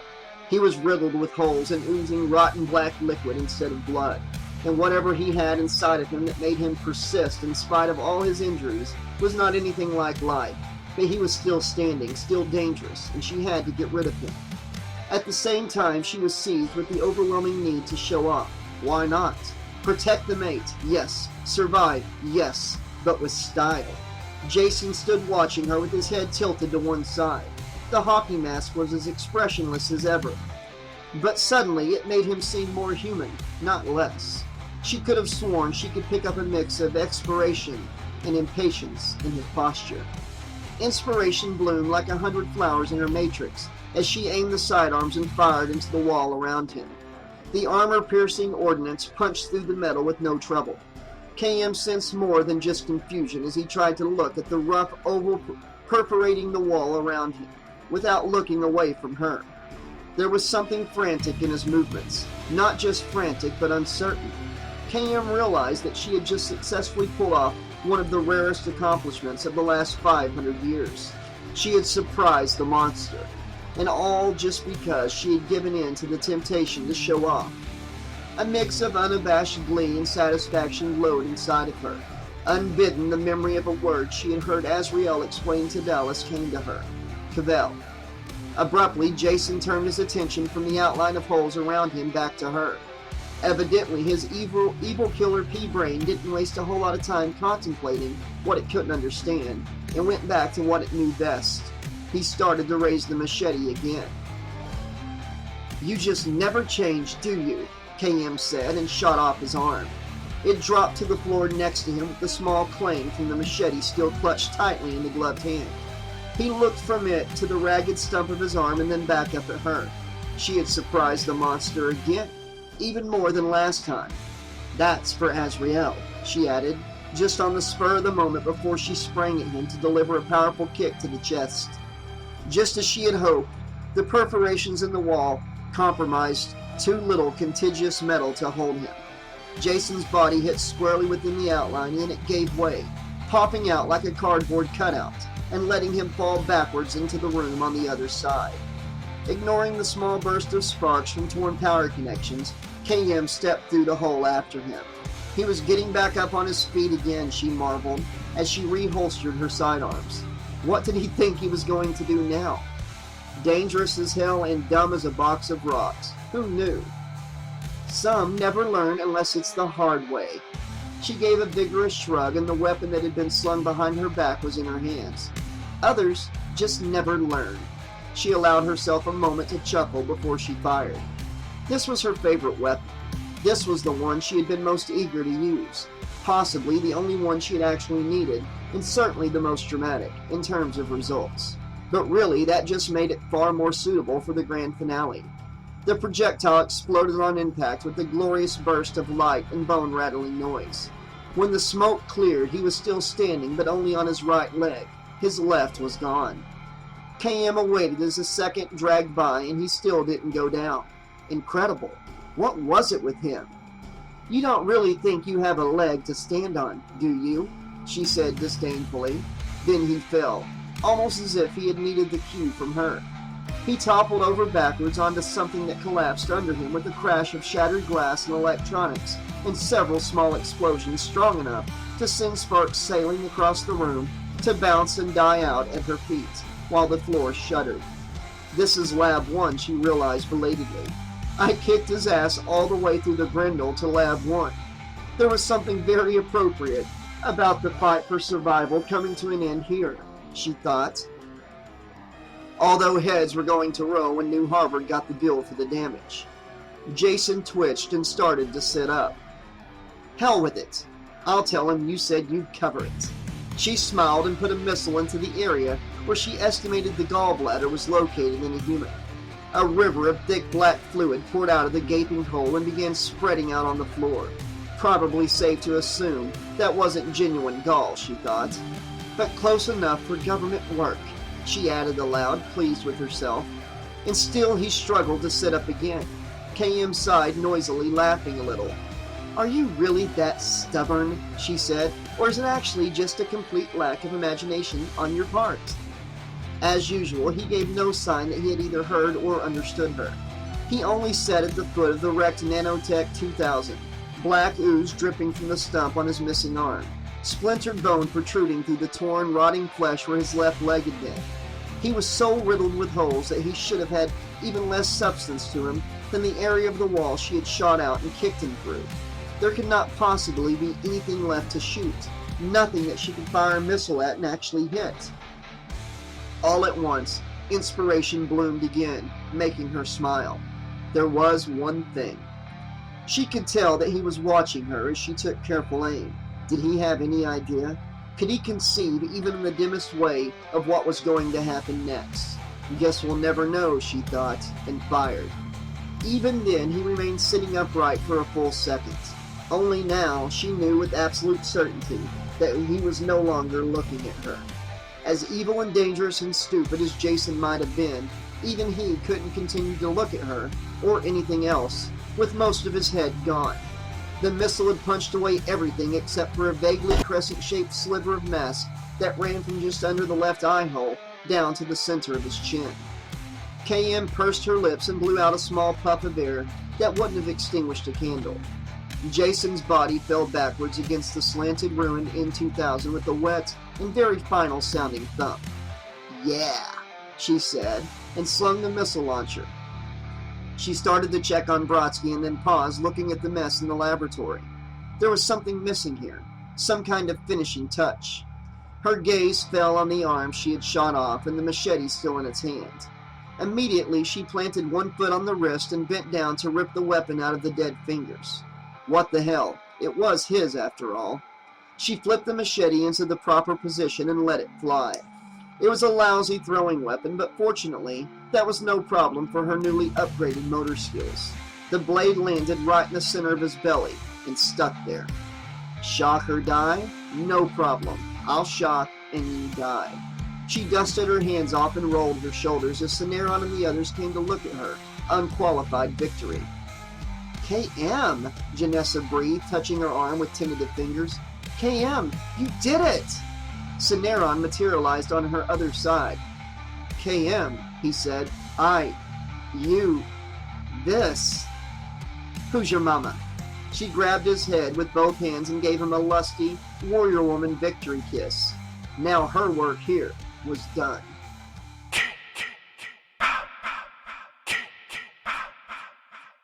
Chapter 18. "God, what a mess," said Waylander, holding Brodsky up on the left. Supporting Brodsky's other side, Rowan simply stared, unable to make a sound. Not because of the effort involved in holding Brodsky up, but because at the moment it was too difficult to register the scene in front of her as being real. Any minute now she would notice something moving. Her mind was telling her in a calm, matter-of-fact way, and that would be Jason. She just couldn't see it yet because the light was bad and everyone was being all emotional and distracting her. But any second now her eyes would adjust to the gloom, and she would see something twitching, something stirring, like his hand clenching and unclenching, which usually happened just before he sat up and started looking around to see where he had dropped his machete. That was not it sticking out of his gut. That was just an illusion, produced by a shadow or a piece of wreckage. Any second now he was going to stir fitfully in that inimitable Jason Voorhees way of his and then sit bolt upright. And as soon as he did, the first thing he would see was her face. He would look right into her eyes, and that would be his solemn and unbreakable promise to kill her. Better men and women than she hadn't been able to make him break that promise, and she wouldn't do any better. This was not the end, not now, not ever, and she knew better than to even hope it might be. Any second now she would have to face the truth, just like all the rest of Jason's victims. Nothing was over, and she would see that any second now. Any second now. Any second now? Any moment now. She was suddenly aware that Brodsky was watching her profile very closely, in spite of the obvious pain he was in. "How are you doing there, Brodsky?" she blurted, glad she was now looking at anything else but the monster in the laboratory. "I'm okay," he said raspily. "You?" She laughed in spite of herself. Not much and not hard, but it felt good. "I did come back for you. We came back for you. Waylander and I." "I knew you would," Brodsky managed with a grimace that was supposed to be a smile. "Hey, let's get you patched up right now," Waylander piped up and shifted so that he was now supporting almost all of Brodsky's weight. "Forget that fucking mess. We'll go to Lab 2. Rowan kept a firm hold on Brodsky's wrist with one hand and wrapped her other arm around his upper body, hoping she wasn't putting pressure on any of his wounds directly or otherwise. If he and Waylander were going to act like she was too weak even to take half his weight, then fine. That didn't mean she couldn't put a comforting arm around him. And if she were honest, she would admit that she took at least as much comfort from the contact as she meant to give. Rowan watched in amazement as lines of what looked like quicksilver emerged from several spots along the periphery of the table Brodsky was lying on, and glided up over his body. In a matter of seconds, his torso was encased in a cocoon of liquid chrome. The explanation Cineron had given her about nanomechanisms and their visible lines of force had been by necessity quick and dirty, and thus overly simplified. But to her it had been no less mind-boggling for all that. She felt the first feather touches of displacement and serious culture shock playing at the edges of her awareness. The scientific knowledge and background that had been vastly expert before Jason had plunged his machete into her stomach and taken her with him into cold sleep was now almost 500 years out of date. If she hadn't understood that before, she was definitely starting to get the idea now. She just hoped that 500 years didn't constitute an unbridgeable gap, that she would be able to catch up and make a reasonably full and constructive life for herself. Everything she had seen since they had brought her back was fascinating, and if she felt boggled or even disoriented by it, she was also experiencing a renewal of eager curiosity, the enthusiastic desire to know from her student days. For her, that was the best thing about being a student, as wonderful as falling in love. Maybe even more wonderful, because you weren't just falling in love with a person. You were falling in love with the very essence of your life. Although there's a lot to be said for falling in love with a person, too, she thought, glancing at Brodsky's dark and very attractive features. He had passed out before she and Waylander had even gotten him to the table. His dead weight had been too much for them, even with Cineron and Janessa helping. Fortunately, KM was a superhero now. She had scooped him up in her arms like a sleeping child and positioned him on the table with no trouble at all. The table, KM and Cineron had explained, was not quite as sophisticated as the N2000, which they had used to revive her, and which was now scrap metal under the rotting carcass that was Jason Voorhees. The smaller table would still do the job, but it would take more time to restore Brodsky to his previous level of robust good health and fitness. Under ordinary circumstances, this wouldn't have been more than an inconvenience. On a ship that had sustained as much damage as the Grendel, however, it could turn out to be a bad break for everyone, especially Brodsky. They just had to hope that there wouldn't be any kind of major systematic failure or hull breach before Brodsky was back to 100%. Rowan found herself hovering anxiously around the head of the table, unable to take her eyes off the man's face for more than a few seconds, even after Cineron announced with obvious relief that Brodsky's physical condition had been so superior that he was recovering more quickly than originally expected. Rowan stayed close, still watching him. This was a dumb time to merely come down with a case of adolescent infatuation, much less actually indulge it, she scolded herself. What the hell was wrong with her? She was a grown-up. No, not only a grown-up, but a scientist as well. A working expert with 3 doctorates and first-hand experience of Jason. Not a hormone-powered prom queen working as a camp counselor at Crystal Lake for the summer. She knew exactly what they were up against. Abruptly, she caught sight of KM perched on a nearby counter. She was busily checking her various weapons while at the same time striking various sexy poses, obviously on purpose and obviously for Cineron's benefit. Okay, but KM has no hormones at all. Explain that one, scientist. KM suddenly looked over and gave her a sexy wink before turning her attention back to Cineron, who was keeping a careful eye on the displays and readouts detailing Brodsky's progress. That's easy, piped up a little voice in her mind. If survival was all there was to it, you'd be a cow or a bird or an insect.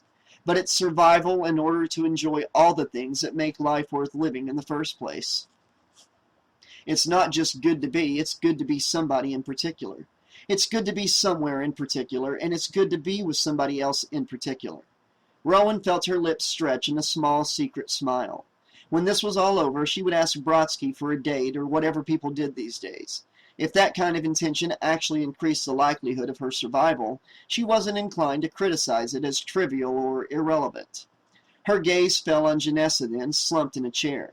She was pale with fatigue and a certain amount of anxiety, but in no way did she look unhappy. If anything, she might have been on the verge of a smile. Rowan felt a sudden rush of affectionate camaraderie for the girl. How the hell did that blouse stay on anyway? That was the first thing she was going to ask her as soon as they were all safe. The next thing she would ask was if people still went shopping in the year 2445, and if they did, what the best... There was a deep, threatening rumble as a shudder went through the Grendel. It wasn't an especially violent shudder, nowhere near strong enough to knock any of them off their feet or disrupt Brodsky's treatment, but there was thoroughness to it that gave Rowan the impression that the ship's very structure was becoming increasingly precarious around them. And if the expressions on everyone else's faces were any indication, she wasn't jumping at shadows. Rowan thought with a sinking sensation of impending doom in her stomach. "What's going on?" Janessa asked, getting up and going over to Waylander, who was already sitting at a console and studying the monitor with a frown, while his fingers danced rapidly on 2 separate keyboards. "Way," she prodded, her voice high and tight. "Talk to me. What's going on?" Waylander looked at her and then at everyone else. "We've got trouble." "No shit," Janessa retorted, sounding close to tears now. "What kind?" "The collision with Solaris compromised the hull. We're bleeding out." He tapped something on the console and jerked his chin at a large wall monitor, which was now displaying a 3D wireframe schematic of the ship, with the problem areas highlighted in red. Rowan went over for a closer look, marveling at how the Grendel really was built exactly like a catamaran. She would have to find out who had first thought of applying the layout to a spaceship. She could see the practicality, but they would have done better to think of some way to isolate any damaged sections so they wouldn't cripple or kill the whole ship. All at once a new voice spoke up in the lab. "Tiamat to Grendel, we have received your distress beacon. Do you copy?" Rowan heard the words with no problem, but they made absolutely no sense to her. She turned to KM, intending to ask her if she knew what that was, but then Janessa pounced on the comm, laughing and crying at the same time as she answered the hell. "Tiamat, this is Grendel, and that's a great big fat affirmative. How soon can you be here? Our situation is extremely critical." "We're 4 parsecs away, Grendel," came the reply, cheerful and businesslike all at once, as if whoever they were talking to spent every day coming to the rescue of people whose ships were about to blow up. "We can be with you in 45 minutes.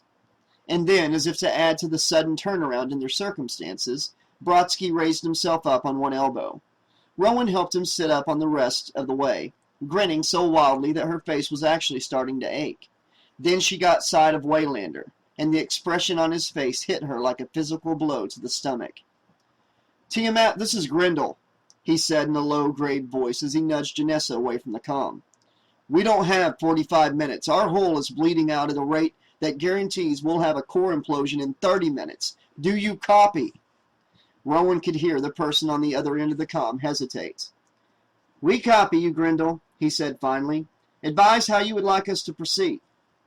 Waylander turned to look at each one of them in turn, ending with Janessa, who was staring desperately into his face, tears running down her cheeks. "We'll just end up taking them down with us," Waylander said to her. "That's not right, and you know it." He took a breath. "Tiamat, this is Grendel. If you can't get here in 30 minutes, then there's no point." "Are you high?" Janessa backhanded his arm hard enough to make him step back from the comm. "Tiamat, you ignore that last idiot, all right? You just get your ass out here, okay? You come right now. You come here and you save us." "I can't take this," Rowan thought, dazed. A strange numbness seemed to be filling her up inside, a feeling of needles and pins that was more emotional than physical. Or was she actually emptying out rather than filling up? Or shutting down, perhaps? Extreme fluctuations, that's what she felt, in the areas of hope and despair, have resulted in catastrophic system meltdown. I'm not meant for this. In my day, when you reached the point where you were facing certain death, that was it. You only had to do that one time, and after that, you were done. It was over for good. Even as the thoughts were reeling through her head, another part of her brain had seized on something else. Suddenly, she found herself staring at the schematic on the wall display, and what she saw now seemed as obvious as Brodsky's rock-hard abs. "Hey, guys," she said, surprised at the almost casual sound of her own voice. "Why can't we just go over there?" She moved to the screen and indicated the bridge section, the right hull and the 3 walkways connecting them. "No good," Syneron said promptly. "When this hull blows, it'll take the bridge with it." "Not if we disconnect these walkways," she said, pointing to them again. Waylander gave a short, bitter laugh. "We can't just disconnect them," he said. "We could blow them up." Rowan felt something very much like a charge in the air as everyone turned to look at Brodsky. He was looking only at her with an expression that said she was definitely onto something. Suddenly, she became aware of how hard her heart was pounding, almost as if it had stopped beating some time before and had only just started up again. "There's plenty of macro charge in the weapons hold," Soneron said. "All right, then." Brodsky hopped down off the table and looked around. "Let's do it." Waylander turned back to the comm immediately. "Tiamat, this is Grendel. We're going to try something here. If you're game, maintain your current course and speed, and hopefully we'll see you when you get here." "Roger that," replied the other, sounding equally hopeful. "See you in 45. Good luck. All the way, Grendel. Tiamat out." Waylander had barely gotten the last word out before they were all running for the weapons hold with Brodsky in the lead. If this worked, Rowan thought, she was going to borrow Janessa's shirt for her date with Brodsky, and if it didn't, maybe she'd have time before the ship blew up to slit her wrist with Jason's machete.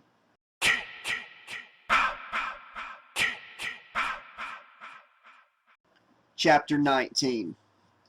Now, near the end of the evening, on the night before Brodsky had taken leave of his enormous extended family to begin a new life in the military, his paternal great-grandmother, Cosima, had asked him to escort her to her room in the family mansion. It was a request she had made many times before.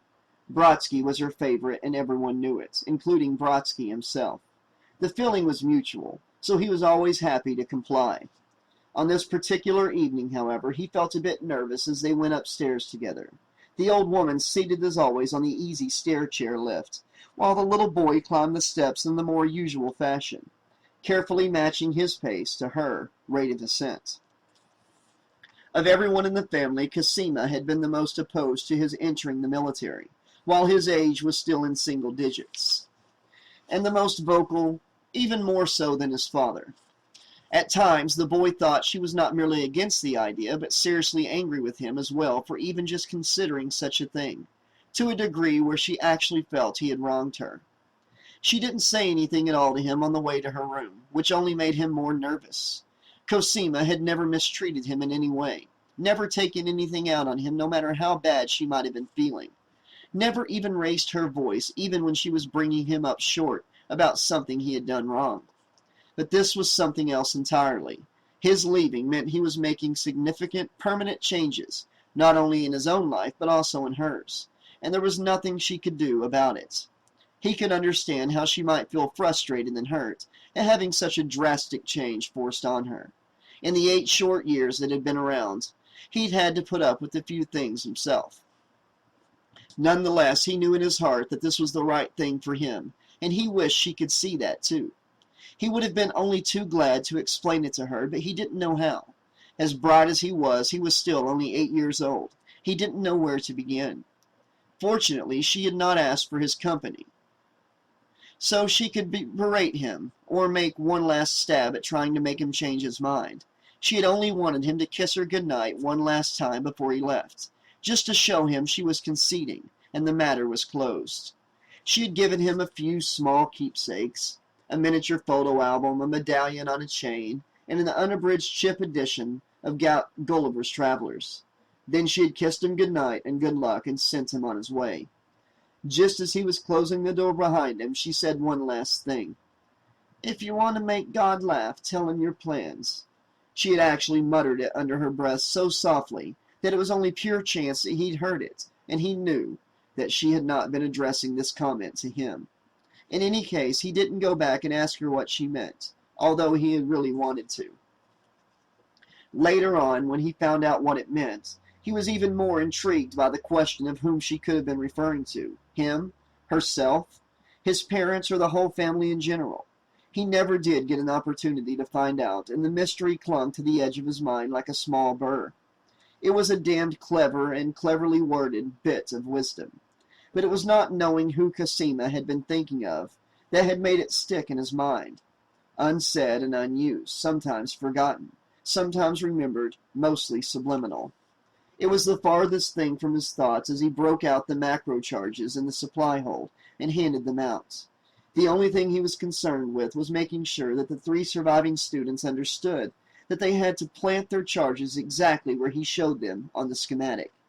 He demonstrated the correct way to make a quick measurement that would be precise to within half an inch, and then insisted on using up a couple of precious minutes testing each of them, just to be sure they weren't merely smiling and nodding.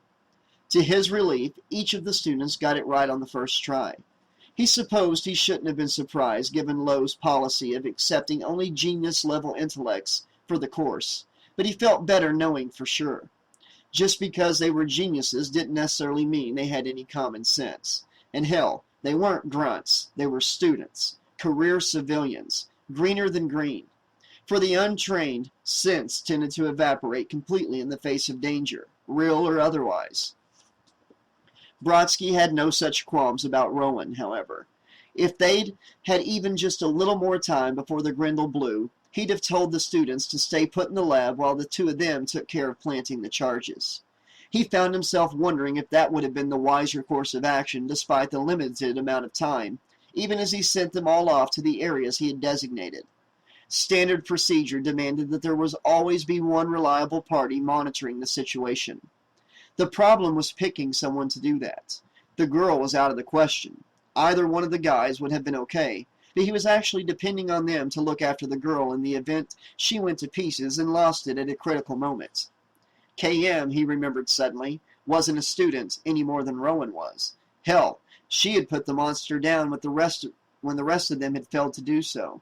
But that was all the more reason he needed her in action, and Rowan was too much of an alien to leave on her own. No, it was a big waste of time trying to second-guess himself at a time like this. He had to stay in the immediate present, stay focused on doing each thing that he had to do as he had to do it, which included making sure everyone else did the same. There was no going back now that the plan had been put into motion. Blowing off the worst of the damage was the only way to buy enough time for the Tiamat to reach them. Then they could go home, and if he were still inclined to second-guess himself after that, he wouldn't be wasting anyone's time but his own. Although he actually had other far better things in mind for the immediate future, he thought as he and Rowan readied the last of the charges. The idea of making God laugh, either inadvertently or on purpose, never entered his head. It would probably have surprised Brodsky to find that Rowan was also familiar with the old saying. However, it never crossed her mind either, except perhaps in the most oblique and absent way. Most of the plans she had heard in the last 445 years had been laughable, but they hadn't made her laugh, and it had never occurred to her to wonder about God's sense of humor. At the moment, her thoughts were more or less an echo of Brodsky's. She had not forgotten about the ruins of the monster lying in rotten chunks among the wreckage of the amazing medical table that had resurrected her. Jason Voorhees was the reason they were all in this fix in the first place. At the same time, however, she had forgotten everything about him. She had forgotten her stab wound from the machete, forgotten about Lowe playing the valuable scientific artifact card to justify keeping Jason, while insisting he was very dead. She had forgotten proving he was wrong, and she had forgotten what she had been right about. She had forgotten where they had left Jason, forgotten that he was unguarded, unrestrained, and most of all, undead. To be perfectly fair, however, it was not simply a matter of what Rowan LaFontaine had forgotten. It was also what she didn't know to begin with. For one thing, she didn't know that as Jason had been thawing out in Lab 2, the table he lay on had automatically made a full body scan and filed the data in general access storage for later reference. She also didn't know that Soneron had not completely deactivated the nanoants after they had finished with Brodsky. She didn't know anything about nanoants except for the fact that they had saved her life as well as Brodsky's, putting their broken bodies back together again without leaving so much as the tiniest scar. She didn't know, and she never stopped to wonder, if the ants worked only on living humans. In 2445, molecular machines were not something for people to marvel at any more than Rowan, and her 21st century contemporaries found a crescent wrench worthy of all. Granted, there was no comparison in their respective levels of sophistication, but without an energy source and the appropriate software, nanoants might as well have been any other tool in a cupboard, although too small to see without an electron microscope. Needless to say, they were expensive, As easy as they were to power and deploy, they were hard to keep track of. Software, never cheap, only became more expensive and, as always, had to be purchased separately. Then there were the glowing lines of force. It cost a considerable amount to produce what was nothing more than a clever special effect. But no one ran nano-ants without them. It just wasn't done. If Syneron gave any thought to the nano-ants at all, it was to note, in a very absent way, that after the dust settled, some new Harvard bean counter was going to pitch a bitch about how no one had tried to salvage them from the Grendel's labs. But that was all. They were lucky the ship held together long enough with the right things functioning so they could all keep breathing as well as treat Brodsky's wounds. Salvage? They had salvaged themselves, and it hadn't been easy. And even if the Grendel hadn't been on the verge of breaking up, Lab 1 was still a total loss. Automatic weapons fire had reduced all the hardware to junk, and then Jason had finished off the table when he had fallen on it. One end had collapsed underneath him, while the other hung from the control bank by just a couple of cables. It looked like a slant board in the high-tech gym that had gotten seriously busted up in a brawl. Nothing else was going to happen in there before the Grendel finally came apart. Nothing else could. Unfortunately, there was no programming or any other sort of instruction functioning well enough to let the nano-ants know that, to let the nano-ants in on that secret. Having finished preparing Brodsky, the ants returned to their holding areas within the table and the default setting of neutral ready, awaiting the next command. Whether that was making another repair or deactivation didn't matter. They were machines. It was all the same. Had Syneron deactivated them. But he hadn't. The prospect of surviving Jason Voorhees only to face certain death by explosive decompression in the vacuum of space, followed by a chance of reprieve, had taken a toll on his concentration. Further complicating his state of mind was the fact that in spite of the circumstances he now found himself in, a continuous and uninterrupted state of arousal. He was set on rapid simmer, hot to trot, horny as an ape. In spite of the circumstances, because of them, horny as an ape was right, a struggle on the primal level, sudden death in all directions, heart pounding, adrenaline pumping, nerves jumping. In fighting for his life, he had never felt so alive or so lively. Hell, even the breakfast dishes still sitting unwashed on the table in his quarters had slipped his mind. Memory being the quirky thing that it is, he probably would have remembered he hadn't done them before he remembered not deactivating the ants. The Nanotech 2000 medical table was remarkable, not only for its capacity, but for the artificial intelligence that ran its operating system. It was a limited AI, in that it was dedicated, or dumbed down as the less charitable put it, to repair and restoration, medical or otherwise. Many times there was some quantity of original material missing, which meant the ants would draw on some alternative provided by the human operator to fill in the blank. If no substance had been provided, the ants could be instructed either to wait for some or to make use of anything available. Even the only moderately experienced nanotechnologists knew that the latter setting was only good if you felt the bizarre need to cannibalize expensive hardware every time you used it. Exactly why such an option had been included, hardwired, in fact, was something no one seemed to know. But no one questioned it either, nor did most people bother taking the time and trouble to disable it. Since they weren't ever going to use that setting, it was all the same, wasn't it? It would have been if no one on the Grendel had made use of this option, but Janessa had. She had found it extremely convenient when she had been working with her biological specimens, the ones Syneron had referred to as her love children. This option allowed her to place incomplete or damaged specimens on the table with an assortment of different materials and substances, and the ants would automatically use whatever was most suitable. This method saved her considerable amounts of time and energy, which she put to better use in a non-laboratory setting. The Nanotech 2000's AI would not have defaulted to Janessa's favorite option just on its own, nor would it have summoned the ants from neutral ready just because it sensed the presence of a specimen on the surface of the table as part of its normal function. But it wasn't functioning normally. It was damaged. Not badly enough so it wouldn't work, just enough so it would work badly. Small power surges came in spasms, and the software responded to the input by translating it into commands. Some of the commands were complete gibberish, and the software ignored those. letting them evaporate from volatile memory without saving. But not all of the input translated as garbage. There were standard familiar commands embedded here, and there, and here, and there, and an otherwise meaningless series of symbols. The software presented this to the damaged AI that concluded that this was just a standard case of encryption. A percentage of the instructions it decrypted were contradictory. The AI determined this was simply a second level of encryption. Meanwhile, circuits continued to short out. Power surged, faded, and surged again. Software hiccuped, reset, jumped, interpreted noise as information, and vice versa. In the end, the AI decided to search for precedent. It compared current conditions to recent prior activity in its log to see what previous action, if any, had been taken under similar circumstances. There was no exact match of conditions, but the AI had been programmed to allow for variables that were inevitable where humans were involved. No event ever matched any other event precisely, because humans never did anything the same way twice. However, nothing ever showed up as unique either. It wasn't long before the AI found a reasonable match for the current conditions.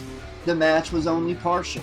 There was a high degree of variation surrounding the logged event compared to the current state of affairs, but the elements involved were focal, possibly even crucial. Therefore, the AI concluded in its non-conscious, mechanical way, the previous course of action applied. The last time there had been a fragmented specimen on the table, the ants had been deployed to repair it using any available resources, and following the schematic of its original form, accessible in the databank. Any portions of the specimen that could not be recreated should be improved instead. Abruptly, another small circuit somewhere blew out, and the software gave a hiccup that shortened the instructions to improve any portions of the specimen. That settled it. The ants in Lab 1 went to work.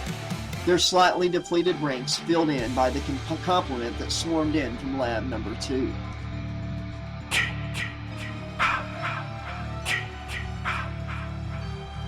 Even if Brodsky or Rowan had had the presence of mind to insist that someone stay in the lab and keep an eye on Jason through the broken window partition, it might not have made any difference, simply because this time when the ants went into action there was nothing to see. Thanks to a combination of hardware and software damage, the relatively minor frills had been the first to go. The motion of the ants generated no perceptible signs at all. No silvery lines of force, no barely visible fog-colored shapes gliding along the floor like ghostly worms, not even a spot or two of gray static. Actually, that wasn't quite true. Someone with quick wits and exceptional powers of observation, Brodsky maybe, or KM for sure, might have detected a rippling motion in the air, like a heat shimmer. This was, in fact, produced by the presence of an exceptionally dense concentration of nanoants. The combined friction of their movements literally heated the air. Once the ants swarmed over Jason's remains, the heat shimmers became more pronounced, not just because of the enormous number of mechanisms involved, but because of the materials they were working with. With so much metal, the sharp rise in temperature was unavoidable. It was nowhere nearly extreme enough to affect the ants one way or the other. The specimen didn't seem to mind either, but then, the ants wouldn't have known if he had. 5 minutes later, they were finished. Waking this time was not a gradual fading in of awareness, but a sledgehammer blow. Jason's eyes flew open as the ants finished restoring and improving his vision, and steamed away in search of something else to work on. There was no disorientation, no confusion, nothing except himself reborn in entirety. For the first time ever, he was whole, no longer in pieces. The hockey mask, the machete, even his clothes were all gone as separate things. Instead, they were one with him, and he was one with them. He was complete, the way he should have been all along. All Jason Voorhees, all anti-life, all the time. Chapter 20. Working as quickly as she could, Rowan emptied a third locker of its macro charges and moved on to the next one. So far, she had found 15 of the domed devices, which were about twice the size of her hand and looked to her like a cross between a snow globe and a handheld electronic game. Some had blue stripes around the central dome, while others had red. Brodsky had told them to skip the red ones as they were merely flashbangs. Non-lethal but highly effective for winning arguments, scaring bullies, and getting rid of party guests who don't know when to leave, he told her with a barely perceptible grin.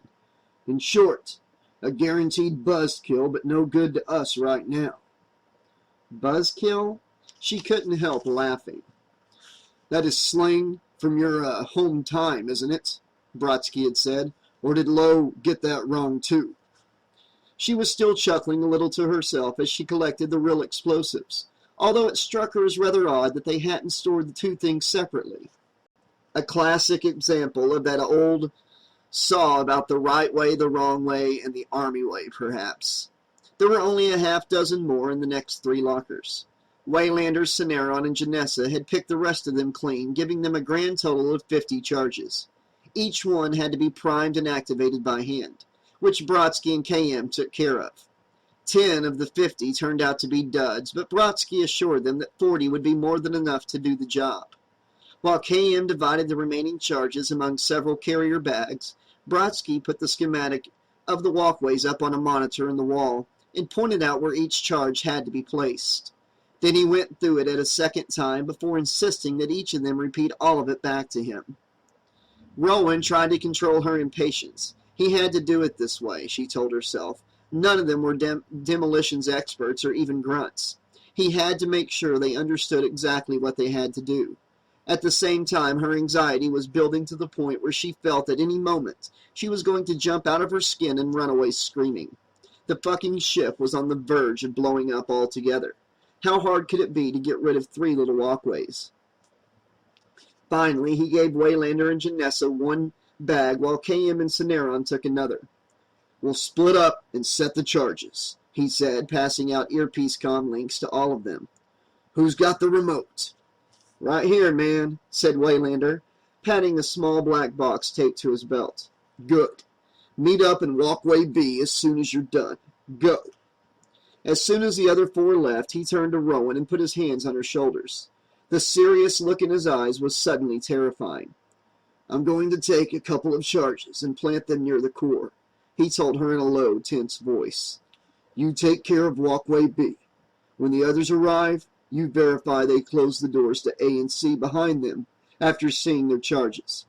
Unless I tell you otherwise, keep the door to walkway B open until I get there. And make sure they all stay out of it. Nobody goes in.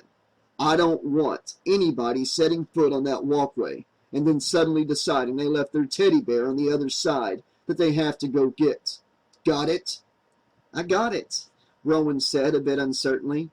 But to be honest, I seriously doubt anyone would run over there for $1 million, or whatever you use now. Brodsky gave a short, humorless laugh. You'd be surprised what comes over some people. A pause. If one of them does break out in galloping head bugs, you don't go after them, no matter who it is. You hear me? I'll go after them because that's my job, he added as she started to protest. Okay. Rowan took the bag from him and headed for walkway B.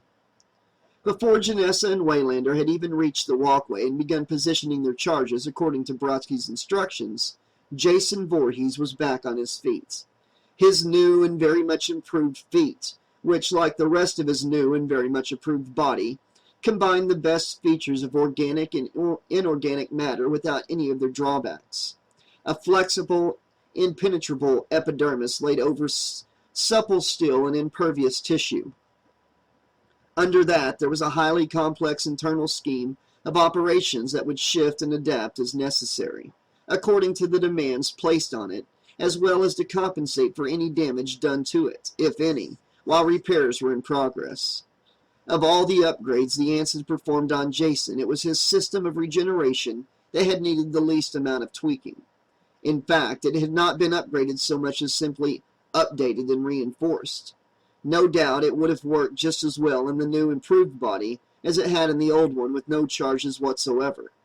But the ants had their orders to improve the specimen, and they carried them out in the only way they knew how, by adding themselves to the regenerative process. The new and improved Jason was unaware of their presence in his body. But then, the body he inhabited was no longer a combination of parts. It was an unbroken, uninterrupted, perfectly contiguous unit. a single self-contained cell of anti-life, and it inhabited him as much as the other way around. The time and space he inhabited was equally unbroken and contiguous.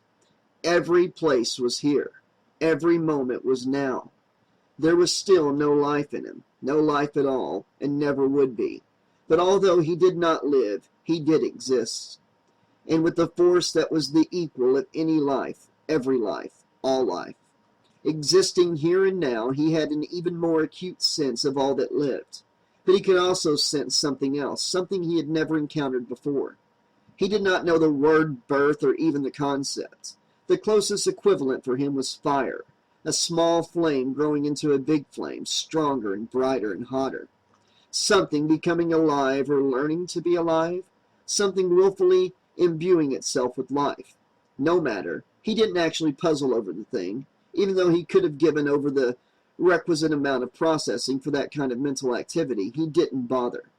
This thing was as much an offense to him as anything that lived in the usual way. That was all he needed to know about it.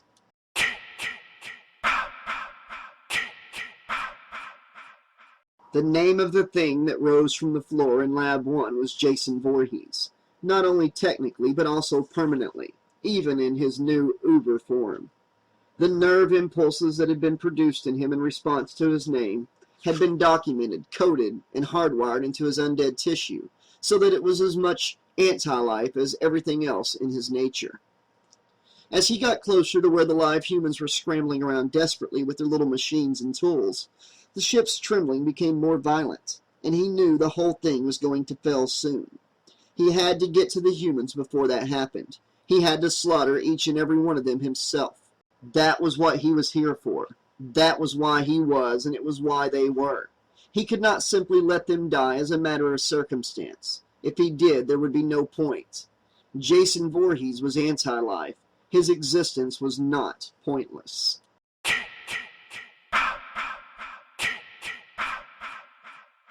Rowan had imagined that it would take only a few minutes to place the charges and set them all on the right channel for simultaneous detonation. Even if she double and triple checked the coordinates for each placement using the manual grid function so that the position of every explosive was precise to within half an inch, she hadn't thought it would take any longer than 10 minutes max. 9.5 if she fumbled all the settings and had to zero out. What she hadn't taken into account was the increasing instability of the grindle that kept throwing her off balance so that she was staggering around like a drunk. When she wasn't falling flat on her ass, that was. It was a good thing the explosives she was handling were inert to everything except a signal from the detonator in Waylander's possession. Trying to position them correctly while the grindle rattled and pitched like the more familiar kind of catamaran bounding over a choppy ocean, however, was nowhere near as easy as it had looked in her mind's eye. And as if that wasn't enough to complicate matters, it wasn't just the ship that was trembling. Rowan was appalled to see how badly her hands were shaking. No, not just her hands, but her entire body. What the hell could have triggered such a reaction, and why now? It wasn't like the last few hours had been quiet, and she had managed not to lose it even when Kinsa had wiped herself out along with the remains of escape. When she and Brodsky had parted company outside the weapons hold, she had felt steady enough. Anxious and scared, sure, but also focused and determined. Focused on doing the job right. Determined to show Brodsky she was good to go. Not exactly cool and calm, maybe, but still damn steady. She tried to concentrate on attaching the last charge in her bag to a spot on the curved walkway wall slightly below eye level, but it was no good. Her hand could not have shaken any harder if she had been standing outside naked on a winter night in the Arctic. She tried grabbing a hold of her wrist with her other hand. It almost worked. The tremors seemed to die down for a moment, but then she felt them coming back even more strongly than before. Abruptly, she half lunged, half fell forward, and stuck the charge firmly onto the wall. The readout near the bottom of the mechanism told her she had hit the mark exactly. Relieved, she kept hold of the charge, thinking she could steady herself that way. Instead, her body began to shake more violently, and she finally let go. At the same moment, the grindle lurched to one side and sent her sprawling towards the wrong end of the walkway. Several deep, ominous booming sounds came from part of the ship as she struggled to regain her voice. "Come on now, hold together, baby," said a voice behind her. She turned to find that Cineron and KM were now on the walkway with her. She tried to motion them back, but the ship lurched again just as Janessa and Waylander arrived, pitching them into the walkway area as well. Waylander managed to catch himself just before he would have landed directly on top of Janessa. Unfortunately, he also managed to hit the control panel next to the entrance and shut the door. God damn it, Rowan thought, fighting to get to her feet. Brodsky was going to think she'd had a brain ectomy. "What the hell is that?" Janessa asked. "Just guessing, I'd say it's the ship trying to come apart," Cineron told her, but not in a particularly unkind or sarcastic way. "No, not that. That," she said. Rowan looked at her, bewildered. "Can't you hear it? Like someone's coming?" Her voice cut off, and she simply stared, her mouth open and her eyes wide, at something behind Rowan down at the other end of the walkway. That door was still open, Rowan remembered, flicking a glance towards the other one. The one that shouldn't have been closed. On the side where they were supposed to be waiting for Brodsky. That was the safe side, where nothing bad would happen to them before the Tiamat finally showed up and took them all to a place that was genuinely safe. But Janessa was staring at the dangerous side, the side they had to get rid of because all the air was bleeding out. She could hear things exploding on that side. She could hear metal crumpling and groaning. It was bad on that side. They would die on that side. They had left Jason on that side. "No," she declared silently, trying not to turn and follow Janessa's gaze. Not just hers, but everyone else's, all with the same expression of horrified disbelief. "No." The floor trembled under her threateningly. She didn't have to turn around. She didn't have to see whatever was there, because whatever it wasn't. It wasn't. It wasn't. "Impossible!" Waylander yelled. Rowan had a glimpse of him shaking his head slowly from side to side before she turned around completely. "He's dead! He's dead!" "I'd say he got better," Rowan heard herself say faintly. "He's been modified," KM remarked, her tone surreally conversational, as if they were all chatting over coffee. "Oh, well, gosh, you think?" Janessa said shrilly. "Can you take him?" asked Cineron. Rowan turned to look at him in utter confusion. Then KM was hauling her to her feet and pushing her towards the safe end of the walkway, and she realized that Cineron's question had not been meant for Janessa. "I can try," KM said, walking towards the impossible nightmare that stood in the open doorway. Rowan watched as she drew both sidearms and fired.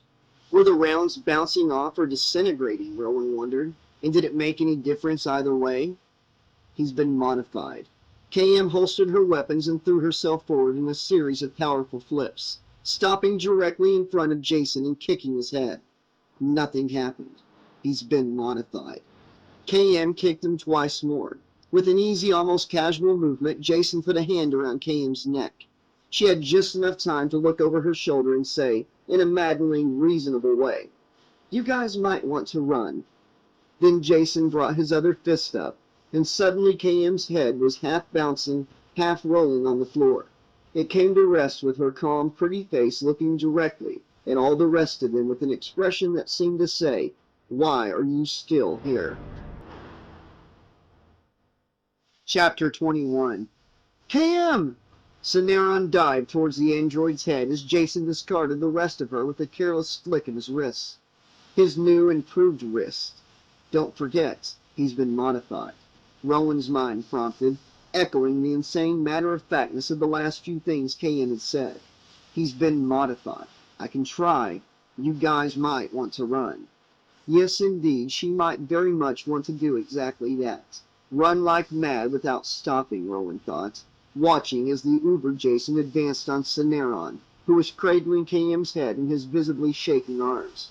In truth, she most definitely wanted to run like hell without stopping right now. In fact, there would probably never be a better time for something like that, running like mad without stopping, than right at this moment. By now, Jason was raising his machete, his new, improved machete, no less modified than any other part of him, and preparing to bring it down in an arc that appeared to be directly in line with Cineron's neck. preparing to cut off his head as well, because 2 heads were better than 1. So yeah, she might want to run now. Then she hurled herself forward. She caught Jason's arm with both hands and incredibly held it in midair just short of mid-stroke. Held it? No, not exactly, not hardly. What she had done was surprise the hell out of the monster to the point of distracting him from completing his intended action, thus saving Cineron's life, or more likely just adding a few seconds to it. Hadn't added any to her own, though. Jason's big left hand was wrapped around her throat now, and she dangled from his fist like a rag doll, her feet several inches above the metal floor, gasping for air as she felt him tighten his grip, his new, improved, modified grip. "Don't you know?" whispered some psycho voice in her head. Rowan tugged at his hand with both of hers, and then suddenly found herself staring directly into his eyes. She had never been so physically close to Jason before, she realized, not even centuries ago when he had killed her. He had red eyes now, blood red, burning and brutal, as inhuman and unpitying as the beaten and scuffed piece of impassive white plastic that had hidden his face before, and the bizarre steel artifact that had replaced it now. The thing was strapped to the front of his head like a mask, but it was not impassive, not in any way. Nor did it really hide anything. This was no disguise. This was something from a nightmare realm of gargoyles and grotesques and grisly death. This was Jason Voorhees' true face, more than anything else ever had been or ever could be, even the flesh and blood features he had been born with. No, especially those, because this was not simply the real face Jason had always worn when he looked at the world. It was the face that the world had shown Jason. Dark patches started to swim through Rowan's vision as the hand around her neck squeezed even more tightly, and she wondered if she were going to suffocate before Jason got around to cutting her head off. Or maybe, compared to his new, improved, modified state, she was now too insignificant a creature for that kind of death. But even as everything continued to go dark around her, she could still see those burning red eyes glaring, boring into her. He remembered her. He knew who she was and what she was. Like all the rest of his victims, she was each and every hateful thing that had ever hurt him, in any way and to any degree, whether slight or great. All at once she found herself flat on her back on the floor, holding her bruised throat and breathing in and out in great panting whoops. Somewhere behind her, Janessa was screaming something about running right now. And Brodsky, "Where the fuck are you?" And Waylander, "No, no, don't!" Rowan raised herself up on one elbow, holding her neck with one hand, and had a brief glimpse of Jason standing over her and struggling with someone who had grabbed him from behind. "Get out!" Waylander was hollering. "Get out now! Run! Run!" She pushed herself to her knees, her breath coming a little easier now, but the muscles in her throat so painful now that swallowing brought tears to her eyes. She blinked them away just in time to see Jason yank Waylander off his back and fling him away. Waylander flew several feet through the air, hit the wall hard, and slid down to the floor with the lower half of his body twisted around in a way that meant he could not be getting up again. "No!" Rowan moaned, and Jason turned to look at her again. At the same moment, someone grabbed hold of her roughly and half pulled, half dragged her to her feet. She tried to reach for Waylander, but he shook his head emphatically. "Go! Run! Get out now!" he shouted. Rowan was horrified to see blood glistening on his lower lip. Janessa was pulling her towards the now open door on the safe side of the walkway, all the while screaming for Brodsky. Even as they stumbled through the door together, it was closing again. Still clutching KM's head, Cineron dived through the steadily shrinking gap, barely a moment before it would have been too small for him. Janessa had stopped screaming for Brodsky and was now simply screaming in wordless terror at the door to Walkway B, as if she believed screaming would somehow fortify the door. "What's the matter?" Brodsky seemed to materialize in the midst of them out of nowhere. "What the hell's going on?" "Jason fucking Voorhees, that's what's going on," Rowan said, grimacing at the pain in her throat. "Something put him back together again." Brodsky went to have a look through the thick glass window in the door. Jason's new still face appeared on the other side, and Rowan tried to cry out and warn Brodsky to step back. The door wouldn't protect him no matter how thick or strong it was. She had done the same thing once, and Jason had stuck a blade in her gut, and that was before he'd been new and improved and modified. Something pounded against the door hard enough to send vibrations through the chamber they were in. "Blow the charges!" yelled Brodsky. "We can't," Janessa told him tearfully. "Waylander's got the trigger." Time came to a complete stop. Well, if this isn't the friggin' pits, or whatever they used to say back in the 21st century, Waylander thought, struggling to remove the detonator from his belt. Good thing he'd only broken his back when the big son of a bitch had tossed him at the wall. If he'd broken his neck, he wouldn't have been able to do anything except lie there and wait for things to wind up. Not that he particularly wanted to die at that moment. More than anything, he wished he could have been on the other side of the door with everyone else. But since things had broken the wrong way for him, so to speak, he was just going to have to make the best of a bad situation. Fortunately, he hadn't been left completely without alternatives. Even if he wasn't going to get out of this with everybody else, he still had a say in how things ended. He didn't have to just lie there in a crumpled, broken heap and take whatever was coming up next. But goddamn, it hurt so much to move, even just a little bit. Pulling the detonator off his belt felt like there was someone wrapping barbed wire around his insides and then pulling it tight. Finally, the small black box was in his hand. A wave of dizziness went through him as he held it up to look at it, and he knew he was very close to passing out. He had to get this thing done, fast, now. No more screwing around. "Hey, asshole!" he called, raising his voice as best he could in spite of the agony. Jason turned away from the door and looked at him. Waylander broke into a broad grin. "Hey, at least you know your name, asshole." He held up the detonator so that Jason could see it. Maybe the bastard knew what it was, maybe he didn't. What the hell? Then, still grinning, he pressed the button. Time started again with a tremendous explosion that knocked them all off their feet. Rowan found herself irrationally trying to cling to the floor as it tilted violently, first one way and then the other. It seemed that she could actually feel pieces flying off the main part of the Grendel, where they were now. Changes in mass and volume, she thought, disoriented. They vibrated through the hole to shake the infrastructure, the skeleton of the ship. "Please, please," she prayed to the ship, trying to press herself even harder against the floor as the last explosions died away. The chamber had stopped rocking, but she could still hear and feel rumbling under the distant wailing of sirens. "Please, please, please!" She was aware of her lips mouthing the words in silence. The rumbling intensified briefly, and then, over a period of 15 seconds or so, gradually faded away. "Please," Rowan whispered soundlessly. "God damn," she heard Brodsky say after some unmeasured period of time. "I think she's gonna hold." Janessa burst into relieved tears. Rowan pushed herself up from the floor and turned to look at the others. Brodsky was standing near one of the portholes with a satisfied expression that was as close as she had ever seen him come to a smile. Cineron sat with his back against a lighted platform in the middle of the chamber, blinking dazedly with a mixture of hope and disbelief.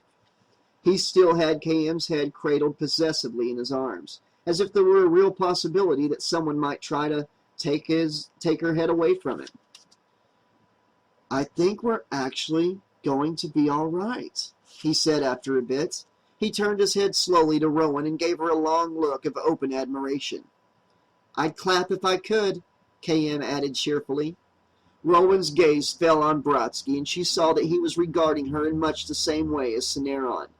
She felt a sharp surge of pride. Her plan had worked, and she had Brodsky's respect. Damn good thing, because if her plan hadn't worked... There was a cold, plummeting sensation in the pit of her stomach, and suddenly she found she was in very real danger of throwing up as the reality crashed in on her. If her plan hadn't worked, Brodsky wouldn't have had any respect for her at all. Oh yeah, that was definitely number one on the long list of crappy outcomes and consequences she would have had to suffer in the event that her idea of disconnecting the walkways had been a non-starter. There would have been no shortage of bad shit, but not having Brodsky's respect, that was number one with a bullet. She would have been crying herself to sleep every night for a month. That was assuming, of course, that sheer embarrassment had not killed her right on the spot, even before explosive decompression got her, and Brodsky, and everyone else for that matter. Rowan wiped her hands over her face, which was covered with cold sweat. This must be the part where the lucky escape from death drives me completely over the edge, she thought. Great in a crisis, totally useless when everything's going to be all right. Hysterical laughter was teasing at the edge of her mind, with feather touches. Tiamat to Grendel. Come in, Grendel.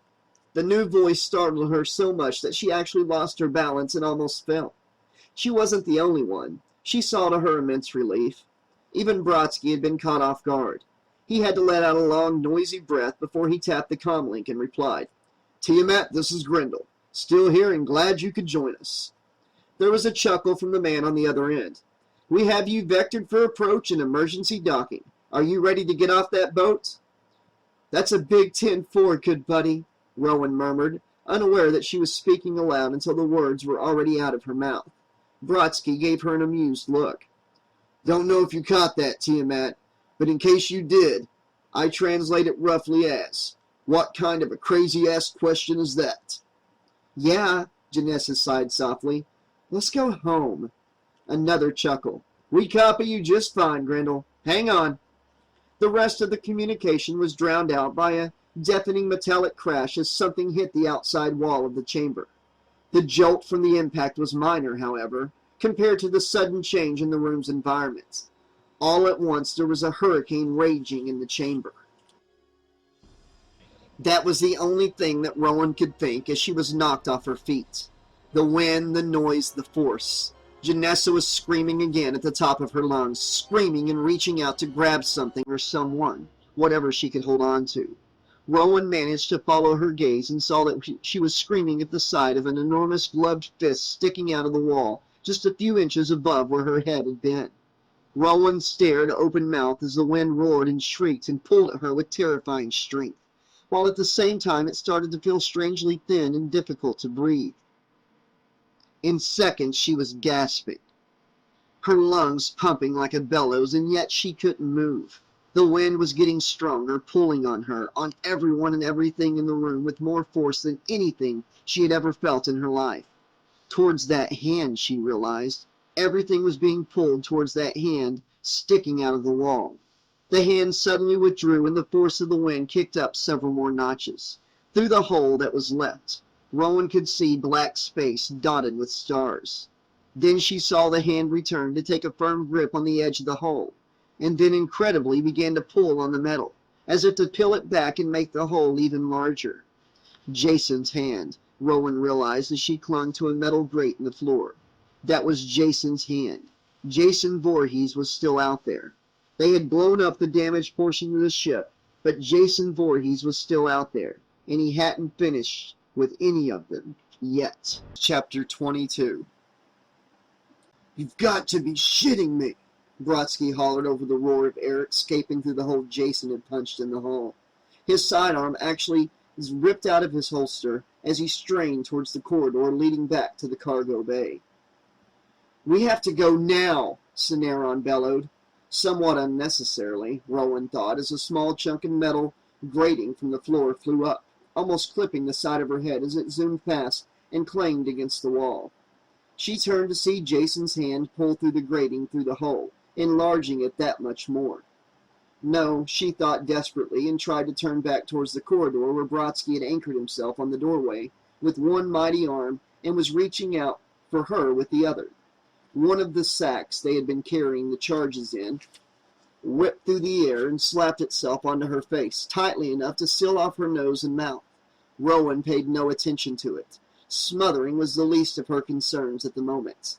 Her feet were starting to skid underneath her, so that every step forward barely managed to keep her in place, while the vacuum was pulling harder and harder. Suddenly she felt something clamp onto her wrist and give a mighty tug. Pain screamed up her arm, through her shoulder, and all the way to the middle of her back, as every joint and tendon stretched to within a hair's breadth of ripping apart. Then the bag flapped away, and she found herself face to face with Brodsky as he hauled her into the corridor with one mighty arm. He pushed her flat against the wall next to which he had braced against the doorway, using his own body in an effort to shield her from as much of the vacuum as possible. As strong as Brodsky was, he wouldn't be able to do that for very much longer. Rowan knew. Why hadn't someone closed the door and sealed off the end of the corridor? The answer was like a punch in the stomach. Equipment failure. The door wouldn't work.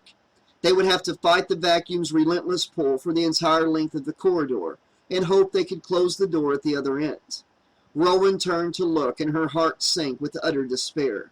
They would never make it. It was an impossible distance. Worse, she could have sworn the corridor was getting longer right before her eyes. She turned back, feeling dizzy, and caught sight of Cineron on the opposite side of the doorway from Brodsky. He had both arms wrapped around KM's head, pressing it tightly to his chest, but he was making no attempt to struggle up the corridor to possible safety. Neither was Brodsky. Rowan's dizziness intensified. Instead, he was anchoring himself against the doorway with his right arm and right leg while stretching his left arm into the chamber. The wind was screaming and screaming and screaming, and then she could see Cineron screaming with it. "Janessa! Janessa!" Abruptly, Rowan's head cleared, and she saw Janessa still in the chamber, hanging on to one of the metal grill panels in the floor, as she tried to pull herself towards Brodsky. The force of the vacuum was pulling on her so hard now that she was stretched out full length in midair like a flag in a stiff wind, her toes pointed towards the hole. She reached forward to take hold of another section of the grill to pull herself closer to Brodsky's outstretched arm, but the panel came up in her hand. The wind tore it away from her easily. A moment later, it clanged against the wall and stuck there directly over the hole like a strainer. Now hanging on by only one hand, Janessa screamed with terror. Rowan put her mouth close to Brodsky's ear and shouted as loud as she could, "I've got an idea!" Without waiting to find out if he had even heard her, she moved carefully along his outstretched arm to his hand and held on, making a human chain and reaching out to Janessa. She could actually see new hope blossom in Janessa's face. "Please," she prayed. "Please, please, please." She still had no clear idea of whom or what she was praying to, but it seemed to be working. Her face reddening with the exertion, Janessa fought to shove her free hand through the wind towards Rowan's. She had rings on her fingers, Rowan noticed suddenly, as her fingertips barely brushed. Lovely silver rings on every finger, even her thumb. Who would have imagined thumb rings would have come back into style after almost 500 years, her mind blathered. They were all very pretty, but damn it, it was going to hurt like hell when Rowan grabbed her hand to pull her to safety. It was going to be sheer agony.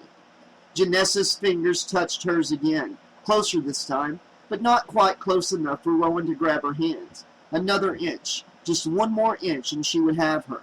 When the fist had crashed through the wall bare inches from her head, Janessa had understood right away what had happened. She had heard herself screaming hysterically as she fought to get out of the chamber and into the corridor with everyone else. Even after the roar of the wind had drowned her out, she had known she was still screaming, just as she had known she should stop immediately. After all, she wasn't hysterical. She knew exactly what was happening, and she knew what to do about it. But she could also feel every breath she took in going out by the way of her raw throat. No control. She had no control over her body. Then, as if to underscore the idea and let her know she was right, the door on a narrow cabinet in front of her suddenly slammed open, and several small items flew at her head. Automatically, she ducked, or tried to, and they all missed her. All but the last object. A small box of some kind, a gauge, a meter perhaps. Not quite as large as her hand and weighing only a few ounces. It hit her a glancing blow high in the middle of her forehead, just at her hairline, not even hard enough to draw blood. But it struck her at just the right moment and angle to knock her off balance. All at once, the open doorway she was straining to get to rushed down and out of sight. The ceiling swept through her vision in a blur, going in the same direction, and she realized that her feet were passing over her head. Her inner ear went crazy as if she had just entered a zero-gravity environment, and she had not yet oriented herself to the locally defined up, down, and lateral. She had a split-second upside-down glimpse through the jagged hole in the wall at naked black space, peppered with hard pinpoints of light. Then something slammed into the front of her body, knocking the wind out of her. Her fingers were already clutching the floor panels before her mind had even registered it as something she could hold on to. She felt herself sobbing again, partly in terror and partly from the pain of the metal grid digging into the soft flesh of her fingers. And her rings, which only made things even worse. Stupid fucking rings. Cursing them wordlessly, she lifted her head and tried to blink away the tears, but the tears ripped out of her eyes by the relentless wind. Brodsky appeared in front of her, hanging onto the doorway and reaching out to her. Too far away. She gathered her strength and reached one arm forward as far as it would go to the next floor panel, ignoring the pain in her fingers as she clutched the metal grid. She started to drag herself forward when suddenly she felt her body leave the floor altogether. Before she even had time to panic, the metal panel she had just grabbed hold of came up out of the floor in her hand. The wind tore it out of her grip, and she heard it clang loudly on the wall behind her. She tried to lower herself to the floor again, but the wind was too strong.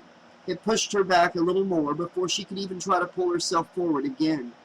Brodsky was still calling to her, but his hand might as well have been miles away. New tears flooded her eyes, and she could feel herself sobbing even harder. "Take my hand, Janessa! Look at me and take my hand!" Her vision cleared, and now she saw that Rowan was hanging onto Brodsky's outstretched arm with one hand and straining towards her with the other. Yes, she thought with a sudden fierce surge of hope, and put everything she had into reaching for the other woman's hand. Their fingers barely brushed, and Janessa howled with terror and frustration as the pull of the vacuum began to overwhelm her. She could feel herself actually starting to lose ground now, and she couldn't do that. She was almost close enough, for crying out loud. She was touching Rowan's fingers again, really touching this time. All they really had to do was curl their fingers down so that they could each make a fist, and their hands would be hooked together securely enough to... But their hands were already sliding apart again. Janessa felt herself losing another couple of inches and grabbed the metal floor panel with her free hand. She had to try to pull herself forward again, she thought, panting and sobbing with effort. All at once she was aware of how the muscles in her arms were burning from the strain of hanging on. No, not just burning, weakening, fading. There was nothing left, no more strength in her arms or her hands or her fingers, or even her will for that matter. She looked up at Rowan, who was still reaching towards her, yelling for her to take hold of her hand. Suddenly there were so many things she wanted to say. She wanted to tell them to close the door, to beg them not to let her die, to tell Rowan she was the bravest person she'd ever known, to tell Cineron that it hadn't all been just a game with her, that she'd actually started to develop real feelings for him, to ask Brodsky to remember her as more than just a sex goddess, to please, please, please do something. Couldn't the Tiamat save her somehow? Her fingers loosened, and she blurted out the first thing she could think of. "Oh, this sucks on so many levels!" Then she let go. If Brodsky had not yanked her back into the corridor, Rowan would have seen it happen, and she knew it. How he had found the strength to drag her out of the chamber in one fiercely powerful motion astonished her, almost as much as the fact that he managed to do it without dislocating her shoulder in the process. She had a glimpse of Brodsky's face in passing. The expression on it terrified her. Cineron screamed Janessa's name, and suddenly the roar of the wind cut out almost completely, just for the briefest of moments. There was the hideous wet sound of flesh and bone forcibly ripping, cracking, tearing, shredding impossibly fast. Then the roar of air escaping through the hole swelled again. Unable to help herself, Rowan turned to look, and almost immediately averted her gaze. There was very little left on the metal grating, only a few unrecognizable tatters of the very, very partial remains of a very pretty, slightly spoiled young woman, whose temperament had actually been a good deal sweeter and more vulnerable than she had ever let on to anyone else. All at once the roar of the wind began to fade away, along with the relentless pull of the vacuum as Brodsky closed the door. Working after all, Rowan thought dully, as Brodsky hustled her towards the cargo bay. Lucky us. Lucky, lucky us. They had escaped into the rest of the ship by the time Jason punched his way through the wall into the chamber. The atmosphere gone now, he floated across the room, raised his machete to hack through the door, and then paused as his new, improved, modified eyes caught sight of the controls on the wall. The ants had not had much to work with in terms of higher brain function, but his capacity to use tools had required only a little enhancement. His brain replayed the last few minutes, lingering over the violent expulsion of the girl's pulped bone and tissue through the metal grid. Death, yes, but only death, not by his hand.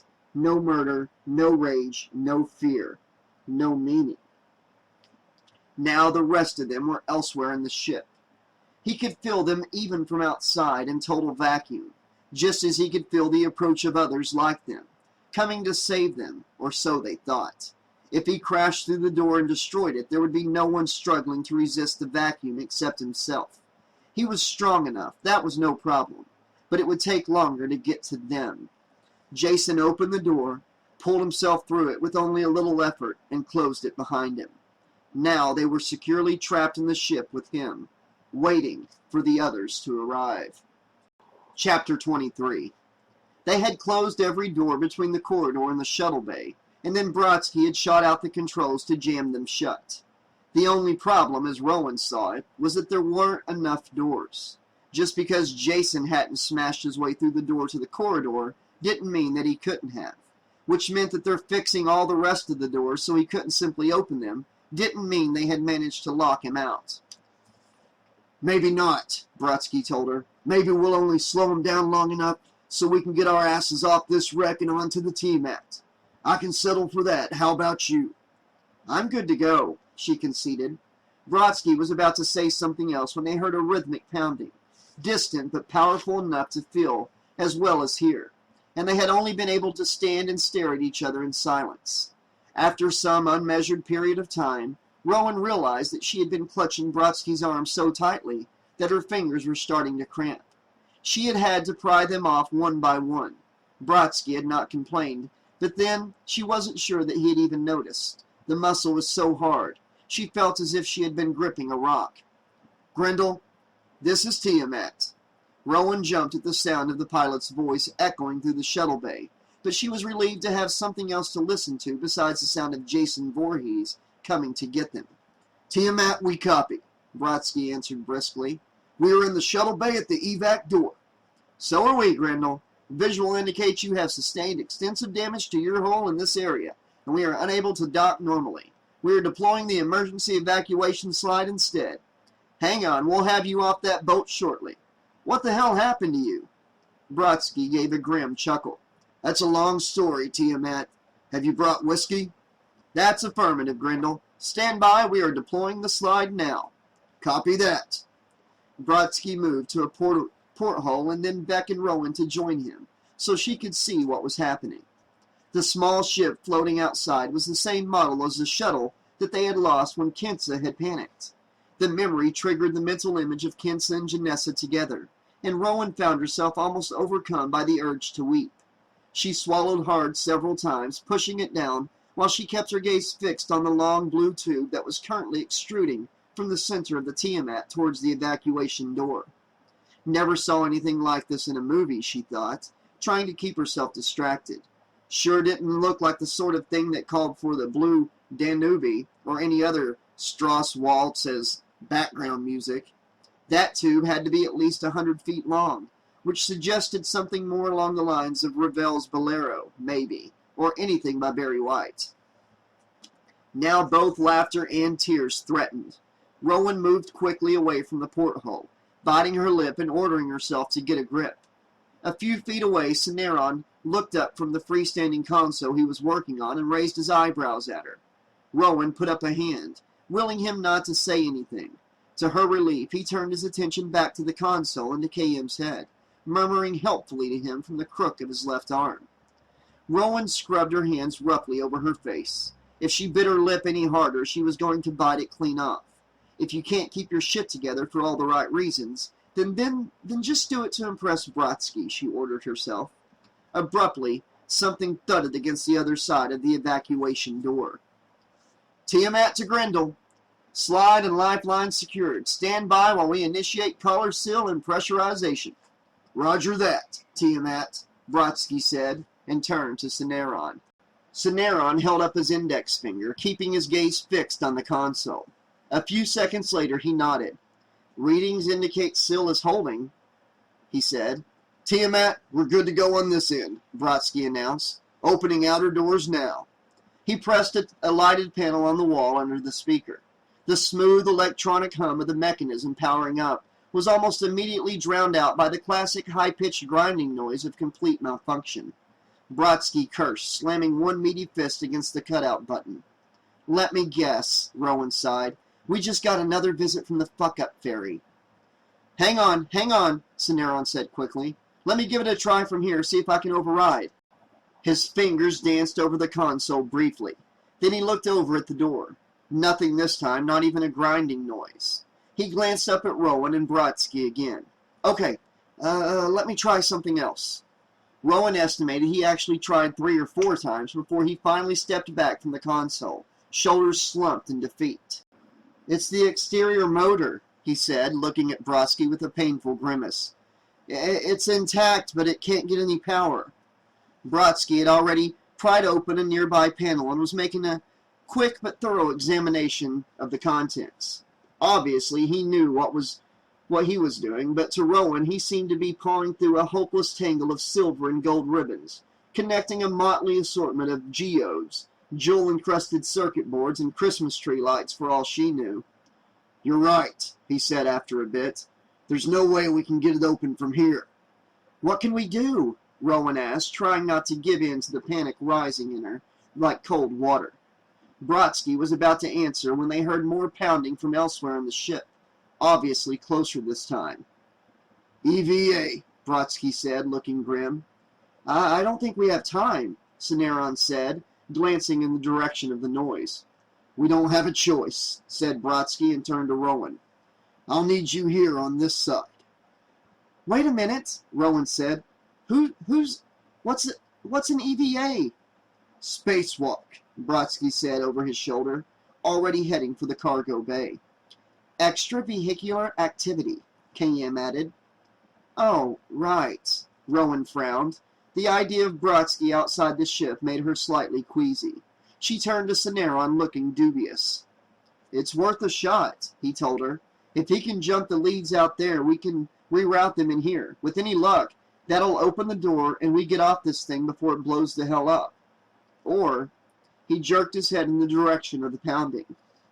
"Okay, sounds like a good plan to me," Rowan said, hoping it really was. "Tiamat, this is Grendel," Syneron said, passing KM's head to Rowan so he could use both hands on the console.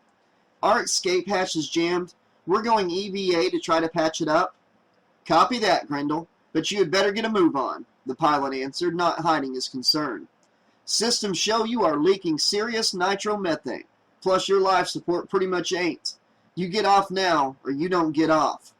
"We're on it, Tiamat," Syneron said. "Just a few more minutes." "Syneron, do you read me? I'm suited up and in the maintenance hatch," said Brodsky's voice. "We read you, Sarge," Syneron answered, taking KM's head back from Rowan. "Okay, opening outer doors now." Syneron turned to Rowan again and gave her an encouraging nod, just as they heard Jason pound his way through another door, this one close enough for them to feel the floor vibrate. "Jesus," Syneron said. "Those hatches aren't going to keep him out of here for very much longer. The son of a bitch is just kicking them down now. We need to buy more time." He cut off suddenly and turned to Rowan. "Hey, you were the expert on this guy, right?" "What are you thinking?" she asked. "A diversion," he said. "Tell me everything you know about Jason Voorhees and Crystal Lake." Rowan blinked at him. "You don't ask for much, do you?" "Okay," Syneron said. "Let me rephrase that." In the end, Rowan wasn't sure whom she was more amazed at, Syneron for catching on to the whole thing so quickly, or herself for being able to boil it all down for him, and KM, of course. When Syneron had first explained what he had in mind, she had been completely skeptical. But then KM had chimed in with her support, and she shut up, mostly because she suddenly became aware that she was arguing over the feasibility of a plan involving the use of technology 500 years more advanced than anything she knew, and she was doing it with the detached head of an intelligent android. Besides, Brodsky needed her, or he thought he needed her at least. Syneron had assured her that everything looked a lot more complicated than it was. Brodsky knew the configuration for every kind of operations hardware, so well he could have taken them apart and put them back together in his sleep. Once he started talking her through what she needed to do, it would all make sense, at least until the job was done and they got the door open. Make that if they got the door open, Rowan amended silently. She wasn't sure whether Cineron was overestimating Brodsky's skills as a communicator or her intelligence. On the other hand, she found it easier to believe that Brodsky would be able to talk her through a complicated repair job than Cineron's planned diversion could work. "Okay, I'm out here and I'm in place," Brodsky's voice announced from the speaker. "Let's do this thing. Rowan, you ready?" Rowan picked up the long, thin glass tube Brodsky had told her she would need and went over to the open panel. "Standing by." "Okay, I'm going to bypass the main power supply, the unit, and send it to you." Send it?" she said uncertainly, glancing over at Cineron. He had just finished wiring KM's head to the console by way of the wires and cables showing in the stump of her neck. Even with no practical knowledge, Rowan could see most of the connections were improvised, and she suspected that a few of them were exercises in applied optimism rather than proven methods of making do. KM seemed to be coping, although Rowan wasn't exactly sure how she would have been able to tell the difference. "How will I know I got it?" "Just listen," Brodsky said, calm but firm. "There's a red wire next to a red and blue striped conducer. You see it?" Rowan frowned. She saw nothing but ribbons. Cautiously, she moved some of them to one side with her finger, and then spotted several strands of what she'd been thinking of as Christmas lights. For a moment, she thought two of them were red, but when she took a closer look, she saw that one of them was orange. "Found it." "Good," Brodsky said, and Rowan almost laughed aloud at the relief in his voice. "It's okay, man. I'm even more relieved than you are," she wanted to tell him. "Disconnect it and hold it free. Do not let it touch anything else." "Got it." Just as she took the wire between her thumb and forefinger, there was a spray of sparks from somewhere else inside the panel, and the lights dimmed briefly. Rowan cried out, startled. "Was that you or me?" Cineron asked her. Before she could ask him how she was supposed to know the difference, there was an explosion at the other end of the grindle, and the shuttle bay shuddered and rocked, throwing her against the jammed door. She cried out in momentary panic, thinking that either the wire had touched everything in the cabinet, or she had ripped it out completely. But when the shuttle bay steadied, they were all still alive, and Brodsky was still talking to her. "When I tell you to take the wire and attach it to the terminal in the lower left corner. Find it first. It has 2 yellow leads going in." "Right," Rowan said, poking around carefully with her index finger. Finally, she found what looked like 2 skinny yellow satin ribbons attached to a piece of onyx-like material about the size of a credit card. Tie 2 yellow ribbons around the old onyx Amex. It's been 4 long centuries. She shoved the thought away and checked to make sure there was nothing else in the immediate vicinity that could have fit the same description before she said, "I see it." "Good," Brodsky told her. "Now, you're going to connect the red wire to the terminal. There's a notch on the end opposite where the yellow leads go in. That's your hookup." "All right," she said, obeying. "Then what?" "Then you do absolutely nothing else," he said tensely, "until I tell you." "You got it," Rowan promised. Another explosion rocked the shuttle bay, this one definitely closer. "Tiamat to Grindel. Just thought you might be interested to know that was another part of your hull," said the pilot. "You are running out of time." "Copy that, Tiamat," came Brodsky's voice, not quite snapping at him. "Just a few more minutes." "If that," Cineron added nervously. "We're working very hard and very fast, right, guys?" The Tiamat's pilot hesitated. "We can disengage and come around again." "Negative, Tiamat, no way," Cineron barked. "Just another minute, that's all." "Copy that," the other man sighed. "We'll stand by as long as we can, Grindel." "But no longer," Rowan added silently. Abruptly, there were several loud booms from the cargo bay, followed by the unmistakable sound of thick metal buckling and giving away. Rowan turned to Cineron, but her mouth had gone dry and she couldn't make a sound. "Shit, he's here," Cineron said. "You ready, Kay?" KM actually chuckled. "I was built ready, baby." Initiate. Rowan's dry mouth fell open as she stared through the entry to the cargo bay.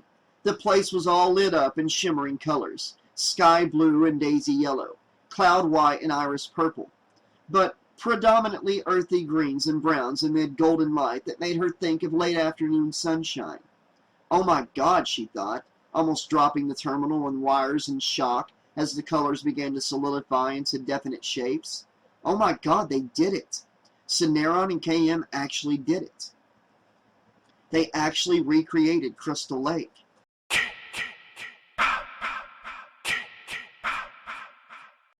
Chapter 24. It was not wonder that Jason Voorhees felt as Crystal Lake shimmered into existence around him. He was not even confused, not really. Not in the sense that any living intelligence could feel confusion or bewilderment to the point of questioning circumstances and events. For anti-life, nothing was ever in question. But it was for that very reason that Jason could be distracted, even in his new, improved, modified state.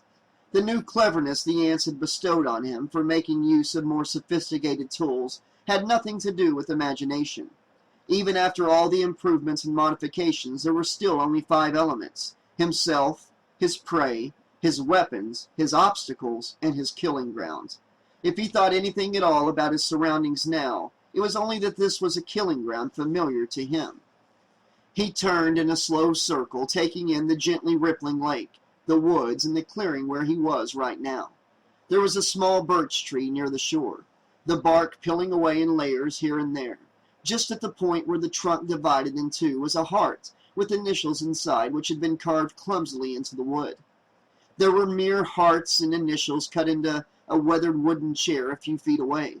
It was stuck into the ground right next to a stone path.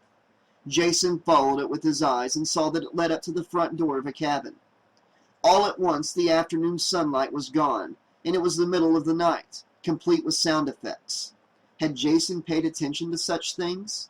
It might have occurred to him that the cricket and frog population seemed to have increased by a factor of 10 since the last time he had been here.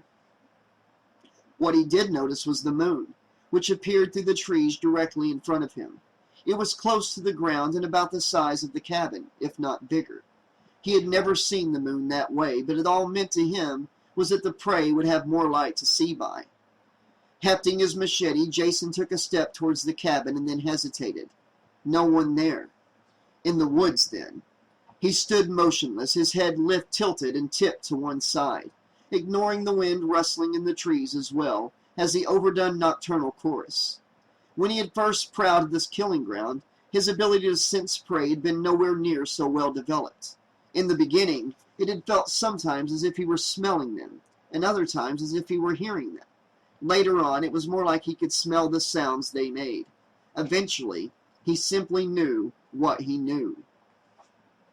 Had the long-dead Dr. Aloysius Wimmer or any of his late contemporaries been able to study Jason in depth, they might have discovered that his mechanism for sensing live humans operated in a way that was vaguely analogous to how a hay fever sufferer detected the presence of ragweed, or not. It might never have occurred to them that they could not take an approach to understanding him in terms of something that was alive. Ironically, this meant that in some respects, Jason Voorhees actually had a better comprehension of the nature of life than any human being ever would. With the possible exception of KM, that is, she had retained a complete understanding of everything involved in the process of becoming human. Although, like any other human being, she lacked even a rudimentary vocabulary to articulate it. However, this did enable her to create a holographic representation of Crystal Lake that was completely convincing, despite certain variations from the original, some of which so glaringly obvious that Jason would not have paused to look twice on his death march to the shuttle bay. She knew, of course, that he would not question the reality of being on the Grendel in one moment and then back in Crystal Lake in the next. But he would not be distracted unless he sensed the imminent presence of human life in his immediate surroundings. More than simply drawing on topographical data and interpolating the details of flora and fauna, she had to imbue the place with an overall atmosphere, an ambience that Jason would take to mean that humans could be hunted and killed here. After some time, Jason took a few steps towards the cabin. peering past it into the shadowy edge of the forest. Then he turned and moved down to the waterline. He waited again before suddenly turning to his left and striding quickly along the stone path, away from the cabin. He had only gone a few yards before he stopped again. Something was very, very wrong here. For the first time, he could feel his prey actually eluding him. This was not how it worked. How it worked was he sensed humans, he went to where they were, and he killed them. Usually they ran to another location, but that didn't matter. Once he sensed them, he knew where they were, regardless of how they changed direction, trying to escape him. They did not vanish from his awareness as he moved towards them, and then suddenly register on his senses as being somewhere else entirely. That did not happen. It couldn't. There were humans here. Everything he was told him there were definitely humans here. And there were also humans nearby. The ones he had been hunting when he had suddenly returned to the old killing ground. He still felt them, and when he moved towards them, nothing changed. As he started walking back towards the cabin, he saw everything in front of him ripple like water, once and then twice more. Now there seemed to be a light in the window. Someone was inside after all. No, not inside. He was actually looking all the way through the cabin and out another window at something in the forest beyond. He skirted the cabin, and suddenly a small flight of stairs appeared in the shadows, along with a metal platform and an entryway to an area where a man was standing in front of some equipment. A woman's head was attached to it. Jason recognized that head at that same moment that the man looked up and saw him. "Oops," Cineron said. Rowan looked up sharply from the two diodes she was holding in either hand. Brodsky had told her she had to use the blue one, but they both looked blue to her. "What do you mean, oops?" She glared at Cineron's back, trying to will him to turn around. He didn't. Nothing," he said quickly. "Not nothing. You don't just say oops. What oops?" Rowan demanded. Cineron let out a heavy sigh. "I think he saw me." "Wonderful," Rowan groaned. "If you got something brilliant up your sleeve, now's the time to do it." "I got something," Cineron said. "Kate, are you still with me?" she said genuinely. "Okay, repair variations using data file Crystal Lake, 1980. There was a brief pause. KM frowned thoughtfully, her eyes moving from side to side. "Ready. Here goes nothing." Rowan was no longer listening. Her gaze fell on the diode she was holding, and suddenly she could see that the one in her left hand was turquoise, not blue. The difference between them was so incredibly obvious that she couldn't understand how she hadn't seen it right away.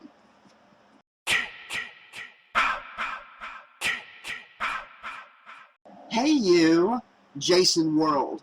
The two giggling females were standing in a grassy area with the moon right behind them, wearing nothing but little belly shirts and panties along with their big mindless smiles. One of them held up a bottle and wiggled it at him.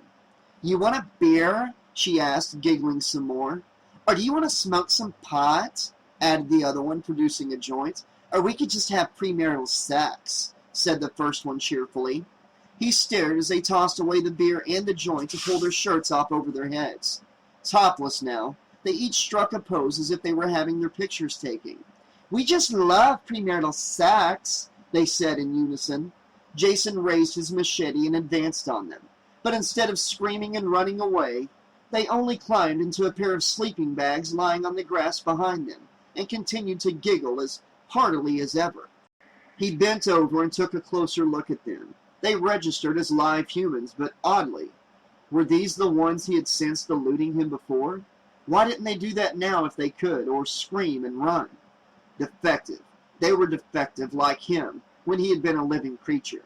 No, not like him. They were happy. No one would want to hurt them. That settled.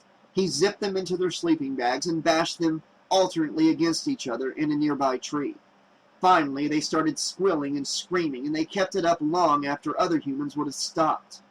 He would not have cared how long it went on, except that in between they were also still giggling.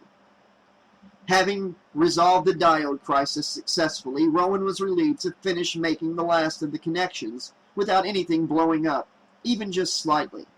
Brodsky had to be a genius to talk her through everything, but despite Cineron's assurances, the hardware in the cabinet made even less sense to her than ever. But that was okay.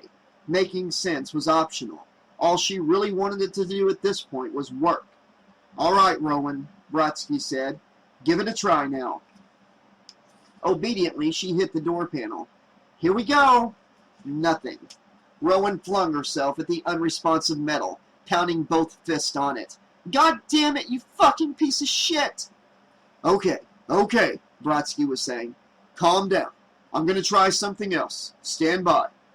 "What something else?" Rowan tried to say, but nothing came out except a wordless, angry wail. Then she heard Cineron say, with new panic in his voice, "He's done with the campers!" "Already?" replied KM, calm but impressed.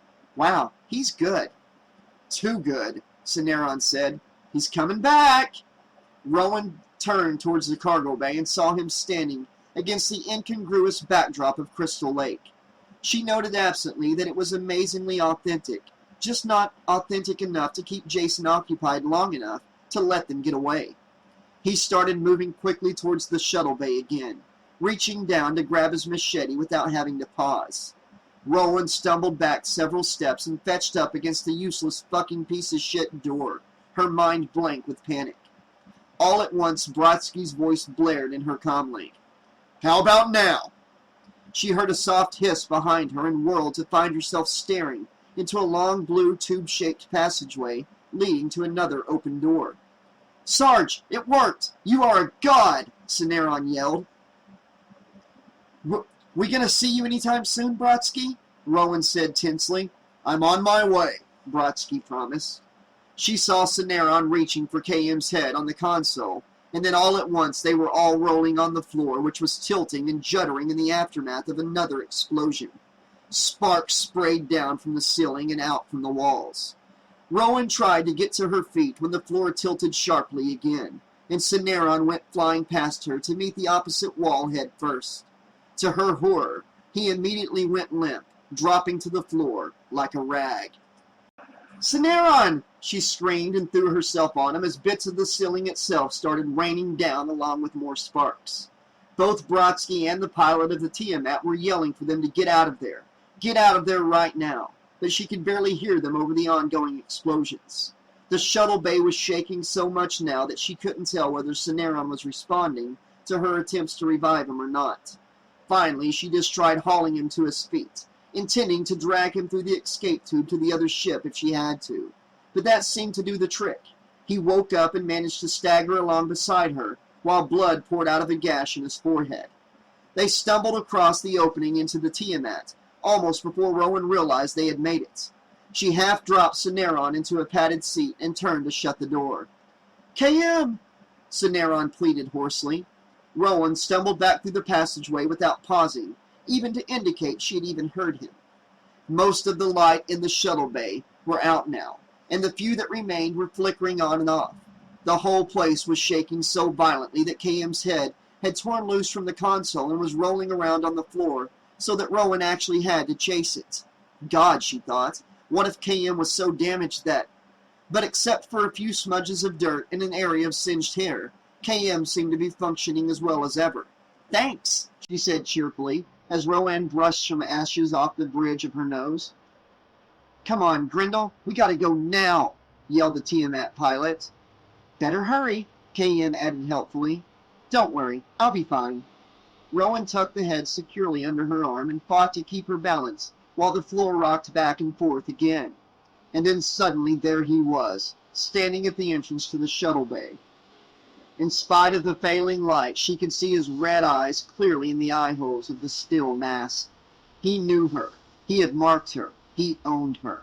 And now, after a period of interruption, he had came to claim her. Abruptly, she shook off the strange hypnotic trance that had started to fall over her.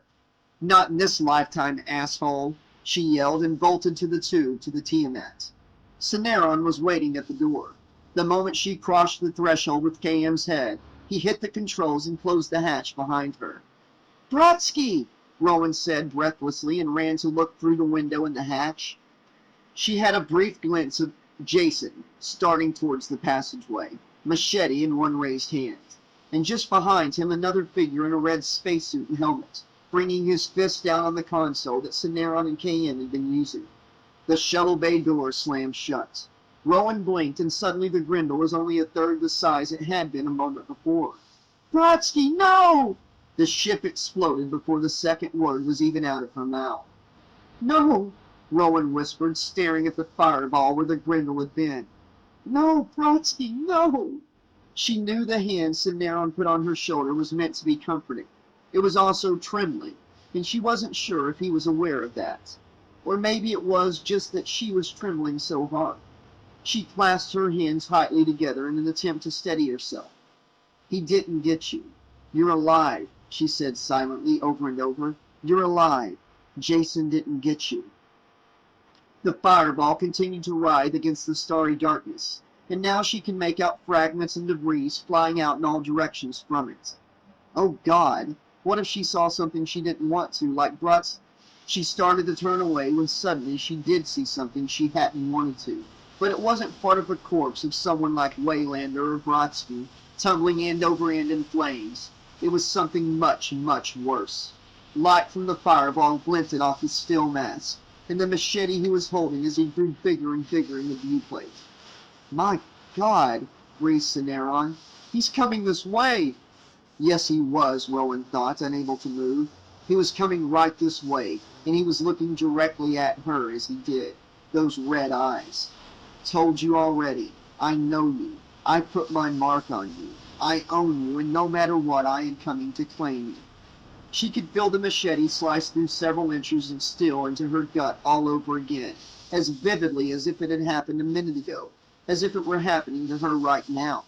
Rowan would have sworn that she had almost been able to see her own doomed face reflected in the shiny steel mask when some kind of big red projectile flew out in and out of nowhere to slam into Jason and knock him completely off course. Brodsky! She gasped, realizing only when she heard herself say his name. She ran to another porthole just in time to see him speeding away, still holding on to the Uber Jason. A flame flickered briefly from something on the back of his suit, and she saw that their course had altered. They were now heading directly towards a beautiful blue and green planet, laced with white clouds. The outline of the continents and oceans was completely unfamiliar, but she knew this had to be Earth 2. Her first view of Earth 2. That made Brodsky her first falling star.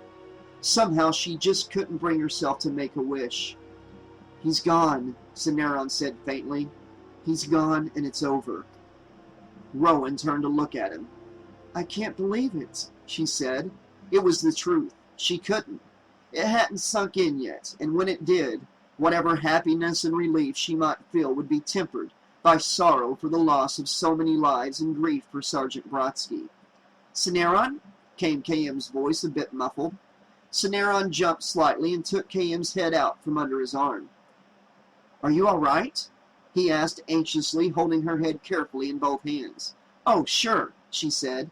Her tone was still cheerful, but Rowan thought her voice had started to weaken too. I'll be back on my feet in no time. A pause. As soon as I have some. Bada ching, Rowan's mind said absurdly while Cineron laughed with relief. I'll get right on that, he promised her. Then he looked up at Rowan again questioningly. How am I doing? Not nearly so witty. I hope people still do therapy in this day and age, because I'm going to need a lot of it, she thought. She turned back to look at the planet slowly getting larger in the window. There would be nothing left of Jason Voorhees now. Nothing left to sully this new world. Nothing left to be afraid of. It's beautiful, she said. Epilogue. Among the many things, both good and bad, wonderful and not so wonderful, that survived the great evacuation from Earth, were small traditions, considered unimportant but immortal nonetheless. Some examples would include playing Loves Me Not with daisy petals, kissing under mistletoe, and making a wish on a falling star. The falling star that Rowan had not been able to bring herself to wish on did not go unnoticed or unused. A young couple sitting on a blanket a short distance from a country lake just after sunset happened to look up at just the right moment to see an especially large, bright object cut a brilliant, downward arc against the sky. A shooting star, the woman said as they stood up together, trying to see where it fell. Make a wish, the man replied, and was delighted when she kissed him. "It landed in the lake," she said. He looked at her fondly. She sounded so sure that he actually wanted to believe her, despite the fact that it seemed pretty unlikely to him. Even if she were right, it was even more unlikely that they would find anything. Nothing could survive an unprotected trip through the planet's atmosphere, unless it was something very, very big or very, very unnatural. But what the hell, he thought, looking at her beautiful face. On a night like this, anything could happen, even the impossible. And if it didn't, they could settle for the usual great sex. "Come on," he said. "Let's go check it out."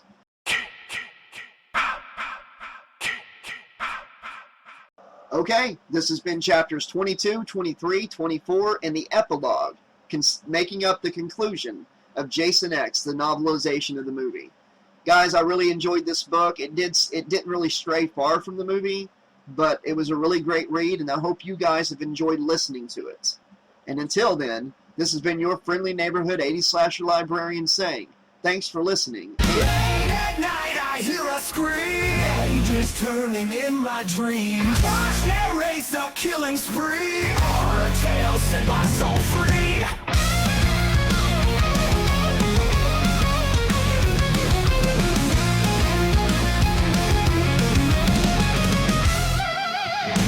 In the darkness I reside, face laugh a twisted guide. Jason's mask, no place to hide. In my mind they come alive. I'm a flash of all that can't you see? Living nightmares set me free. Michael's knife and Chucky's grin. Josh's voice pulls me back in. Final destination's near. Every death's a newfound fear. All to madness, hear my ear. Josh's words I always hear. Bloody pages, crimson sea. Monsters crawl from my screen. Justice climbs in all of sea. Lost in horrors dark and mean. I'm a flash of all that can't you see? Living nightmares set me free. Michael's knife and Chucky's grin. Josh's voice pulls me back in.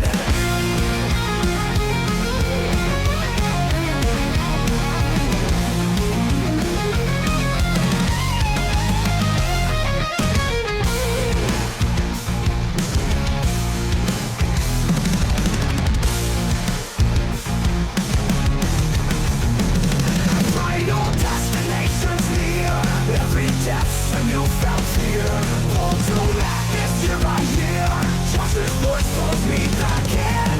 Final destination's near. Every death's a newfound fear. Hold to madness year by year. Josh's voice pulls me back in.